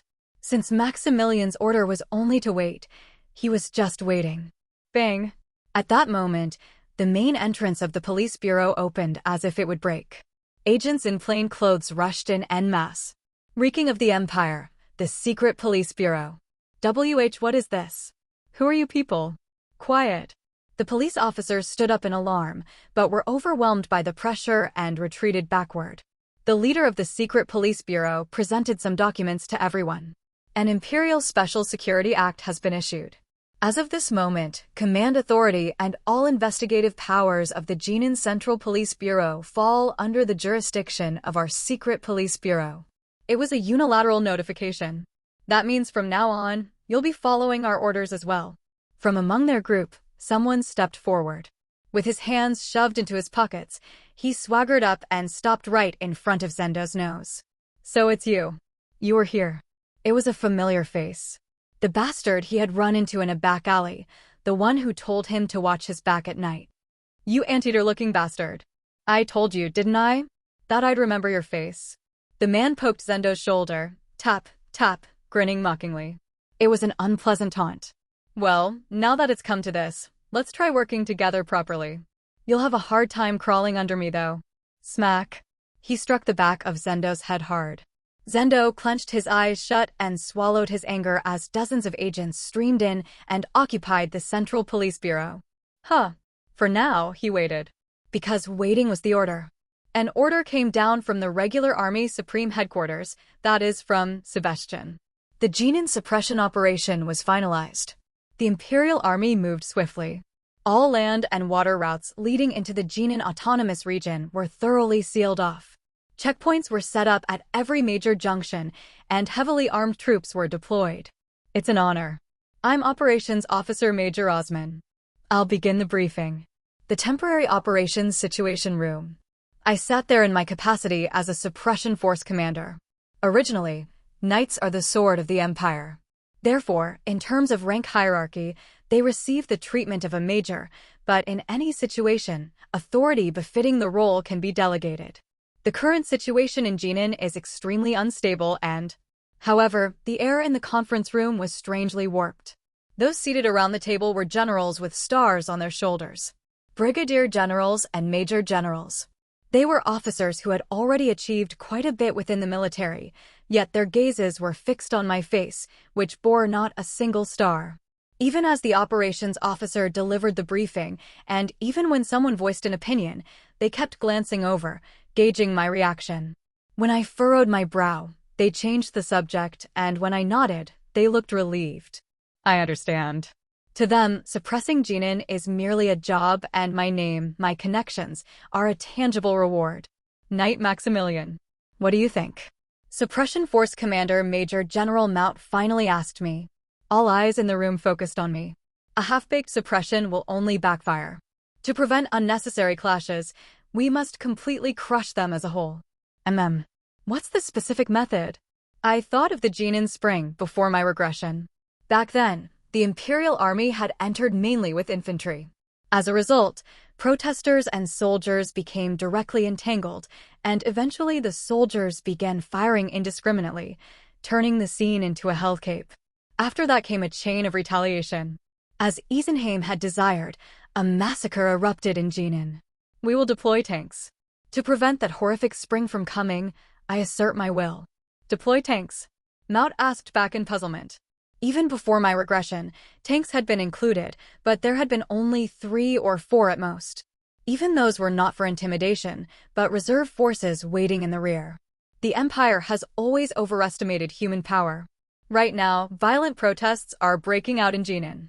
Citizens who have lost their reason do not feel fear even when they see soldiers. They only see enemies in uniform.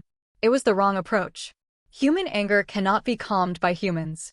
If you try to suppress it with guns and swords, all you do is ignite an even greater blaze. Perhaps it's because we don't look as massive as we think we do. Therefore, one must not face them human to human. And also because we are not sufficiently vicious or terrifying. The generals held their breath and watched me. Coincidentally, my factory, Aternum's new model tanks are waiting to be deployed. Tanks are a core asset of modern warfare and especially effective against ordinary crowds. My factory's facilities had been designed around tanks from the beginning, and the skilled craftsmen of Gigantes quickly adapted and produced them day and night. Oh ho, that will also serve as publicity for the new factory. Then how many do you plan to bring along? Would 1 or 2 companies be enough? Maud asked positively. The other generals also seemed to be expecting at most around 10 to 20 units. At present, there are about 200 tanks at our factory that can be deployed immediately. If we also make use of the older tanks under headquarters command. I calmly threw out the minimum number. We should be able to mobilize around 300 tanks. 300? The generals were momentarily struck dumb. Their eyes went unfocused, their lips parted wordlessly. Some even fidgeted with their ears. Normally, 3 tanks make up a platoon. 10 make up a company, and a single knight is evaluated as having power equivalent to a company. In other words, a force of 300 tanks is equivalent to 30 knights, or, when converted into infantry strength, more than several divisions of tens of thousands of soldiers combined. That many? Yes. Is there any need to be stingy? We should use this opportunity to demonstrate the Empire's majesty. Deploying such an enormous army to Genin. For mere riot suppression, it borders on insanity, an excessive show of force, but I know how this protest will end if we do not go this far. We must instill overwhelming fear in them. No matter how many people gather, people are still just people. Beings made of flesh and blood will instinctively shrink before steel that is larger and harder than themselves. If hundreds of such colossal machines line up, merely seeing them will instill a sense of powerlessness, the feeling that we cannot resist them. At the very least, the souls of ordinary people will be broken. As for those who are not ordinary, the Eisenheims, I will personally kill them. That is the Empire's way. I looked around at the generals and smiled faintly. Do you all agree? They exchanged glances. Their expressions were quite amusing. Fully grown men suddenly become like little children. But I did not expect any objections. After all, my father Sebastian was present in this headquarters. Please answer. At last, they all nodded. Stronger than the strong. Before spring even arrives, I will subdue them by the most powerful means. The suppression of Genin was an imperial order. The emperor personally expressed his concern, and Sebastian Ebenholz, the supreme commander of the empire, delivered that intent to the headquarters. Sebastian did not place restrictions on the method of suppression, but the fact that Maximilian had volunteered for the operation as a knight was unexpected. He quietly skimmed through the operation report bearing Maximilian's name. Suppression plan. The key point is a comprehensive suppression through overwhelming force. Mobilize hundreds of tanks to surround and pressure the Genin autonomous region, instilling in them a sense of helplessness that makes resistance impossible. In Sebastian's eyes, it was not bad at all. It was surprising that the newly established factories in the south had already produced this volume of tanks, but more than that, he liked the idea itself. The Empire does not tolerate unrest in autonomous regions. The strength of the Empire must be absolute, something that cannot be challenged or dealt with. Therefore, completely crushing them suits the situation far better than negotiation or compromise. It would also serve as a good propaganda tool to demonstrate the Empire's continued stability to neighboring countries and internal subversive elements who had been spouting all kinds of talk since the destruction of Gigantes. Scratch. Sebastian scrawled the Supreme Commander's signature. Colonel Edmund Bruendahl received the document. Loyalty. After saluting, Edmund stepped out into the corridor and thought about the contents of the operation plan. Maximilian intended to deploy enough power to crush an entire front line for nothing more than riot suppression. What on earth was he thinking, and what was he trying to do? You seem worried.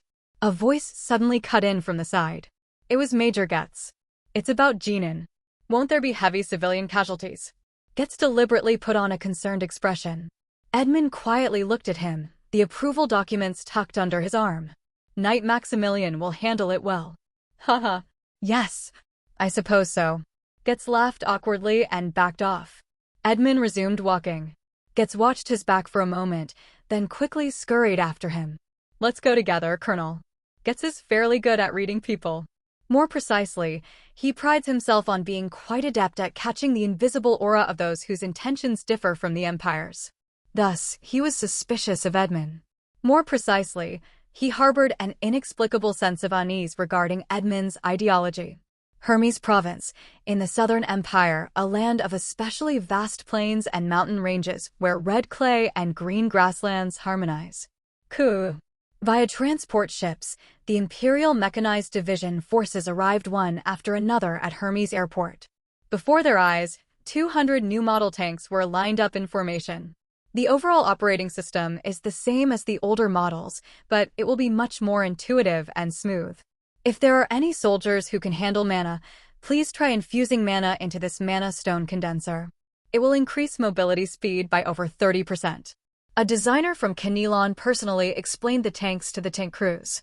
Boarding the interior half in doubt, they soon exclaimed in amazement.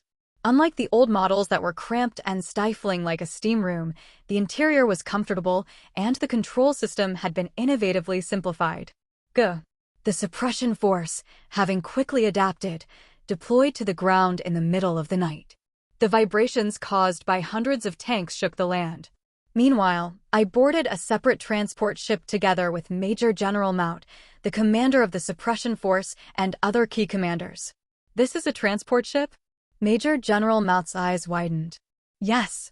It was, in effect, a private aircraft custom-ordered at an extra cost from an aviation manufacturing company in Kenilon. Plush top-grade leather sofas, tables finished with Marcana hardwood, and soft lighting. The interior was a complete recreation of a suite from Canilon's finest five-star hotel, or something like that. I'm planning to acquire this company later when Kenilon collapses. Everyone, please take a seat. The commanders swallowed dryly as they took their seats. They seemed fascinated by everything, but refrained from showing it for the sake of decorum. Click. I snapped my fingers. Dedicated attendants placed luxurious boxes in front of the guests. These are welcome gifts for my distinguished guests who are boarding my private aircraft for the first time. An attendant opened the box halfway. Through the gap, a bottle of amber-colored liquid sloshing gently and crystal glasses were revealed. It's Royal Amber 21-year vintage. Please take it with you when you leave Jinan. It was a famous liquor priced at over $200,000 per bottle. Even the crystal glasses, if one were to appraise their value, were worth more than $50,000. The corners of the general's mouths twitched. They tried hard to maintain solemn expressions, but they could not stop the smiles from leaking out. Ha ha ha ha ha ha ha ha ha ha ha ha. As their laughter mingled with the sound of the aircraft, before long we landed on the runway of the Jinan garrison base. Let's go. Major General Maut and the other commanders disembarked first, and I followed after them. At the end of the runway, senior officials from the Governor General's office, who had come out in advance to greet us, came into view. They were standing there smiling. Thump. At the same time, my heart gave a hard jolt. It was a familiar sensation. Evidence of these in Haim. Welcome. I am Ario, Department Chief of Internal Affairs of the Governor General's office. A greasy-faced man offered a handshake to Major General Maut, then approached me as well and extended his hand. I stared at him and suppressed my smile. Nice to meet you, Knight Maximilian. Found you. As expected, you were hiding here. Let us proceed to the Situation Room first. We have everything prepared. The department chiefs of the Governor General's office naturally guided us into the garrison base. As if it were only natural, they attempted to sit in on the meeting. I stopped them at the entrance to the conference room. From here on, military secrets will be discussed. Those of you who are civilians, please step aside. The expression on Department Chief Ario's face stiffened. Knight. We are from the Governor General's. This is wartime, Department Chief. There was no need to hear any more. Thud. I closed the door. After that, Major General Maut took the seat of honor, but the air in the conference room was subtle.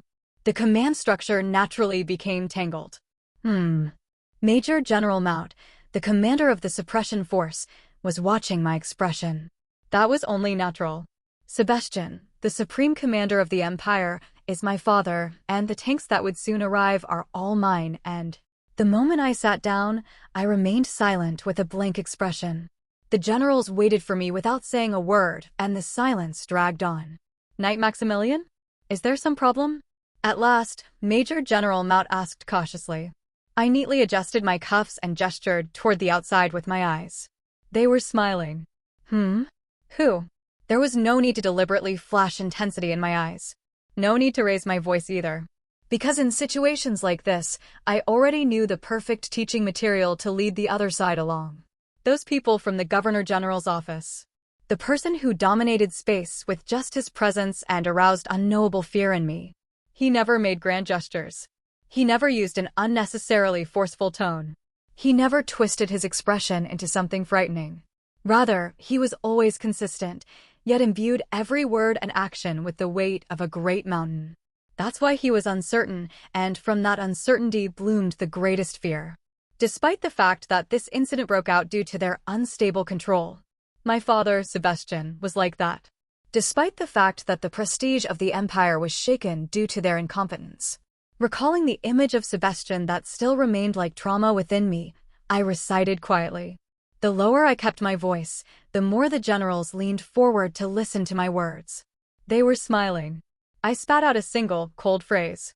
As if it were someone else's problem. Major General Maut's expression hardened stiffly. The same was true for the other generals. My thoughts and the atmosphere spread like a contagion. It seems that the targets we need to suppress here. I looked around the room and drew my conclusion. Are not just the rioters. All of them nodded heavily. From now on, it is wartime. I, as a knight of the Empire, possess the authority for immediate judgment. However, that blade is not directed only at enemies. It also applies to incompetent and corrupt allies, or enemies disguised as allies. Pacify Jinin and overturn the Governor General's office. Seat a new figure in that position to rearm Jinin's ideology. That is my plan. Kugagagung. A thunderous sound reverberated through the streets. Countless tanks, a wave of steel, crossed Hermes and entered Jinin. The sight of them pouring in endlessly was something that could hardly be put into words. It was as if they themselves embodied destruction itself. The protesters who had occupied the roads froze before that bizarre and overwhelming presence. By imperial decree, disperse all protests and assemblies immediately. The tanks passed through the city. The barricades that students had piled up overnight crumbled helplessly, and cracks formed in the roads trampled by the monstrosities. By imperial decree, disperse all protests and assemblies immediately. However, they did not fire rashly. They simply stood before those reckless enough to resist without backing down. Target confirmed. The rules of engagement handed down were clear. The objective was not killing. Fire. Qua. The muzzles spewed fire. The shells struck empty building walls or asphalt surfaces right next to the protesters. Storms of blasts and fragments scattered in all directions. A statue in the square collapsed, and glass and chunks of stone from buildings flew everywhere. Only then did the citizens grasp reality, screaming as they scattered. By imperial decree, disperse all protests and assemblies immediately. As the tanks seized Jinin's key points, agents of the secret police bureau and soldiers seeped in from the shadows. It was the full-scale movement to hunt down the wanted ringleaders. By imperial decree, disperse all protests and assemblies immediately. Jinin Central University. Maximilian is a crazy man. Student Council Executive Qasim muttered with an enraged face. Their meeting was focused on only one person. Knight Maximilian, who brought hundreds of tank units to Jinin. Elias murmured like a sigh. We have no choice but to stop now. From the start, it was far too impulsive. You're going to surrender like this? Qasim shouted in a fit. Elias shot back, looking frustrated. Then what are we supposed to do? At this rate, thousands, no, tens of thousands of people could die. Since they brought tanks, we should ask for help from the Independence faction or the revolutionary forces. The world changes when people die. Don't spout crazy bullshit. Elias pointed at Qasim, his complexion hardening. I'd die if it were me who had to die. But that's not it, is it? We're the ones who are going to run away. And after we escape, you're saying innocent people should die so the world can change. Qasim also calmed down for a moment. Everyone already knew it. In a situation where hundreds of tanks had flooded into Jinin, resistance or negotiation was impossible. Then if we surrender, will Maximilian stop? Will he coddle us and let it slide? No one could answer. That much was true. Injured people from shelling were already cropping up all over the city, and agents, police, and soldiers ran rampant in the gaps. By imperial decree, disperse all protests and assemblies immediately. The faint voices of the tanks still echoed. For now, everyone disperse for today. If you have letters to write to your family or friends, write them now. Elias got up from the conference room and returned to his dormitory. Fuck. He sat at his desk, venting the swelling frustration with a curse, when he noticed a single note lying on it. I have urgent information to deliver. Many people will die. Come to contact point 3 as soon as possible. It was the handwriting of a reliable informant. People will die. It was a dangerous situation, but an even more dangerous urgent report. After hesitating, Elias quietly slipped out of the dormitory. The moment he arrived at the back alley, contact point number 3, and looked around the area. Ah, there you are.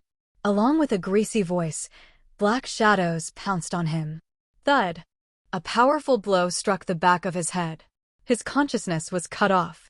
When he opened his eyes, he was in an unfamiliar underground space. The smell of blood lingered at the tip of his nose, and his hands and feet were tightly bound to a chair. Hey, you Revolutionary Forces bastard. We finally caught the big one. A sinister-looking man looked down at Elias and grinned. He roughly grabbed Elias by the hair and forced his head back. Don't worry. I'll send you off with as little pain as possible. Beside him, agents of the secret police bureau were lined up. The man took out a syringe and jabbed it into the back of Elias's neck. Ugh. Hang in there a bit. It's a painkiller and an anesthetic. It'd be troublesome if you died of shock from the pain, right? You've got to be alive when you get beaten so the marks stay nice and clear on the body. Gradually, his consciousness grew hazy. His vision wobbled wildly, and the man slammed Elias's torso straight down onto the floor. Thud. Just as the merciless beating was about to begin. Stop. Through Elias's half-closed eyes, someone came into view.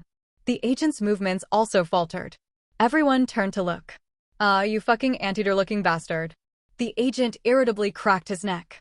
An investigator from the Genin Police Bureau, the guy who looked like an anteater. He was standing there with a stiff expression. Is this bastard crazy? Can't you see I'm in the middle of official business? The agent asked, tapping a blood-stained baton against his palm. The anteater replied quietly. Agent. What is your name? Huh? Now that you mention it. Come to think of it, we never even introduced ourselves. He chuckled and brushed his hair back. Anteater. I'm Billy. Billy Freezeal. Remember it when I send you to Afterlife. Billy jerked his chin at the other agents. Hey, just kill this bastard too. A Genin punk who doesn't know his place and is acting up. In this kind of chaos, even if a guy like that dies, nobody's going to care. The agents drew their guns, but Zendo did not step back. Instead, he smiled. Step. Step. From behind him, from the passageway in the underground, came another set of footsteps. Step. Step. Very constant and regular boot heel strides. Step. Step. Slowly the darkness split, and silver air currents rose like a heat haze. In that place where flickering mana clung like moonlight was. Huh. Billy's eye sockets sank deeply. Secret Police Bureau. The blonde knight, Maximilian. You've been up to some pointless nonsense. With his appearance, the air froze. The agents trembled, their hands gripping their guns as they stumbled backward. K-Knight? How did you get here? Zendo. Maximilian gestured to Zendo. Kill him. A cold smile crept onto Zendo's lips. In contrast, Billy's face twisted in shock. K-Knight. I'm from the Central. In this chaos, no one will care if one guy like you dies. Thump. The virus in his heart writhed violently. Billy was the target it pointed to. Because you're a subspecies. The moment Maximilian smiled, a submachine gun appeared from Zendo's arms. This fucking. Billy hurriedly raised his own gun, but it was already too late. Quada-da-da-da. Deafening gunfire echoed through the cramped underground. Billy's body jerked as if dancing before collapsing to the floor. From the body riddled with holes, fresh blood trickled out. Amid the stench of blood filling the air, the other agents dropped to their knees. The rules that the military received for this Genin suppression were as follows. Threatening with batons is permitted, but striking vital points that could endanger life or direct firing toward civilians is prohibited. Tank shelling is also limited to the most conspicuous surrounding structures, not to human lives. The logic was simple. The Imperial Army is an excellent group with perfect control. Therefore, it must not wield force indiscriminately. Excessive violence would instead lower the dignity of the Empire. However, punishment of the protest ringleaders was consistently severe. The more urgent the situation became, the more the impure elements had no choice but to take risks to contact one another, and such communications were caught in the dense wiretapping and surveillance net laid out by the Genin branch office. The moment coordinates were identified, investigators pounced like wolves. Their treatment would later be determined according to their status, background, and the severity of their reactionary actions. Kururum. Kururum. The tanks patrolled the streets of Genin both morning and night. The rumbling tracks that shook the ground became the city's only sound. Shops and companies closed their doors, and factories stopped. All economic activity in Genin came to a halt. The city was thoroughly sealed off, cut off from the outside world, becoming isolated and helpless.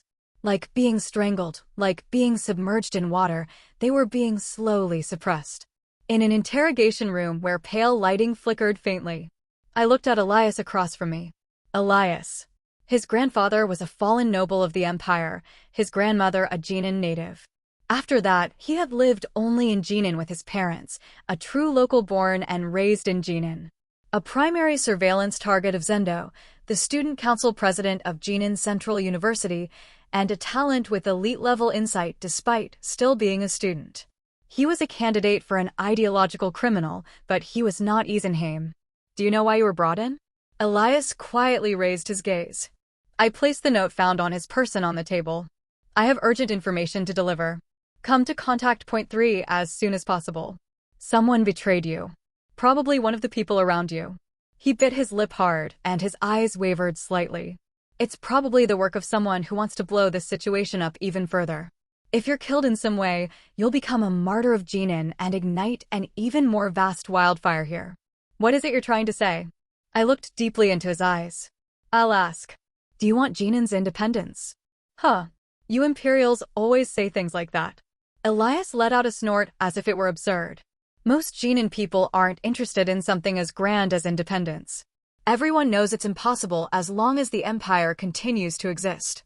In fact, many people look at the demonstrations of the independence faction with disdain. But he took a brief breath.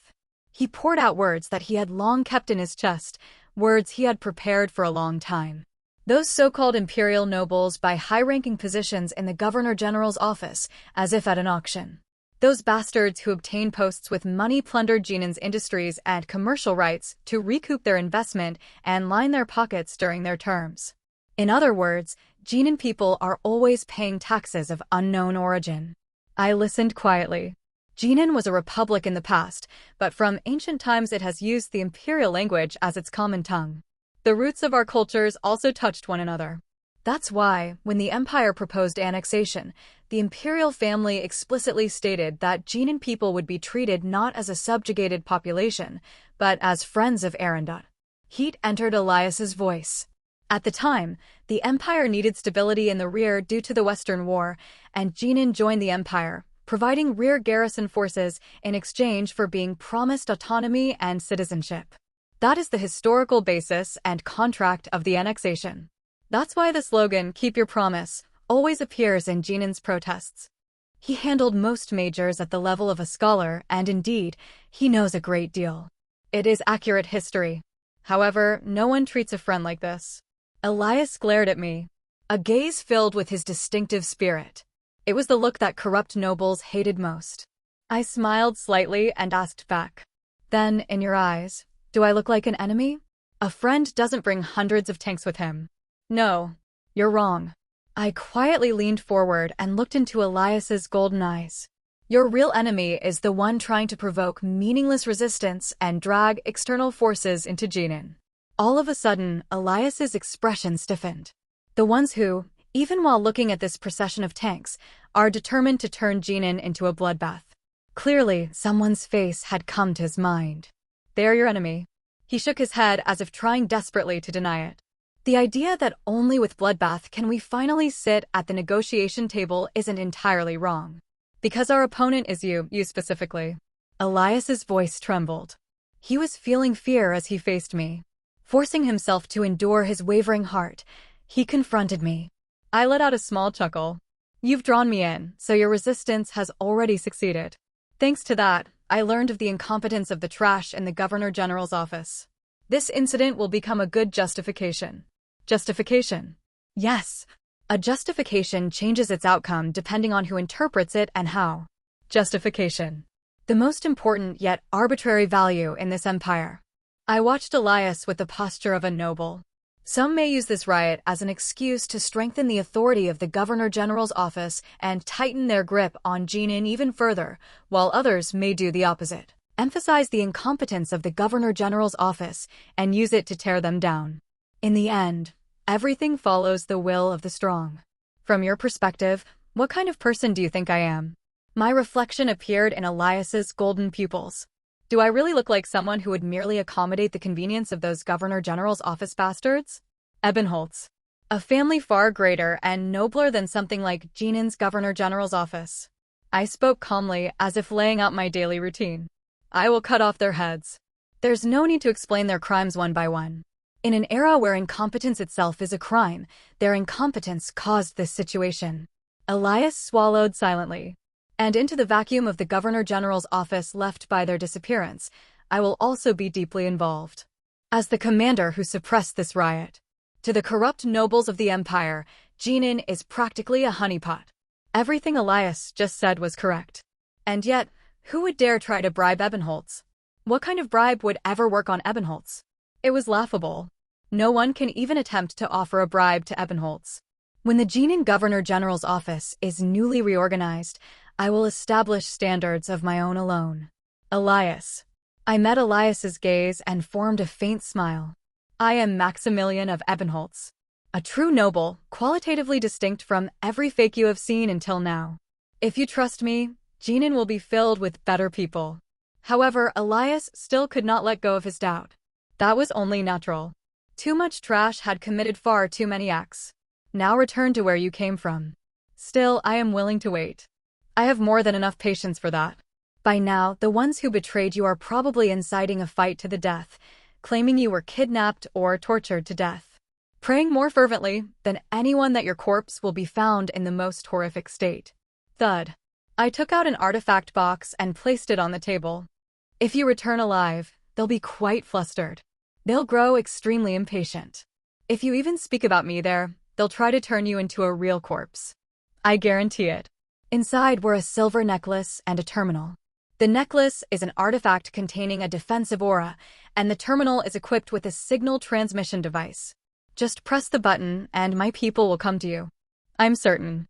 The Isenheim on that side will try to kill Elias by any means necessary. The choice is yours. If the people around you truly are the righteous comrades you want to believe in, then there will be no need to use this. I stood up from my seat. I stretched out my arm and helped Elias to his feet as well. But listen carefully. Elias Walter, son of Ernst Walter. Walter is an imperial surname. Therefore, I placed my hand on his shoulder. I looked closely into his face. You have imperial noble blood mixed within you. Though he was from a fallen noble line, he too was a person who bore the traces of the empire. An enemy of the empire can never become a friend of Jinan. With my own hands, I straightened his disheveled clothes, fixed his collar, and whispered softly. I believe that you, of all people, know what path truly serves Jinan. Elias got out of the car. Step. As he stepped onto the pavement, Zendo spoke to him. We'll stay nearby. If anything dangerous happens, signal us. Don't forget. As Elias staggered forward, his eyes suddenly caught sight of the line of tanks blocking the university's main gate. He stared up at them blankly, then lowered his gaze with difficulty. Instead of the main gate, he entered the university grounds through a small hole that had been prepared in advance and approached the entrance of the central building. Who's there? Students standing guard raised swords and guns and aimed them at him. Their eyes were filled with killing intent, but as soon as they recognized Elias's face, they recoiled in shock. The president. You were alive. It was a reaction as if they had seen a ghost. Probably because rumors had spread that I had been kidnapped and killed. Where are the other executives? They're in the main building conference room right now. We thought the president had been taken and killed. Elias entered the main building and climbed the stairs.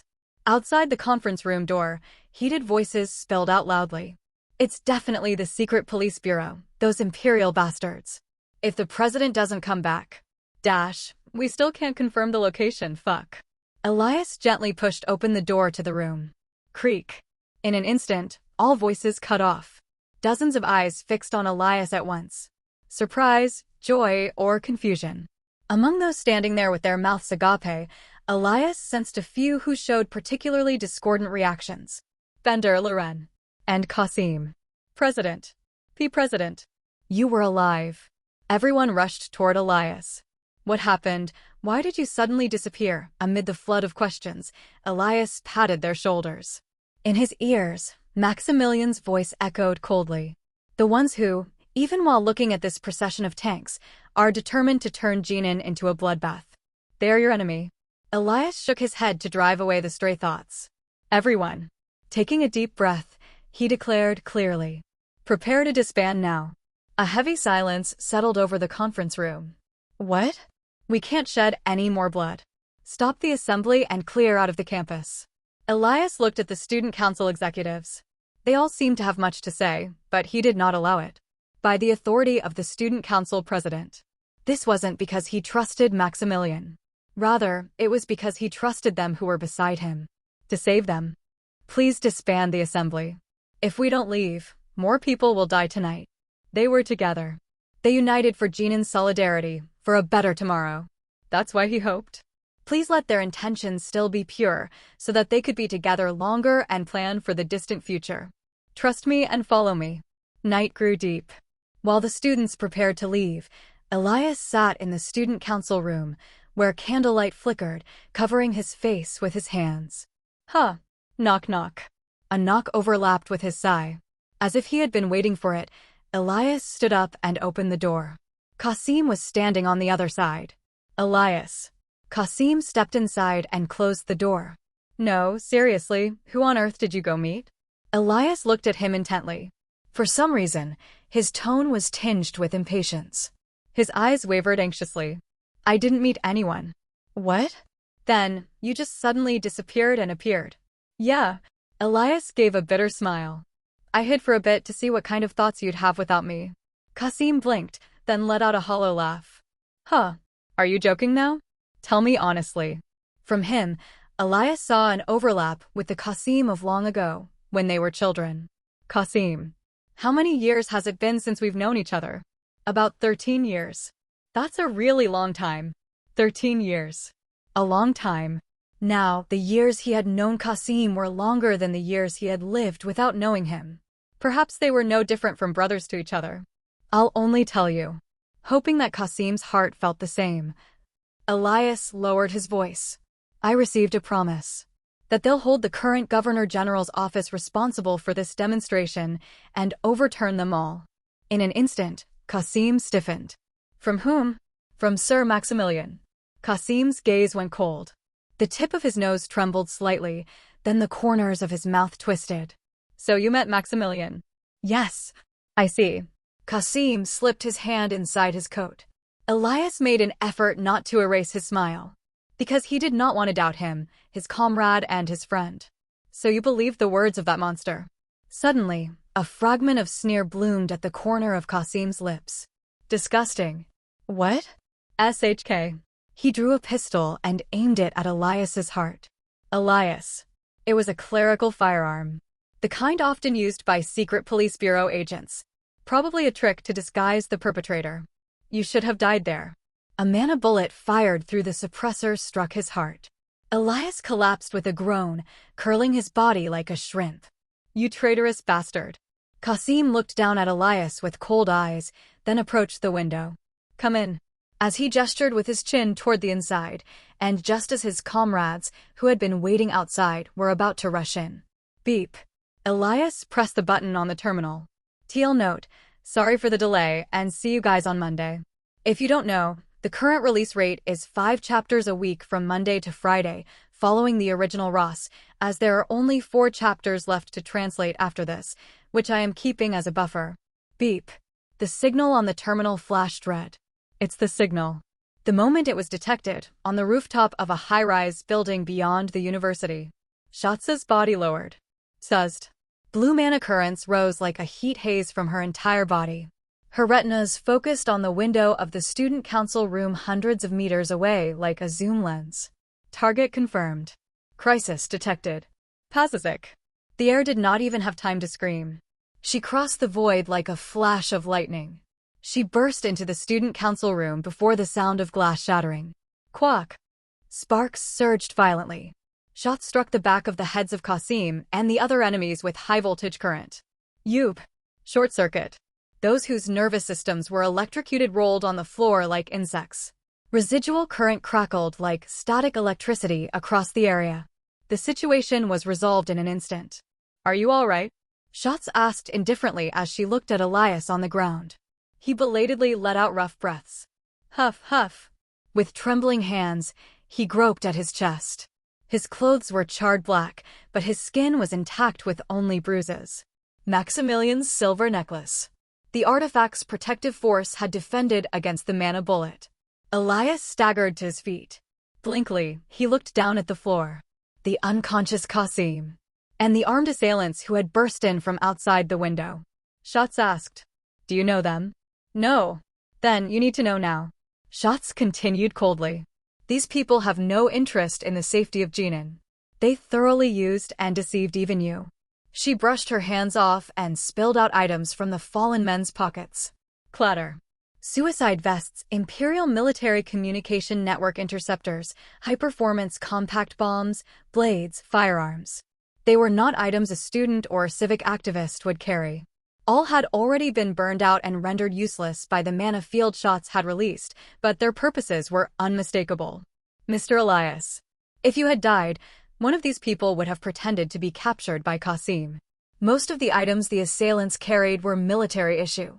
Thus, their identities would have been specified as the Imperial Military. Qasim would have taken over as a student activist who captured the military's lackey who murdered Elias. These people want the chaos of the Empire and the collapse of society more than Jinan's independence. They do not care how many Jinan citizens die. Rather, they want them to die. Shots relayed Maximilian's words. It means they are the kind of people who would welcome Jinan's deaths, as long as it gives them a pretext to attack the Empire. Huh. Elias covered his face with both hands. The pain stabbing into his chest now was not only from the mana bullet. Friendship that returned like a blade. It felt as though thorns were sprouting from his heart. Are you going to stay collapsed like this? Schatz asked as she looked down at him.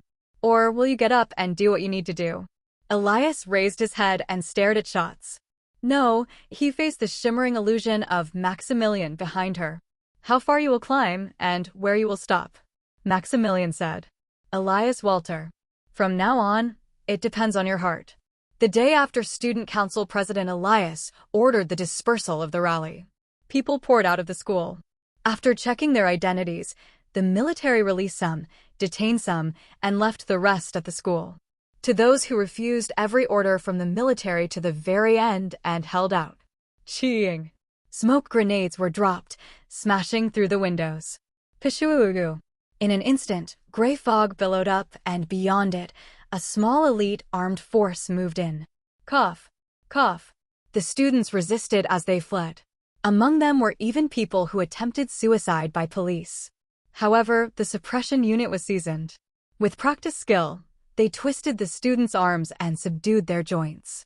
The students who were forced to their knees trembled with resentment, but the investigators' gazes were emotionless. Because the orders from above were clear, no emotion was to be involved. They simply escorted them away swiftly, as if moving luggage. Here you are. And so, in the deepest part of the university, the Student Council room. Student Council President Elias.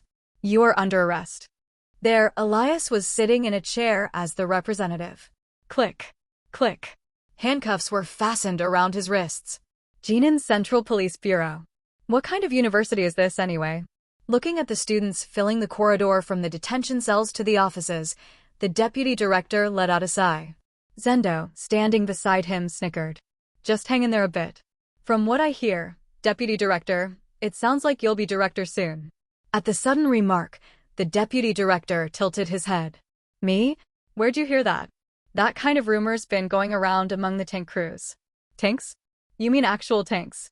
The deputy director made a blank face, and Zendo walked past him into the holding area. The students were extremely tense. They were probably imagining harsh interrogations. The Imperial Police's notorious torture rooms, blood-splattering beatings, water torture, screams and groans, that sort of thing. Their grim eyes glared at Zendo. Zendo smirked. If it were the old days, I might have done that too. Hey! At Zendo's gesture, investigators wheeled carts inside. Clack. Clack. Clack. Bowls were placed one by one in front of the students. A red broth soup with steam rising from it. Jinan-style stew with big chunks of meat thrown in generously. What is this? One student asked suspiciously. What do you think? Aren't you hungry? Zendo pulled over a chair and sat crookedly in front of the bars. Eat. It's not poisoned. Interrogating brats like you just means more paperwork. I won't eat it. Don't try to placate us. What fucking bullshit. Hey! Zendo jerked his chin at the one who looked most like a leader among the students. You! Didn't your leader get shot? What did you say?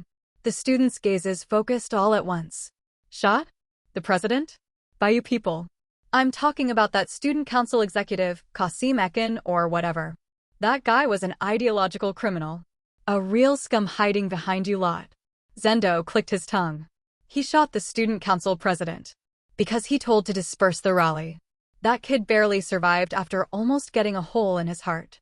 The students' eyes wavered. Their expressions said they couldn't believe it. Don't spout nonsense.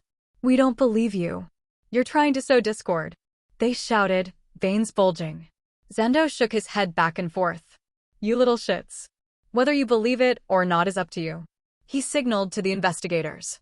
The investigators tossed over a bottle of water, white paper, and pens. Eat up and write letters of reflection. We'll replace the interrogation reports with what you write. Your parents are waiting outside, so hurry up if you can. Then everyone stared wordlessly at the steaming stew. They had to be hungry. They were kids who had held out at the school for nearly 2 weeks. When one person cautiously lifted a spoon and took a sip of the broth, the others began moving their utensils one by one. Zendo watched, then slipped his hand into his coat. Oops. He dropped a document, pretending it was a mistake. The paper fluttered and slid through the bars to the feet of a student. As expected, the student at the very front picked it up and quickly skimmed it. Incident report, Elias Walter. Contents. The undersigned hereby takes full responsibility for this protest and voluntarily surrenders as its instigator. Please take into consideration that the remaining students are merely simple participants who were swept up in the situation and grant them leniency. However, during the dispersal process, an armed group consisting of Qasim Ekin and 3 others acted against Elias's wishes, attacked him, and opened fire and Elias is currently undergoing treatment for after effects at the hospital, and Qasim Ekin is presumed to be a puppet of a criminal organization. The student clutching the report had his hands trembling violently. Zendo hurriedly reached out, pretending to panic, and snatched it away. Give it here, kid. It's classified. Is this really true? The kid waved his hand outside the bars. What is it? What is it? What do you mean? At the commotion, the other students gathered again. Zendo shook the papers as if annoyed and stood up. You can ask him when he recovers later. So noisy. Recovers? What did you do that he needs to recover? Did you torture him? At the word recover, they were about to go into another fit. Zendo quickly left the holding cells.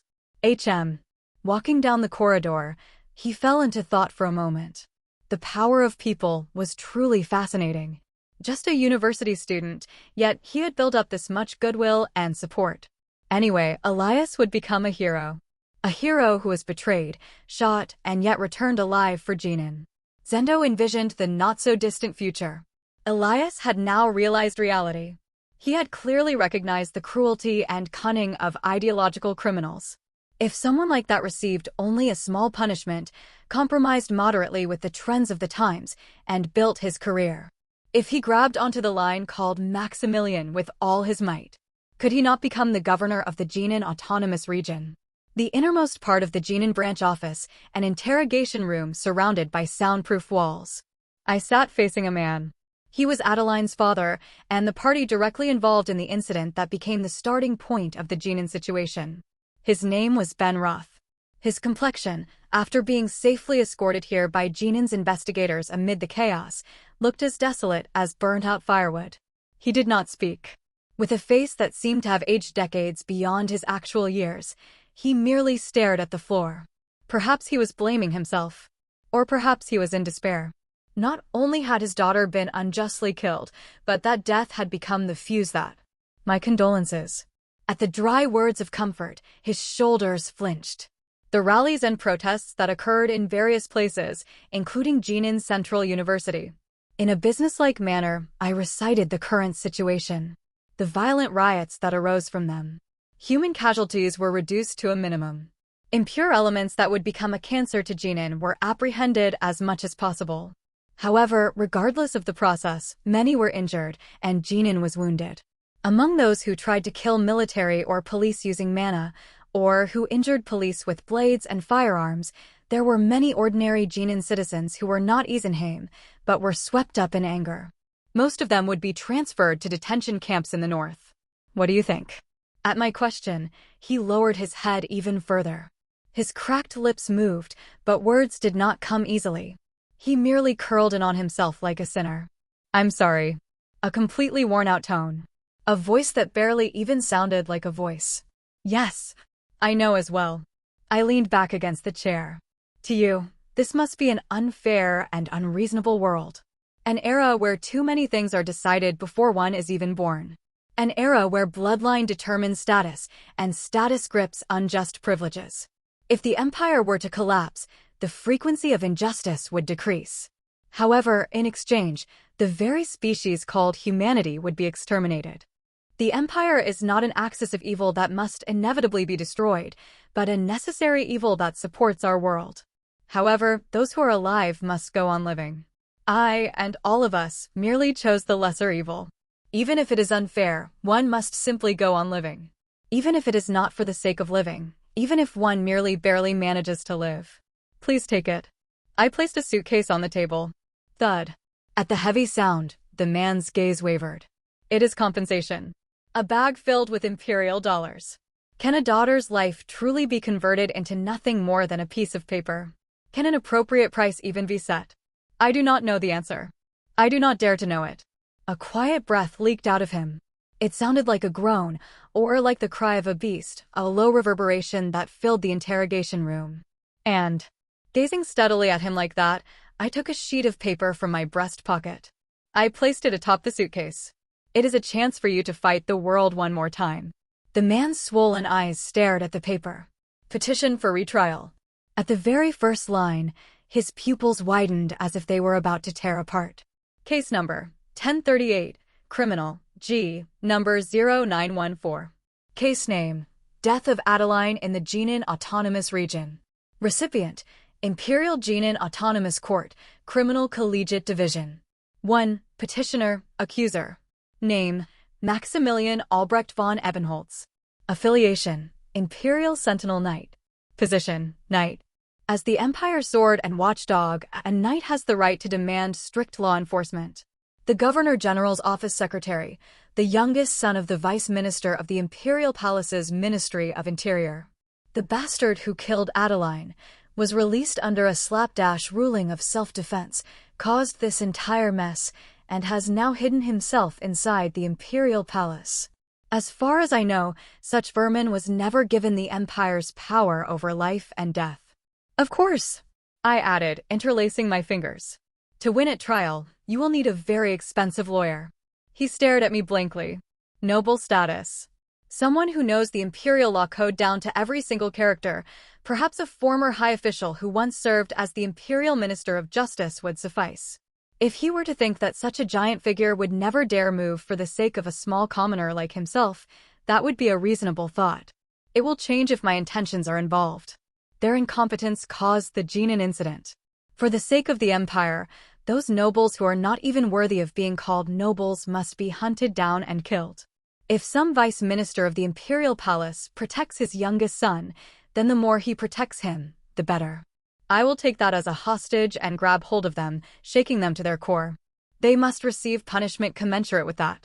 Not for your daughter Adeline who was murdered, but for the price of tarnishing the dignity of the Empire. My logic must be so. Take it. I gestured with my eyes at the suitcase and the document. It is the duty of those who survived. He reached out with trembling hands. Eyes that had turned red at some point. From a face that looked as though there might be nothing left to come out, tears fell with a plop onto the petition, as if squeezing out every last drop of moisture remaining in his body. Thank you. The words he said to me, who brought hundreds of tanks to trample Jinan. Is there anything to be thankful for? My actions like these were ultimately selective.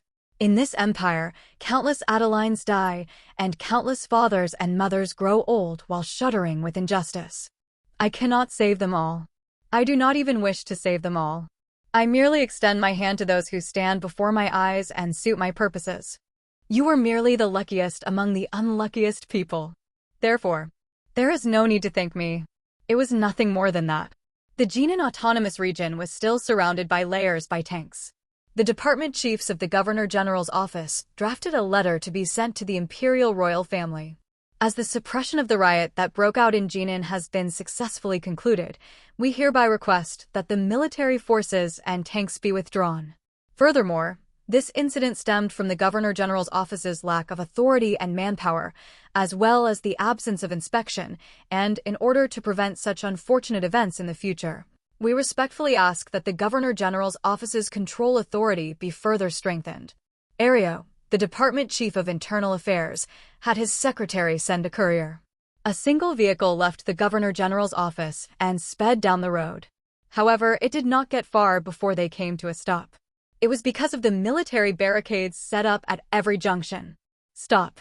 Soldiers stepped in front of the car. The secretary rolled down the window and spoke in an irritated tone.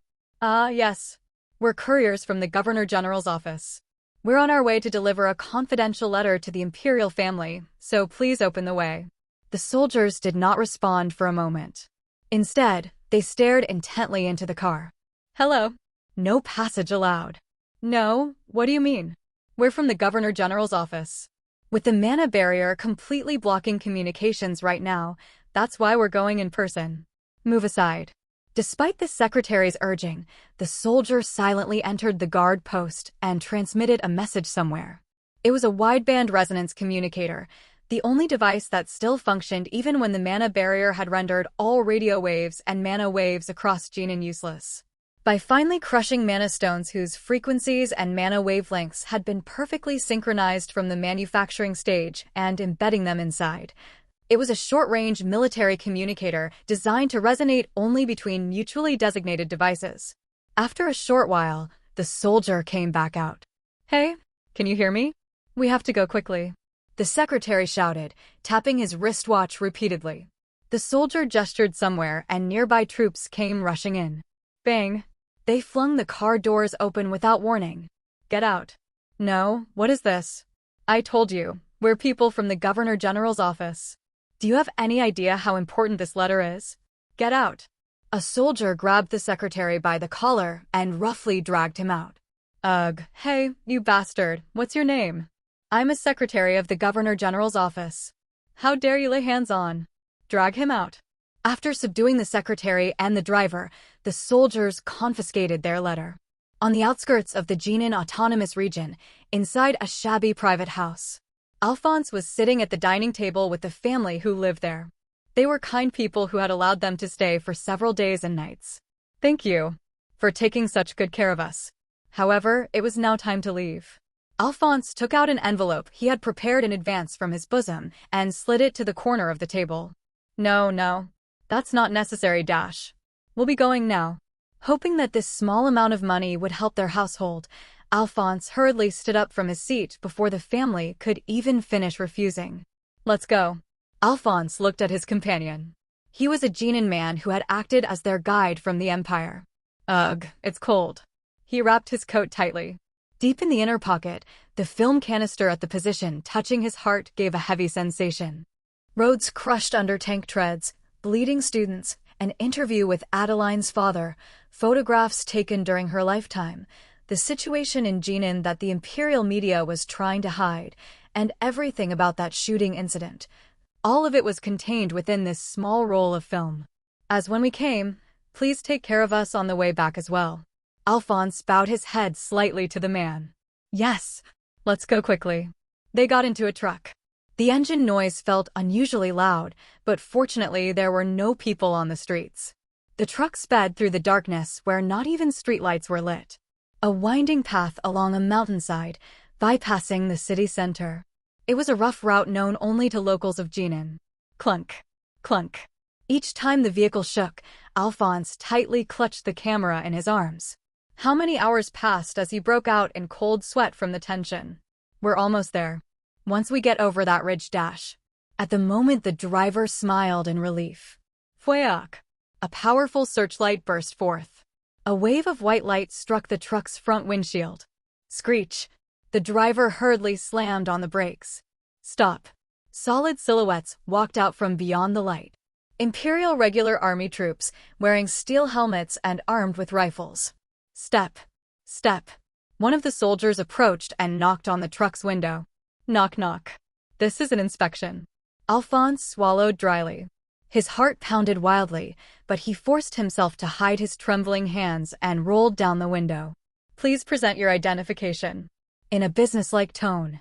His emotionless gaze calmly swept through the interior of the truck. Sir, your identification. Why yes. Alphonse slowly slipped his hand into his bosom. Past the film canister brushing his fingertips, he pulled out a leather wallet. Here. The identification card of Imperial Noble Alphonse von Stoften was handed to the soldier. The soldier's eyes narrowed slightly as he checked it. Just a moment. Sir, please come over here. The soldier called another soldier, one of slightly higher rank. They alternated between comparing the ID and Alphonse's face, murmuring in low voices. Seems like the right one? Yes, it looks that way. The appearance matches too. Then, those sounds were ominous. Alphonse secretly took out the film canister and subtly slid it toward the driver's thigh. Hey, if we get held up, I'll draw their attention. You know what to do, right? If he caused a commotion, the soldier's attention would focus on him. In that gap, at least the film had to be sent away safely. Thump. Thump. Whew. He took a deep breath and warmed up his mana. It had been so long that the sensation felt unfamiliar. His heart pounded. Thump. Thump. In the meantime, the soldiers who had adjusted their rifles stepped right up in front of the truck and knock knock. They knocked on the front door of the truck. Thump. Thump. Alphonse prepared himself to fling the door open and bolt at any moment. For a noble, mana was a basic skill. At the very least, he can run at a very fast pace using it. Yes, you're good to go. Just as they were about to return Alphonse's identification. Slam. You may pass. Alphonse swung the door wide open. But, go ahead? The timing between what he heard and his own action went awry, and his entire body bounced across the ground like a skipping stone. Kuhuk. Roll. Roll. He tumbled about 4 or 5 times. Kuhuk. Huckykik. What are you doing? Kayak. The soldier stared at Alphonse, as if dumbfounded. Alphonse chuckled awkwardly and quickly scrambled to his feet. Ahem. I missed my footing. So, what did you say? You're letting us go? Yes. It did not seem like a joke. The soldiers actually opened the barricade. Go. But why would an imperial noble come to a place like this? Well, you see, I had some business. There was someone I needed to meet. Yes. As it happens, we received a radio transmission about you from the garrison base. About me? Alphonse tilted his head and asked back. Yes. He said it's cold at night, so why hurry so much, and told us to pass along that you should go comfortably. At that moment, Alphonse's expression stiffened. He did not need to ask who that person was. A familiar voice replayed in his ears. It's cold at night, why the hurry? Go comfortably. The Knight of Ebenholz, Maximilian von Ebenholz. Before the department chiefs of the Governor-General's office could even begin to question the lack of a reply, the suppression forces requested a meeting first. However, the location was not the governor's residence, but the garrison base. The garrison base. Well, I suppose their security would be more reliable. Seeing no particular reason to refuse, the high-ranking officials of the Governor-General's office moved there. Welcome. Jinan Garrison Base. The department chiefs who entered the conference room were greeted by Maximilian, seated at the place of honor. Around him sat generals, including Major General Maut, the commander of the suppression forces. Please have a seat. The department chiefs smiled leisurely and took their seats. Maximilian spoke first. It seems the suppression is now in its final stages. Haha. Yes. Thanks to your tank unit, Knight. Cowles, the department chief of finance, replied. A noble who had embezzled taxes through shell corporations during a term obtained by bribery and exploited loopholes in the law to prey upon the real estate of the common people. You really swept them away thoroughly. Molt, the department chief of land. A villain who drove Jinan's residents out under the pretext of redevelopment and privatized the land at dirt-cheap prices. Ha ha ha. The department chiefs laughed, but the soldiers did not. The gazes of the generals were instead bleak. A chill suddenly ran down their spines. Before they knew it, the laughter died down, and a heavy silence filled the conference room. Then, Maximilian's golden eyes were devoid of emotion. That gaze, resembling scorching sand, quietly fixed itself upon the officials. One final matter remains. Having built up justification, now it was time to swing the sword. Bang! The conference room doors closed. The sound of locks clicking shut rang out unusually loud. The flustered department chiefs glanced around the room. Now, you must take responsibility for the conclusion of this riot. The silence sank heavily. The department chiefs twitched their eyes, noses, and mouths as if trying to comprehend the voice they had just heard. Yet, as though the thought itself was unacceptable, hollow, almost laughing smiles spread across the lips of everyone except Ario. Haha. Sir Knight, you certainly have a sense of humor. Haha. Even in the face of someone's words denying reality, Maximilian remained calm. The generals remained frozen, not moving an inch. This was not a situation for exchanging jokes or maintaining an atmosphere. Realizing the situation, the department chief's complexions gradually turned ashen. You are taking this joke too far, Sir Knight. Responsibility for the riot? That lies with the rioters outside. You. Maximilian coldly cut them off.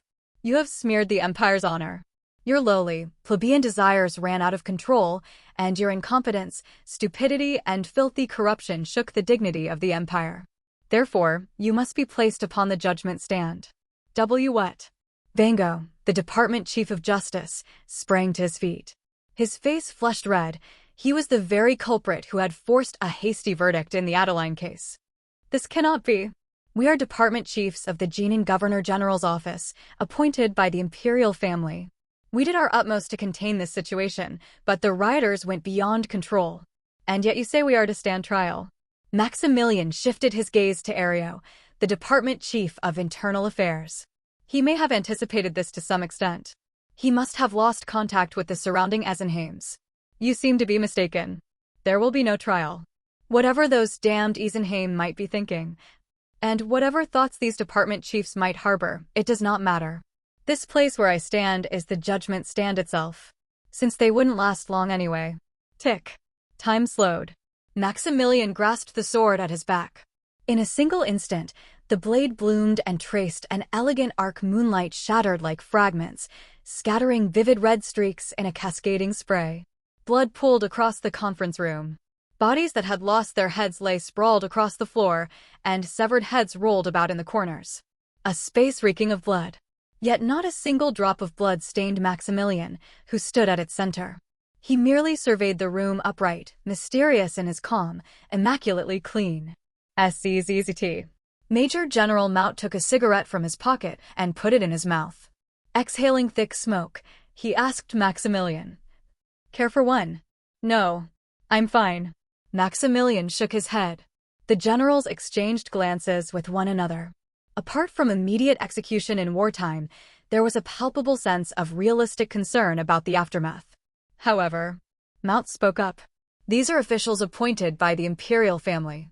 Will this be all right?" Maximilian calmly shrugged his shoulders. "Do not worry. An autopsy will produce results." As he said that, he jerked his chin toward the corpses. "Some will be subspecies." The corner of Major General Mout's mouth twisted. Well, if it was Ebenholtz, this would naturally be something he could handle.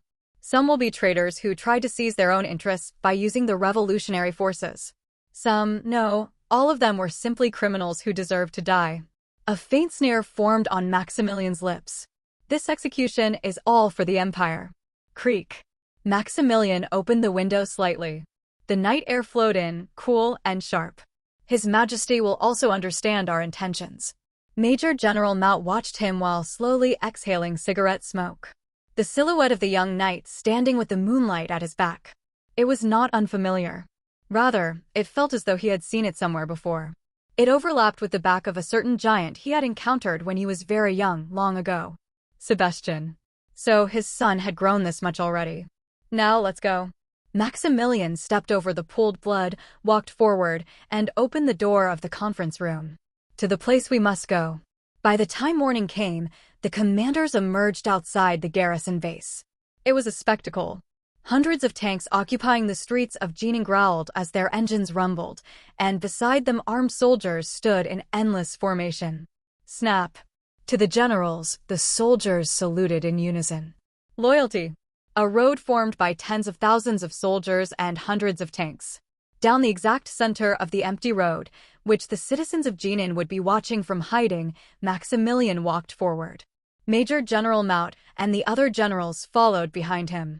Thud, thud, thud. The sound of military boots echoed against the asphalt.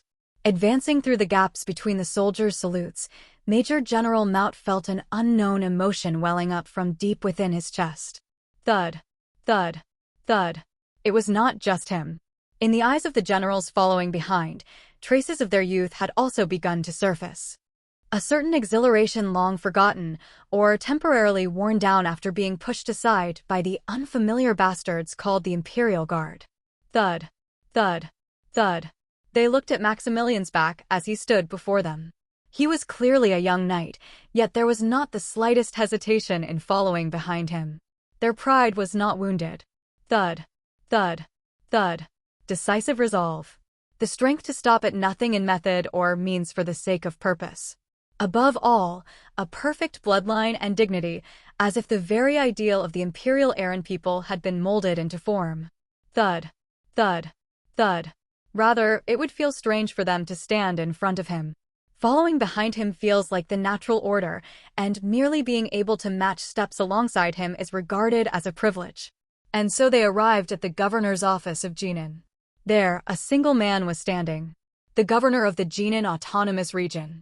A high-ranking position equivalent to a vice minister in the imperial bureaucratic system. To the stiff-faced man, who seemed to have already received the news, Maximilian approached and extended his hand. Crackle, crackle. The Governor-General's office building, where the bonfire inside the fireplace burned away the silence. I looked at Governor Fabian sitting across from me. It was a private meeting with only the two of us in the space. However, a longsword was leaning diagonally against the side of my chair, and Fabian was unarmed. Even if he had been armed, it would not have been meaningful. I hear all the department chiefs were executed. Fabian opened his mouth heavily. Yes, it was an unavoidable matter. Putting on a deliberately regretful expression, I set a clipped newspaper down on the table. This is the Jimian Daily that will soon be distributed throughout the empire. Paper that still hadn't lost the smell of ink. The governor's gaze swept across the front page. There was a photograph taken by Alphonse. A procession of tanks filling the main boulevard of Jinan. Soldiers standing at attention in perfect order. A formation controlled with extreme strictness. Perfect discipline, very far removed from chaos or disorganized rabble. Moreover, Alphonse's own tone was extremely restrained. Therefore, these photographs revealed only the still intact military power and status of the empire. They were also the product of censorship, thoroughly emphasizing bold suppression and the restoration of order. However, on the very next page, incompetence and corruption of the Governor-General's office. The full story of the Adeline incident. The murder committed by a secretary of the Governor-General's office. And the various criminal charges against officials of the Governor-General's office. Alphonse's characteristic scathing criticism, not diminished in the slightest, filled the pages. As such, the punishment of the department chiefs was absolutely necessary. I tossed the stack of documents I had prepared next to the newspaper as if throwing them down. They were evidence of the embezzlement, exploitation, and abuse of authority that the executed department chiefs had committed up until now. They were far too unbearable to tolerate. Yes, they were people too much like commoners. On the front page, the dignity of the empire is set straight, and on the second page, the corruption of the Governor-General's office is exposed. This contrast justifies the deaths of the department chiefs as the punishment of incompetence and corruption. The governor let out a deep sigh. With a bitter expression, he fiddled with his mustache. I asked the governor, "What is it that you want, Governor-General?" The governor said nothing. He only stared at me with deep eyes. No, this silence itself was his action. He was truly a smart man. Yes. I smiled while looking at Fabian. That will be enough. The governor just needs to stay still. Just like now, all he needs to do is keep his position while waiting for the person who will replace him in the future. Then, I snapped my fingers. Schatz came in and handed him a small gift. A statue made of mana stone. It would be enough money to heal his wounded heart. I look forward to your continued cooperation, Governor Fabian. Threats or coercion should not remain at just that level. It is not such a great act of generosity for me, but with this, I can avoid inviting unnecessary hostility. Jean in prison. Elias nodded as he looked at the student council executives who had come to visit. That's right. Qasim was an ideological criminal. Elias showed his chest. Although he had been protected by the defensive artifact of his necklace, the pitch-black bruise marks were still left behind. Then, Qasim wanted Jinan to be reduced to ashes. He tried to contact armed organizations to drive a wedge between Jinan and the Empire. Their intent was to inflict severe damage on the Empire's prestige and finances. As he spoke about Qasim, who had already betrayed him, Elias felt a heart-wrenching pain. President, what will happen to you? I'm fine. I'm saying this just in case, but don't protest. What about a petition? Elias let out a small laugh. That might work. Right. But did you hear that news? It says all the department chiefs at the Governor General's office got their heads chopped off. Elias quietly listened to their words. Those assholes, it's not that they lost their jobs, their heads were completely taken off. His face brightened as he babbled on indiscriminately. He was barely 21 years old. Elias found him simply adorable. What was it they said? That they're holding them accountable for the incompetence of neglecting the situation until Jinan ended up like this? That they were unworthy of the Empire or something. Anyway, there are tons of rumors that Maximilian personally cut off their heads. This is using enemies to kill enemies. Something like killing with a borrowed knife. The problem is the next appointment for the Governor General's office, though. Even so, the students were afraid. Afraid that the exact same thing would happen again, that the same kind of noble would take over the top of Jinan's leadership. Guys. Elias quietly gestured with his hand. To those who came closer, he softly whispered his plans for his future path. Everyone's faces were colored with surprise and shock. A lot of people might be disappointed in me. They might curse me. No, they definitely will. But Elias clenched his fist while meeting their eyes. Jinan has to become a friend of the Empire. By doing that, Jinan can definitely become better. Before spring came, I suppressed Jinan. Before the history from before my regression could repeat itself, I trampled its sprouts with steel. However, a world that does not know my true circumstances now evaluates me as one of the most dangerous imperialists. Beyond the Empire, professors from many countries and many universities analyze my actions and write papers about them, and Imperial weekly magazines that received orders pour out commentaries praising me. A knight who mobilized hundreds of tanks to suppress protests in an autonomous region. Maximilian, who poured out the Empire's rage over the Gigantes' terror and suppressed the autonomous region to display the Empire's might. The bloody spring breeze no longer blows. Instead, the image of a man called me was carved out of extremity and fear. That is probably because they do not know that spring day when tens of thousands of lives were lost. Because they do not know the massacre that took place in the past Jinan, which has now disappeared. The number of deaths that occurred during this suppression was merely a few hundred. Since the majority of them were political offenders, the Isenheim who had seeped into that place like a cancer were also completely devastated. I gained the opportunity to place Jinan under my sphere of influence. Jinan is a very important region for future wars, because it is positioned ideally to strike the Eastern Alliance. Tap, tap. Meanwhile, I am walking down the long marble corridor of the Imperial Palace. The high ceiling, the splendid decorations, the cold air. A place that makes people tense just by walking through it. Some idiots who don't know anything were making a bit of noise. Personally, I think everything you say is absolutely right, Max. There was, however, a person beside me whom I wished would just go away. Return too. You did well, very well. And even that General Affairs chief guy or whatever, wasn't he a subspecies? Yes. According to the autopsy results, the Department Chief of Internal Affairs, Ario, was a subspecies. There were also subspecies within the Secret Police Bureau. Soon, the execution of the Isenheim, including Qasim Ekin, will be carried out and an announcement that they were subspecies will be made. However, among the radical faction, there were quite a few who were not Isenheim. Whether they had been brainwashed or harbored revolutionary intentions. They will either be executed together with the Isenheim, or if their crimes are at least somewhat tolerable, they will be sent to the northern camps for forced labor. Unfortunately, I do not have the time to take all of their circumstances into consideration. That's right. Those bastards were kind of filthy anyway. Just looking at them. How dare a subspecies bastard even go as far as falsifying their status? The nobles who sold their status to that bastard are a problem too. They should be caught and killed. Ryudern actively defended me regarding the immediate judgments carried out in this genin suppression incident. Of course, it was not free. The bearer bonds and mana stone cubes I handed over were likely the driving force that made his tongue move. Max, I have some people in mind for the appointments to the Governor General's office. Once again, Ryudern brought up the main point in a subtly lowered voice. No, it's fine. Hey, don't be like that. They're really good people, I'm telling you. I guarantee it. As Ryudern's expression was about to crumple, I changed the subject. Lord Ryudern, I hear a pink diamond will be coming up at this Yannick auction.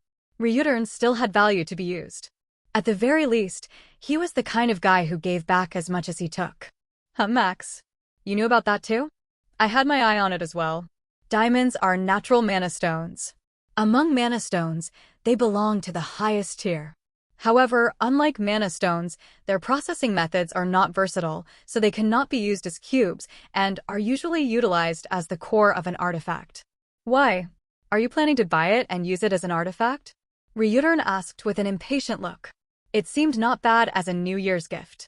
His face slowly spread as he understood what I meant. It twitched brightly, and then his lips curled into a filthy grin. Ryudern went hem and cleared his throat, then quietly stepped back. Wow, Max has really become a proper noble, right? Something like genin, well, you'll handle it yourself, don't get scared, do well. I'm leaving. I looked ahead. Before the enormous doors lined by the imperial household stewards, those who had been waiting for me opened the double doors with solemn faces. Creak. Beyond them, the ministers of the empire were lined up. The attention of the entire space focused on me. It's the imperial household's medal award ceremony. I approached the emperor's representative and bowed my head. Kurt von Eus Grossman, the emperor's closest confidant and a sycophant who would become very famous in the future. His Majesty has seen your achievements. He was deeply impressed by the march of tanks that covered Genin and the orderly appearance of the army. Kurt placed his hand on my shoulder. He says that your display of force has washed away his worries caused by the destruction of Gigantes. The Emperor liked performances that showed off the Empire's continued strength. He would also love strictly maintained discipline and military order. The Emperor I knew was that kind of man. It is my honor. Indeed, you are Maximilian, son of Sebastian. Kurt took out the medal contained in its case. I turned my back to him, and he placed the medal around my neck. Empire's Golden Lion Medal, 2nd class.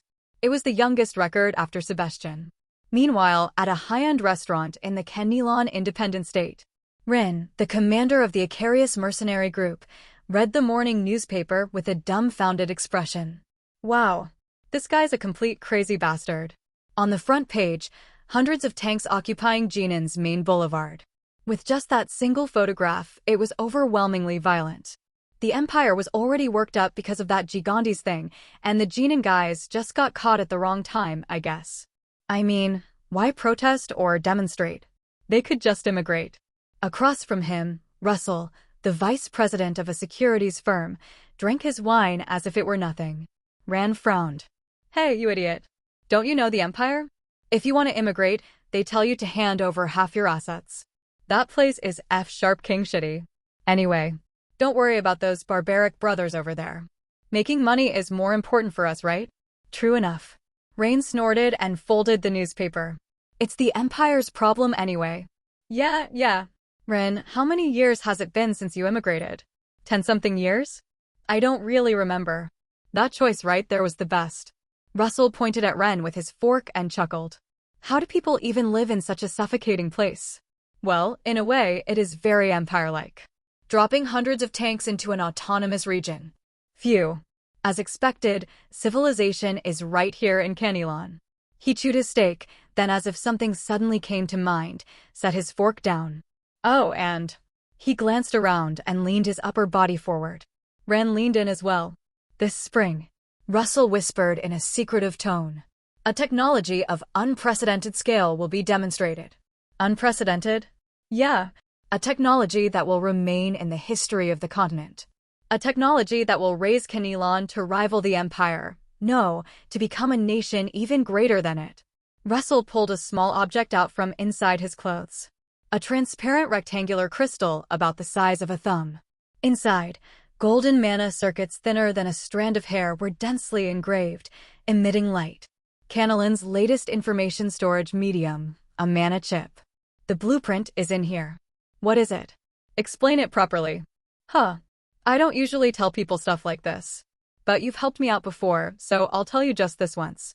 Russell lowered his voice even further. It's the Community Land Protocol led by Ransom. What? Protocol.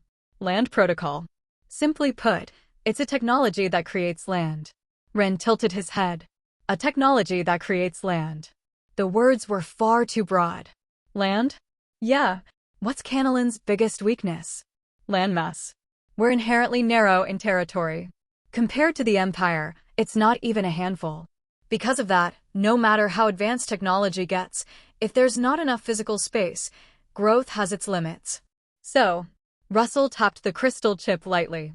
An artificial continent creation technology where magic studies, magi engineering, and magi theory are perfectly harmonized. Stabilize the seabed with mana and build cities on top of it. Infinite expansion of territory. Rain blankly mulled over his words. Creating a continent artificially. It sounded like nonsense, but this was Canilon. A miracle nation that makes the impossible real. Foo #K. Can't I invest? You already are. Russell snickered as he put another piece of steak into his mouth. Ran was startled. What? Me? When did I? CDO idiot. Ransom's in there too. All you have to do is sit tight and wait. A smile spread across Ren's lips. Canilon really is Canilon, and this guy who looks like a scammer on the outside is also quite capable. Still, Ren grew a bit more greedy. But still, can't I do more with individual stocks? HM? Your cash is all tied up in our CDO. There are banks. Ren's eyes gleamed. Hey, you know that bank that was newly established this time, right? I went and asked, and they said they even count mercenaries as human assets for a mercenary group. Oh? Then don't tell me. I take out loans with our mercenaries as collateral. Russell clapped as if impressed. You've gotten smart, Commander Rin? I was smart to begin with. Make sure you buy the stocks through our firm, all right? I'll pull the leverage nice and hard for you. Got it. Let's have a drink. The two clinked their wine glasses with a laugh. Clink. A clear, cheerful sound. Ha ha. Ho ho ho. Laughter echoing as if dreaming of becoming billionaires. Inside the restaurant, out on the streets, and further still, in nearly every securities firm and bank. They take on debt to make more debt and suck in performance bonuses, pull leverage on those bonuses to invest and speculate yet again, and atop that endlessly swelling bubble. They're dancing. The Pro-Zen Republic in the West. A nation separated from the empire by 3 countries, it is the center of art and culture. Professor Jean-Pierre of the Department of Political Sociology at Pro-Zen National University pointed at a single photograph displayed on the projection screen. The Adeline murder case. A secretary from the Governor General's office picked a fight on the street with an ordinary college student from Jinan. Perhaps the secretary made an advance, and Adeline may have rejected it. Either way, a clash occurred between the two parties in the process, and the secretary pulled out a pistol from his waist and fired a single shot. Bang! He mimicked the gunshot with his mouth. This single shot pulled the trigger for a show of force. The topic of today's lecture was the Jinan suppression incident, which had become a fairly major issue across the continent. Hundreds of students filling the tiered lecture hall listened with bated breath. Jinan burned in extreme chaos for a short period of time. The professor drew a circle in the air with the tip of his pen. As I always say, mana is a human power more dangerous than firearms. The nature and attributes of mana differ from person to person, but there is one thing they all have in common. Mana whose emotions are not controlled always spreads like wildfire. SRRK, mana flowed out from the professor's fingertips. College students of Jinan, wizards who had been living in hiding, and others who studied mana rose up against the garrison forces, and the city fell into chaos in an instant. The mana wriggled as if alive and formed numbers. 59 and 187. According to the Empire's official announcement, in the initial suppression process, 59 military and police personnel died, and 187 people were killed, including protesters and civilians. Even this may be a reduced figure, but for now, it was not a small number. The Republic students frowned as they imagined the scene of that day. If things had continued in this direction, Jinan would surely have burned until it turned to ashes. The garrison's incompetent response effectively placed the autonomous region onto a furnace. However, immediately after that, the professor's gaze sharpened. Tanks. This time, his mana boldly engraved a single word. Hundreds of armored units, a mix of new and old models, suddenly deployed and entered all across Jinan. The students began to murmur. With this level of force, you could easily wipe out an autonomous region. It's a scale capable of conducting a full-scale war. Tanks are not mere vehicles, so even those who can handle mana to some extent cannot help but fear them. That is because they fire high-performance shells condensed with mana and mana stones. If tanks of this number had struck the city, several thousand people would have died without difficulty. With a single shell, dozens of bodies would have been blown apart. The students expected as much as well. The Empire would thoroughly crush Jinan as an example for the Gigantes terror incident, without caring how many died or in what manner. However, here is where another strange thing happens. Jean-Pierre flipped the projection screen. They were photographs taken by the Empire's reporter Alphonse. There were many destroyed structures and buildings here and there, but there were no scenes of damaged human bodies. The result: 0 civilian deaths caused by tank bombardment. However, 23 military and police personnel were immediately executed due to their sudden actions. Among the protesters as well, 103 were executed. The professor circled the number, 0 civilian deaths. The Empire announced that all reasons for immediate execution were either excessive violent force exercised as protesters, being external forces not from Jinan, or individuals whose identities could not be determined. Well, setting aside that this is an Empire-style announcement, it seemed that at least the claim of 0 civilian deaths was true. Even reporters inside Jinan were saying that the tanks did not touch civilians. In the incident itself, one could say that several hundred people died, but as a result, Jinan, which was on the verge of boiling over, cooled down in an instant. A situation where it would not have been strange for thousands or tens of thousands to die was brought to a close like this. The professor flipped the projection screen one more page. Therefore, we need to look at the individual who led this suppression. Maximilian von Albrecht-Ebenholz. The heir of the great Ebenholz family. There has never been a photograph of his face accurately taken and released outside the Empire. Perhaps in preparation for assassination or other threats, most images show only his back. Well, he's such a famous face within the Empire that portraits are apparently circulating through word of mouth. He moved this massive army as precisely and efficiently as a single machine. He exercised extremely meticulous control over hundreds of tanks and tens of thousands of troops, extinguishing the flames of the autonomous region at an early stage, and wielded only rigorously restrained force. He crushed only the core of the protests and riots. The professor continued. He also had no hesitation in killing military and police personnel. The greatest enemy on the battlefield is a stupid ally.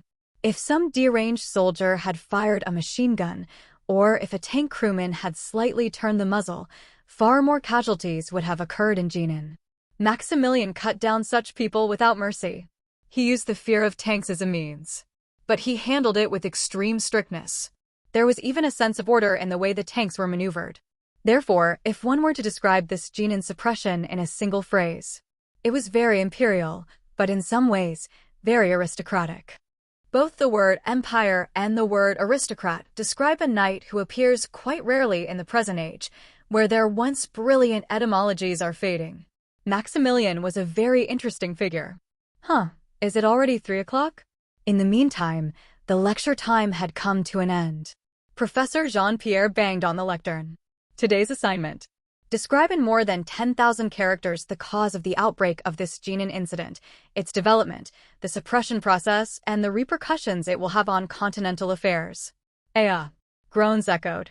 Jean-Pierre waved his hand with a smile, and the students gathered their bags and filed out of the lecture hall. Before he knew it, the lecture hall was completely empty. Professor Jean-Pierre quietly gazed at the projection screen. He stared at Maximilian's back as he stood there. According to rumors, a knight with golden hair and golden eyes possessing very handsome features. However, he had never actually seen him. But Jean-Pierre, as a professor who expands from points called individuals to planes called history, knows Sebastian. Sebastian's son. Sebastian, the supreme commander of the empire, was already old. Once a man who dominated the continent and left a powerful impression, he had now become nothing more than a sword for the emperor alone. A loyalist who does not defy the emperor's will, who merely carries it out. That too was a kind of downfall. The Ebenholz family had originally been such a house, but a predictable man was academically uninteresting. Could his son be different? Who? Jean-Pierre let out a light sigh. Through this Genin incident, he understood. War was a fait accompli. Therefore, the pro-Zen Republic, both this university and I, who lecture about individuals while believing the empire to be far away. Someday, I too may come face to face with the golden eyes of the knight called Maximilian. That is, if he does not get assassinated first. The New Year. The streets of the empire were dyed in festival colors. Fireworks embroidered the night sky, and the citizens greeted the New Year's wind while wishing for each other's well-being. In that season when everyone was excited, I received news that Yukia's father, Eric's body had been recovered. I immediately flew to the western border region. This way. A place that could hardly even be called a morgue, merely a freezer where refrigerant mana stones kept the temperature low. There, my attendants and the guides who had assisted them were gathered. The body is reduced to bones, but the personal belongings are intact. An attendant held out a tray. I picked up a certain accessory from among the miscellaneous items. A necklace made by thinly carving wood. It was a distinctive article of the Yakan race. This alone was enough. I slipped the necklace into my chest and gave instructions to the attendant. Collect the rest and bury them in the sunniest place in the empire. Yes. After that, I boarded a plane again and returned home, and just as I was about to get some rest, an unexpected guest came to see me. Hello, Sir Knight. I apologize for the discourtesy of visiting at such a late hour.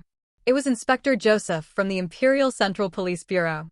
He came inside with a face full of tension. Perhaps because rumors of the Genin incident had spread, quite a few people these days were excessively afraid of me. What is the matter? The thing is, a strange serial killer has appeared in our jurisdiction lately. Joseph handed over an investigation file. It's too personal to be called terrorism, and to call it simple more. The culprit is marking them. I opened the file. They were photographs of the murder scenes. All of the victims' bodies had their chests open like a cross, and a clear mark had been left in blood at the exact center of their foreheads. A serial killer who leaves his own mark, in other words, one who asserts himself. There are mana residues left behind, but they are so subtle that, I'm sorry, but with our abilities, we can't get any grasp on it at all. The police inspector watched my reaction carefully. You are the knight who solved the Brain Eater case, and there are many rumors that you are among the top in the Empire when it comes to analyzing residue mana, so... Many rumors? Yes. Of course. You're an authority, an authority.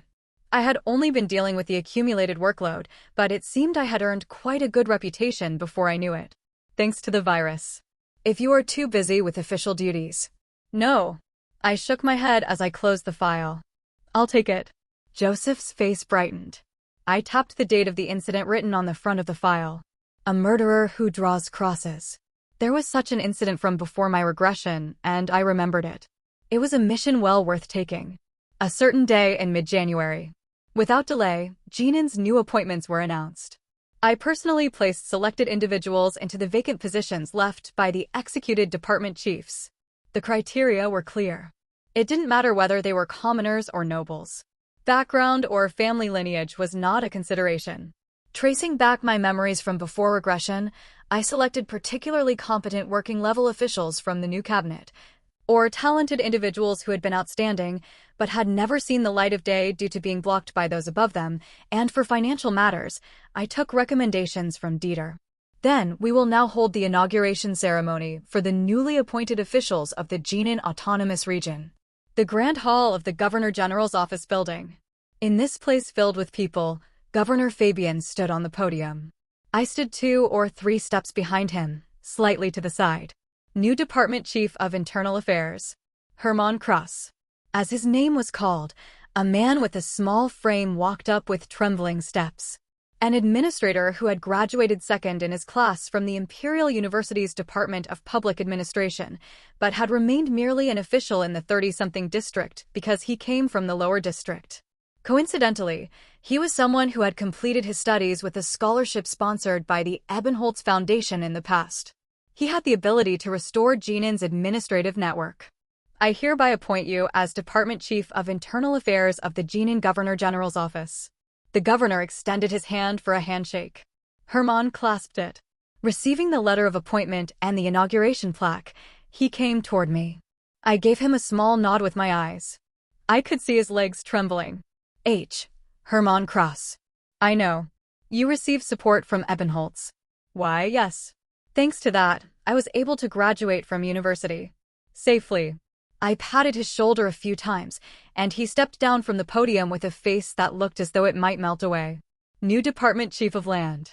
Erika Jono. Next was Erika Jono. She had been recommended by Dieter. That meant she was an employee Dieter trusted quite a bit. New Department Chief of Industry. Harman Hein. Like that, one by one, key positions were filled. The atmosphere among the audience was strange. The bewilderment was especially evident on the faces of the reporters. The reason was simple. They didn't know who these people were. Nevertheless, the appointments continued in that manner, and finally, Second Secretary. Second Secretary. The very position once held by the culprit of this incident, the one who murdered Adeline. A title positioned close to the governor, positioned just below the department chiefs. The governor paused for a moment. He knew the name written on that paper. It would probably be a highly controversial appointment. However, he soon opened his mouth. Elias Walter.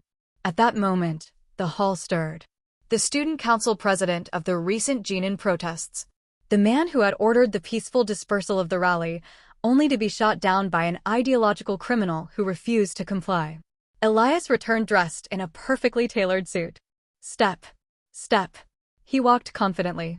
The bandages wrapped around his chest protruded out over his shirt, and there was no hesitation in his stride. As he came up onto the podium, the governor spoke. Elias Walter. I hereby appoint you as the second secretary of the Jinin Governor General's Office. A emotionless handshake. After receiving the letter of appointment and the inauguration plaque, he took a few more steps and stood before me. Elias looked at me. I looked at him in return. Eyes that had been coldly refined, the eyes of someone who had faced reality. I liked it quite a lot.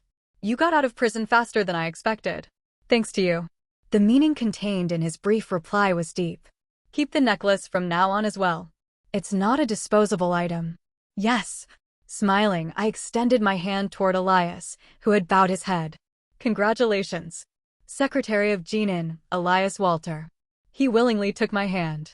Sonnet Candel. She was fitting together the scattered fragments of a case spread across her desk. They were records concerning the Jinin incident.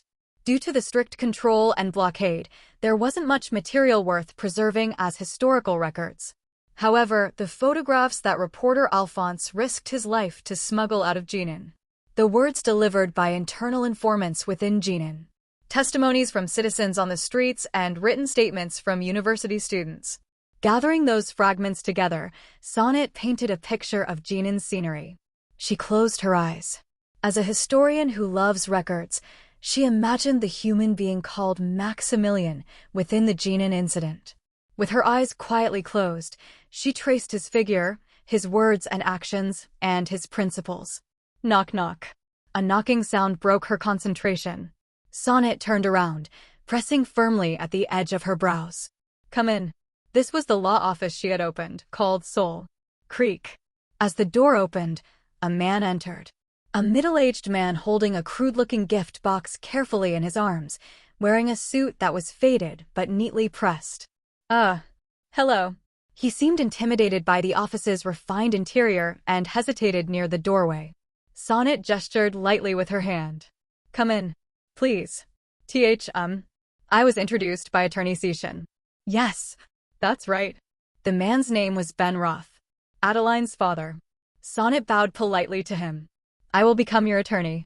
She had partially disrupted Maximilian's plan. She had gone directly to the lawyer Maximilian had recommended and asked for the case to be transferred. Don't worry. This trial will have a completely different outcome from last time. She would devote herself wholeheartedly to ensuring a proper verdict in the Adeline case. Of course, in that process she might obtain some information about Maximilian, but Sonnet's intentions had not gone beyond that yet. Jinan was damaged in many ways. Roads, infrastructure, shops, corporations, several weeks of blockade had completely frozen the economy of the autonomous region. Jinan's own losses were that severe. Reconstruction is proceeding smoothly. However, that reconstruction was handled by my companies. Various civil engineering, construction, and materials firms that I had acquired in advance were deployed simultaneously, and the taxes that corrupt officials of the Governor General's office had been embezzling were used transparently. Budget execution is within the margin of error, and there are no leaks. The new appointments to the Governor General's office had no need to commit embezzlement, and my companies also left only minimal profits. Not a single coin of the Jinan people's taxes was wasted. All of it was invested wholly back into Jinan. The destruction of Jinan city center by the armored tanks actually turned out to be a blessing in disguise. Jinan's old downtown had been notorious for its inefficient structure. Transportation was especially inconvenient, causing severe fatigue among the floating population, but the armored tanks trampled everything. They forcibly widened the area by knocking down decrepit buildings and walls. The demolition costs and time required for urban district reorganization were drastically reduced. Thanks to that, Jinan city center would definitely change. As a military base that could accommodate hundreds of tanks and simultaneously as a core artery of logistics connecting the Empire and the Eastern Front. In the study of the mansion, I flipped through the report and let out a hollow laugh. Those people at the Governor General's office did all this and still received imperial financial support? I also came to realize just how much tax money the Governor General's office had been abusing all this time. Yes, it seems it will continue to proceed smoothly. Since our companies can handle most of it, there is no need for additional costs such as lobbying. But I pushed the stack of documents aside and tilted my head. Why do I have so much money, Dieter? The numbers in my personal account aren't decreasing. No, they're actually increasing. I understand the mana stones. The mana stone mines in the Lomelton region were certainly deep. With the kitten invented by Armand, mining efficiency had also increased greatly. But the amount of money spent must have been enormous as well. The profit structure has improved significantly. In particular, the aggressive acquisition of raw material mines and forests was extremely helpful.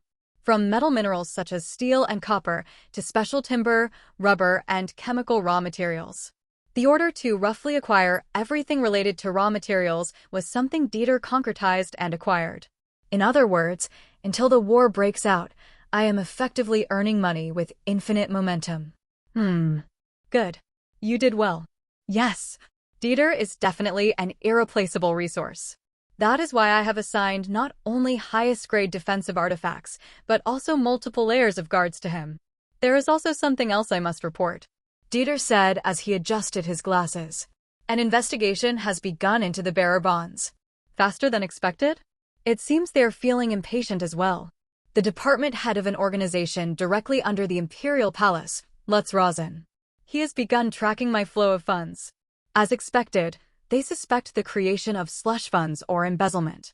The accusation is that I siphoned off funds from the munitions factory, a national policy project of the Empire. If true, even Ebenholz would be in danger. Embezzlement itself could be overlooked, but the words I've spoken would return as blades. Yeah, good work. However, this is not embezzlement or anything of the sort. I injected my personal assets into Eternum in the form of temporary funds, then, through lawful procedures, remitted them under the pretext of overseas investment. In other words, the money merely passed through a corporation. From the outside, the flow of funds looks extremely complex, but from the inside, where the starting point is known, it can be proven very simply. I simply put in my money and then took it back out. The only thing is that the final destination being bearer bonds that Reutern 2 would come to own makes it look exactly like an elaborate slush fund laundering scheme. Then, take a break. Yes, there was no need for me to take any countermeasures. The moment Lutz becomes convinced of this charge and pounces, he will face not me but Ryudern too. From then on, Ryudern will take care of things himself. Leo? After Dieter left, I called out to Leo, who was yawning at the doorway. Woof! Leo came running over, wagging his tail. The pup, who had grown quite a bit before I knew it, seemed to have already digested many elixirs. His muscles were hard like armor, and his fur gleamed with luster. You've grown well. But yawning doesn't suit your dignity. Yawn inwardly. Woof. He really understands what I say. If he could talk too, that would be incredible. I gently stroked his mane. When it's just the two of us, it's fine. Woof. I plan to give him one more bottle of elixir before his growth is complete. A $10 million puppy, become the strongest dog on the earth, Leo. Let's eat. I held out a special meal prepared by the chef. A menu that balances both taste and health, made by combining top-grade beef and mana herbs. I hired a dedicated chef exclusively for Leo. Chomp chomp. Leo eat his meal. Chomp chomp. As I quietly watched him eat without getting a single speck of dust on his fur, as if maintaining his dignity suddenly. Asterisk. Inside the car on the way to work at the night order, I studied Yukia's face carefully through the rearview mirror. For some reason, she resembled Leo. No, perhaps Leo resembled her. The Yakin race really does seem to resemble beasts. I fiddled with the necklace on my neck. The Yakin race's wooden necklace. It's annoying, but I'm wearing it for now. Not too ostentatiously. Someday it will surely come in handy. We've arrived. I got out of the car and walked through the corridors of the night order. The way the knights looked at me was different from before. There was a bit more wariness, and their faces were a bit more tense. Jinan was certainly a major incident. Max. Leon, a fellow cadet, came waving his hand as he approached from the other end of the corridor. Unlike the other knights, he was the same as ever. A smile briefly spread to my lips as well. Leon is a lunatic. An unchanging truth since time immemorial. Guys who look that frail and smile that easily tend to have terrifyingly strong spirit. You came at the perfect time. Want to come check out our flight research club? Flight Research Club? Yeah, we just made it. It's a group that studies aerial maneuvers. Tiana, who had followed behind, chimed in while tucking her helmet under her arm. Mana Wing. We've gotten pretty good at it now. So we decided to hold a competition too. We'll give scores for artistic merit, practical performance, things like that. Tiana's eyebrows twitched as she looked at me. Ah, right. Do you want to be a judge? I think everyone would acknowledge you. It seems they're trying to acknowledge the authority of being the first. Really? Then, I don't really have time to spectate or judge. I'll put this up as the prize. Premium Mana Stone Purchase Reservation Ticket. A ticket that even the nobles of the Imperial Palace come with money in hand, begging to please sell to them. And there were two of them. Both of their faces froze. I placed the tickets into their hands as they blinked blankly. The two stared at the tickets that had suddenly appeared, blinking rapidly. I'm going. I went into my office. I'm tired. So tired. There was too much going on these days. Letting out a shallow sigh, I leaned against the window. Rustle, rustle. Snow fell from the sky. The morning still held the bluish light of dawn. The season when the world is covered in white. By the time this snow melts, I'll probably be making even more money. And then the next winter, and the winter after that, and the winter after that. Just how many winters will I be able to face? And how far can I go? How long can we survive? I was briefly immersed in sentiment, but soon sat in my office chair. I picked up a rather thick file. Case file. Cross killer. Various genres of madmen exist in this world. There are lunatics obsessed with warped religions, monsters that went berserk after their brains were fried by uncontrollable mana, and armed organizations like Zentra that form groups to terrorize the Empire. But this crazy bastard is particularly unique. BZZZ. At that moment, the terminal vibrated. It was Inspector Joseph. Knight, sir. Another murder has occurred. It's that cross killer again. Location? It's a furniture workshop in District 23. The scene is currently being preserved. Understood. I'll be right there. I stood up. I grabbed my coat and put it on as I went outside. I arrived at District 23 through the falling snow. A cordon had been set up in front of a fairly antique workshop, just off the main road. Loyalty. You've arrived. Inspector Joseph greeted me. It's here. We haven't touched the scene. All right, let's take a look. I went inside with my secretary, Yukiya. The interior was drenched in blood. The walls, the floor, even the ceiling. Bloodstains splattered in every direction, distorted like some abstract painting. The victim was laid out on a table in the workshop. The rib cage had been pried open left and right, and the abdomen split vertically. A cross-shaped incision. Through the gaps, the internal organs spilled out. I asked my secretary, Yukiya, do you smell anything? That familiar fishy smell. Not a fishy smell. I smell mana. That casual speech. I wanted to point it out, but I held back. She was doing it on purpose. If I got angry, I lose. Yeah. I quietly stared at the cross carved into the corpse. There was no need to search for mana residue. Deep within the wound, in the place where the heart should have been, a dark crimson mass of mana had congealed. It was a high-density magic circle. Tick. My soul pulsed. Time slowed down. Thoughts lengthened. Tick. Information that I had taken charge of this case had leaked. Whether it was the Eisenheim race or the revolutionary forces, they had discovered this crime scene first and, using the corpse as a medium, had planted some kind of magic bomb. Tick. I could see mana rising from the corpse. Sparks flared as the magic activated. I tilted my gaze slightly. Yukiya. Most likely, you were the one who leaked my information. My enemies must have used the information you gave without you even realizing it. However, I will willingly allow it.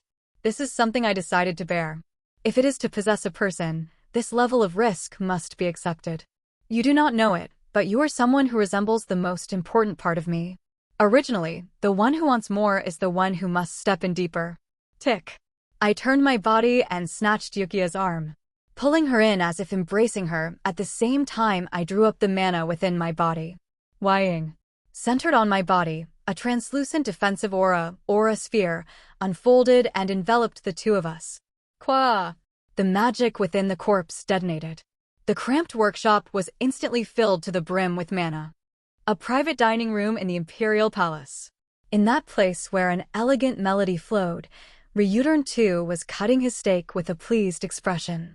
Hooring A hum slipped out on its own.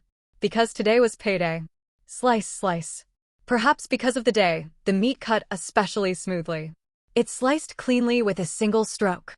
The moment he put the top-grade, juice-filled meat into his mouth. Wing.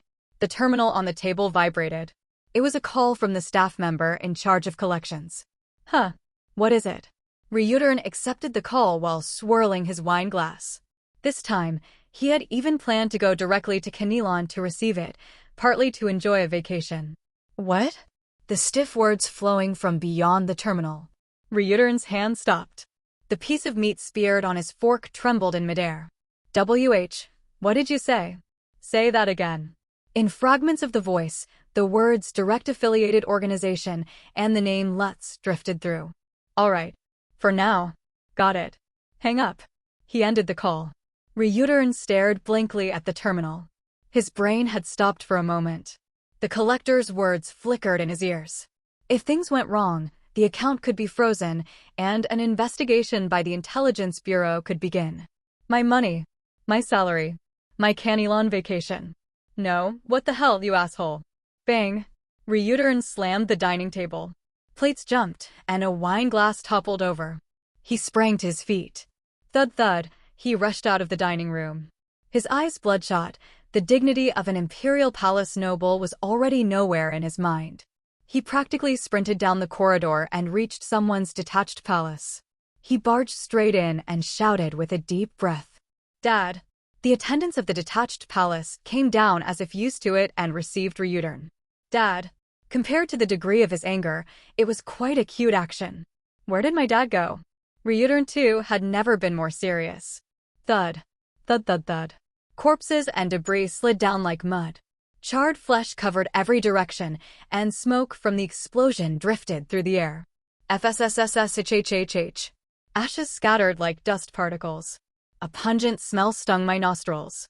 Unlike the interior, which had become a complete mess, I was perfectly fine. The same went for Yukiya. Wying. The aura sphere, translucent like a silver curtain, did not have a single scratch, and only about 3% of the core's mana had been reduced. I looked at Yukia in my arms. Her gaze was fixed around my neck. A fragment of a wooden necklace, faintly visible beyond my disheveled uniform. Hey, are you all right? Just then, police officers rushed in frantically. I pulled Yukia away from me. It's nothing serious. It seems a trap was hidden in the corpse, but since the entire scene has disappeared, there's no longer any reason for me to stay here. I raised my eyebrows nonchalantly. Thanks to those bastards, all traces had been completely burned away. Ha ha, we're relieved you're safe. To think they would do something like this to a corpse. No, the murderer and this magic bomb are not the work of the same person. The mana left behind at the scene by the murderer and the traces of mana that crushed this workshop were clearly distinct. Huh? Then, that's the police's job. Investigate everyone who passed through this area around the estimated time of death. Yes. Yes. Understood. I brushed the dirt and dust off my clothes and stepped outside the workshop. I asked Yukia, who followed silently. Are you okay? Yukia nodded. Things like this will happen frequently from now on. Always be careful and strive for your own growth. You must never die. Yukia. You may not know this, but... However, I cannot honestly tell you that reason. I have a debt I need to repay to you. So I will make something up, appropriately. The newly established bank in Kenilon Independent State Kronen Skatsinsel Bank. Dieter, who had come on a business trip, first admired the bank's exterior. A smooth marble outer wall without ornamentation, straight lines so precise they felt cold, and a massive bronze main gate. All the materials had mana circuits embedded within them, making the structure sturdy even against potential terrorist attacks. This was the result of commissioning Lorenzo Academy, as Dieter had no confidence in aesthetics or architecture. It was also their first project. Secretary Dieter. This way, please. Yes. Dieter stepped inside. The colors that entered his field of view were based on calm, dark tones. Smooth stone extended from floor to ceiling, unified in a neat palette. Yet it did not look impoverished or empty. By stripping away all unnecessary decoration, it paradoxically created a silence filled with mass. Like the dignity of true nobility, it looked luxurious without the need for gilding. Dieter was very satisfied. To the request, "Please create the most trustworthy space," the architects of the Lorenzo Academy had provided a perfect answer. A bank decorated too excessively would feel as though it had put the cart before the horse. It has already been about 4 weeks since operations began. Historically, finance was the industry with the highest barriers to entry. Only when the invisible asset called trust accumulated did money finally gather. However, present-day Kenilon was special. Regulations had been abolished, and oversight had disappeared. Mutual trust was no longer a consideration. As long as there was a rumor that money existed, people overflowed asking to borrow it. What about the list of collateral? At Dieter's question, the employee handed over a thick file. Here it is. As instructed, we secured mainly tangible assets. He skimmed through the list. Among the numerous real estate collaterals, there was a particularly eye-catching item.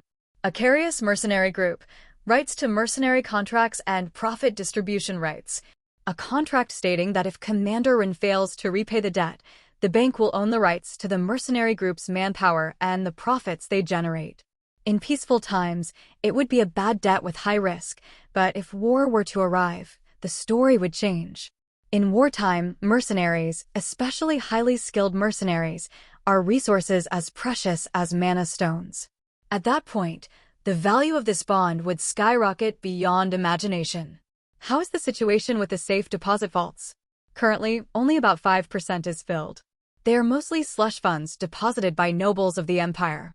However, the core product of Kronen Skatsinsel is not deposits. In the first place, in Kenilon, there are only people looking to spend money, so they do not even consider entrusting it. Instead, Kronen operates an ultra-high-performance secret vault that distinguishes it from other banks. It is a vault zone built like a fortress deep within the rugged mountain range of the Southern Empire. Any valuable item can be stored indefinitely as long as the storage fee is paid. There still aren't many customers.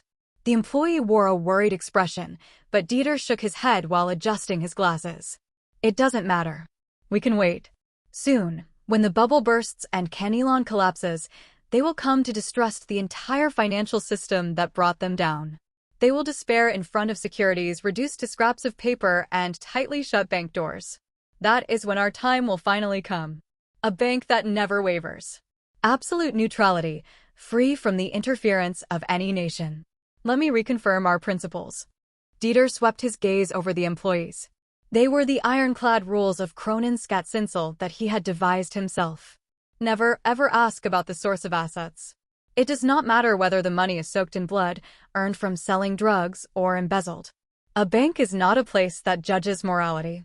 However, the identity of the depositor must be identified accurately and thoroughly. Even so, the owner of the money must be certain.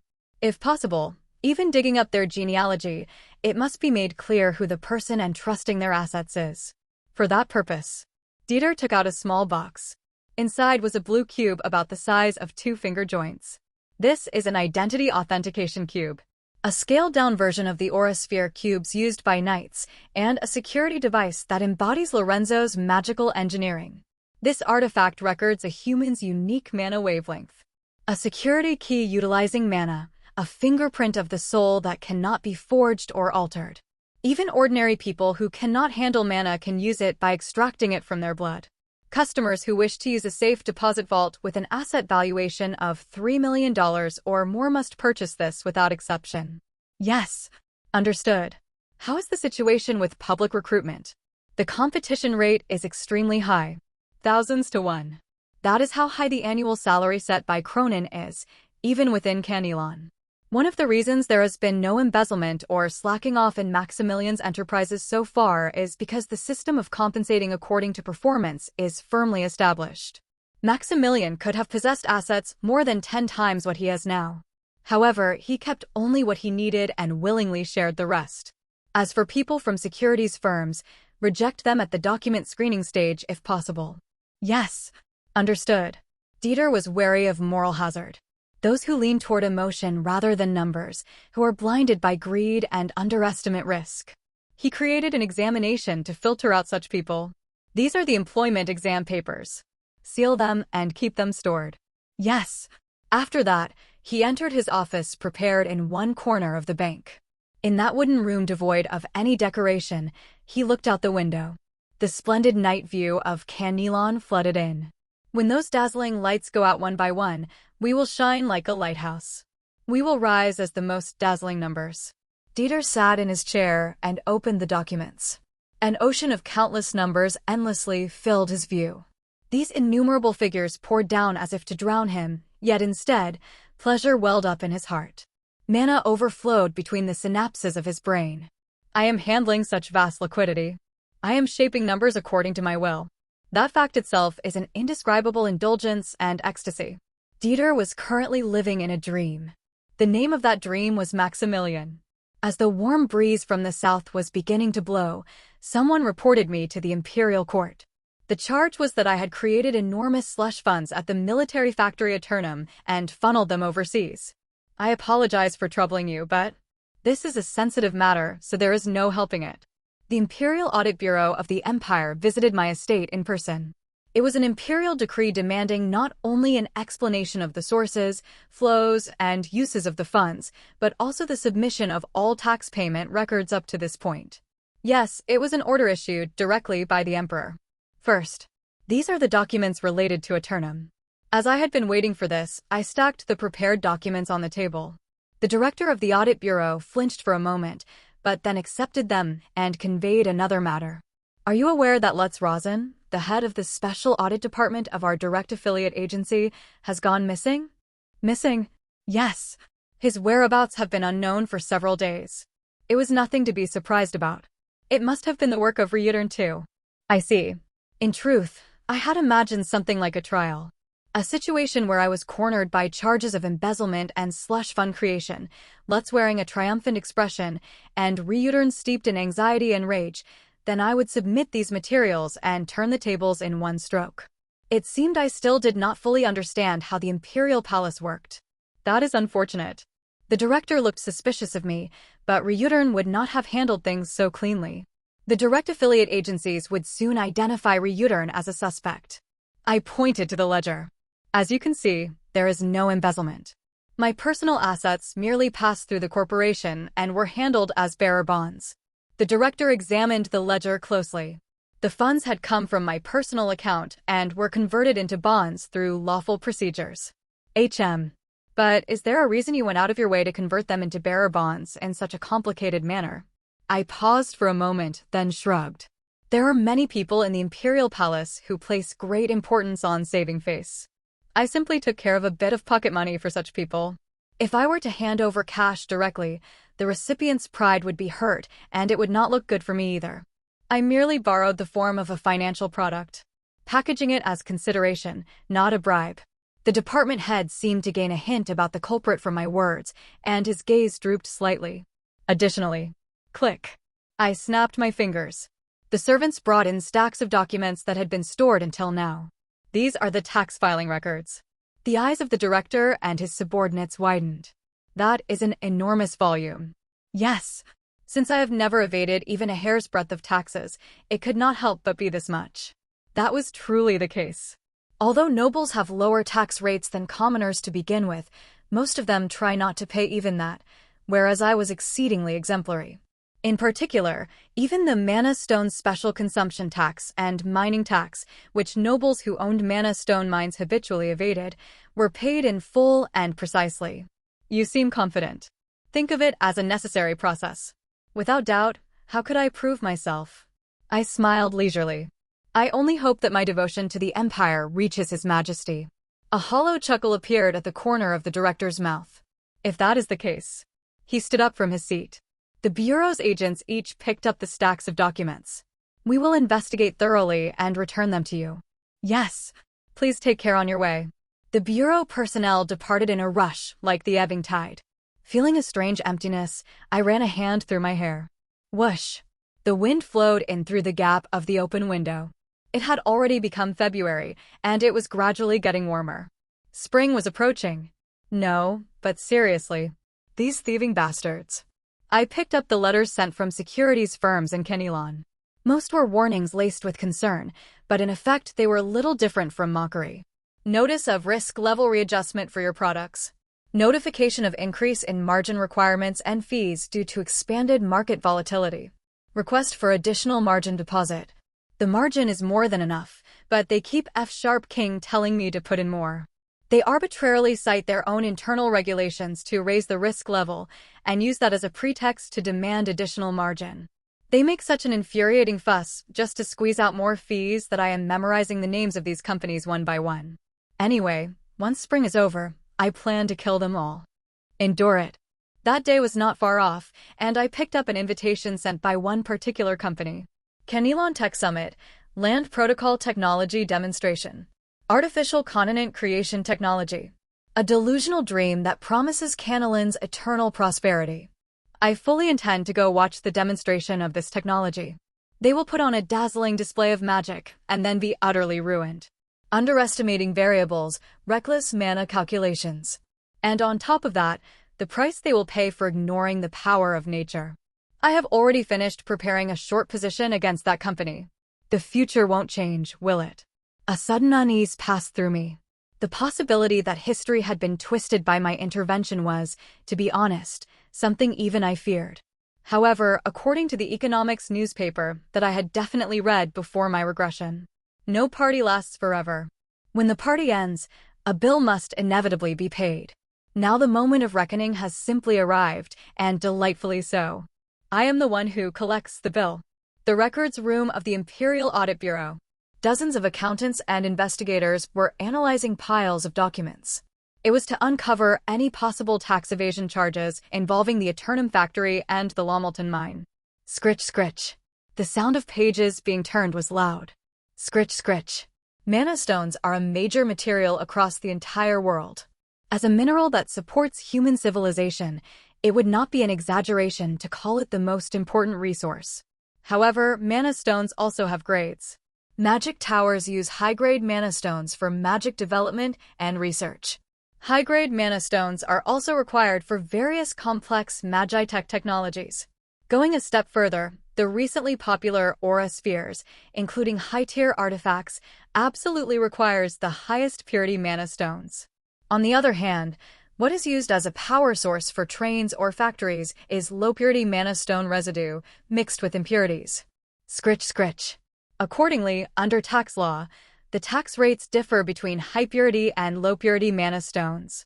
Families that own multiple mana stone mines evade taxes by underreporting high-purity mana stones as low-purity or by reporting them as damaged during the mining process and treating them as losses. Among imperial nobles, it was an open secret. Even the imperial family tolerated this level of tax saving. In that sense, this audit had in fact originated from lobbying by other mana stone families trying to keep Maximilian in check. But, Director, the hand of an inspector reviewing the ledgers came to a halt. It's astonishingly clean. Huh. Director Dietmar let out a hollow laugh. This is the first time I've seen ledgers like this. The inspector made a gesture of shaking the ledger. Literally not a single speck of dust fell out. It was to the point of being absurd. What do you think? Dietmar looked toward a corner of the records room. A woman wearing round glasses was thoroughly reading through the documents. Miss Candel. Sonnet of the Candel family. She lifted her head. I have no objections. Thud. She removed her glasses and placed them on the table. Maximilian von Ebenholz is. Chew-chew. Rolling the gum she chewed when concentrating around in her mouth, Sonnet reached her conclusion. He is a loyalist of the Empire whose words and actions are in accord. Yes, the documents make it certain. And as for the disappearance of Department Head Lutz Rosen, the circumstances suggest it was the doing of Reutern too. Yes, that seems to be the case. Sonnet neatly folded a tissue and spat out the gum. Reutern was too hasty in meddling with the agency. A direct institution is the Emperor's limbs, possessing an independent system of its own. It wasn't for nothing that a mere department head had been digging into Ebenholz's background. As long as they have a solid justification, they possess the power to leave scars even on great families. No matter how much Reutern is a key power holder of the Imperial Palace, if he killed an executive of an institution without justification, he crossed the line. Now the institution would watch Reutern like a pack of hyenas. The focus had shifted from Maximilian to Reutern. Reutern too would be torn apart when he was at his weakest. Maximilian. Could he have anticipated even this? The corner of Sonnet's mouth twisted slightly. Making Reutern an ally to eliminate Lutz, then turning him into an enemy of the agency and isolating him. Using one to kill another, eliminating two people who stood in his way at the same time. It was so clean to the point of being contrived, creating a sense of unease. No. Sonnet adjusted her attire and left the records room. In her mind's eye, the shadow of the figure named Maximilian grew one shade darker. At the end of February, waiting for spring, in a penthouse in the Canelon Independent State, I set up a new office there. It seemed like I would be coming and going quite often from now on. Yes. Sir, this is Russell, Vice President of KNSC. You remember me, right? Lately, I've only been meeting your agent. It was a call from Russell. I remember. That's a relief. How have you been lately? Canelon has been posting favorable results, day after day. His voice is quite pleasant to listen to. He has no manners, but he has so little manners that it makes me want to give him a chance at least once. Would you perhaps consider taking a position with me? I'm fine with that. I'll politely decline. But I heard you'll be participating in the land protocol demonstration this time? I heard your agent picked up the invitation. Russell still thinks of me as the Empire's Ebert. Since exporting photographs of imperial nobles overseas is a very serious crime, and since I am famous for my blonde hair and golden eyes, if I only change my hair and iris color, it is not easy to recognize me. I'm rather skeptical about that technology, so I'm thinking of short selling. Short sell. Puhahaha. The laughter was extremely hearty. Nice to hear. Very nice to hear. I'm sorry. Your thinking is just so apocalyptic. Haha. An apocalyptic thinker, huh? Financial people really do have a sharp sense for things. Yes. I've been thinking a bit about the end of the world as well. Thanks to Russell, something I needed to do came to mind. I took out paper and a fountain pen out of my bag and placed them on the desk. One of the tasks absolutely necessary for my purpose. I had been completely busy at the end of the year and couldn't find the time, but these days, having gained some breathing room, I was planning to seriously try my hand at writing. It was the first draft of an autobiography that would spread my intentions throughout the empire, something I had always thought about but never quite gotten used to putting into practice. Wow, that's impressive. If you short sell the entire continent, you'll make a fortune. Scratch. Scratch. The nib of the fountain pen scraped across the paper. Still, if you have that level of confidence. Very well. I'll bet $100. What's the payout ratio? About 1,000 times, I suppose. Anyway, let's see each other on March 3rd. I'll give you the $100 then. Sounds good. Yes, hanging up now.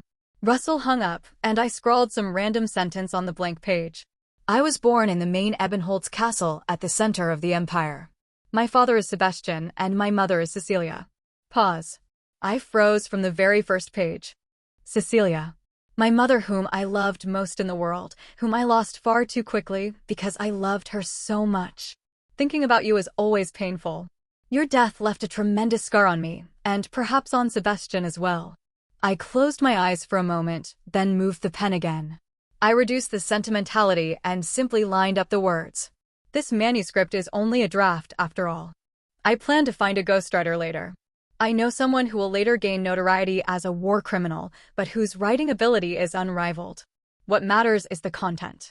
The Eren are the purest master race and the leading driving force of civilization. Therefore, we have the duty to quell the chaos of the continent and establish a new order. Eren. The most superior race proclaimed by the Emperor and the Empire. However, because the Empire failed to clearly establish the subsequent hierarchy, it created far too many enemies. The people of Jinan are historically the undeniable friends of the Eren.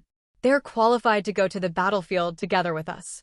In addition, the many nations of the West can be considered collateral branches of the Eren, and thus must one day gather again under a single banner. A sentence hinting at the unification of the West, which the Emperor so strongly advocates and fervently desires. On the other hand, the East is inferior. They are unassimilated barbarians and subjects that must inevitably be dominated by the Empire. The Eastern Union that I will face someday will probably be the main stronghold of the Isenheim race. I might even encounter countless Isenheim just walking down the street. And subspecies. My thoughts on subspecies are firm. Subspecies may be impurities of the continent. However, the characteristics of each race are too different to lump all of them together as the same subspecies. We must not antagonize all subspecies. There must be exceptions as needed. Especially the Yakin, who are like ferocious beasts, but if one holds the leash and tames them, they can become the most loyal hunting dogs of the Eren. Scratch. Scratch. Words filled the paper densely. My sentences are crude. I am merely spewing out the thoughts in my head, but once they meet a professional, they will be refined closer to what I intend. Scratch. Isenheim. At the enemy of humanity, the Isenheim, my hand paused for a moment. Unfortunately, I cannot write the truth that they are an otherworldly race that will bring about the destruction of the world. I would only be treated as a madman. Instead, I must clothe them in a logic of hatred that perfectly suits the tastes of the Emperor and the Empire. The Isenheim are despicable. They are the most dangerous parasites on this continent. They wear the form of humans, but their essence touches upon emptiness and destruction. The ideological criminal Qasim, who caused chaos in Jinan and tried to burn down the entire autonomous region.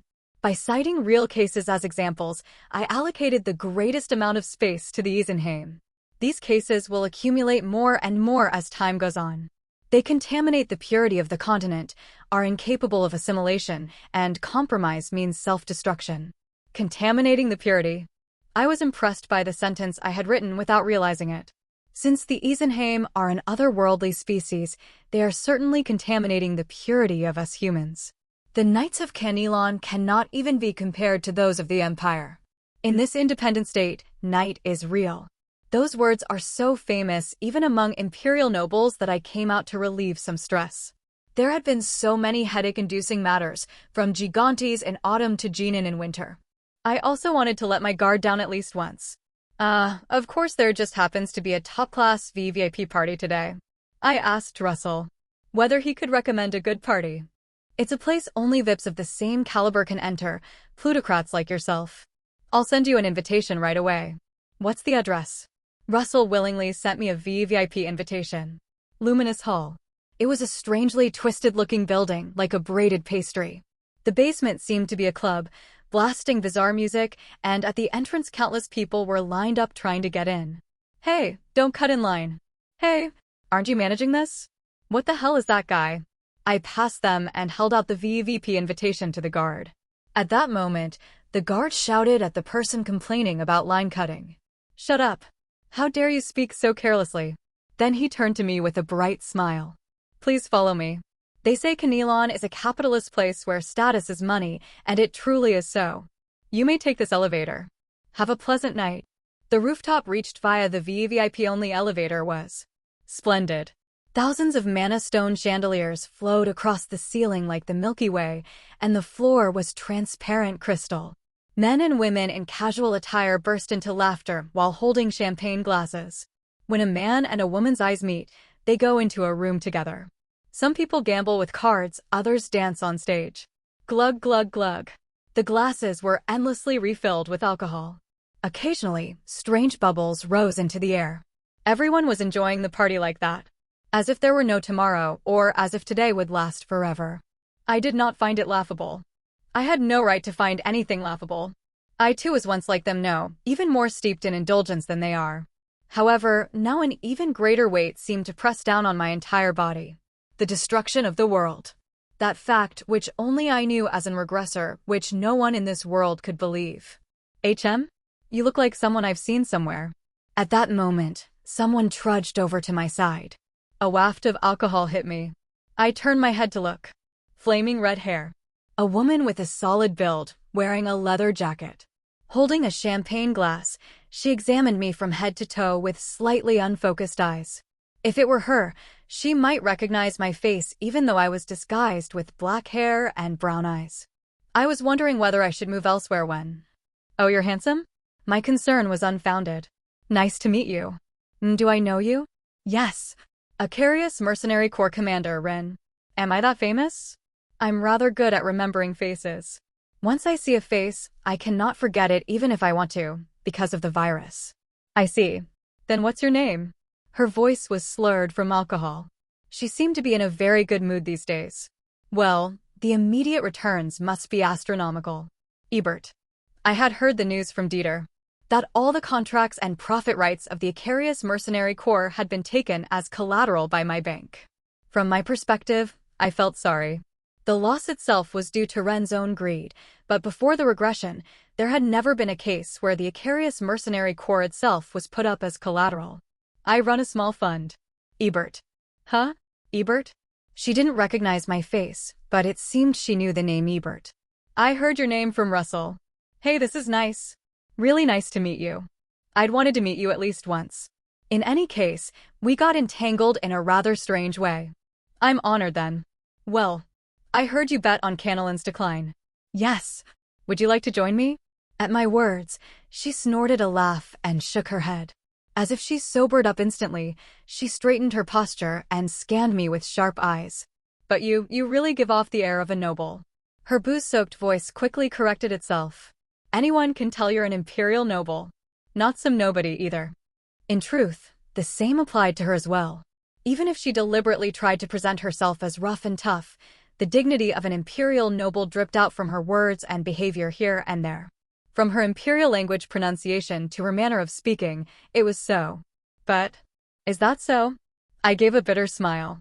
Her family had been annihilated by Sebastian, and I was about to bring everything she herself had built to ruin. Meanwhile, in District 42 of the Empire, Yukiya visited Intikin's orphanage. It's changed a lot. The floor, which had once been icy cold due to a lack of heating expenses, now carried warmth, and the ceiling that had been stained from leaking rain had been neatly repaired. The children's clothes were thick, and above all, the smell of meat wafting from the cafeteria felt unfamiliar. Intikin looked at her and said the exact same thing. You two have changed a lot. In the director's office, the two exchanged only silent gazes for a long while. Intikin was Eric's younger brother, and Yukiya was Eric's daughter. They were family bound by blood, but no warm conversation passed between them. That was the kind of people the Yakin were. Ahem. What brings you here? Intikin asked with a dry cough. My pay. It was money she had saved without spending a single coin of the wages and bonuses she had received from Maximilian up until now. Spend it on whatever you want. I and the children have enough now. I have no use for it. You know that. Yukiya replied indifferently. It was true. She ate breakfast and lunch at the night orders cafeteria, and dinner was the meal delivered to her quarters. For clothes, a few attendant secretary suits and sunglasses were enough, and she slept in the provided lodging. Then make some machine you like. Use your abilities a bit. Don't just stop. Always nagging. Do you talk casually even tonight, Maximilian? A little. Huh. Intikin clicked his tongue as if exasperated. It looked like another torrent of nagging was about to pour out. Before that could happen, Yukiya lowered her ears and dropped her voice first. He's strange. That person. What do you mean? He had a yakin carving. A wooden necklace. Yukiya's brow narrowed as she tried to recall its shape. I don't know whose it was, but... She had only glimpsed it briefly, so she was not sure, but it was definitely a yakin style she recognized, and what was even stranger was... And... He said he had a debt to repay to me. At that moment, Intikin's expression hardened stiffly. For a while, he bit his lower lip in silence. He lowered his trembling hand beneath the desk to hide it. The words Maximilian had once said to him echoed in his ears. Yakin always make things like these. Are they ever given as gifts? Gifts. Maximilian's patronage. The reason he deliberately kept Yukiya by his side. His goodwill toward the Yakin. And Eric Tarek. As those words connected of their own accord, a single possibility was assembled itself in Intikin's mind. After thinking deeply, he finally lowered his head. He let out a deep sigh. As expected. So that's how it is. His suspicion had festered into certainty. Yukiya. He looked straight into his niece's eyes. Do you still harbor hatred in your heart? You're going to nag again. Not all nobles are the same. The ones who caused your father's death and the knight named Maximilian are different. Yukiya stood up as if she didn't want to hear any more.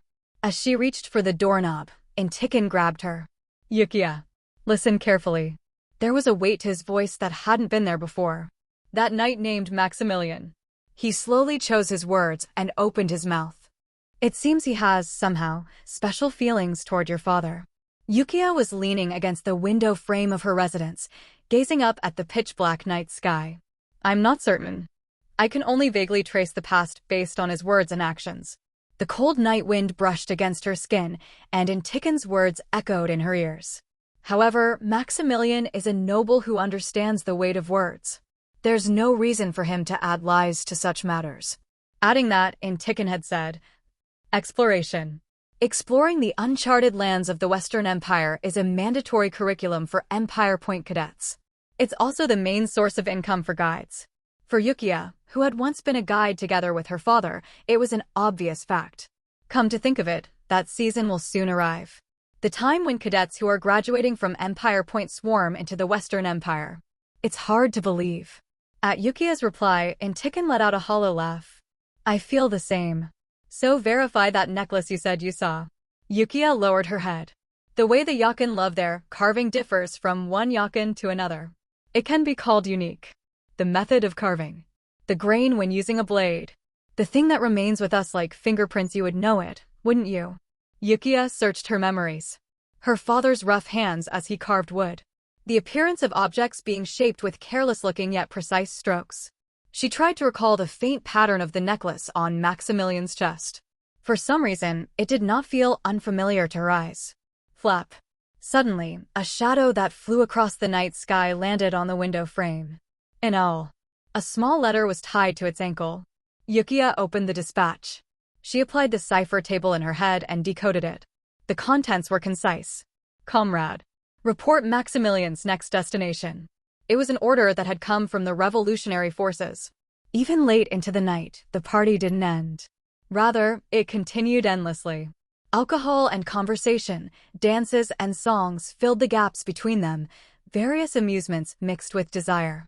I relaxed moderately just enough and entrust my body to their flow, then when I grow tired of it, I step out onto the balcony. I looked down below the railing. It was quite a noisy commotion. An undivided space, music that hardly sounds like music, many people tangled together as they dance. However, they and I are clearly separated. Was this also about status and class? The newborn republic that rose after the empire's downfall abolished the class system, and before long the entire continent did the same, but even then, the invisible status remained unchanged. I gazed at Canilin's night view while downing my drink. Whoosh! The wind blowing from a country that will soon collapse is clear. Moreover, not even a trace of the Isenheim could be felt in this country. That made it even cleaner. Isenheim. It was a strange thing. As I went back and forth through Canelon and encountered countless types of people, I did not meet a single Isenheim. Of course, I couldn't rule out the possibility that they were hiding deeper within, in more intimate inner circles or high-level political and financial circles. Why? For a moment, soaked in the alcohol, a hypothesis billowed up on its own. The more I think about it, the stranger it feels. Why do the Isenheim not show their faces at all in Canelon? And yet, why do they stubbornly crawl into the Empire? Even when full-scale persecution began, those bastards deliberately dug burrows beneath the Empire's land. If, as I expect, the supreme leader of the Eastern Union is an Isenheim or their puppet, it would be far safer and easier for them to establish their headquarters in the East instead. Terrain. Suddenly, my thoughts stop at that word. The underground cities they dug, remember those? We thought they gathered there to survive, but they were developing dimensional gates. Those demonic bastards deceived us. Before my regression, Edmund had spoken the word dimensional gate. A gate to summon beings from another world. If so, is the reason their numbers are relatively small in Canelon because this land is unnecessary to their plan? If, to open a dimensional gate, the land of the Empire, or something of the Empire that I cannot understand, is an essential condition. Here you are. At that moment, a voice calling me from behind cut off my reverie. It was Ren. Her red hair was disheveled, and her face was flushed bright red. Are you all right? I'm fine. She had been drinking quite a lot. Her alcohol tolerance might be comparable to that Sebastian's. It seems you're in a very good mood. Rin let out a snort of laughter and leaned against the railing beside me. Do you think Canilin's prosperity is going to end? Eventually. There's no party that lasts forever. I had been steadily dropping hints to her.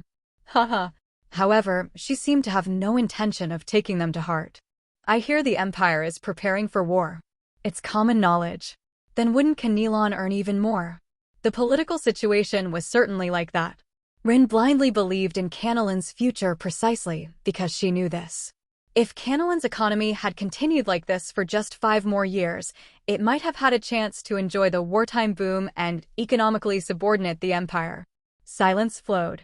The night wind brushed past between our quiet standoff. The sweet smell of alcohol lingered at the tip of my nose. I was slightly worried. What if Commander Ren was the type who valued a person's face greatly and had felt a fateful attraction to me? By the way, is Sebastian doing well? It was unfounded worry. The hand holding my glass trembled. At some point, the drunkenness had vanished from Ren's eyes. Pupils that had turned as cold as a blade seemed to pierce straight through me. You recognized me from the start. Yeah, she murmured while slowly swirling her glass. I wondered whether to kill you or not. You don't know this, but I hold a lot of grudges against Sebastian. If you had, I would have fought too. Against me? Nah, you're still far from ready. Ren looked at me. It was strangely warm for a sneer. The commander who pacified Jinan. Maximilian, the Knight of Ebenholz. But there are no tanks here, kid. It is a truly irritating form of address. My actual age, including everything, should be far greater than hers. I heard Commander Rin is still in her 20s. You must look older than your age if you're calling someone like me a kid. Ren's eyes narrowed. Her pupils contracted vertically.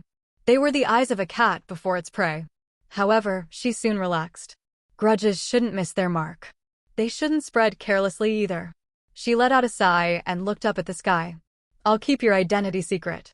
I don't particularly want to blab about it, and I have no intention of stopping my enemy's son from throwing money into the trash. Her revenge was limited solely to Sebastian. That's a relief. However, never mind. Ran shook her head. Let's have a drink. To Canilin's prosperity. Ran raised her glass while looking at me. I followed and lifted mine as well. If that can be so. Clink. The glasses collided and the liquor sloshed. With a loosened expression, ran down the strong liquor. Watching her like that, I thought of the future. Before the regression, Rin, the commander of Icarius, challenged Sebastian, but was defeated and died. Sebastian was that kind of man. Far more than you, Rin, could fathom, and far more than this continent could imagine. A monster. I conducted several meetings simultaneously via video call from the Canelon penthouse. This technology, called video conference, was truly fascinating. In Canelon, through silver screens integrating magical engineering, one could have face-to-face conversations with someone hundreds of kilometers away. Can you hear me? 8 split screens floated on the silver screen. Within them, 12 executives from Canelon securities firms and banks with whom I had contracts were visible. I can hear you. Their expressions alone were unpleasant. Every single one of them was arrogant and greedy, looking at me as if I were a sucker. Yes, Mr. Ebert. First, please take a look at this market situation. Volatility has exceeded the standard threshold. The man on the first screen began while chewing on a cigar. According to our company regulations, we have no choice but to raise the entrusted margin rate and fees once more. Your position is far too risky right now. That's right. It's the same for our Merrick as well. If you do not provide additional collateral, we will have no choice but to proceed with forced liquidation. Yes, this is Ricciano. We are also requesting a recalculation of the lending fee. Please understand that this is an unavoidable measure from a risk management perspective. If you're short on funds, you could even pull out now. Well, the procedures for breach of contract will be naive. They chatter on as they please. Compared to these people, Russell was practically a gentleman. At the very least, he treated me like a VIP customer for the amount of money I spend. Shoo. Without changing my expression, I brought a hand to my mouth. I will pay everything. They hesitated. I understand the volatility.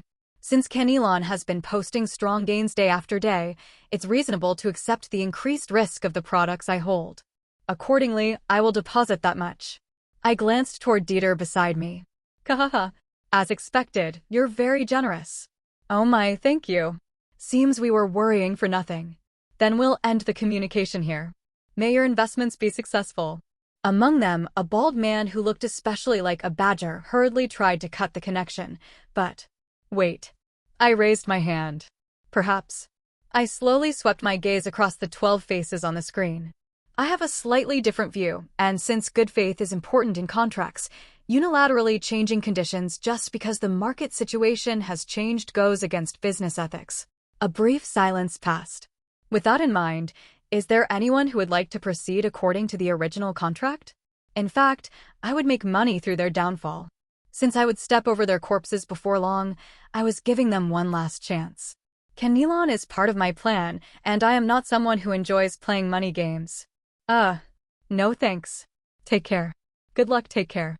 This is a battlefield. Winning is justice. Haha. Honestly, the contract itself is the regulation, and those regulations change with volatility, you know. Good luck. Most of them sneered, and the badger-like guy snorted derisively. That was when. Sigh. One man in the corner raised his hand with a sigh. He was the president of one of Canelon's native banks, Old Haven Bank. Its size was relatively small, as reflected by its position in the corner of this video conference. We'll just take it according to the contract. There's no need to squeeze the customer dry. The other executives looked at him as if he were crazy. Oh my. How kind, President of Haven. Trying to run your bank into the ground like that? Leave him be. That's why he's old-fashioned. Ha ha ha ha ha. How very virtuous of you. There were many mocking remarks, but I nodded with a faint smile. Understood. Old Haven Bank. I'll remember it. The fees you've set will be deposited starting today. Oh, thank. I signaled to Dieter. Flash. The screen turned off immediately. Dieter. Can't we use this kind of technology in the Empire? It is possible to use it, but the range is limited. In Canelon, where the land area is small, it can be used safely, but in the Empire, there is a high risk of mana waves being intercepted. That's a shame. I fiddled with my fingers and glanced at Dieter. You said we need one more bank to acquire, right? Yes. Cronin is a special-purpose bank, so we need a bank that operates with the market and the private sector. Old Haven Bank should be sufficient. Good. As the price for being the only ones who did not act out of greed, they will survive. As for the rest, strip them to the bone. Especially that badger-looking guy. You know, right? Yes, I understand, Dieter said as he packed his bag. Then, shall we depart now? What about the ransom short selling? You said we can borrow and sell stocks that don't exist here. All positions have been entered. He held out Canilin's latest terminal. On a flat crystal screen, my asset status was displayed. Canilon really has everything. Yes, thanks to its geographical characteristics. Dieter adjusted his glasses and explained. Since Canilon is surrounded entirely by sea, the density of mana in the atmosphere is significantly higher and finer than in the Empire. This makes it advantageous to miniaturize such precise mana circuits. And, because the national territory is small, the resources needed for security can also be reduced. All communications across the continent, including these terminals, are based on mana. I don't know the details, but roughly speaking, it means transmitting mana waves and receiving them. Thus, each country inevitably has different ways of using them. Mana's properties change depending on the space. I see. Let's go back to the party hall now. Canilon Archipelago, Panulin Island. The entire island had turned into a single party venue. Airships flew through the sky, scattering multicolored smoke, and flags emblazoned with the Ransom Corporation logo fluttered on every street. The largest tech summit on the ground, Land Protocol. An enormous crowd had gathered. Investors, technologists, journalists, and among them were quite a few Imperial nobles and Imperial Guard members as well. Among them, there was not a single Isenheim. After unpacking my luggage at the finest hotel, I took a seat in the VVP section of the open demonstration hall, with the sea as its backdrop. Oh my, you've arrived. At some point, Russell appeared and extended his hand toward me. Nice to meet you, Mr. Ebert. Shall I hand over the $100 right away? We had made a $100 bet on whether this technology demonstration would succeed or fail. When the result comes out. Yes. Let's do that. Then I'll be off now. I've got lots of friends. Let's meet again later, around dinner time. Russell bustled around busily to manage his clients. Among them was Ren as well. When Ren's eyes met mine, her eyebrows twitched upward. Boom. Just then, a loud reverberation settled over the stage. A spotlight shone down on it. Accompanied by majestic music, the event was about to begin. Ladies and gentlemen, welcome to the largest tech summit on the ground. The host's voice, holding a microphone, echoed across the entire island through mana amplifiers. After that, a man wearing a turtleneck walked up to the center of the stage. The CEO of Ransom Corporation, Savon. Thank you all for coming such a long way. In particular, I would like to thank the distinguished guests who came all the way from the Empire. He gestured toward the VVP seats where the Imperial nobles were gathered. Of course, in terms of national power, the great Empire is far ahead. But when it comes to seeing the future, perhaps we in Canilon are a little sharper. Please don't take offense. Aren't we all here to make money together? A confident provocation. The audience cheered, and the Imperial nobles chuckled as if at ease. Now, everyone. Today, we have gathered here to write a new chapter in history. The CEO's expression hardened into seriousness once more. He pointed to the silver screen spread out behind him. Community Land Protocol. Intricate magic circles and magi-tech blueprints crossed dazzlingly. Lines of mana spread out in blue. Before that, let me ask you one question. This Panulin Island you are standing on right now, was this land originally here? The hall fell silent. He grinned and snapped his fingers. Snap. A map appeared on the silver screen. This is a map from 5 years ago. There was only the blue sea. No island existed. Not even reefs, just a vast open ocean. People began to murmur. And now, the screen changed to the present. It was an image of Panulin Island rising proudly from the sea. That's right. At this very moment, you are standing on created land that our Ransom Corporation secretly launched 5 years ago. Whoa. As if on cue, exclamations burst from the audience. But we don't stop here. The CEO spread his arms wide. Today, right here, before your very eyes, A new land, wider and more vast than before, a land that did not previously exist, will rise from the sea. Everyone stood up from their seats and looked around. PSSSSSSSSSD. The technology was activated. Thousands, tens of thousands of mana circuits began to glow from the seabed, intertwining like a net. Seawater frothed as if boiling, and the mana in the atmosphere swirled, drawing geometric magic circles across the surface of the sea. Boom! A heavy vibration was transmitted from beneath our feet. It was a stirring that shook the entire island. Oh, it's rising. It's really rising. From beneath the parted surface of the sea, facets of land glowing blue began to bloom upward. A smooth artificial foundation, meticulously compressed and processed with mana. Cooler. It grandly revealed its form above the ground, pouring seawater down like a waterfall. So, at some point, Ren had approached me. She smiled as she gazed at the land being created on the far side of the island. Do you still think Kenilon is going to fall? I did not answer. I simply waited quietly for what would come next. At that moment, kadoo-doo-doo-doo-duck. The sound of something breaking, unable to bear an unmanageable weight. A rupturing sound burst out that probably everyone here felt was ominous. Kaduk. An ominous vibration that seemed to scrape beneath our feet. What was that? Ran flinched and murmured. The champagne in the glass she was holding trembled slightly. I wonder. I replied as if I didn't know and took a sip of champagne. The people inside the hall glanced around at each other with uneasy eyes. However, after the first cracking sound, nothing else happened. No incident occurred, and only a brief silence flowed. Who now then? The CEO quickly regained his composure. He scratched his eyebrow with his fingernail and then clapped his hands. Were you all startled? Great births are always accompanied by labor pains. It is the majestic sound of the earth settling into place beneath the sea, so please relax and enjoy yourselves. Phew. Just as many people, including Rin, let out sighs of relief again. Pusis. The sea beyond the stage churned strangely. The waves surged violently as if to swallow the island whole. I gazed at that place. The virus within me understood the flow of mana rising from that scenery before I did. Creating artificial land through human power. It is a possible technology. It is not an impossible technology. A small-scale island like this Panulan island might be sufficiently maintainable. However, they were too greedy. If you forcibly raise too vast an area of land all at once like this, an imbalance arises between the mana of the sea and the mana of the ground. The water pressure and gravity of the sea. The repulsive force of the massively congealed land. By that contention, Magi Tech will be destroyed, and the price of underestimating the laws of nature will be horrific.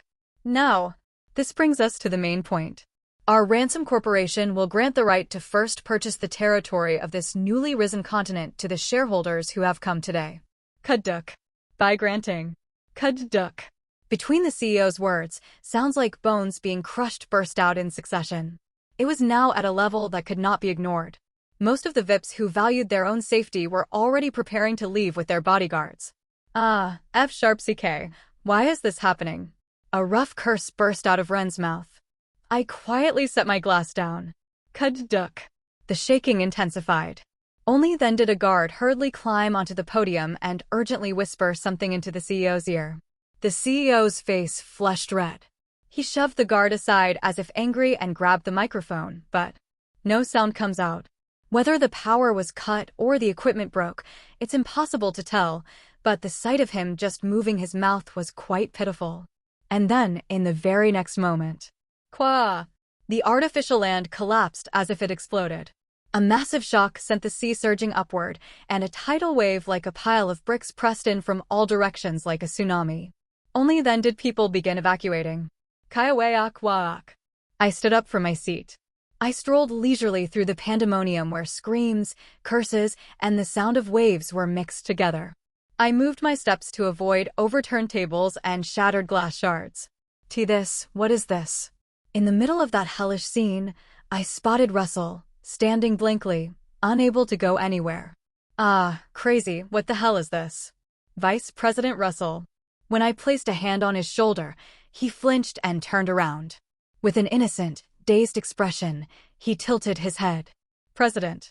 The promised payout of 1,000 times on $100. The contents of the bet were that if Ransom failed, I would give him 1,000 times $100. If Ransom succeeded, he would give me $100. Huh? No, what now of all times a bet? It's $100,000. What the hell is 100 thou? I took out a check I had prepared in advance from my pocket and handed it to him. Huh? Wow. Well, thank you for now. Russell accepted it eagerly and slipped it into his inner pocket. Well then, take care. I moved my legs, leaving Russell's vacant eyes behind. Pushing against the chaotic crowd, I arrived at the helipad. Sir, you can board now. I got onto the helicopter that Dieter had been waiting in. Do-do-do-do-do. The helicopter lifted off with a deafening roar. Beneath my feet, the artificial island that had turned into a hellcape grew distant. The collapsing land and the heaving sea surface. Countless people could be seen escaping aboard lifeboats. They staggered in the waves and screamed, but they would probably arrive safely. Kenilon is a country famous for insurance. If they were invited to this island, they should have the means to pay for their own lives. Do-do-do-do-do. After a while, the helicopter landed on the safe Kenilon mainland. Sir. Dieter handed me a terminal. I checked the screen. At some point, an enormous profit from short selling was already displayed. Good work. I lightly patted Dieter on the shoulder. Too bad for Kenilon. Today was merely the beginning.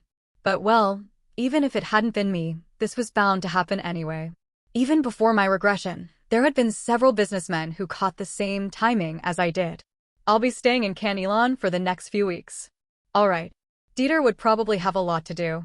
Because work was needed to turn money into more money, build influence in Kenilon, and at the same time acquire the technologies that could be considered its real core. Good work. Their party had ended, but for me, it was just beginning. Ransom Corporation failed. At the same time, a certain element that had constituted Kenilon's golden age was partially destroyed. Ransom stock price plummeted straight down, breaking through all safety mechanisms, and signs appeared that the aftermath would spread to other companies as well. Huh. Ran paced back and forth inside the Icarius commander's office all day long. Bloodshot eyes. Clutching her terminal, she kept making call after call. Tyraring, tyraring.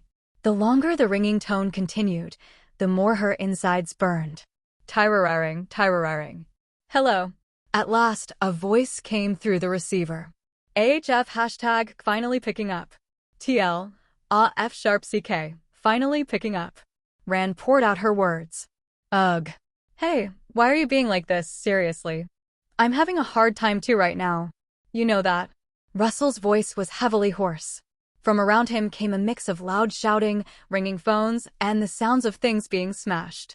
Hey, I'm new trying to blame me, we just want to talk. TL, hey bastard, I'm not trying to blame you, I just want to talk. She spat out the words without even breathing, afraid he might hang up again. All right. Talk. I won't hang up. Phew. Hey, anyway, ransom. This ransom thing, fine. Let's say it's a loss. Still, that remaining CDO or whatever, I'm still in the plus, right? Ren asked, grasping at straws. Russell said nothing. His silence was unsettling. Can't I sell this now? Can I cash out even now? I told you can't sell it. That's the contract terms. How many times did I say there's a mandatory 1-year deposit period? No early redemption. Hey, just wait a bit. Once the market calms down. Son of A. Ran was about to spit out a curse, but held back. I'm sorry about the ransom thing. But honestly, that's what investment is. You bear the risk yourself. I know, but can it recover? How many companies are there in Kenilon? Just because one goes under, do you think the country will collapse? Russell. From beyond the receiver came the sound of him packing something. It sounded like paper bundles being stuffed into a bag. You, don't tell me. You're thinking of running. Hey now, what are you talking about? Wow, but seriously, I'm glad I bet on with Guy back then. What bet? Nothing. I'm hanging up for now. Click. The call ended abruptly. A vein bulged at Ren's temple. A hue of hashtag King Bastard seriously. Just as she was about to throw the terminal. Tyraring. A call came in immediately again. The moment she checked the display, Ren's heart dropped. Cronin Skatsinsel Bank. It was the bank that had lent her money with all of Icarius's mercenary contracts and future profits as collateral. The failure of Ransom Corporation. Its shockwaves struck Canalin Securities, banks, insurance, and corporations in succession. In particular, the air inside securities firm offices was as precarious as thin ice. Of course, for now, it was only one company called Ransom that had failed, but that crack had given everyone a certain awareness that perhaps we had been pushing things too far all this time. No, it's fine. It's okay. In the break room of Merrill Securities, employees smoked cigarettes with trembling hands as they talked to each other. We have insurance, right? Right? Insurance products that cover the principal and losses if a company goes bankrupt. Insurance and corporations are inseparable. Hey! At that moment, the team leader in the corner opened his mouth with a bloodless face. That? We sold all of that. What? Don't you remember? Last quarter, to meet our performance targets, we added a risk premium and sold the entire lot. We thought the companies would never go bankrupt anyway, that it was a waste to pay those insurance premiums. The employees' complexions turned ashen, like cigarette ash. Who to? What kind of crazy bastard bought that and when? The team leader muttered while rubbing his dry face. I don't know. The name was something like Ebert, I think. It was a fund made by an imperial noble. A lunatic who suddenly appeared and bought up all the insurance contracts and related derivatives while being treated like a moron. In other words, a madman who shorted the entirety of Canalin. Should we call him a prophet now? We're the lucky ones. Among the insurance companies, there were places that even created entirely new products and sold them. No, but still, surely it won't collapse that badly, right? For us? Ransom will end with ransom, won't it? For now, we can only hope so. The team leader bit down hard on his cigarette. In a high-rise building in Canalin's financial district, the office of the executive director at Regressed Securities. The back of Dason, who resembled a badger, was drenched in cold sweat. The numbers on the monitor rippled. Ransom's stock price was plunging straight down. This community land protocol absolutely had to succeed. At the very least, it had to show some possibility. The resources poured into that project were astronomical. In Dason's mind, who had been rolling around in this industry for a long time, the next scenario took shape. First, the subcontractors supplying Ransom would go bankrupt in a chain, and next, the banks that had loaned money to Ransom would be unable to recover their funds. Then the banks, to make up for their losses, would refuse to extend loans to other companies or recall them outright, and like that. The executive director. A secretary came in and handed over some documents. Ransom has urgently requested liquidity support. Dason grabbed and tore at what little hair he had left. Ransom is finished. After crashing and burning that miserably, what do they expect, more importantly? That insurance, the guy who bought those insurance contracts. He braced himself on the desk with trembling hands.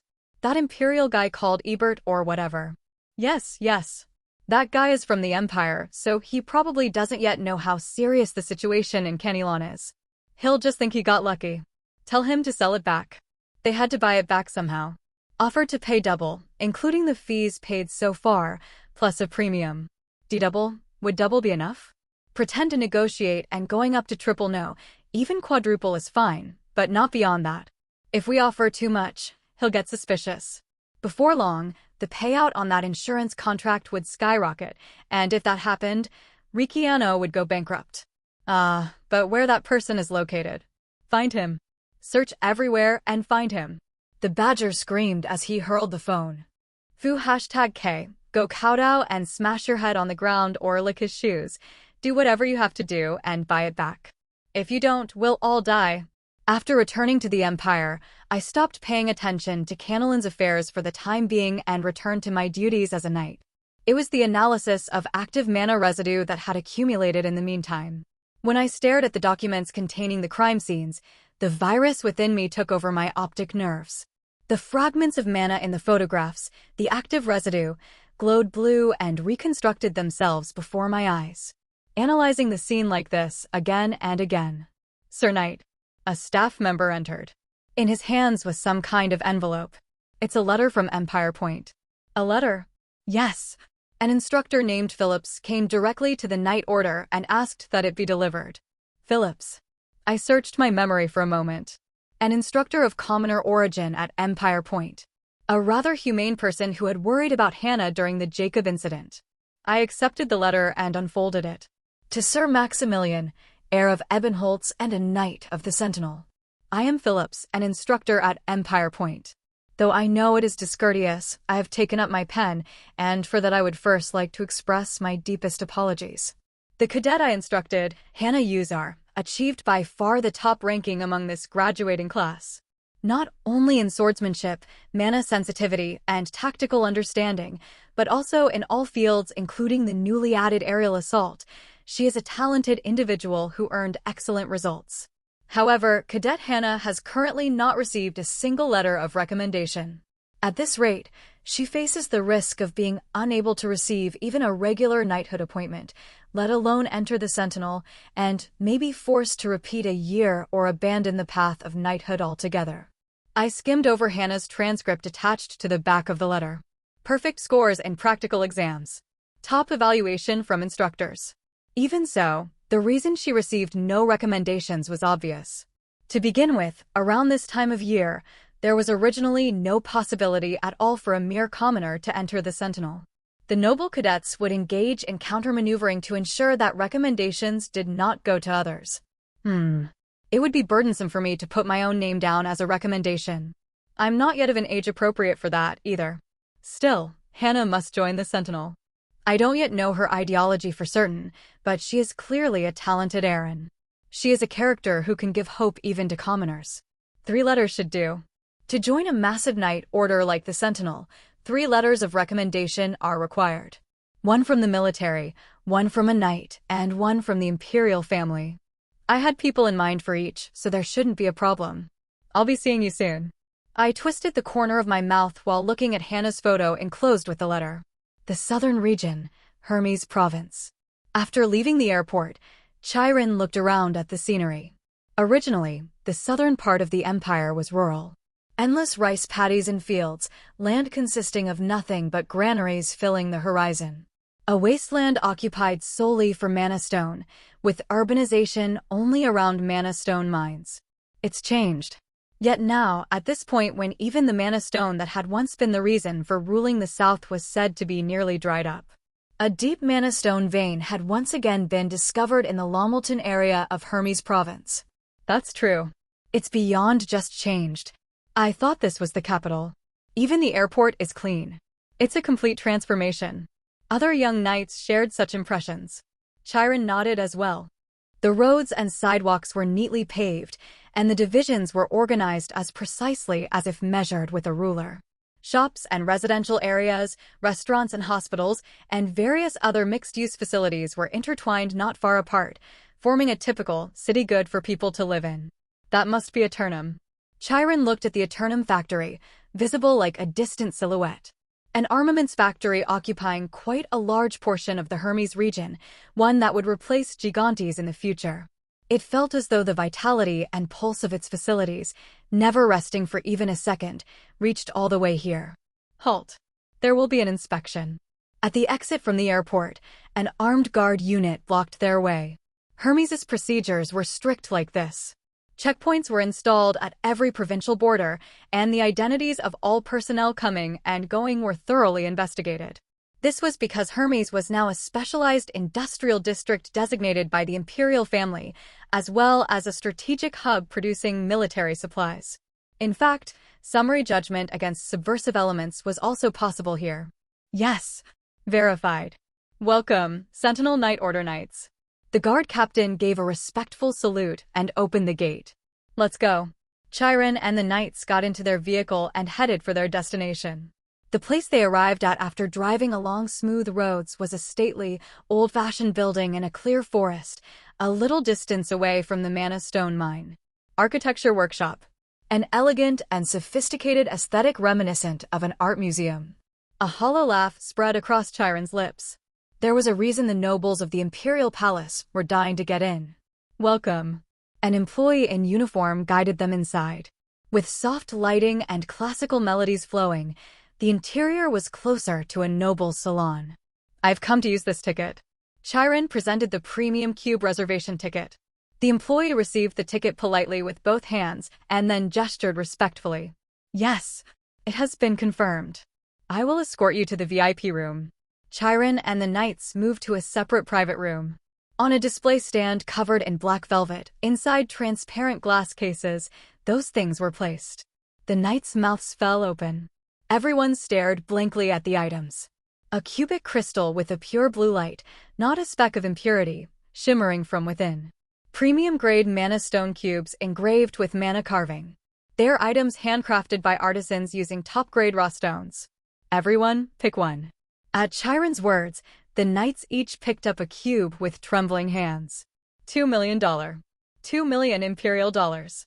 It was the price of a decent mansion in the capital, but they must all have saved money for this day. It's really just a work of art. My father said he wanted to buy one too. Give it to him as a gift. My father's retired, so I'll use it first and then. Listening to the happy chatter of his subordinate knights, Chiron thought about this city. He recalled the vibrant streets of Hermes. Control, discipline, and surveillance were subtly felt, but he did not get the feeling that they were targeting civilians at all. Wow. This one. Isn't this prettier? I like this one. It's got that crystal color. But why do all of these have different colors? Because each mana stone has different properties. Their top purity. From 97% and above, they have individuality like this. Its official name was Hermes. However, this place was clearly Maximilian's city. Before long, everyone would come to think so. By that fact alone, it would be recognized as the city with the greatest potential in the south. Here. Chiron suddenly turned his gaze to the employee. Yes, Sir Knight.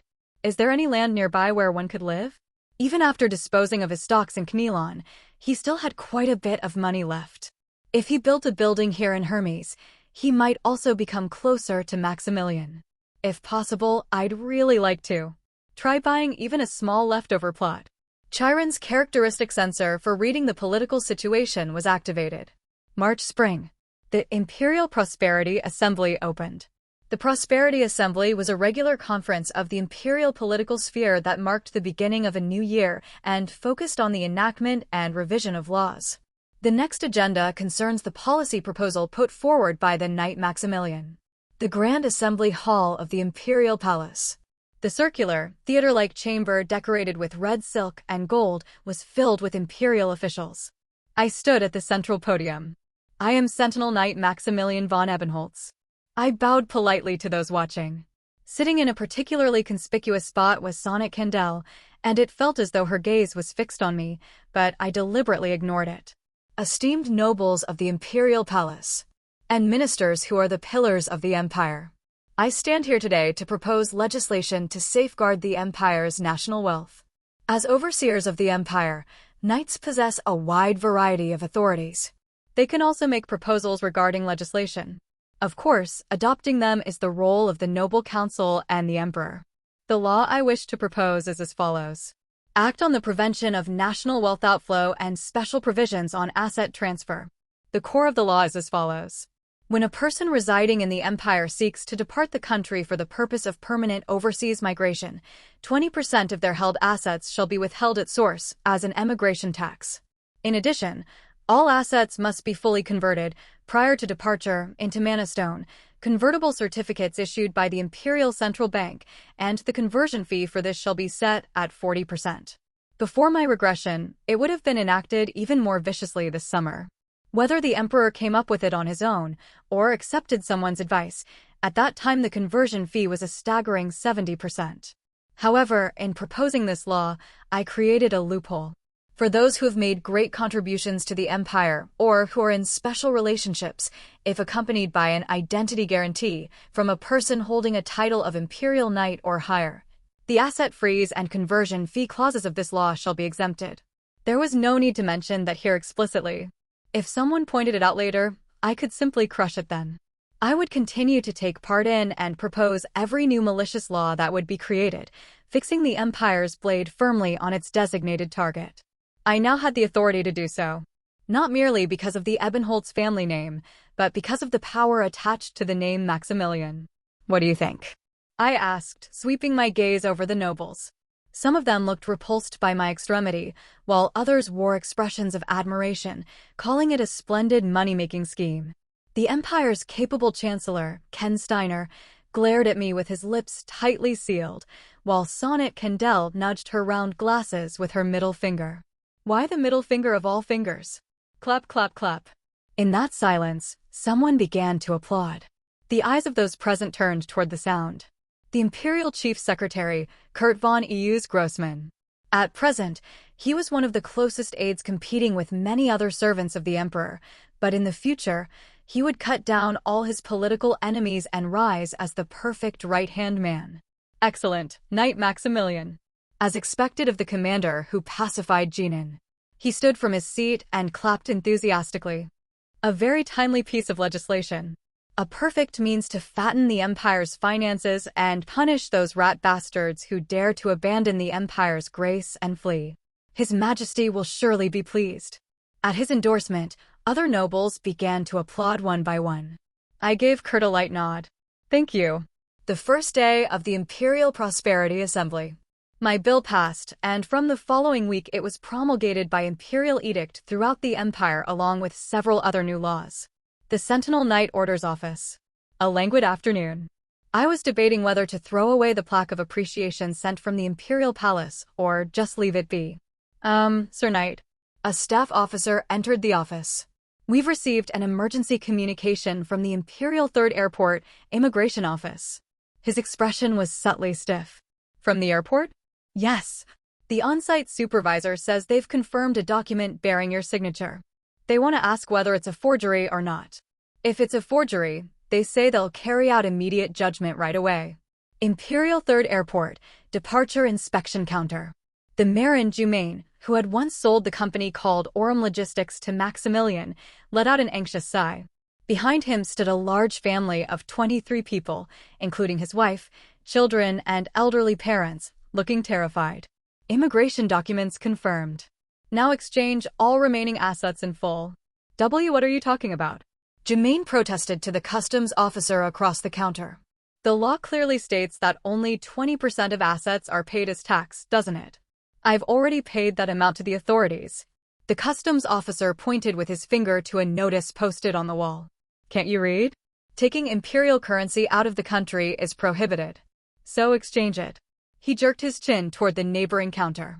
A sign reading, Imperial Authorized Mana Stone Convertible Certificate Exchange Office, was posted there.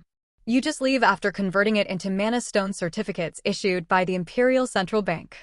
The exchange fee is 40%. 20% stripped away as emigration tax, and then even the remaining money was docked a 40% fee. Even if he conceded dozens of times, that alone was barely tolerable. But, with trembling hands, Jermaine took out an envelope tucked between his passport pages and held it out. Then, what is this? It was a note separately written and handed over by the customs officer. Not an official receipt, but a crumpled piece of paper with numbers scribbled in ballpoint pen. Express fee and processing charge, $300,000. Come on. For someone with so much money, you sure lack awareness. The customs officer frowned and slammed the desk. Can't you see us suffering here? If you enjoyed all the warmth and comfort in the Empire and are now running away, you should know how to give a little to the people staying behind. Think of it as a donation. Even after paying this, you've still got plenty left. That's impossible. I've already put in my entire fortune dash. F#CK. You talk way too much. At the customs officer's glance, soldiers belonging to the Imperial Guard swarmed in. Are you going to ignore Imperial law? You vermin bastard. A boot flew in first. Thud. Jermaine groaned and collapsed to the floor. His family tried to intervene, but the soldiers aimed their gun barrels at them. Search his belongings first. Looks like he's hiding something. An Imperial Guard soldier roughly rummaged through the inner pocket of the fallen Jermaine. As he pocketed the wallet and watch, his hand caught hold of a strangely luxurious sheepskin envelope. What's this now? A check. The soldier, intrigued, tore open the envelope, and the moment he unfolded the document inside. What first caught his eye was the clear seal stamped at the top of the document. The coat of arms of the Ebenholz family. And its contents were I hereby acknowledge that this person is a businessman who has contributed to the prosperity of the empire and will hold appropriate parties accountable should any unjust infringement upon his person occur. Below, a signature written in flowing yet powerful handwriting. Maximilian Albrecht von Ebenholz. Looks like this bastard really is a subversive. A Marin mongrel forging something like this. The Imperial Guard soldier sneered as he toyed with the paper. For a forgery, the quality of the material was far too luxurious. Above all, from the handwriting and signature alone, one could feel the noble, lofty aura unique to aristocracy. For now, contact that sentinel first. If this is forged, it's a capital crime. It's obviously a forgery. Just kill him. Forging a noble's signature calls for immediate judgment. Just in case. If it was fake, they could just kill him, but if by any chance it was real, it could snowball into something extremely serious later. Hey, foo #K. Don't touch it for now. It says Ebenholz on it, damn it. The monster of Ebenholz who had trampled Jeannin while leading hundreds of armored vehicles. To those at the very bottom, Maximilian was just that terrifying a figure. Anyway, it seemed that such a commotion had broken out at the airport. I told them. It's my signature. A private document I gave to the representative named Jumaine. Is that so? The flustered voice beyond the terminal was unmistakable. Is that Marin all right now? Why yes. For now, at least. But did you read the newly enacted law in detail? There should have been additional proviso clauses. I'll read it now. A brief silence settled. Before long, a reply came that sounded like they had finished reading. I've read it. The voice had become extremely small. I let out a quiet laugh and spoke. The company he founded and transferred will be of great help to both me and the Empire. And I place great importance on trust. It's a matter of the dignity and propriety that imperial nobles ought to possess. Whether the other party was a Marin or an asshole, keeping faith with promises was a matter tied to the fundamental qualities of a noble. Why yes. I'm sorry. My apologies. If you understand, then act accordingly. Yes. It might be a bit late, but Jumaine would now be able to leave the Empire safely. Hang up. Yes. It's an honor, Sir Knight. Noisy. I put the terminal down. I brushed my hair back lightly. Letting out a deep sigh, I looked at the plaque of appreciation the Imperial Palace had sent me. An object thickly plastered with gold and mana stones, exuding greed rather than beauty. It can't be helped. It couldn't be helped. It was something that would have happened even if it hadn't been me. Because I cannot see inside the Imperial Palace. Ebenholz stands at the apex of the pyramid, but the sky lies above it. The power called the Emperor is distant and unfathomable, like that sky. My limit is the ground. The very point where both feet are stuck to the earth is my inherent limit. For now, I have no choice but to move in my own way. Unless I pull that sky down. The Sentinel Knight Order is regarded as the finest workplace in the Empire. A position all young people of the Empire admire, an organization where simply joining becomes an honor to one's family. They are the Emperor's sword and the Empire's shield, and also an institution symbolizing the Empire's ideals and purity. Today is the initiation ceremony of that most honorable sentinel. A gathering I am attending for the second time since my regression. The central plaza of the capital. We shall commence the Sentinel initiation ceremony. Knight Commander Duke Albrecht von Stein.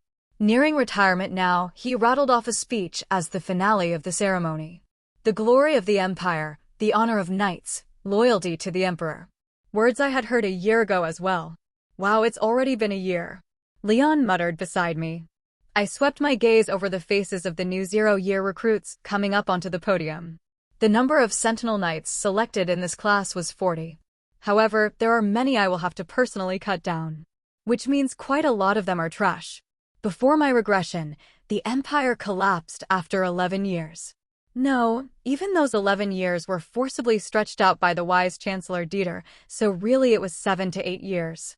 It was a country that should have fallen in 8 years. Which means it's about time for the talents of a fallen nation to start appearing. The talents of a fallen nation share properties astonishingly similar to the fallen nation itself. The core stance of Empire Point has changed, but for this class alone, there was nothing I could do. That one's the commoner, right? Leon pointed at Hannah. At least that bit of purity was a relief. Wow, that's amazing. How did a commoner get into the Sentinel? I thought there wouldn't be any this time. Tiana, what's wrong with your face? In the seat next to us, Tiana's complexion looked awful. She pressed her temple and lowered her head. I'm totally screwed, seriously. Why? I invested about half of my annual salary in Canelon this year, but the market situation is strange right now. Canelon.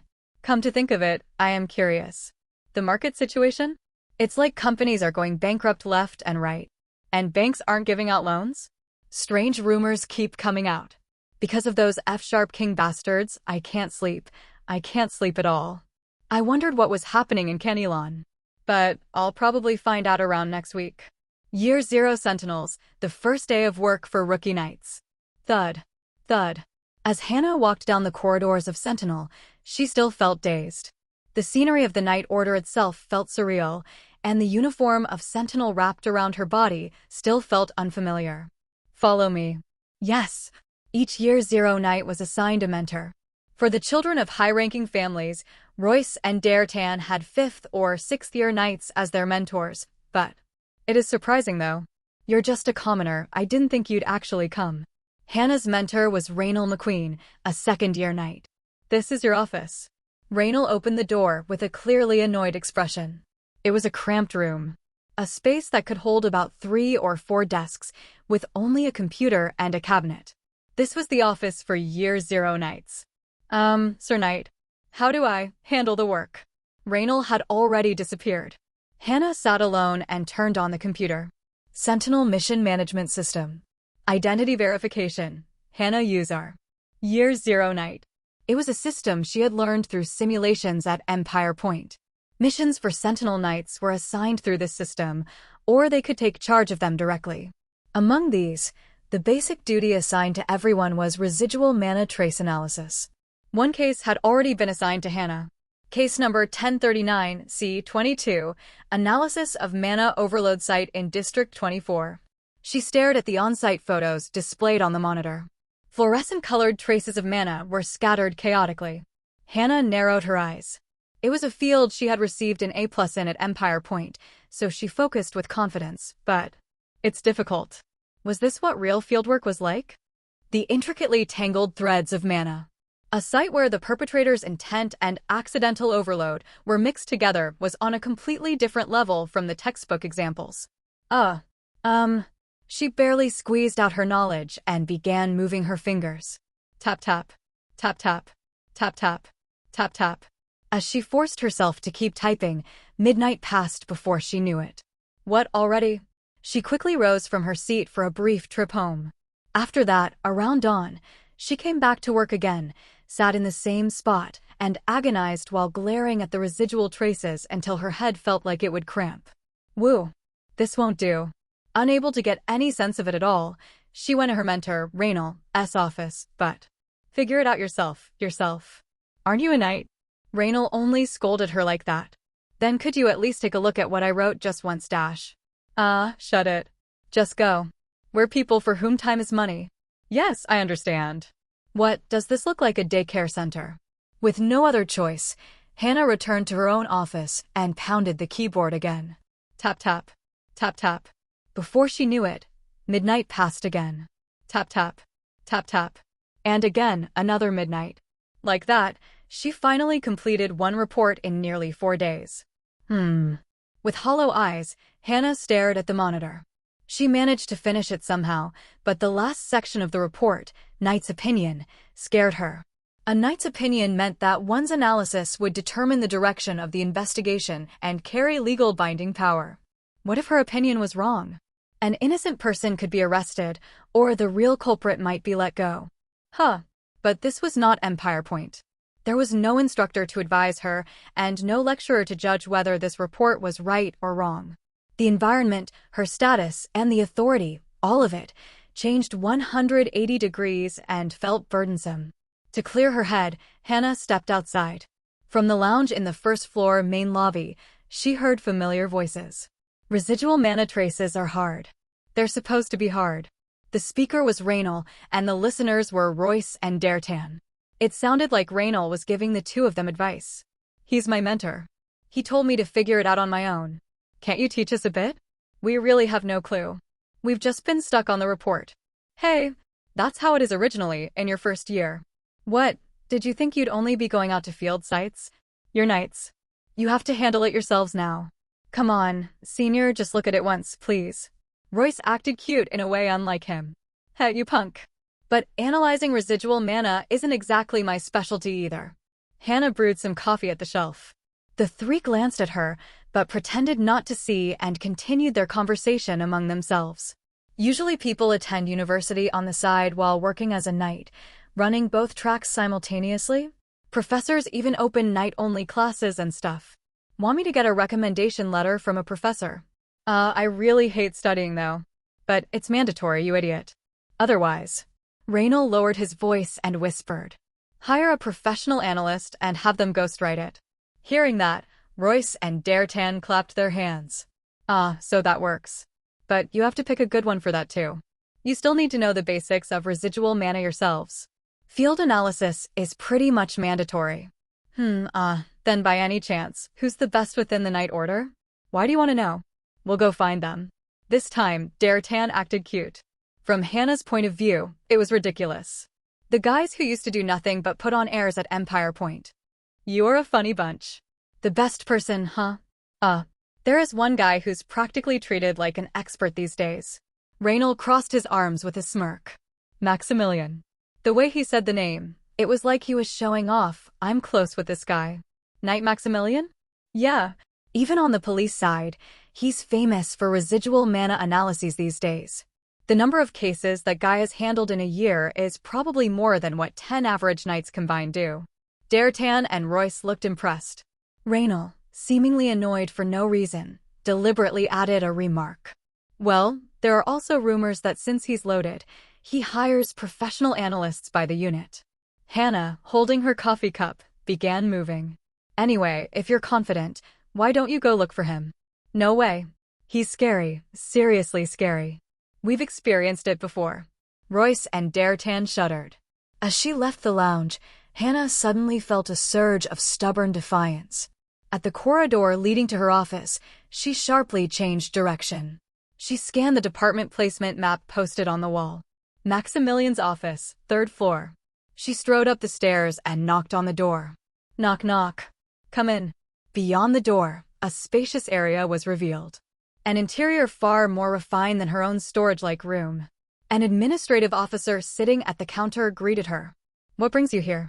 I'm Hannah Uzar, a year 0 rookie, and I wanted to get some work-related advice from Knight Maximilian. Yes. One moment, please. The officer checked the schedule and then nodded. I've scheduled you for a meeting tomorrow at 10 a.m. Thank you. However, there is one thing you need to be careful about. The officer pointed at her wrist. When you meet the knight, you must remove your wristwatch. This is my grandfather's keepsake dash. There are no exceptions. The officer shook his head very sternly. The knight greatly dislikes watches. Okay. It was practically the only valuable item passed down in her commoner family. Hannah fiddled with the watch and gave a bitter smile. Back in her office, Hannah reviewed the report all night long. Just in case, even if by some 1 in a million chance Maximilian might actually read it. She analyzed, wrote, erased, and analyzed again repeatedly. Before she knew it, the appointed time, 10 a.m., had arrived. Maximilian. Hannah, intimidated just by the name, knocked on Maximilian's office door. Come in. A dry voice in the accent of a noble. Hannah cautiously stepped inside. A blond man standing by the window slowly turned around. Hannah Ursa. It's Uzar. She swallowed the words that almost burst out. What is it? It's just that. I'm not confident in the residual mana report I wrote for the first time, so I came to seek some advice. Don't you have a mentor? Well, that. Hannah's lips parted slightly.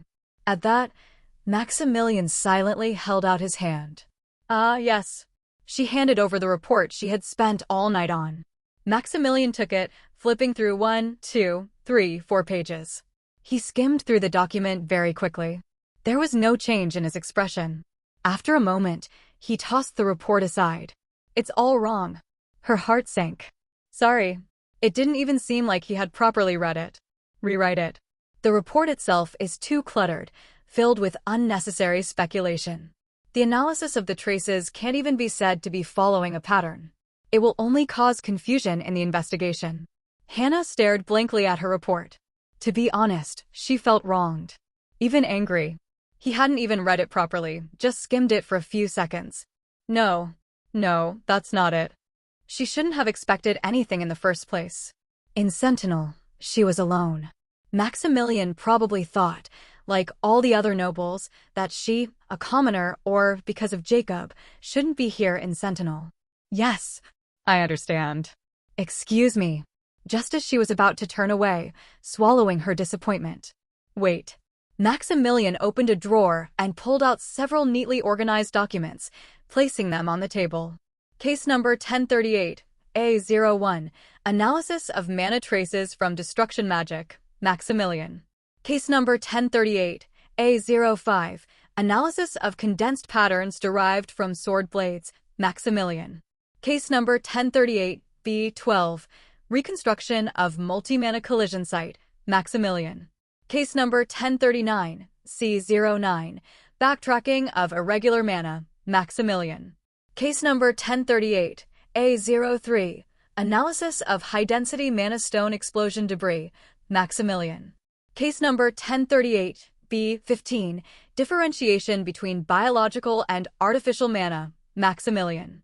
Case number 1039, C21, Time Lag Calculation of Residual Mana Traces, Maximilian. Case number 1039, S01, Mana Detection in Special Homicide Case, Maximilian. From bottom to top in order of difficulty. Read and study them. Hannah's eyes widened. Residual mana analysis documents are, in fact, a knight's private asset. It shouldn't be something to casually show, especially not to a rookie. Is it really okay for you to give these to me? There was no change in Maximilian's expression. In a tone devoid of any emotion, he simply said this. If you came looking for me, that must mean you wanted to learn that much. It means I liked your attitude of putting in the effort. Thank you. Maximilian waved his hand dismissively. Still dazed, Hannah bowed her head and returned to her office, her arms full of documents. She opened the first file. Let's see how good he really is. Honestly, she thought it wouldn't be that different from her own. At the very least, the method of analyzing residual mana should be similar. The difference would only be in how it was organized. Such thoughts were shattered the moment she read the first sentence. Case number 1038, A01, Analysis of Mana Traces from Destruction Magic, Maximilian. Type of Activated Traces. Red Spectrum. Radial scattering marks centered on the ignition point. High mana viscosity and long residual duration. Pattern analysis. Unlike typical explosive magic, the mana density at the center is lower than at the periphery. This suggests not an explosion caused by mana condensing at a single point and bursting, but a binding-type ignition in which mana constricts inward from the outside. Type of magic used based on the above. Flame cage or a modified form of that magic. Reconstruction of the crime scene. The perpetrator did not set the fire with the intent to kill the victim. It is judged that the perpetrator first deployed magic to block the escape route, but during that process, the victim suffocated due to the heat pressure generated. Therefore, it is highly likely that the perpetrator's intent to kill was accidental, and it is recommended to first investigate grudge-based relationships, such as romantic entanglements or financial disputes. Wow! It was clean. The logic of the mana was precise and thorough. Most importantly, the method of analyzing the residual mana displayed an unexpected level of excellence. Maximilian didn't observe the mana traces as a flat plane. He set the countless traces as points, then, using density and direction, inferred the chronological order of their appearance, reconstructing the scene as though rewinding time. Comparing her own case with this report, Hannah spent another sleepless night studying what was a perfect teaching material. It will be a temporary adjustment. It must be a ransom-only issue. Kenilon, where numerous cutting-edge corporations stand tall, will surely bounce back again. Contrary to such hopes from the market, those inside the securities firms already sense doom. What about now? At the top floor of a skyscraper in Canilon's capital, Dason, executive director of Rikiano Securities, asked with bloodshot eyes. They are refusing to meet entirely. The secretary lowered his head. We even offered up to 5 times the face value, including penalty fees and settlement money. Fu #K, that asshole bastard. Dason grabbed at what little hair he had left. This was not a problem unique to Rikiano. Major securities firms and banks in Canilon, including Merrill, were all in the same situation. Astronomical losses in derivatives caused by the ransom-triggered shock. On top of that, the insurance payouts they had to cover for the crazy bastards who had bet on the downturn. The others are the same, right? Yes. Merrill also tried to make contact, but failed. The ones who scooped up the insurance weren't only Ebert and the Empire nobles. Hyenas who had luckily timed it right. Bastards praying for the country's downfall. Hold. Why yes. Hold out.